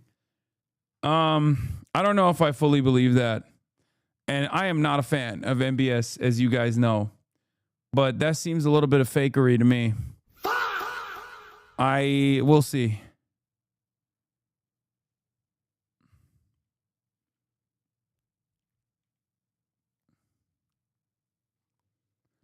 Do you think Israel is letting some missiles go through to justify more support from the U.S. like they did on October 7th? Brother, what more support does Israel need? First of all, Israel doesn't need support. At this point, if people in the Western world watch Tel Aviv get fucking cratered, that's not going to cause them to go, oh my God, I feel so sad for Israel. Israel started it. People are going to go, oh, that's really sad. That's just so bad. Oh, well, that's going to be the fucking response. No, also, let's be real. Why are we even acting like we need democracy here? There's no democratic process. Who the fuck said yes to go into war at the behest of Israel? Nobody did. Israeli police are IDF blocking people to flee. Breaking, Israeli settlers are trying to flee and Israeli police are blocking roads and keeping them as human shields. I don't know what's going on there. Oh, by the way, this sell, tough sell, but they're doing it anyway. President Trump is ending the forever war that Iran has waged against America for the last 47 years. Bruh. Wow. Thank you, Mr. President. Dude, sometimes you got to crack a few eggs to make an omelet, okay? That's right. Donald Trump is ending the forever wars by starting the forever wars, but actually that forever war is going to be ended by the start of the forever war. Thank you. You fucking did it. I mean, this one got 600 likes. Okay. They're not, even their base ain't eating this shit up. So I will say another thing. Okay. I will say another thing. The Persian diaspora, the Iranian diaspora, has that same like Zionist attitude that I think will cook them in the long run, where they're just objectively fucking annoying. Where they just straight up will be like, no, you have to understand, like, if you don't fucking slaughter my grandparents, I will kill myself. Like, you have to slaughter my grandparents right now. You have to blow up their home. They got bad fucking vibes. They have to go. Like, every time there's someone of the Iranian diaspora on television, they literally are like, oh, you don't care about me. You don't care about me. Just like you said Israel was bad. And it's like, how does anyone unironically watch this goober? They watch, well, ask your mom. She watches with one hand on the mouse and the other hand flicking her own fucking bean. Okay? What do you think the next few days is going to look like now that Khamenei is presumably dead? Do you think the IRGC is going to go all out now? They're getting close to a point of nothing to lose? Maybe. I don't know. I assume, yes. I think America is going to get infinitely more ruthless going forward, though, because let's be real, if Israeli intelligence is not great, okay? Israeli intelligence is greatly exaggerated. And I do think, what is this?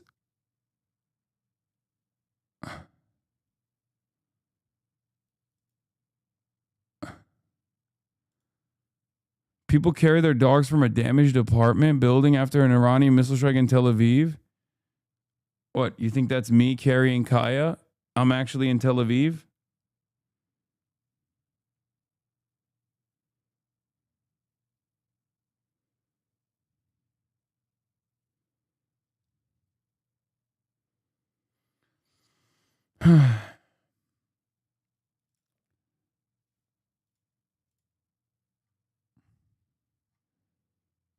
That's you, bro. I'm here. That's the Israeli injured undergoing plastic surgery. Charlie Kirk being more leftist than some chatters in here. Yeah, I know. This is insane. Regime change will result in a bloody civil war, killing hundreds of thousands and creating another massive Muslim refugee crisis. Topping a leader? Bruh. What do you mean topping a leader, bro? Bro said topping a leader. He's looking up at us right now. You know what I'm saying? Anyway, topping a leader is never as easy as you think. And trust me, I have tried topping Donald Trump quite a bit. And he has a whole lot of ass. Okay. As you guys notice, as I'm nearing 9 hours, I'm like becoming more delirious, and therefore things are becoming funnier. I'm gay and Lebanese. Topping a leader is never as easy as you think. It almost always results in further involvement, a civil war, and chaos. Resist this. Leave it to the throat goat? Jesus Christ.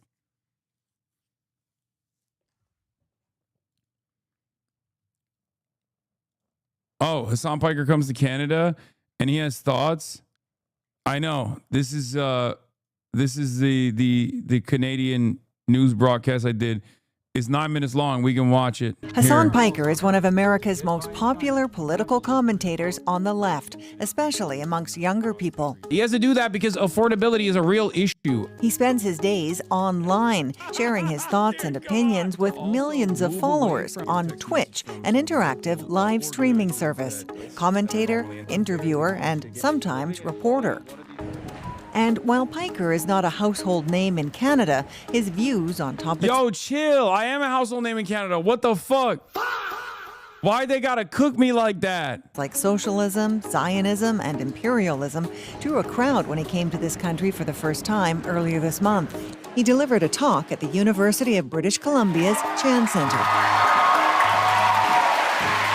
He's consistent with his politics, always sticking up for marginalized folks. I think that he has a great worldview. He consistently stands up for trans people, queer community, minority groups.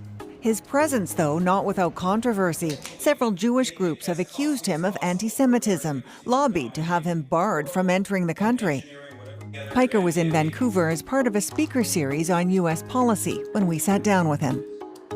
Some viewers have no idea what Twitch is, what streaming is, what you do for a living. So what do you do? I do what conservative radio talk show hosts have done for years, but as a socialist. And you are interacting with people the whole time. Explain that to me.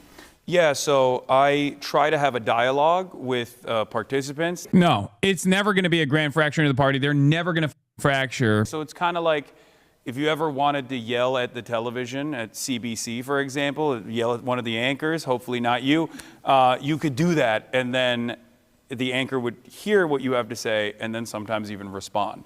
So you do this, live streaming, 8 hours a day, ideally, 7 days a week. What drives you?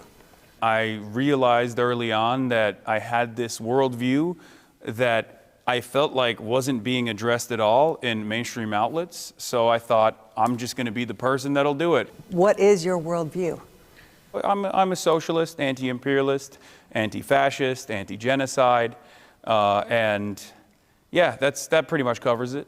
Now, most people who are in the streaming space are right-wing voices. They can't pray on the sidewalk outside an abortion clinic. All of our scientific institutions have been taken over by political activists. Colleges and universities are run by leftists. You are the opposite of that, and yet you are wildly popular. How do you explain that? The reason why I think I'm popular is because I have a commonly held opinion that oftentimes doesn't get addressed in mainstream resources. You spoke today to a UBC audience, sold out. You clearly resonate with some Canadians. Why do you think that is? You talk mostly about American politics. I think everybody around the world, and especially people who in close proximity to the United States of America, like Canada, unfortunately, have to pay attention to American politics, because when we... The stool looks mad uncomfortable in the Y shop, bro, it was. ...sneeze in America, the rest of the world catches a cold. You've been following, obviously, Canada-U.S. relations and how they seem to be headed south. Trump has introduced tariffs. He keeps talking about making Canada a 51st state. What do you make of that? It's not surprising. Trump is very vulgar, and he's very vulgar in his imperialist ambitions. I don't know if Donald Trump will stop.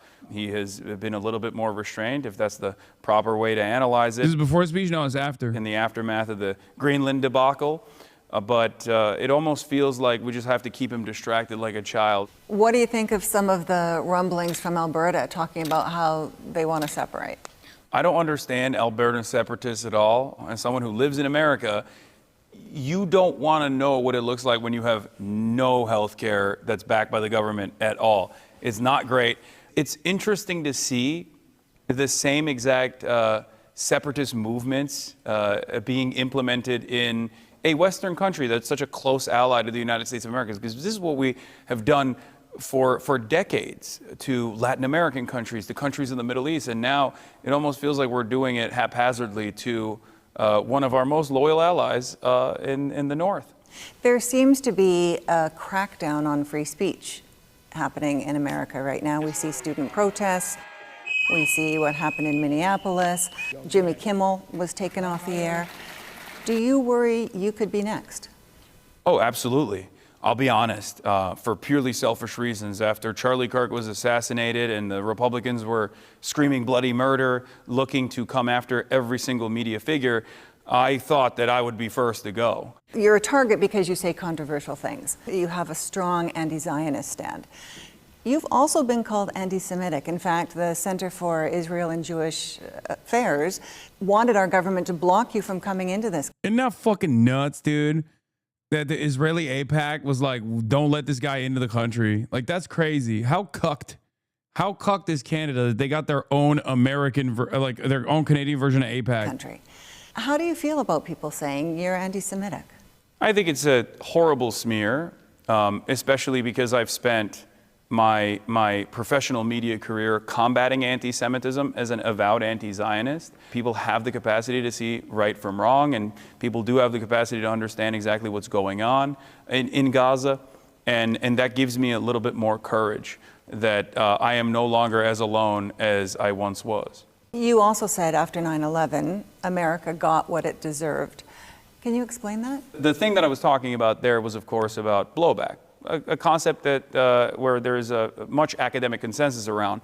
America's designs in the Middle East inevitably led to a very violent reaction that is totally unjustifiable as far as the victims of it. When you say things like this, they're obviously not premeditated. Do you regret saying them? It's far worse if I get something wrong on a factual basis than have a moment of weakness that is either misrepresented or is not received positively by the broadest subsects of American society. America, as you know, politically is very divided, and that polarization seems to be getting deeper and deeper. You have said you consider yourself to be a provocateur. So are you adding to the problem? Maybe. Problem for the billionaire class, for sure.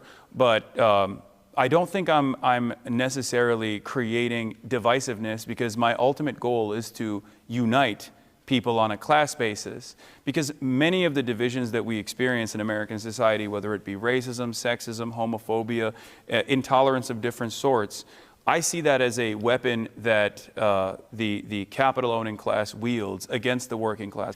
When we look at that polarization, what is the path back? No, they usually had too many favors of that camera angle. Man.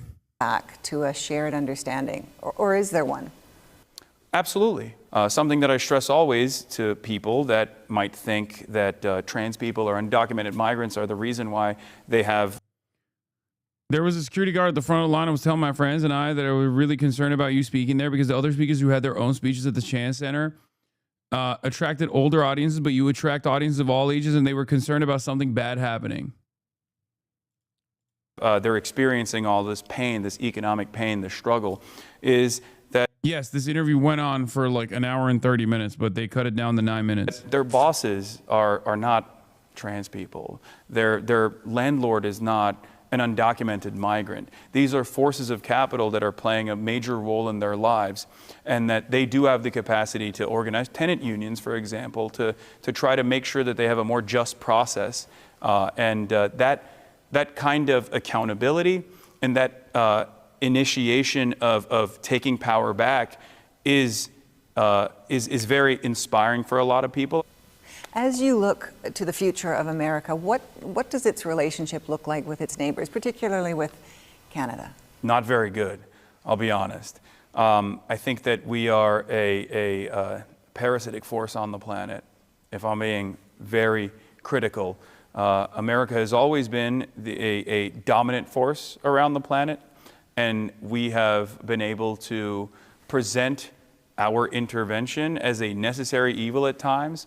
I, of course, was always critical of American intervention, but I think now more and more people are coming to that conclusion as well, especially when they find their nations in the crosshairs of... Chat, does he not run ads? I've never seen one. No, the Piker Broadcasting Service is sponsored by you, the people, for you, the people. That's right. Subscribe to the Piker Broadcasting Service if you want to fund the show, if you want to fund the initiative. Piker Broadcasting Service for tomorrow's news today. At the top of the hour, I used to run 3 minutes of ads, but I no longer do that because I think that's lame.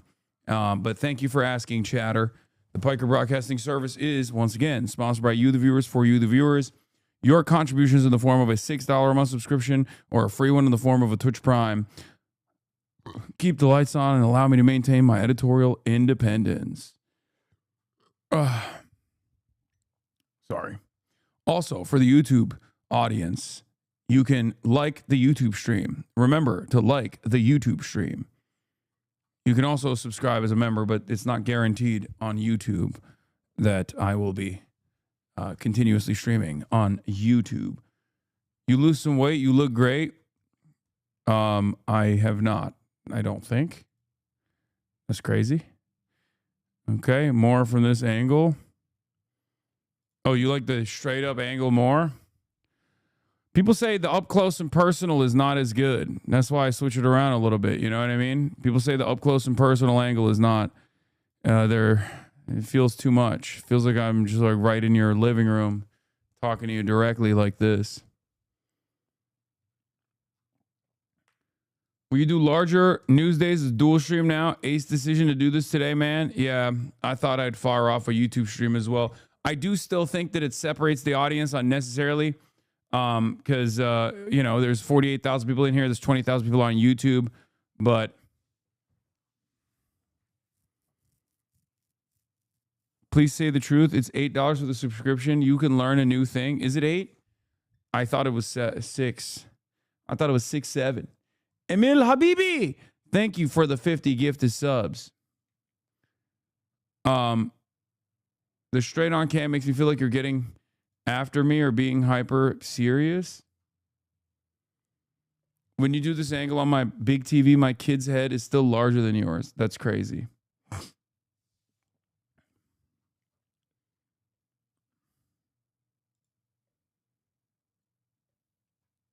It's 6 on Twitch, but 8 through the Apple Store. Okay, so it's $6 a month. The subscription is actually still $6 a month. People are wrong. You're on mobile. That's why you think it's $8, because the Apple Store adds an additional tax. $6 American. Did I miss 100 gifted subs? I don't think I did. Emil Habibi gave 50, and I called it out. I like when you change it up every few hours, whatever you're feeling, to be honest. I know I'm in the minority with chat, but I trust your production. Big trust, know what I'm saying? Yeah, I do. American adventurism. What message would you have for Canada? I was going to say heated rivalry was awesome. Did you watch? Yes, I did. It was great. What message do I have for Canada? As long as you confide in your fellow man and trust in your power, no world power can take over your country. You missed 100 from Open Presidents? Open Presidents, thank you for the 100 gifted. Sam weighs in on the clavicular getting frame mocked by ASU Chad. What the fuck is that? Also get nukes? Yeah. Senator Tim Kaine of the membrane, Tim Kaine of the brain, the anti-interventionist Tim Kaine went on Jake Tapper. I guess I must have missed that one singular moment where there was a fucking anti-interventionist on the broadcast. Spinzio, thank you for the 5 gifted. What is this? Okay, dude.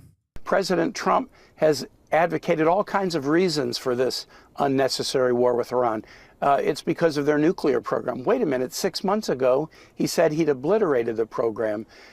Years ago, he tore up a diplomatic deal that was controlling Iran's nuclear program. He suggested last night the war was justified because Iran interfered in the 2020 election that he refuses to concede that he lost. It's to protect protesters. Wait a minute, President Trump is sending Iranian refugees back into Iran to face persecution. If he cared about Iranian citizens being oppressed by their government, he wouldn't be doing that at the same time. This was a war without, I can say this, I'm on 2 committees that give me access to a lot of classified information. There was no imminent threat from Iran to the United States that warrants sending our sons and daughters into yet another war in the Middle East, and I'm going to do everything I can to stop it.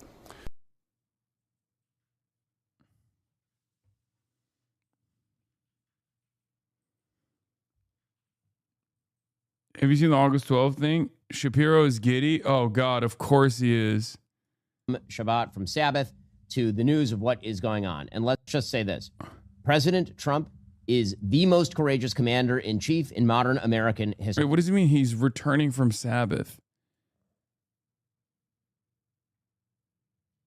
Isn't it still Sabbath? Where the fuck is he in the world that it's no longer Sabbath? It's sundown? No, it's not.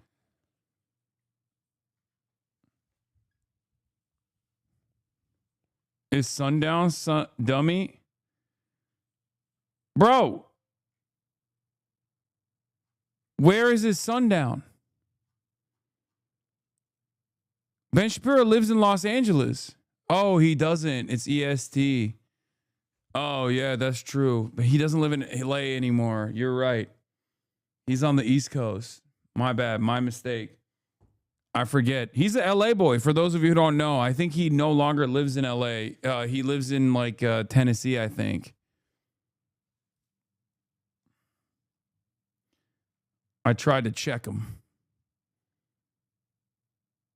Sabbath is relative when you got to get your clicks? No. He's in Tennessee. That's why. You think Jews don't live in the East Coast? Your anti-Semitism is showing. True. Hey, obviously, I just came back from Shabbat, from Sabbath, to the news of what is going on. And let's just say this. President Trump is the most courageous commander-in-chief in modern American history. There is no question about this. What he just did is the bravest move by a president of the United States of my lifetime, bar none, without a doubt. Hey, obviously,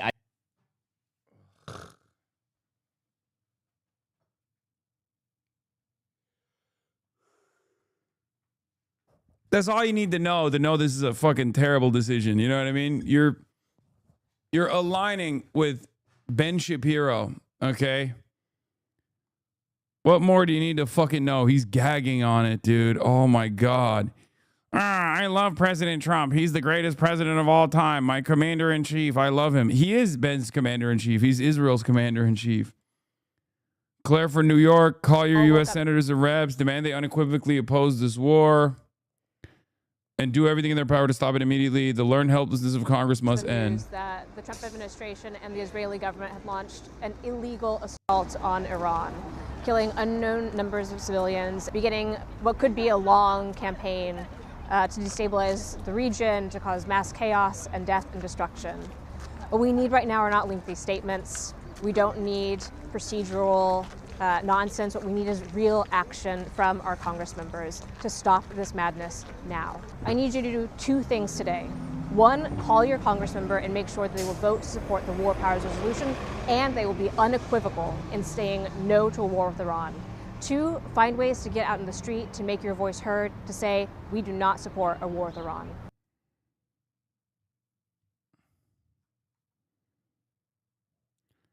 So the plan is to relentlessly bomb Iran for like 2 weeks, and then what? What's the phase 2 that leads to thriving liberal democracy exactly? Because we've done the bomb the hell out of them and killed their leaders thing 3 times now. Iraq, Libya, Afghanistan, we're 0 for 3. Like, I'm going to be real with you. Destabilize the hell out of Iran, then to just leave. Sounds like you just get mega ISIS. Yeah, well, and then sometimes you can get mega ISIS to run the country. Okay? That would objectively be the design here, for the record. Person is in severe condition, 2 others in moderate condition, and dozens of others across Israel tonight have been lightly wounded by some of these Iranian ballistic missile attacks. But really, this is just the beginning of all of this. As I mentioned, we are now 19 hours into this latest conflict between the United States and Israel on one side and Iran on the other. And both the U.S. and Israel are vowing that they will continue to carry out these strikes for as long as necessary, something that's going to go on for at least several days. And Iran has also vowed that its retaliation will bring this conflict to levels not seen during the 12-day war between Iran and Israel back in June. We are very much in a much more perilous moment right now in the Middle East, and we're only beginning really to see the consequences of that latest military action that is now unfolding. Sarah? Yeah.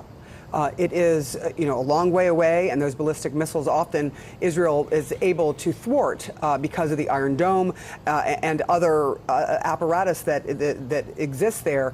Clearly, some of those have gotten through, and now, as you have been reporting, there are casualties there in Israel. I do want to go now to CNN's Kristen Holmes, who is joining me now from the White House. There are so many questions, but the one that everyone is wondering now, because after they've seen this, and there are some people who are very shocked and surprised by this, but there was a huge military apparatus buildup by the United States in the region. So for others, it is not a surprise that this happened. It was just the timing of when it happened that may have taken them aback. What more is the president saying tonight about these strikes and his plans for the future? Look, the plans for the future are still a huge question, Sarah. We've heard President Trump now in a series of short interviews as well as posting on Truth Social.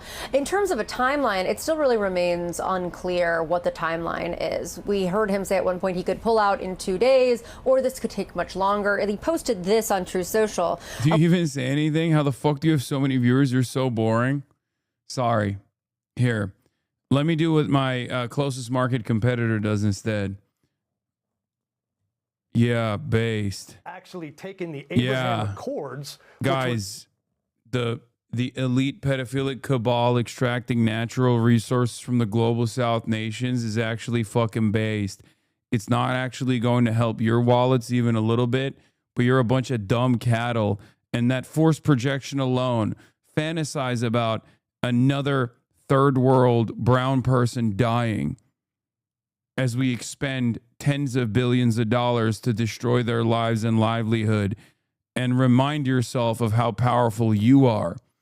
Now, Patrick Bet David. I'll tell you why, because since 1979, when these guys took over, Iran's been chaotic for people that live there. 81% of the people there do not want the IRGC. I left Iran July 15th of 89. June 3rd of 89, Khomeini died. Not killed, died. I was in school at Gulbenkian. We're in the streets. I'm trying to find my parents. It was absolutely insane. Eventually, we did. 6 weeks later, we escaped, went to Germany. Fast forward from 89 till today. Now, the Supreme Leader Khamenei being taken out. This isn't like taking out the president or general of the army or even the prime minister or even the Pope. You took out the number 2 to God in their religion. You took out the supreme leader. This is a statement to everybody. Brett Baer put out a post about the fact that they took out 40 of their leaders. Think about what that conversation looks like right now to say, listen, guys, you have a couple options. You can either work with us or you're next. Does anybody want his job? Does anybody want to be the supreme leader next? Because the target's on you. What do you guys want to do? So that conversation, I believe, is taking place right now. But the world just got safer today because of all the leaders He's that so were... fucking stupid, so he's the perfect guy for this moment. The world's going to be a safer place. How do the Iranian people feel about this?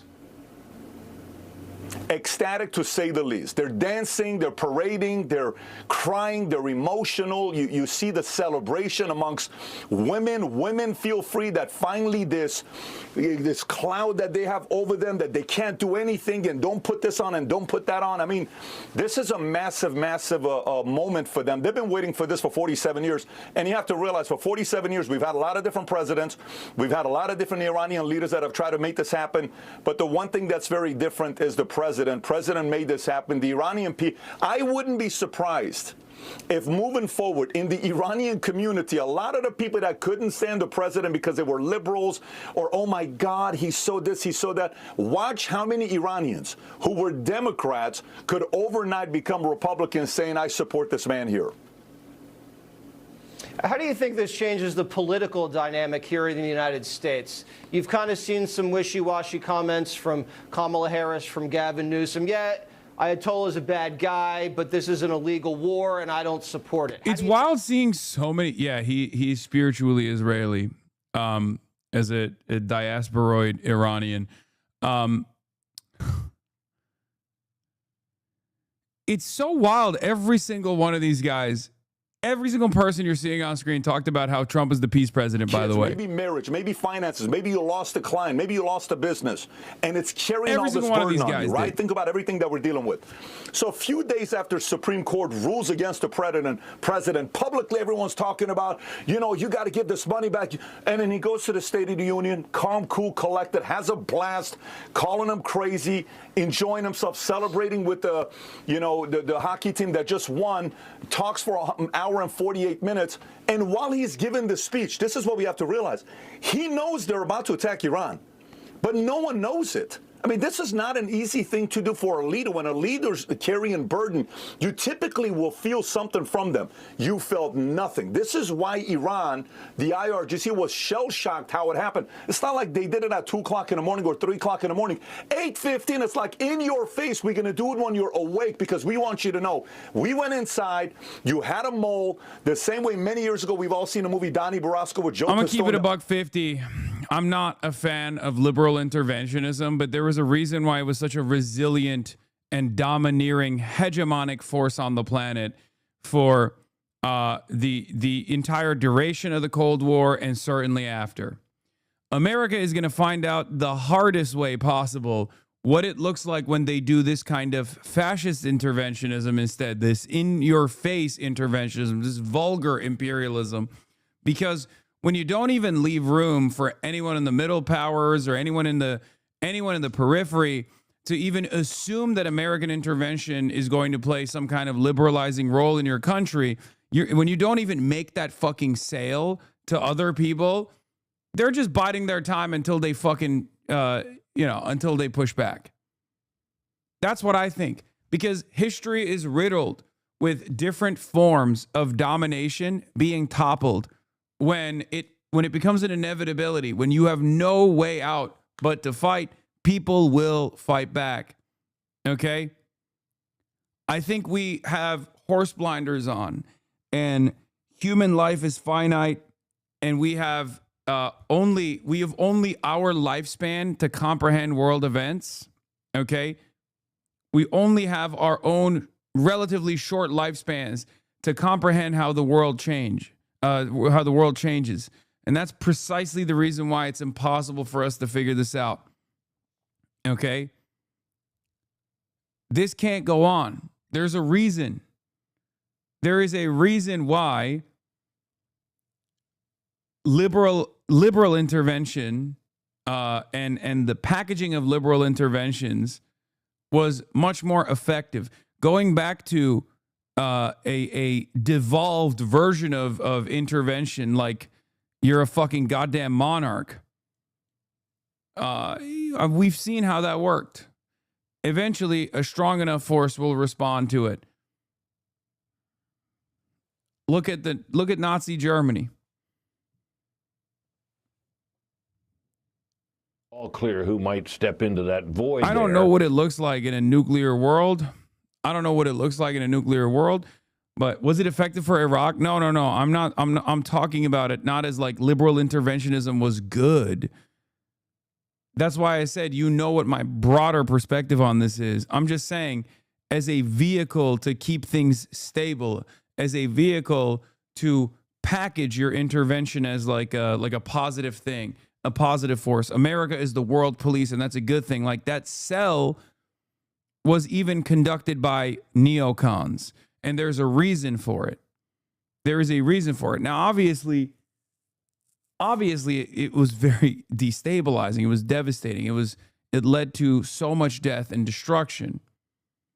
But this vulgar imperialism, this barbarism, is going to meet a retaliation inevitably.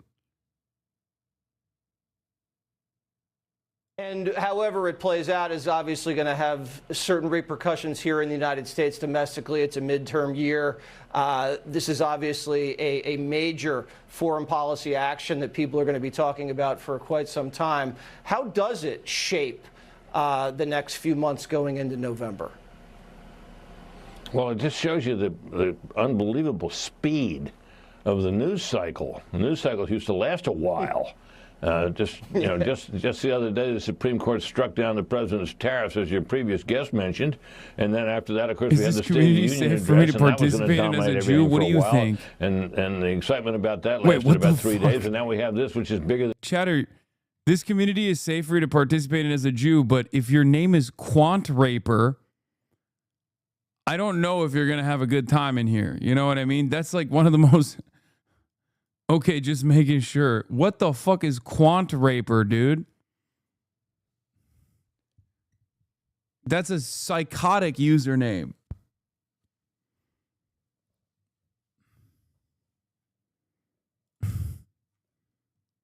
What the fuck did Quants do to you?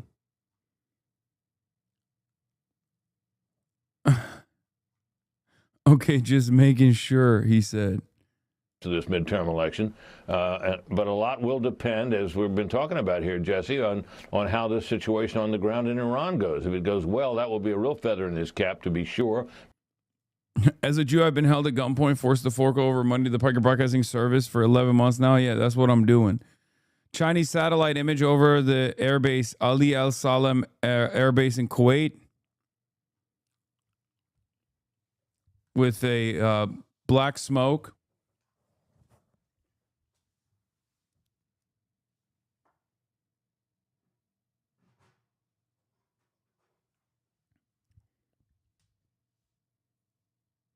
This community is against anti-Semitism, but it's also against Zionism. Did they really hit Dubai airport? Or is that fake news? No, they did. I'm pretty sure. Yeah, they did. They hit Burj Khalifa too?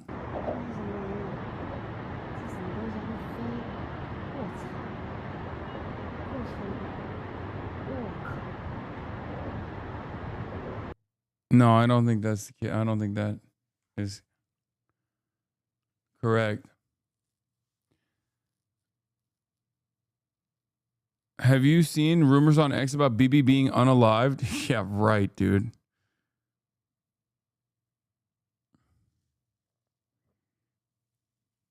Yeah, right.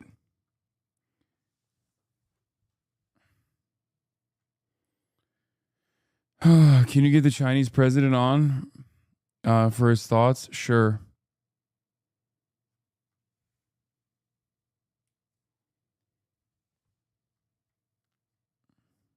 Let me ask him real quick.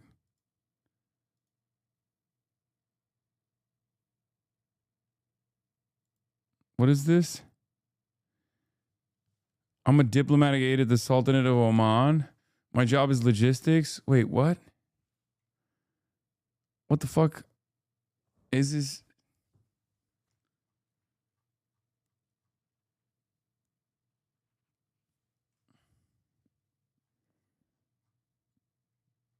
What the hell is this? Taking out for 2 hours. Did I miss anything? No. Nothing new. Israel said that they're gonna fight back. I mean, Israel said that they're going to do another barrage. U.S. and Israel are supposed to be attacking Iran together with the IDF. That's literally a minute ago from CBS. So I haven't seen anything, but I'm sure we'll start seeing shit. It's the same propaganda, and the horn dogs will fall for it. Iranian women are the Latinas of the Middle East. It's time to say them. Oh, God, gross. Do you think Khamenei is dead? Do you think Kamehameha is dead? There's a very high likelihood. There's a very high likelihood that Ali Khamenei is dead. The images coming out of Iran are already unbearable. Reports of an elementary school struck by missiles, killing dozens of people, with scores more killed around the country. Fear and chaos in the streets as families run through smoke and search for safety. The United States and Israel have launched an illegal act of war while Donald Trump and Benjamin Netanyahu speak openly on regime change. This is what the Prime Minister Mark Carney says he supports. He has issued a statement so brazenly belligerent that even conservatives like Jason Kenney are cheering it on. It's a shameful moment that buries all of Carney's high-minded rhetoric in Davos under the rubble. That's exactly right. These leaders justify this war as serving Iranian liberation, but the courageous movement in Iran has been fighting tyranny for nearly 5 decades and is still reeling from the worst massacre in the country's modern history. In January, will suffer a massive setback with those foreign bombs. We remember the disastrous outcomes of previous U.S.-led wars of regime change in the Middle East, including in Iraq. They led to hundreds of thousands of civilian deaths, sectarian conflict, and a world that is less safe, not more. The current attacks on Iran must stop now before the entire region is plunged into conflict, death, and destruction. My thoughts are with the people in Iran and around the world who are watching this unfold with heartbreak and uncertainty. Freedom will not come from military intervention by outside powers. It can only come from the Iranian people. War is not the way.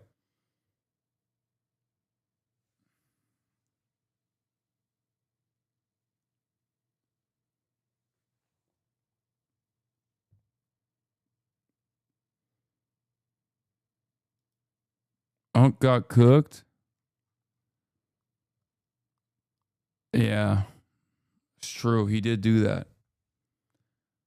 He did do the classic. Like, Trump is a peaceful dove shit.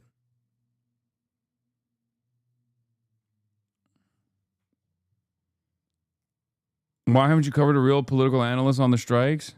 Your fault. Okay. Can I just be honest with all you retards in my chat? There's literally no point to start a war with Iran, right? Also, Bro said Iran. What? Is he fucking leveling up? He almost said Iran and he stopped himself and said Iran. every president has to do it. Do you understand that we're not an ally with Israel? We're owned by Israel. Do you understand that? So it doesn't matter what president's in office. They're all going to do it. They have to. It's not up to them.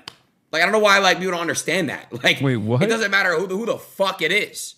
Biden did it. So it doesn't matter. Did you see? Biden struck Iran? No American president has directly struck Iran. What is this? Asmongold is completely flip-flop on war with Iran. 2024, we're too interventionary. We get involved in other people's business. That's a waste of money. 2026, I'm so happy that this happened. We're bombing them again. This is just amazing. We play too big of a role in other countries' military shit. Like, we're too interventionary. We get too involved into other people's business. Dude, every Trump supporter is like this. He is such a perfect representation of Trump supporters. Like, he is so perfectly MAGA, like, down to the way he looks, the way he carries himself, his overall disinterest in, like, reading and learning or even thinking deeply about any issue. Like, I already knew what his take was going to be before he even came out with it, because Trump did it already. You know what I mean? It's a waste of our money. The people there probably fucking hate us. Like, where's really the upside here, right? Just stay out of it. Yeah, exactly. I'm not saying, like, we should be totally isolationist, but I think that the level that we try to play nation building, especially in places like this, like, like Libya, for example, back in the day, what the fuck? Or Iraq. No, absolutely not. Yeah, it's too much, man. Way too much. I am so happy this has happened. I am just dramatically, tremendously happy this has happened. I know that, obviously I've talked about it for a long time, about how big of a problem Iran is and everything. I was a big supporter of us bombing them before, and now we're bombing them again. And this is just amazing. I think that's just how every MAGA is. That's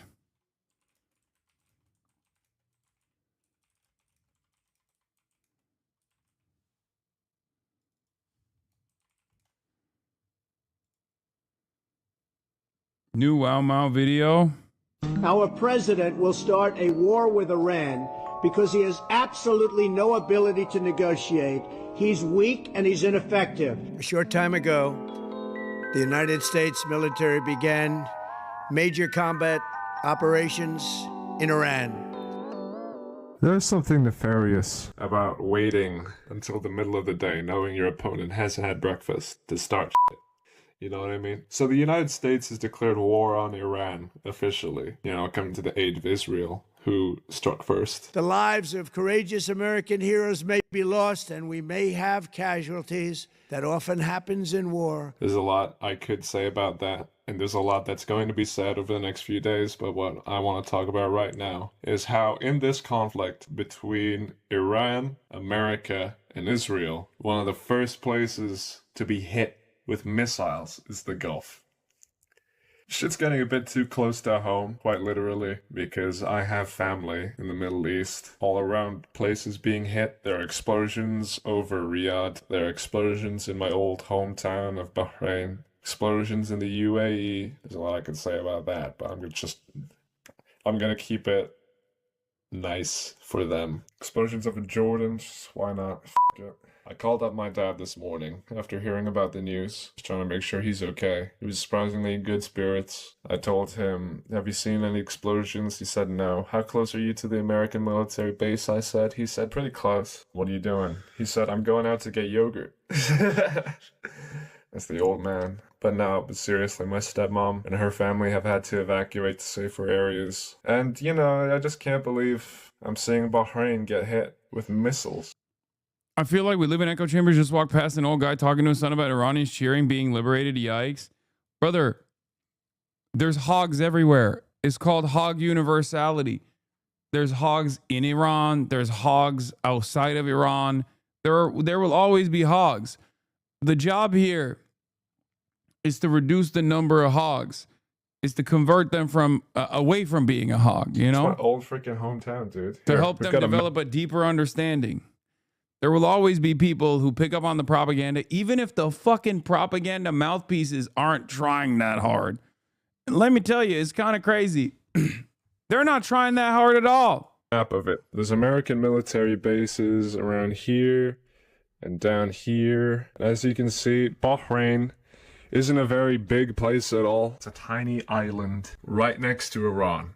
Just the prospect of putting a massive American naval base on a tiny nation right next to Iran is just ridiculous. How much money does it take to put your entire nation in peril like that, I know what you're thinking. Wow, Mao, you are a fucking meme YouTuber who is like a piece of shit.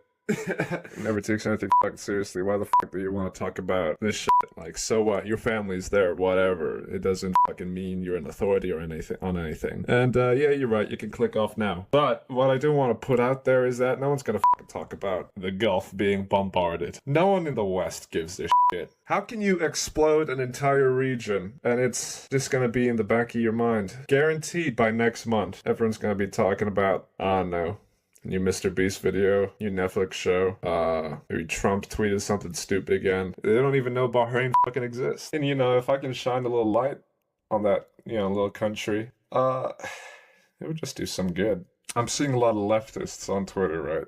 And this has got to be me complaining about my side right now. Talk about, people in Bahrain are celebrating their Zionist regime being bombarded by the graceful Iranian military. And they attach a video, and it's a guy scared out of his fucking mind that an explosion is happening down his road. Why are you talking about Okay, there was definitely some people who were celebrating.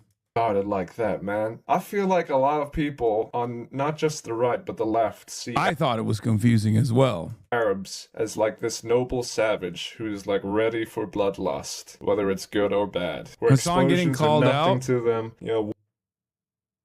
Look, I was confused by it as well. It's not good to fucking be in the vicinity of bombing. War is their constant state of mind, and this isn't gonna phase them. There's also Arabs, Palestinians living under the Israeli occupation that were celebrating as well. You can bomb the Middle East as much as you want. It's nothing to them. No, dude. People are so fucking terrified right now. And I don't appreciate you painting them like this. And on the right, no one gives a shit. I bet you a lot of people are gonna be like, yes, another way we can own the libs by bombing the fucking Gulf. Yeah. It's like, this is a horrible situation for everyone. I do agree there are people in Iran who are very happy for a regime change. I don't think they want it done by the United States, though. Because let's look at the track record. Is Iraq doing good right now? Is Libya doing good right now? Is Somalia doing good right now? What's going on in Venezuela, dude? We aren't even talking about that anymore. I get wanting a regime change, but why do you want it done by the United States? It is suicide. Dude, is Afghanistan doing all right? No! Just these tiny countries on the Gulf. Yeah, they're not perfect, right? But like, bombing them? Fucking come on, dude. Bahrain is a beautiful country, man. It just broke my heart seeing it get fucking bombed. Shit gets real when you see your hometown get hit by a missile. I'm tired of Arabs being the world's plaything, dude. I'm tired of Arabs being killed. Anyone else fatigued by Arabs being killed, bruh? I mean, yeah, Iran is targeting US military bases, but they're also targeting civilians. A fucking civilian building has just been hit. We don't even know why. I bet we're not gonna find out. I just know people in the kafala system in the UAE or foreign workers from India and the Philippines are just Yeah, that was the other thing. That's why in Qatar, the people that were filming when a piece of the intercepted missile was falling, and the people that were filming it were Pakistani. They were speaking in Urdu or Hindi. Like they were, those were foreign workers, as I told you. They're screwed, stuck in a country being bombed. It's just gonna be a disaster. If what happened today is gonna keep going, the place is gonna become a nightmare. Just don't forget about the Gulf states. Don't forget about the people in the Gulf states who, as of today, have shed blood for a war they're not even a part of. Stay tuned for Race Gusser 3 with collaborations with Oki's Weird Stories and Ghost Gum. Al Jazeera reporting Khamenei is confirmed dead. Yeah, the Iranian TV. Iran confirms Supreme Leader Ayatollah Ali Khamenei killed in U.S.-Israeli strikes in Iran. Officially, Iranian news confirms the leader of the Islamic Revolution, Ayatollah Sayyid Ali Khamenei, was killed in U.S. Israeli attacks on Iran. Al Jazeera reports. To Ali Khamenei's mind, he would love to be given such an end. As a this is also true. The Iranian television announced. This isn't even like remotely cope. I mean, bro, he was 86 years old. Okay. Through, and his, I mean, there are people who view him in a positive way. There are people who view him in a very negative way.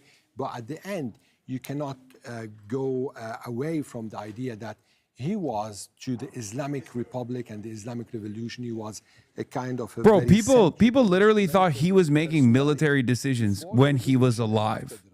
Okay, like as though he was sitting around and you know hitting buttons, hitting the fucking, hitting the bomb Tel Aviv button over and over again in some fucking bunker. Iranian state television. Just take us through what was said. Well, the gist of the matter is that after hours following the announcement and reports coming from the United States and Israeli sources, and after the U.S. president saying that the Iranians... Israel is a demonic entity for sure, and so is America. But Israel, when it comes to high-profile assassinations, they're right a lot more than they're wrong, okay? They're very rarely wrong about a high-profile assassination. When they come out and and they say like, oh, this person is dead, it's usually true. Speaking of the context, we know that earlier we yesterday heard reports of massive explosions being heard in Pastor neighborhood, an area in which the office of Supreme Leader and the office of Iranian President is also was fucking located. insane. Initial reports, initial statements coming from Tehran were that this dude was straight up holed up in his compound. Like, look at what they hit it with. That's crazy. They straight up nuked that shit, dude. Yeah.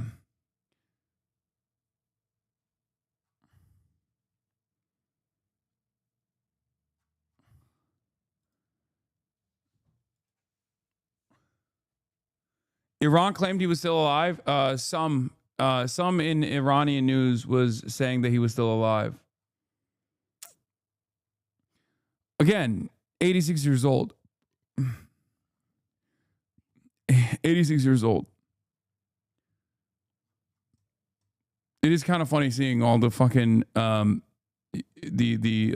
IRGC accounts in Europe posting into the abyss over and over again. Like, no, I fucking heard he's alive. Actually, leader. This is the he told me personally. Over the next few days, we are going to experience, but no doubt. People don't know anything about Iran. I heard people saying the school bombing had to be fake because girls' education is illegal in Iran. Bro, women in Iran have better education than America, okay? What the fuck? Iranian women are pound for pound, per capita, better educated than American women are. That's not even like, that's not, and I'm not even saying that as a diss to like America's dog shit education quality. That is crazy. These motherfuckers think Iran is literally run by the Taliban, bro.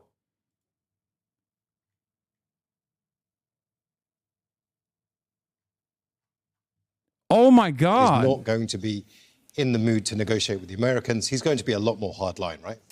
Well, absolutely. Now, with the leader of the Islamic Republic and the Islamic Revolution killed by the Americans and the Israelis, the next leader is going to have to stand still and to be resilient when it comes to how to deal with the Americans. And this is one of the issues, that how the direction will be. Will it be a direction towards a revolutionary leader, a leader who is going to adhere more and more to the Islamic Republic and the Islamic What's also crazy about it is like half the time Americans, depending on what level of intervention they're accepting, will either say Iranians are barbarians that must be bombed, or they'll be like, Iranian people are beautiful, we must liberate them. They switch back and forth. They switch back and forth depending on how fucking stupid they are, or depending on what level of intervention is necessitated, what level of propaganda. Okay? It's crazy. His legacy actually is, we are now going to go to an obituary, which has been put together by Victoria Gatenby, taking a look back at his life. Born into a clerical family, Ali Khamenei studied at the religious seminary in Qom under the most prominent Shia scholars of the day, including Ruhollah Khomeini, who would later be the leader of the Iranian Revolution. Influenced by Khomeini's revolutionary ideas, Khamenei actively participated in anti-monarchy protests starting from 1963. He became a leading figure in establishing a new Iran after the monarchy was deposed in 1979. When the Iran-Iraq war broke out in 1980, the young Islamic Republic was struggling to establish itself both domestically and internationally. In 1981, Khamenei, a fiery orator in support of Khomeini, won the presidency. Throughout the 8-year war with Iraq, he frequently visited the front lines, earning the loyalty of the Revolutionary Guards. Iran was internationally isolated and economically devastated when Ayatollah Khomeini died in 1989. Hashemi Rafsanjani, one of the Islamic Republic's founding fathers, urged the Assembly of Experts to appoint Khamenei as the new supreme leader. I told Mr. Hashemi Rafsanjani that I would not accept this. I believe I do not deserve this position. Perhaps you and I know this. This would be symbolic leadership, not real leadership. But his leadership has been anything but symbolic. In the early 1990s, Khamenei focused on reviving Iran's economy. Iran began to reclaim a broader regional role after American military intervention in Iraq in 1991 that significantly weakened Iran's archenemy, Iraq's President Saddam Hussein. Is this the first time in recent history that, like, a state has just, like, directly and deliberately and openly assassinated through military action the head of another state instead of, like, deposing them or you know, doing a coup or something? Because, like, obviously Gaddafi and Saddam are two examples, but they weren't like a direct military strike. I don't think Khamenei favored conservative presidents throughout his tenure, but he frequently found himself at odds with presidents in a power struggle. Nasrallah was not a head of leadership state. Faced its strongest challenge. Nasrallah was the head of Hezbollah, which is a political party in Lebanon, but he wasn't the head of state. The country faced socio-political tension and economic devastation as Western sanctions devastated its economy. Barack Obama's presidency raised hopes for improved ties. In 2015, Khamenei authorized then-President Hassan Rouhani to sign a nuclear deal with world powers, most notably the United States, under which Iran agreed to reduce its uranium enrichment in exchange for the lifting of Western sanctions. But the US withdrew from the agreement in 2018 under President Trump. Khamenei then directed officials to accelerate Iran's missile and nuclear programs. In 2020, the United States assassinated Qasem Soleimani, a staunch Khamenei supporter and commander of Iran's Quds forces, further deteriorating Iran's relations with the West. Amidst the economic crisis, discontent continued in Iran. In 2022, nationwide protests against Mahsa Amini's death in police custody after she was accused of violating the mandatory hijab laws were one of Khamenei's biggest challenges. After the Hamas-led attack on October 7, 2023, Israel targeted Iranian officials, including its embassy in Damascus, in April 2024. Iran responded by launching hundreds of drones into Israeli territory. In the following months, Israel assassinated Hamas's political bureau chief, Ismail Haniyeh, in Tehran and killed Hassan Nasrallah, the Secretary General of Hezbollah and Iran's most important ally in the region. Iran retaliated by firing nearly 200 ballistic missiles at Israel. A ceasefire was implemented after 12 days. Khamenei called for regional cooperation to stop Israel. The policies adopted by our enemy are to sow the seeds of division and sedition, to drive a wedge among all the Muslims. They are the enemies of the Palestinians, Lebanese, Egyptians, Yemenis, Syrians, and Iraqis.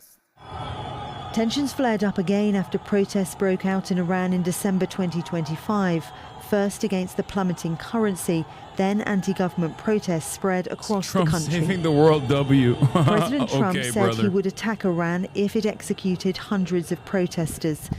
Washington began a rapid and large-scale military build-up in the region, and Ayatollah Khamenei warned that any military conflict would not be contained within Iran's borders. To anyone who seeks to attack, the Iranian nation will deliver a strong blow.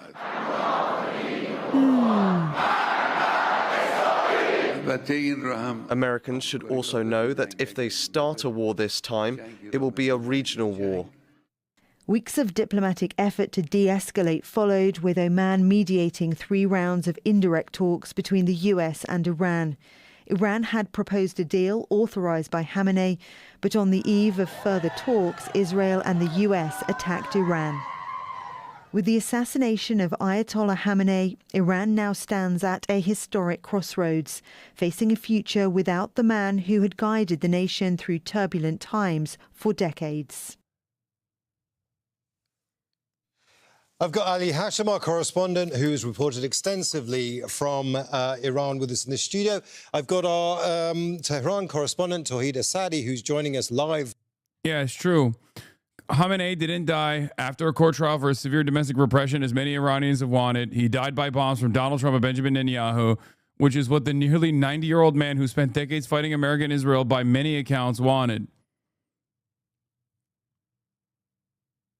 Like, straight up, 86-year-old guy was in the fucking front lines, and they gave him a fucking martyr's death. 40 days of public mourning announced in Iran after Khamenei's death, according to state media. Is that real? It doesn't matter whether Khamenei is dead or not. What matters is how insane it is to live in an era where one country can assassinate the heads of other states with total international impunity. The fact that this president is now fully normalized is fucking nuts. I've seen the videos of people celebrating in Tehran. Not my place to tell them whether to celebrate or not, but I think this raises a significant question. What happens if someday the leaders of a democratic post-IR Iran fall out of favor with Israel or the U.S., as the Shah did? Why hasn't there been any proof presented? Brother, what are you talking about? Even the Iranian state recognized it.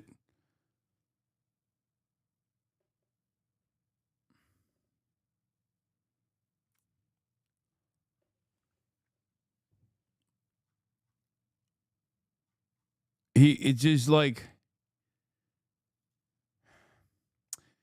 people will never learn. They will never learn, okay? Those who toppled the statues of Saddam, those who toppled the statues of Saddam themselves said many years later, what the fuck? This has been a disaster, okay? What do you think happens if the Iranian state falls? I've spent the last couple of months trying to spell out what kind of disaster will befall Iran.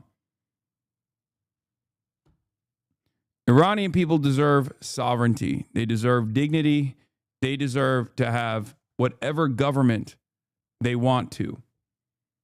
American bombs will not allow the Iranian population, American bombs directed by Israel, will not allow the Iranian population to get this liberal, secular democracy that they wish for.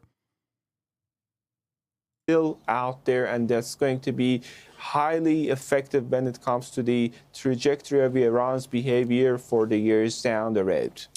Now, Ali, you heard Tawhid there. He's talking about, the legacy, what the Supreme Leader is going to leave behind. He's going to leave behind a symbol.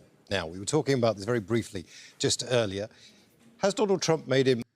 He's a despot, but something about a man who survived multiple imprisonments, tortured by Savak, went to the front lines to defend his country against Saddam's invasion, funded by the U.S., by the way, survived an assassination attempt that paralyzed him for life, and died being the lone force in the way of U.S.-Israeli hegemony in the region is admirable.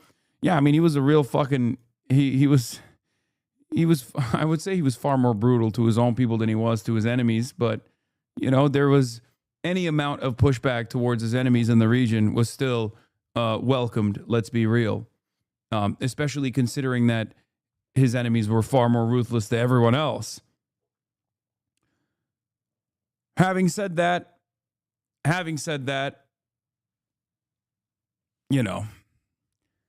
notion that this will destabilize a country or it will collapse the state, whether you think it's good or bad, which I know is not good, it's bad, okay?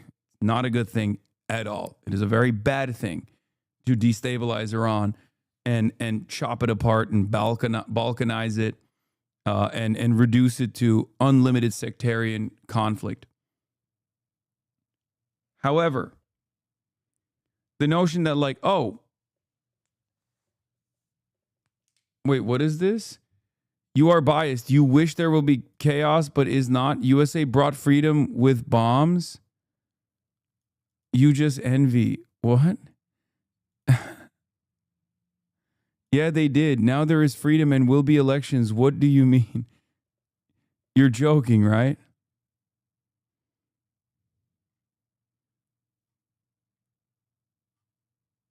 Sneeko cooking you?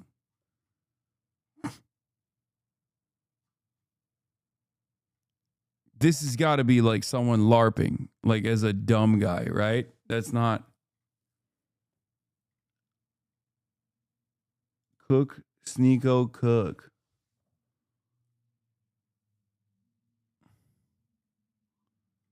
LARP. Okay.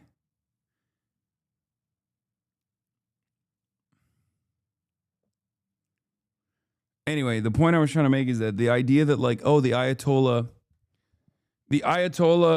and the decapitation strikes will collapse the nation state because it's like it has no contingency plans whatsoever is hyper reductionist, and it straight up does not understand that like countries that exist in the periphery, especially ones that are sovereign nation states, have contingency plans.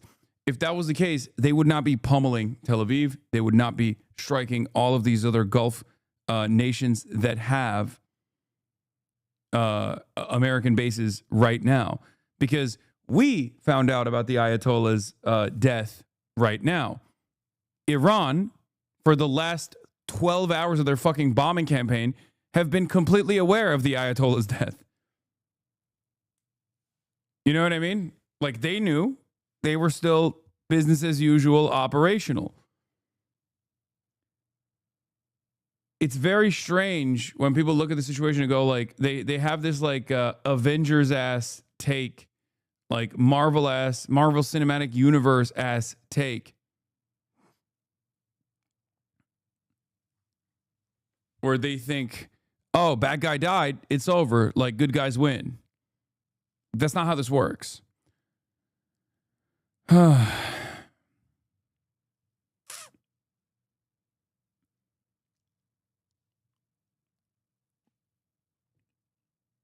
was the guest? I had Jeremy Scahill on in the morning and then Ro Khanna in the afternoon.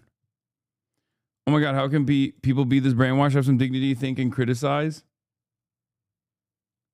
How the Iranian media reported it. Let's see. The supreme leader of the Islamic Revolution was martyred at their workplace in the leader's residence. They were engaged in performing their assigned duties and present at their workplace, their office, in the moment of martyrdom, and this cowardly attack occurred in the early hours of Sunday morning. Media outlets affiliated with the Zionist regime and regional reactionaries have repeatedly claimed that due to the fear of assassination, the leader of the revolution lives in a secure and hidden location. Their martyrdom at their workplace once again proved the unreality of these claims and the enemy's psychological warfare, and demonstrated that they always stood fearlessly and courageously against arrogance among the people and in the trench of responsibility.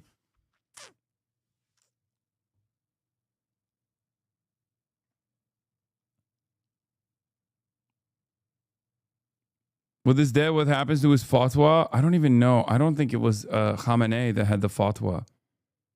Why the fuck was he at his residence? I don't know, man, because he's 86 years old and fucking obviously was looking forward to it. I don't know. Bahrain is arresting people who are celebrating the Iranian strikes.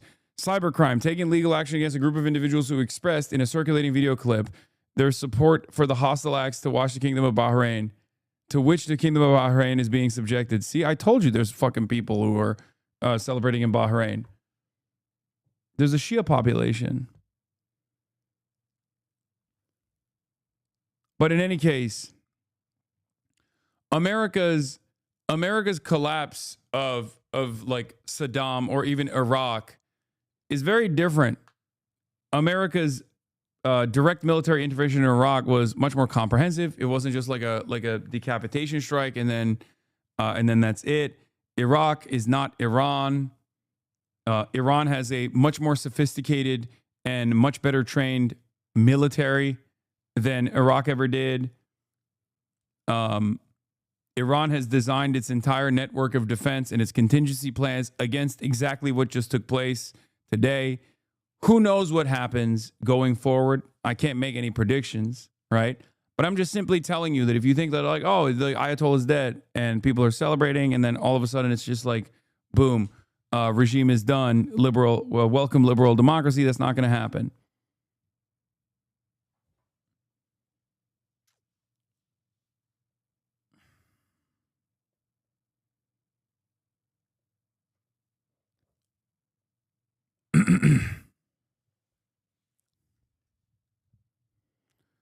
What's sad is my Iranian friends think this escalation is good for them and Iran will be better now. Yes, just as the Iraqis did.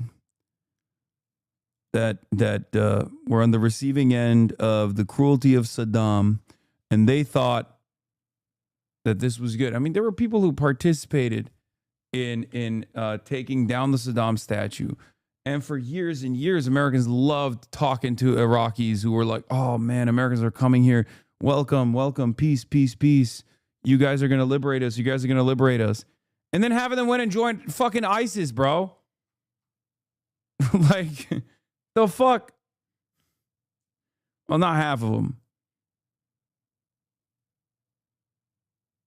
What do you think happens with violent military intervention?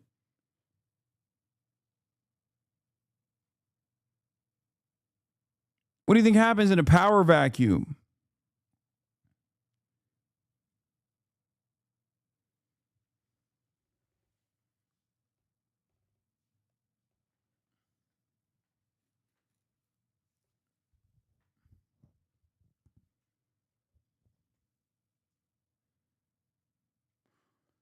When I was 6 when the U.S. invaded, people were happy. They said we would be like Germany or Japan after World War II, but soon enough they realized how stupid they were. Yeah, America don't do that no more. Okay? And if they didn't do that to Iraq to design a bulwark against Iranian intervention in the region, they sure as shit are not doing it to Iran. You know what I mean? America doesn't do that kind of Marshall Plan style redevelopment project after destroying the country any longer. That's the old America. It's much more effective and much cheaper to just destroy the country and rip it apart and let everyone else in the region deal with it. Tens of millions of people displaced.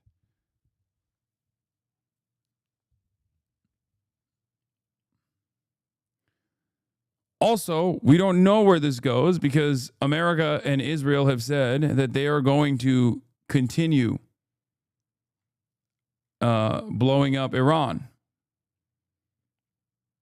And as I have said earlier today, it kind of feels like they will increase the dial of cruelty that they subject the regular Iranian population to and continue punishing them for, I guess, not destabilizing the country hard enough or fast enough.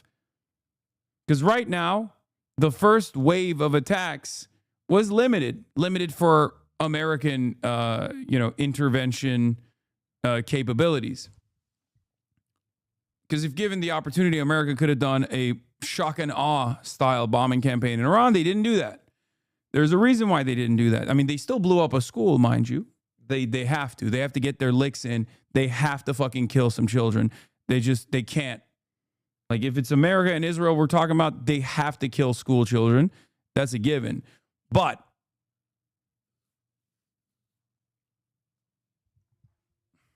the reason why they kept the deaths to, 200 as opposed to 2,000 or 4,000 or 10,000 in the first round of bombing campaigns was because of what Donald Trump said shortly thereafter. He said, it's time for you to take matters in your own hands, go out in the fucking streets and take control over the government.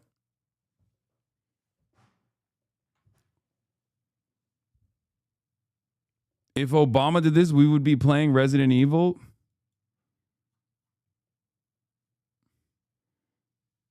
I think you might be a little confused. You've lost the plot. No, I'm telling you what the government of the United States of America and Israel are both saying. They're saying, go out to the fucking streets, take matters in your own hands, fuck the government up. It's your government now. Put your hand in the fucking, go out and pull all the money you can from the banks. Their money is your money. Okay?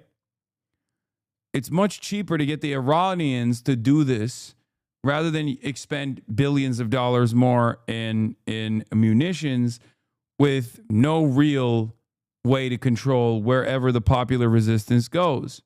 I know Iran wasn't under the Soviet bloc, but do you think America would have been able to carry out the attack if Soviet Union still existed? Genuinely, it's crazy how a nation is able to blockade entire countries or kidnap and kill the heads of state without any repercussion.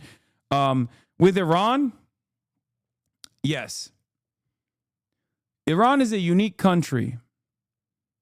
Unique in the sense that they have cared about maintaining sovereignty more than anything else.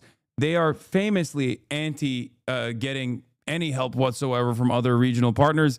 At most, they've worked with Russia from time to time, and even then, it's like fairly limited. They're very stubborn. They're very proud. It's weird to talk about this like I'm approaching it with an Orientalist framework, but they quite literally did not want Soviet help. As a matter of fact, they slaughtered a lot of the Soviet-aligned Iranians that played a big role in the Iranian Revolution.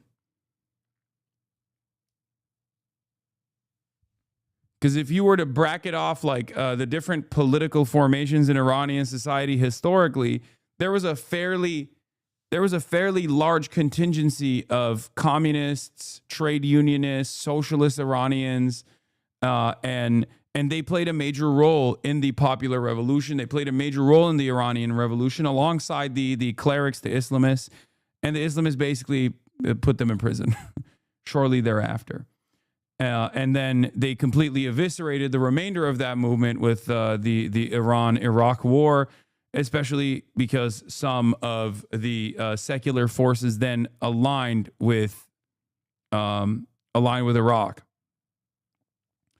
And that slaughtered the rest of that movement. There are still some, but it's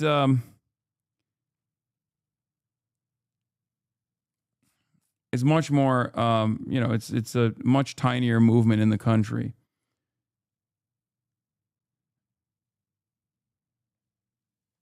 So I will just say,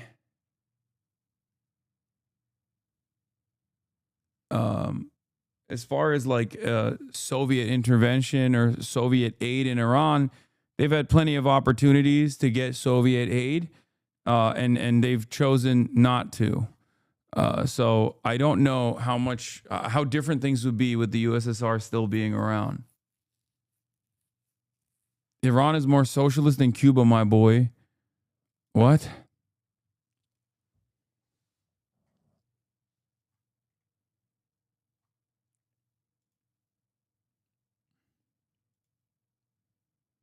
Iran famously played the USSR against the US during the Cold War before the revolution. Chat not to be insulting, but check out the Wikipedia page on Iran.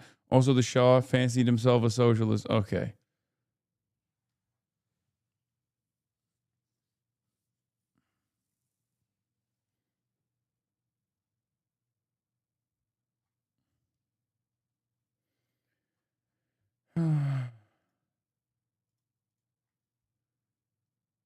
I don't see what options Iran has here in the long term. Israel's been resupplied and can withstand them for now. No.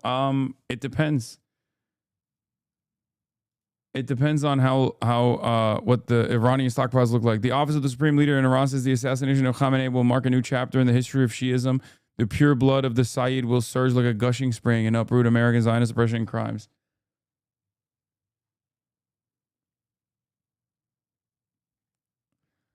Considering that Iran has been able to strike Tel Aviv on the first day this time around, I'm not so certain that the Israeli government has the capacity to withstand a long bombing campaign. Well, what do I know?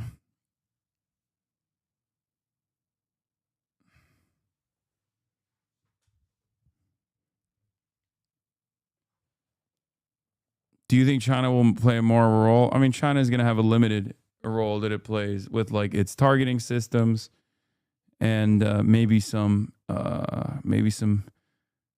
missiles potentially.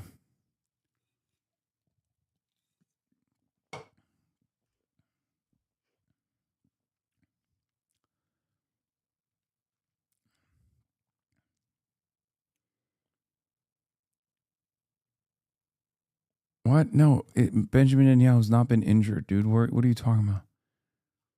Nothing I've seen indicates that that is real.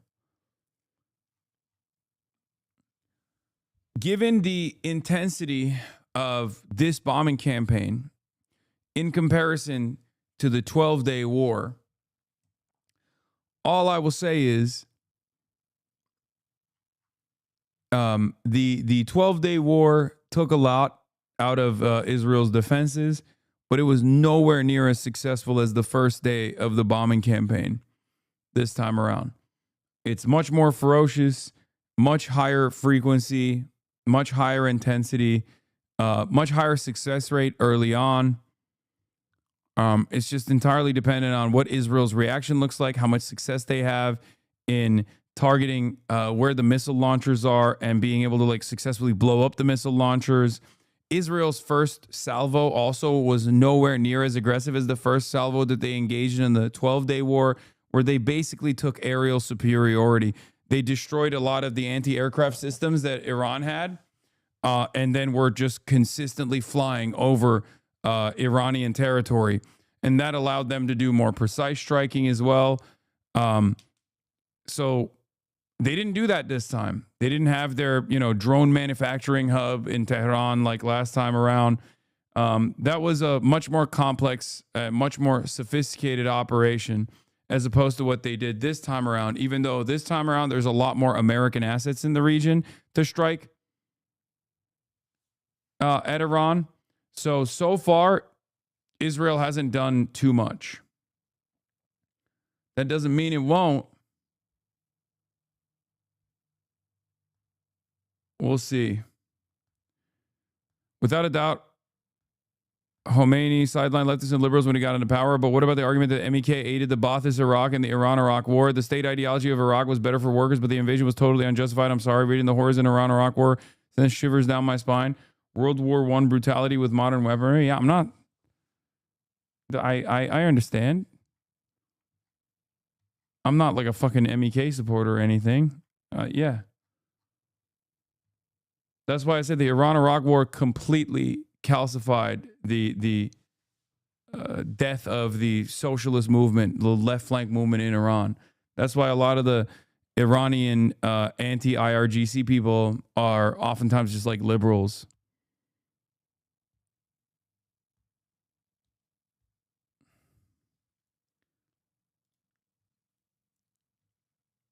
And yet, martyring Khamenei has not paralyzed the IRA's military responses, which have been far more robust and more complex in the early part of the 12-day war. It's a trophy for Trump, who loves the trophies, but not affecting the IRA the way Nasrallah's death hit Hezbollah.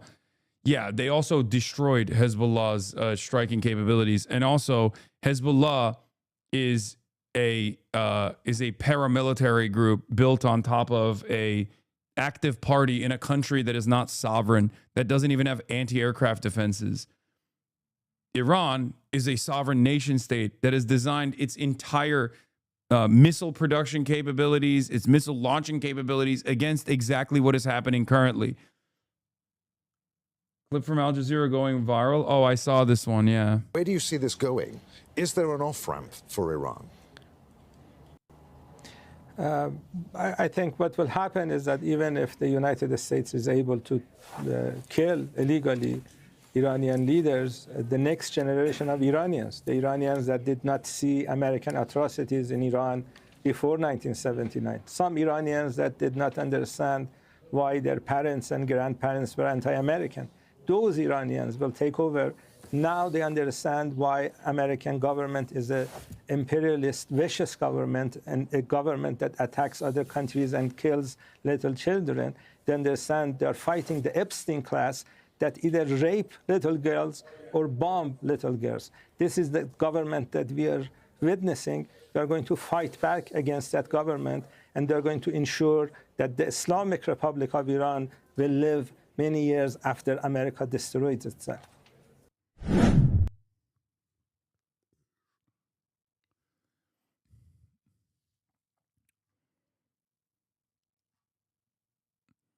Have things slowed down at all? Does it seem like Iran is keeping up with the same accelerated pace as earlier today? I don't know. I don't think they're like striking Tel Aviv as hard right now, but who knows? My parents, Shia, are saying Iraqis are going to have a coup d'etat because of this war. Yeah, there is a pretty significant Shia population in Iraq as well.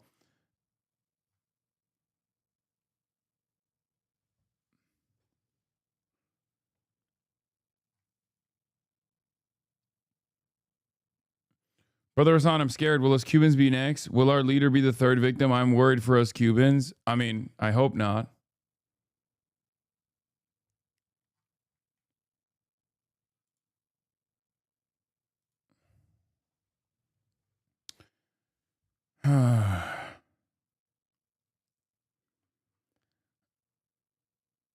The U.S. Department of Defense alert system has instructed personnel in Northcom not to wear uniforms in public.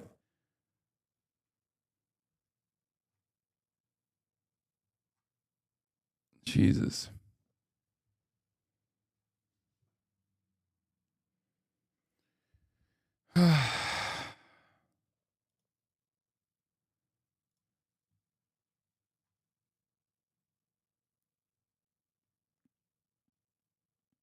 In the area and simply lash out wherever it potentially could. I am And that, running I out of think, steam. has I'm the tired. It's region 10 reeling hours, now, man. and may also suggest how desperate perhaps what remains of the Iranian government indeed are. They fired an enormous volley here, essentially putting themselves with their backs against the wall in the region, and what comes next in the days ahead is essentially a test of what they have left, whether they have survive here, and quite how this fast-changing situation leaves who that leaves in charge in Iran, Sarah. Yeah, what you're saying is absolutely true about the attacks on some of the other places in the Middle East, including the UAE, Bahrain.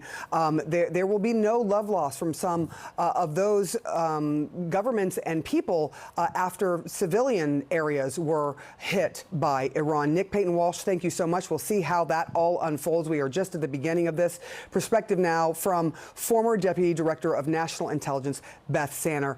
First to you, just what do you make of this move by Iran to hit all of these other places, not just those who are attacking Iran, which is the United States and Israel, but to go after Bahrain, to strike the UAE, to hit residential targets? What does that tell you about A, their capabilities, and B, their mentality right now? So this was obviously an Iranian plan to hit all these Gulf states, even places that don't have U.S. bases. And I think that they are fundamentally misreading the Gulf, and they are fundamentally misreading us. So, their intention here was to get the Gulf states to, scream and say to the United States, please stop, please stop. We can't take this. This is bad. But instead, the opposite has happened.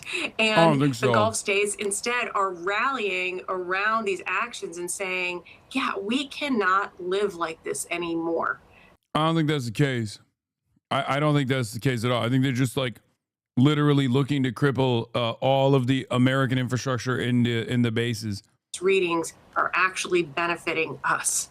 Yeah, the Saudis have always been at odds for a very long time with Iran, but it is significant that the UAE and others are now in a potential similar position because of the actions of Iran and its response. I do want to ask you about what the president has been saying. He talked about asking the Iranian people to rise up and talked about regime change.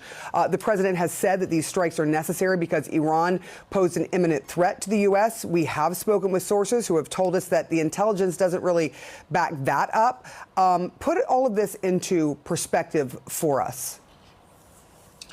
Right. So, there are a couple issues here. Is one, what is the justification for this activity? And I think that, it's really difficult because I think everyone who knows anything about the Middle East knows that if President Trump could succeed on creating a stable and prosperous Middle East, the realization is now and has been quite clear that that is not possible. This is CNN, bro. Iran is in power. But to actually do this, you need some justification under international law, or at least that's how life used to be. It's questionable whether, the international law works that way now. But there is, as far as I know, really no good evidence that there was an imminent attack. And I think when one of the other guests mentioned that, there were reports that Iran was going to strike the Gulf states, I suspect there was a report that said that in the contingency of the United I'll be States honest, this is straining America. Iran first. This is the American media behemoth in full swing. A lot of younger chatters are getting like a fraction of the taste of what it was like in 2003. Pushing this narrative very subtly, but It was even more aggressive because imagine if the administration wasn't the Trump administration, but instead was like a lot more competent and a lot more devious and also cared to like try to make it a justifiable act at all. But I guess people were also not as dumb as we are now, because it doesn't take much seemingly for the American cattle class to fucking turn around and be like, oh, I've heard her, this is good. This is good. I'm happy. This is so base, baby. What would be happening at this hour? But yeah, the situation. The way that the media has universally snapped into place, like this is it. This is what we do, baby. This is what the American media is here for. They just straight up snapped into action. CNN, CBS, ABC, NBC, Fox News, all in unison, looking at their audience's interests and specifically tailoring the message to whatever corresponds to their audience's interests. You're going to hear about how, not woke the Iranian government was from liberal media, and how they're going to wokeify this bombing campaign. You know what I mean? Also, one thing that I haven't noticed at all from mainstream news, and I don't know if you caught on to this, not a single piece of coverage about the children being killed. Not a single moment from CNN, from CBS, from ABC, from NBC. None of them have covered that the schools that were blown up by American bombs with Israeli hands or American hands, we don't even fucking know. Not one. Now ask yourself why. If you're a news outlet and you're not a biased propaganda organ, why wouldn't you cover that? I cover every aspect of every conflict. I look at what the Iranians are saying. I look at what the Iranian opposition is saying. I look at what the IRGC's organs of propaganda are saying. I look at American mainstream media, full spectrum coverage. And yet these people choose not to do that because what they omit is just as important as what they say. They barely even talk about the death toll from the first day of strikes. The overwhelming amount of coverage is dedicated to how good this actually was. And if you're liberal, there's a little bit of condemnation. There is a little bit of condemnation. They'll give it a brief moment. They'll say, oh, yeah, well, I guess Trump, the mad lad, did it, right? They'll say, I don't like the way he approached this. I don't like that he didn't follow process, but let's be real. He deserved it, right? Why are you so upset? It was so successful, Law. Successful for who? Successful for whose purpose? Successful how? Define success. When you say this was successful, what do you mean? And I need you to be deliberate. I need you to use exactly how. I need you to use words to tell me exactly how this was a success. Okay? What is it's front page on AP, Reuters, New York Times, and most major publications?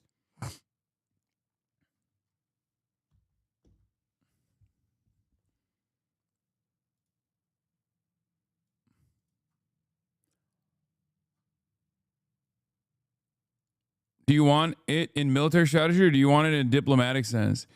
I want it from your perspective. You as an American citizen, if you are even an American citizen.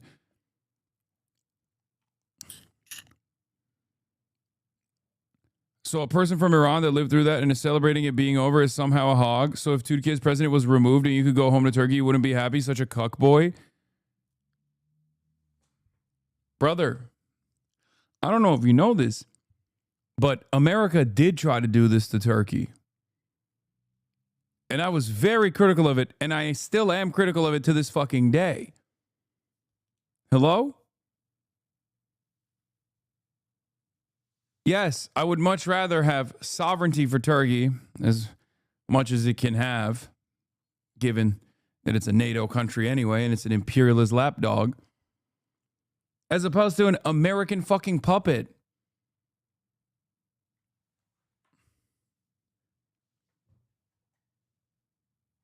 What the fuck are you talking about?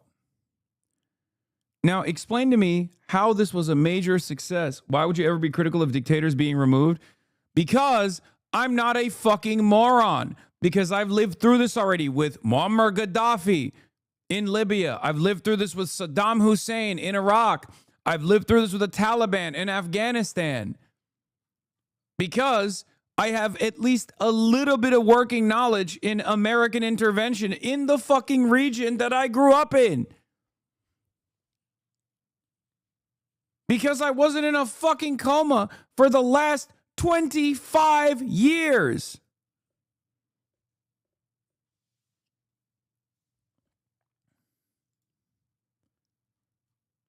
There has never been a point that there's never been a moment of success that you can fucking point to. Fair, I backed down from my stance. RGC announced that the most massive and powerful offensive operation in the history of the Islamic Republic of Iran's armed forces begin to set shortly against Israel and U.S. bases. I mean, Elint. They say that last time, too. They said that when the fucking Ayatollah was alive. You know what I mean? Like last time in the 12-Day War, they said that, too. And I don't know if this is posturing or if this is actually going to be real. Stick to rolling kebab, buddy. What kind of diss is that?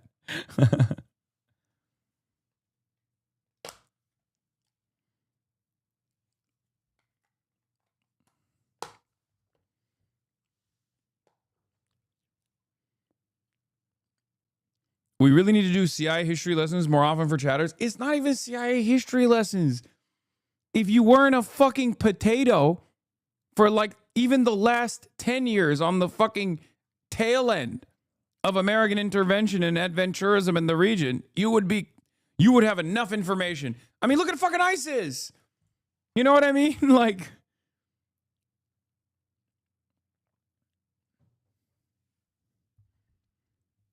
Saddam Hussein was a monstrous tyrant who committed genocide against the Kurdish people and the Marsh Arabs, and it was still disastrous to invade and remove him. The quality of leadership has nothing to do with the justification for aggressive intervention. Yes.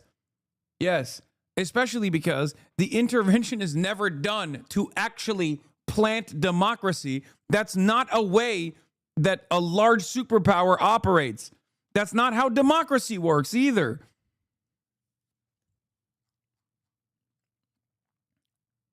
True, but they do have significant amounts of munitions left over. 1,000 missiles or drones. We shall see, just passing it along.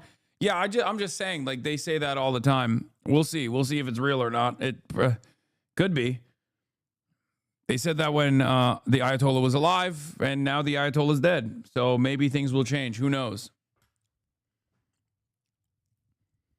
It's just crazy that people will be like it's crazy because they go, nah, Afghanistan is one thing. Iraq will be different.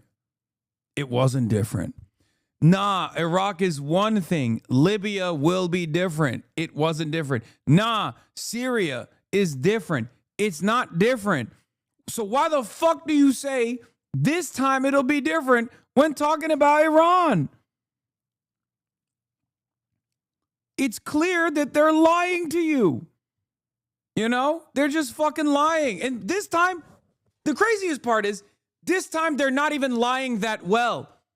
Because I remember the sophisticated media strategy of like trying to target each individual affinity group with specific messaging. Even when the Democrats were upset with Joe Biden potentially pulling out of Afghanistan, on the one side, you had the warmongers for the Republicans going, these are barbaric apes. We can't leave this fucking place at all. If we do, then they're going to come in, they're going to kill us for our free speech or whatever the fuck. And on the liberal side, the pro-interventionist side was angry at Biden and we're saying, well, look at all the women that are getting educated in Afghanistan. They will no longer be able to go to school. Like there was a feminist case for maintaining American occupation in Afghanistan. Okay? Nowadays, they don't even do that. Trump just comes out and he's like, I don't know. I was bored. Ayatollah. Whatever the fuck his name, he called me gay. I said, you write poetry. You're dead now. And everyone's like making up their own minds at this point. Like the propaganda apparatus has gone on autopilot. Motherfuckers are making their own minds up about why this is a good thing. It's crazy. Trump will just be like, I'm bored of peace. Just like I said, bored of peace, more like I'm bored of peace. I'm doing it, baby. They literally came out and said, the government, the Trump administration is ending wars. Okay? Is ending fucking wars by ending the 47-year war. Last year, I said if Iran did not hit back and establish deterrence, it would only embolden the Zionists, and they would continue the war until they assassinate Khamenei. Iran has just now confirmed they have. This is the logical result of 3 years of strategic patience. It's true. The entire reason the Israeli and U.S. regimes did not dare attack and assassinate top Iranian leaders before and try to collapse the state and nation is exactly because they feared the response. After the assassination of Soleimani, which led to not a single American or Israeli being killed, not even a foot soldier, that fear was broken. It was decisively broken after October 7. They kept bombing Iranians in Syria, and there was no response except by hitting some empty buildings that was telegraphed in advance. After that, they decided, you know what? These red lines are bullshit. The Iranians have no red lines. We can do whatever we want to them. And they just do nothing. That's what strategic patience actually means. They do nothing. So they assassinated Nasrallah. And again, nothing happened. Some empty buildings got hit again. So they directly bombed Iran itself and assassinated their top military leadership along with 1,000 Iranians, including babies and children. And what did they do in response? They killed like 30 rando elderly. Okay, that part is insane. All right, I'm skipping that. Why would they not keep, like, you're talking about 30 elderly people that were killed. Jesus fucking Christ, Squirrel. Holy shit. Oh.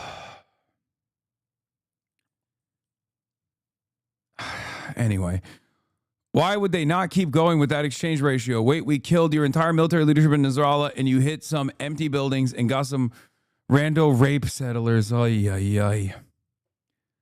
Anyway, the fucking screed might be insane, but the truth of it is in the heart of the message, which is strategic patience and Iranian restraint has always been met with a violation of red lines. There was a red line that Iran had established with its axis of resistance deterrence mechanism, from Hezbollah to the Houthis in Yemen, to the numerous groups that exist, like the IRGC was in operation in both Syria and Iraq. And basically, the reason for why that resistance network existed was so that if the Palestinians were struck in the ways that Israel did, if the Gaza Strip was invaded, then they would all come down on Israel. They would make it virtually impossible. They would punish Israel for killing the Palestinians. And they didn't do that. Hezbollah did to a certain degree, but they did not do that. Now, did they refuse to hit Israel? Did Iran refuse to hit Israel in that process because they were selfish? Or did they refuse to hit Israel because they had some strategic patience? Or did they refuse to hit Israel because they just did not have the munitions for it, or they were too fearful of the retaliation? I don't know. But if you ask the Americans, which are being led by the Israelis, and I think the Israeli intelligence is sometimes good, and in many instances, they just like greatly overestimate their capabilities. I think it's the last part. They think, the American government and the Israeli government think that Iran does not have the capability of providing a military deterrence. It's never going to end in a positive manner. America has shown time and time again, and I'm not saying this is a good thing. I don't agree with this. I don't want anyone to die. But America and Israel has shown time and time again, especially in this MENA region, that the only time they back down is when a bunch of fucking corn-fed young boys and girls return home in coffins draped with the American flag, in coffins draped with the Israeli flag. That's it. There is no way that you will ever get America or Israel to back down. I am not saying that that's a good thing, okay? I want to make that very clear. I don't want to see anybody die. But the reality of the matter is, the only way that America stands down and decides the cost that we are incurring is too much is when the penalties are far too severe at the domestic level to deal with.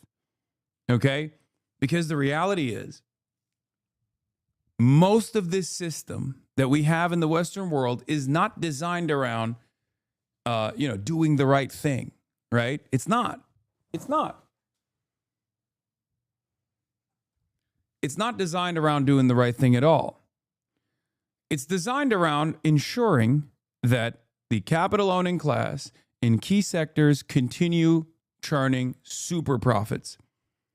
And therefore, the only other mechanism of pushback is the public pressure. Organizing, fighting back, applying as much pressure as possible. If you don't do that and you think, oh, well, this system is inevitably going to course correct, you're wrong. It doesn't. In that process, it takes 20 fucking years of throwing bodies into the pile over and over again. The global war on terror cost the American government $8 trillion. Hundreds of millions of people at this point have been displaced, removed to their homes. Maybe not 100 million, but tens of millions of people have been displaced. Millions dead through sanctions and also through direct bombing campaigns. Okay? But on top of that, on the American side, on the American front, 14,000 troops died over the course of 20 plus years. 14,000 Americans died, and far more Americans killed themselves every single fucking day. Okay? The number of non-combat veteran deaths is always and has always been and will always be far higher than the number of combat casualties. Okay? 22 veterans a day killed themselves. There are a shit ton of veterans who are homeless. There are a shit ton of people who still have crippling PTSD, crippling and debilitating medical issues, a consequence of their service. This is what we did. We did that for 20 fucking plus years. Trillions of dollars spent. Someone made a fuck ton of money in the process. It just wasn't you. It wasn't your brothers. It wasn't your sisters. It wasn't your cousin. It wasn't your uncle. Someone else did. But the only way it came to a close was when America decided, all right, we've had enough.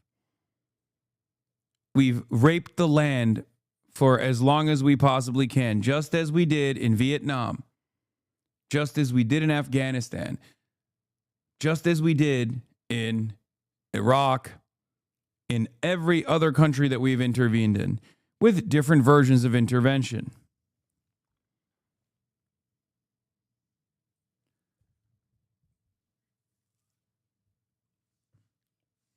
And we're still reaping the rewards of our military endeavors.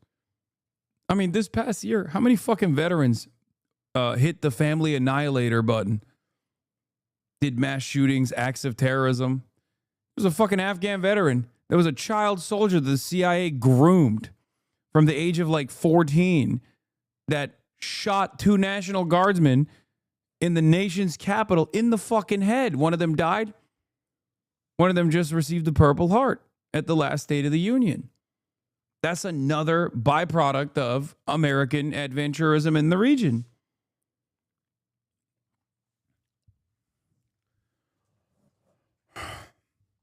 We're just fucking up our country. We're fucking up every other country, even worse than we're fucking up our own country. And all these fucking capital owners are generating tremendous profits the entire time. And there are still motherfuckers who turn around and tell me, nah, this time is good. This time is good. No, it's not good. It's not good, man. It's never been good. And it's certainly not good for you. So what the fuck are you saying?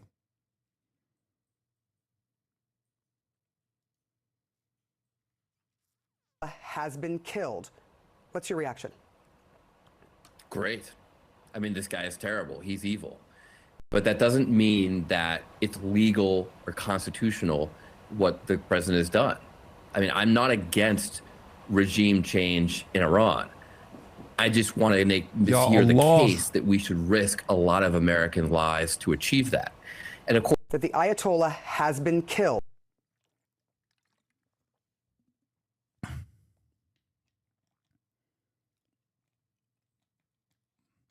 My iPad crashed. Thank you. I'm a combat vet, and I hate how you talk about us, but you're so damn right. I got Regentis Snap because I'm a vet. First of all, I think I'm pretty nice about veterans in comparison to, I would say, some of my counterparts. Okay, this is a vet agnostic community.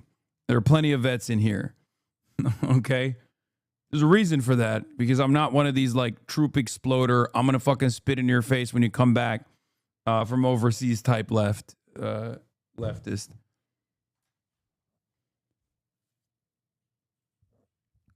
And many other leftists yell at me for that reason.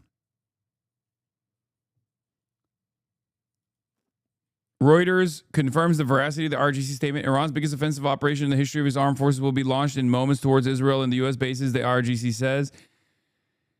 Yeah, that remains to be seen. You wouldn't have this opinion on IDF vets? Yes, I do. I literally do. You're wrong. I do. Why is this such a fucking shock? I've had IDF veterans on this fucking broadcast, man. I've interviewed them. Why are you capping? Every fucking time. Every time this conversation takes place, you're like, pah, bet you wouldn't have this kind of take on IDF veterans. It's like, no, I do actually. I do. God damn.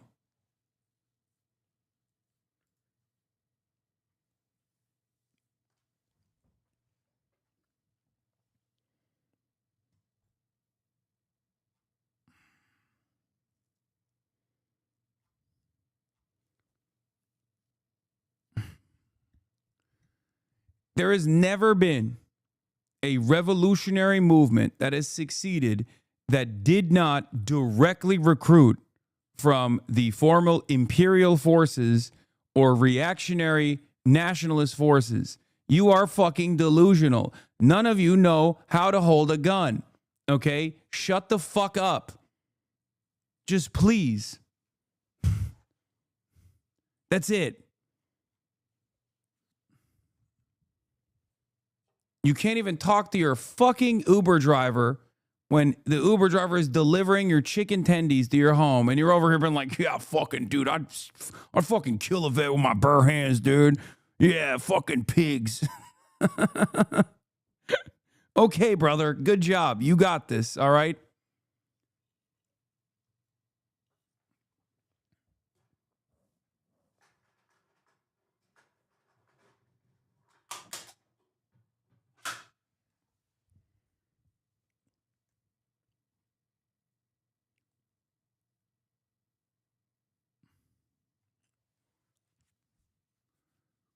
I treat people like they're people, okay?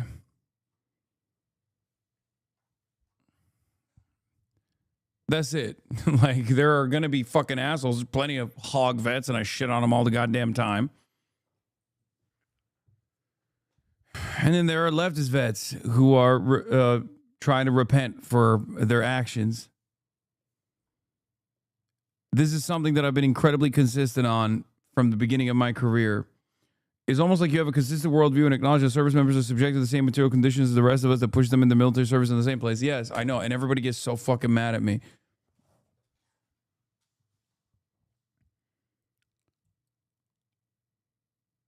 Anyway.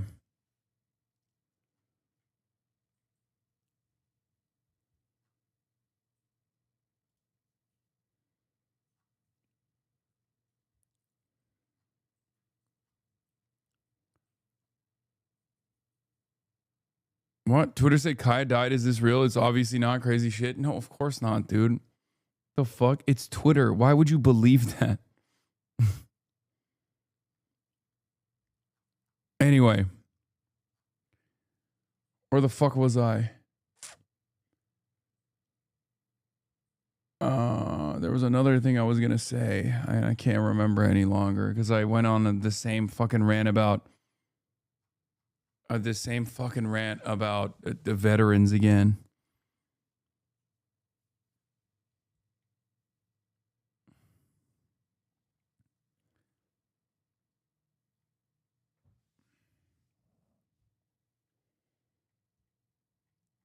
Yeah, well, we'll see. I don't think the IRGC is going to carry out a fucking devastating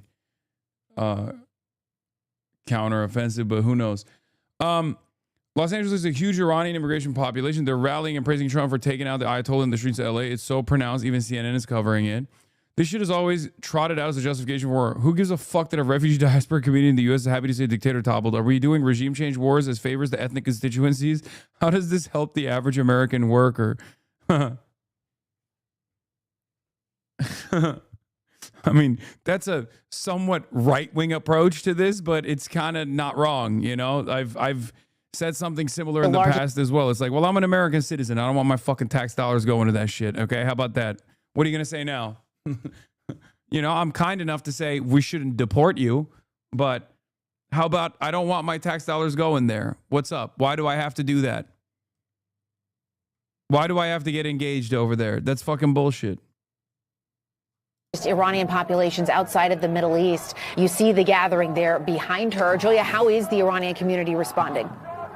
Well, this gathering has only grown, Jessica, over the past few hours, since we've gotten here. It has amassed a large number of people, and the celebration is striking. We got here just moments after initial reports, initial rumors of the death of Ayatollah Khamenei had just started to trickle from Iran to this diaspora community, and people were jumping in excitement, hugging each other, crying, saying that basically they've been waiting 47 years for this very day, Jessica. It is the reason so many of them have come out here today. I want you to hear from one of them specifically, his thoughts right after learning that the supreme leader of Iran was dead. When is the last time you saw people in Israel and Iran dancing on the streets in excitement? And when is the last time you... Literally every other pro-Israeli rally. What? Dog, you were at the... It's Beverly Hills. Like, what are you talking about? You were at the pro-Israel rally, too, with the same exact gear. Who are you guys fooling? Like, bro, dude, Americans are so fucking stupid. They go, oh, these guys are Iranian. Obviously, they hate Israel, except now they love Israel. Look how crazy. It's like, no, those guys were always pro-Israel. Those guys have never not been pro-Israel. They're the most pro-Israel motherfuckers in Los Angeles. Ever heard of a country coming out and dancing because they're excited that foreign powers are attacking them? Also, that's every diasporoid. Again, that's like every diasporoid. As a matter of fact, this past week, a bunch of Cuban American diasporoids literally tried to take matters in their own hands. They got armed. They stole 2 boats. Okay? They had 10 total people. They were going to go 5 and 5 in 2 different boats, armed to the fucking teeth with like weapons, munitions, explosives, all that good stuff. One of the boats broke down. So they packed all of the dudes into one boat, all 10 of them. They got on the boat from Miami and sailed in the direction of Cuba. They got a mile off the coastline of Cuba. The Cuban Coast Guard approached them. And the Cuban Coast Guard was like, what the fuck are you guys doing? And they opened fire on the Cuban Coast Guard. And then the Cuban Coast Guard turned around and fucking killed 4 of them. And then arrested 6 of them. Some of them were injured, and they were taken to a Cuban hospital to get the best kind of medical service they've ever experienced in their whole lives, free of fucking charge, because that's just communism, baby. Those are fucking diasporoids. Okay? As a matter of fact, it's part of the reason why America loves bringing in some of the most reactionary force from the country into their country so they can justify whatever kind of destabilization initiative they want to do later down the line. You're there playing your role. Your reason why you're in the United States of America is for this reason. So you go out like the donkey that you are to be like, yes, we are bombing Iran. I hate it. I am Persian. We will have Cuba Day in Tehran one day. Now, the name of Reza. Like, he's making it seem like this is a totally unique predicament. Like we've been comatose for the past fucking every waking moment of American history. Like, oh my God, I can't believe it. You mean to tell me that there is another person doing standpoint epistemology to justify American intervention and American imperialism? What? In their home nation that they fled? Wow. You are so special. I've never seen that before. I've never heard that in my life, bro. Thank you. Tel Aviv has been at the tip of people's tongues here, Jessica. So these are very much people who are pro-Shah. They want to see a leadership emerge from Reza Pahlavi. They're calling for him to take over the reins, and their hope, they've told me, yeah, there's one fucking diaspora community that never gets this coverage. You want to know who? The Palestinians, okay? Notice how there's never Palestinians in the United States of America or anywhere else in the Western world that ever gets this kind of coverage when they're talking about Gaza. I wonder why. I wonder fucking why, dude. Why so mad, bro? What do you mean? Why am I so mad? What are you, fucking stupid? Are you not paying attention? Oh. Is that he would then lead a temporary government and hold elections in Iran, hold a referendum in Iran so that the people could decide what would come next for their nation. Yeah, and so many Iranian people hoping for a regime change and that they can take back their government. A lot of questions about how that will happen, if it can happen. Julia Vargas Jones, thank you so much. We really appreciate it. Thanks for that.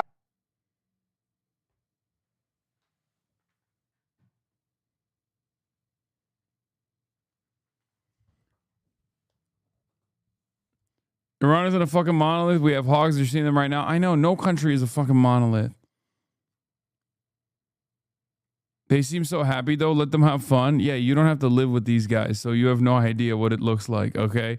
They were having this much fun during Israel's reign of terror as well.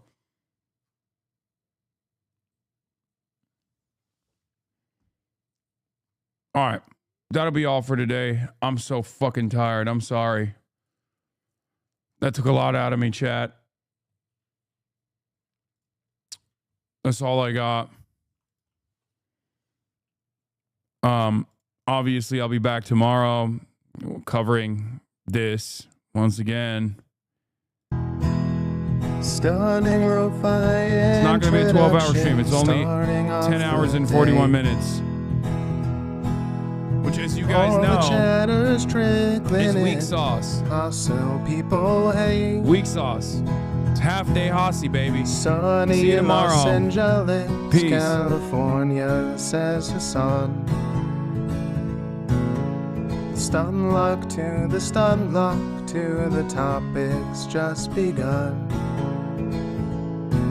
'Cause there is again, Hassan is streaming. Hassan is streaming. There is again, Hassan is streaming. Hassan is streaming. Reviewing a Chinese train, telling Kyle place. Sun and Asmin chatter loves, giving Greening's grace. Zoran winning NYC, woke two back with the force. The Rogan of the left, to me a dumb himbo still of course. The Charlie Kirk assassination, the Fear and Online show. 8 full fucking years of this, and plenty more to go. Doing fun stuff tomorrow, throw PBS up on the screen. A man-made horror reaction brought to you by this life's dream. 'Cause there he is again, Hassan is streaming. Hasan is streaming. There he is again. Hasan is streaming. Hasan is streaming. Kicked out of the DNC, IRL will march the goat. Combating the propaganda that shoved down people's throats. CBS Israeli news, a coup, a regime falls. A full-blown fascist takeover, and still the duty calls. Total radicalization coming out to sea. The system will always fail, it's up to you and me. On these daily streets, whether short or whether long, have helped millions of people keep it moving right along. 'Cause there he is again, Hasan is streaming. Hasan is streaming. There he is again, Hasan is streaming. Hasan is streaming. But hey, what can you say? That's BBS for you. But he'll play games real soon. Just you wait. Say, hey, what can you say? That's BBS for you. But he'll move on real soon. Just you wait. Ba-da-da, ba-da-da, ba-da-da-da-da-da. Hey, what can you say? Hey, that's BBS for you. But he'll pull your lungs real soon. Just you wait. Sha-da-da, sha-da-da, sha-da-da-da-da-da. Hey, what can you say? Hey, that's BBS for you. But he'll do your advice real soon. Just you wait. But hey, what can you say? That's BBS for you.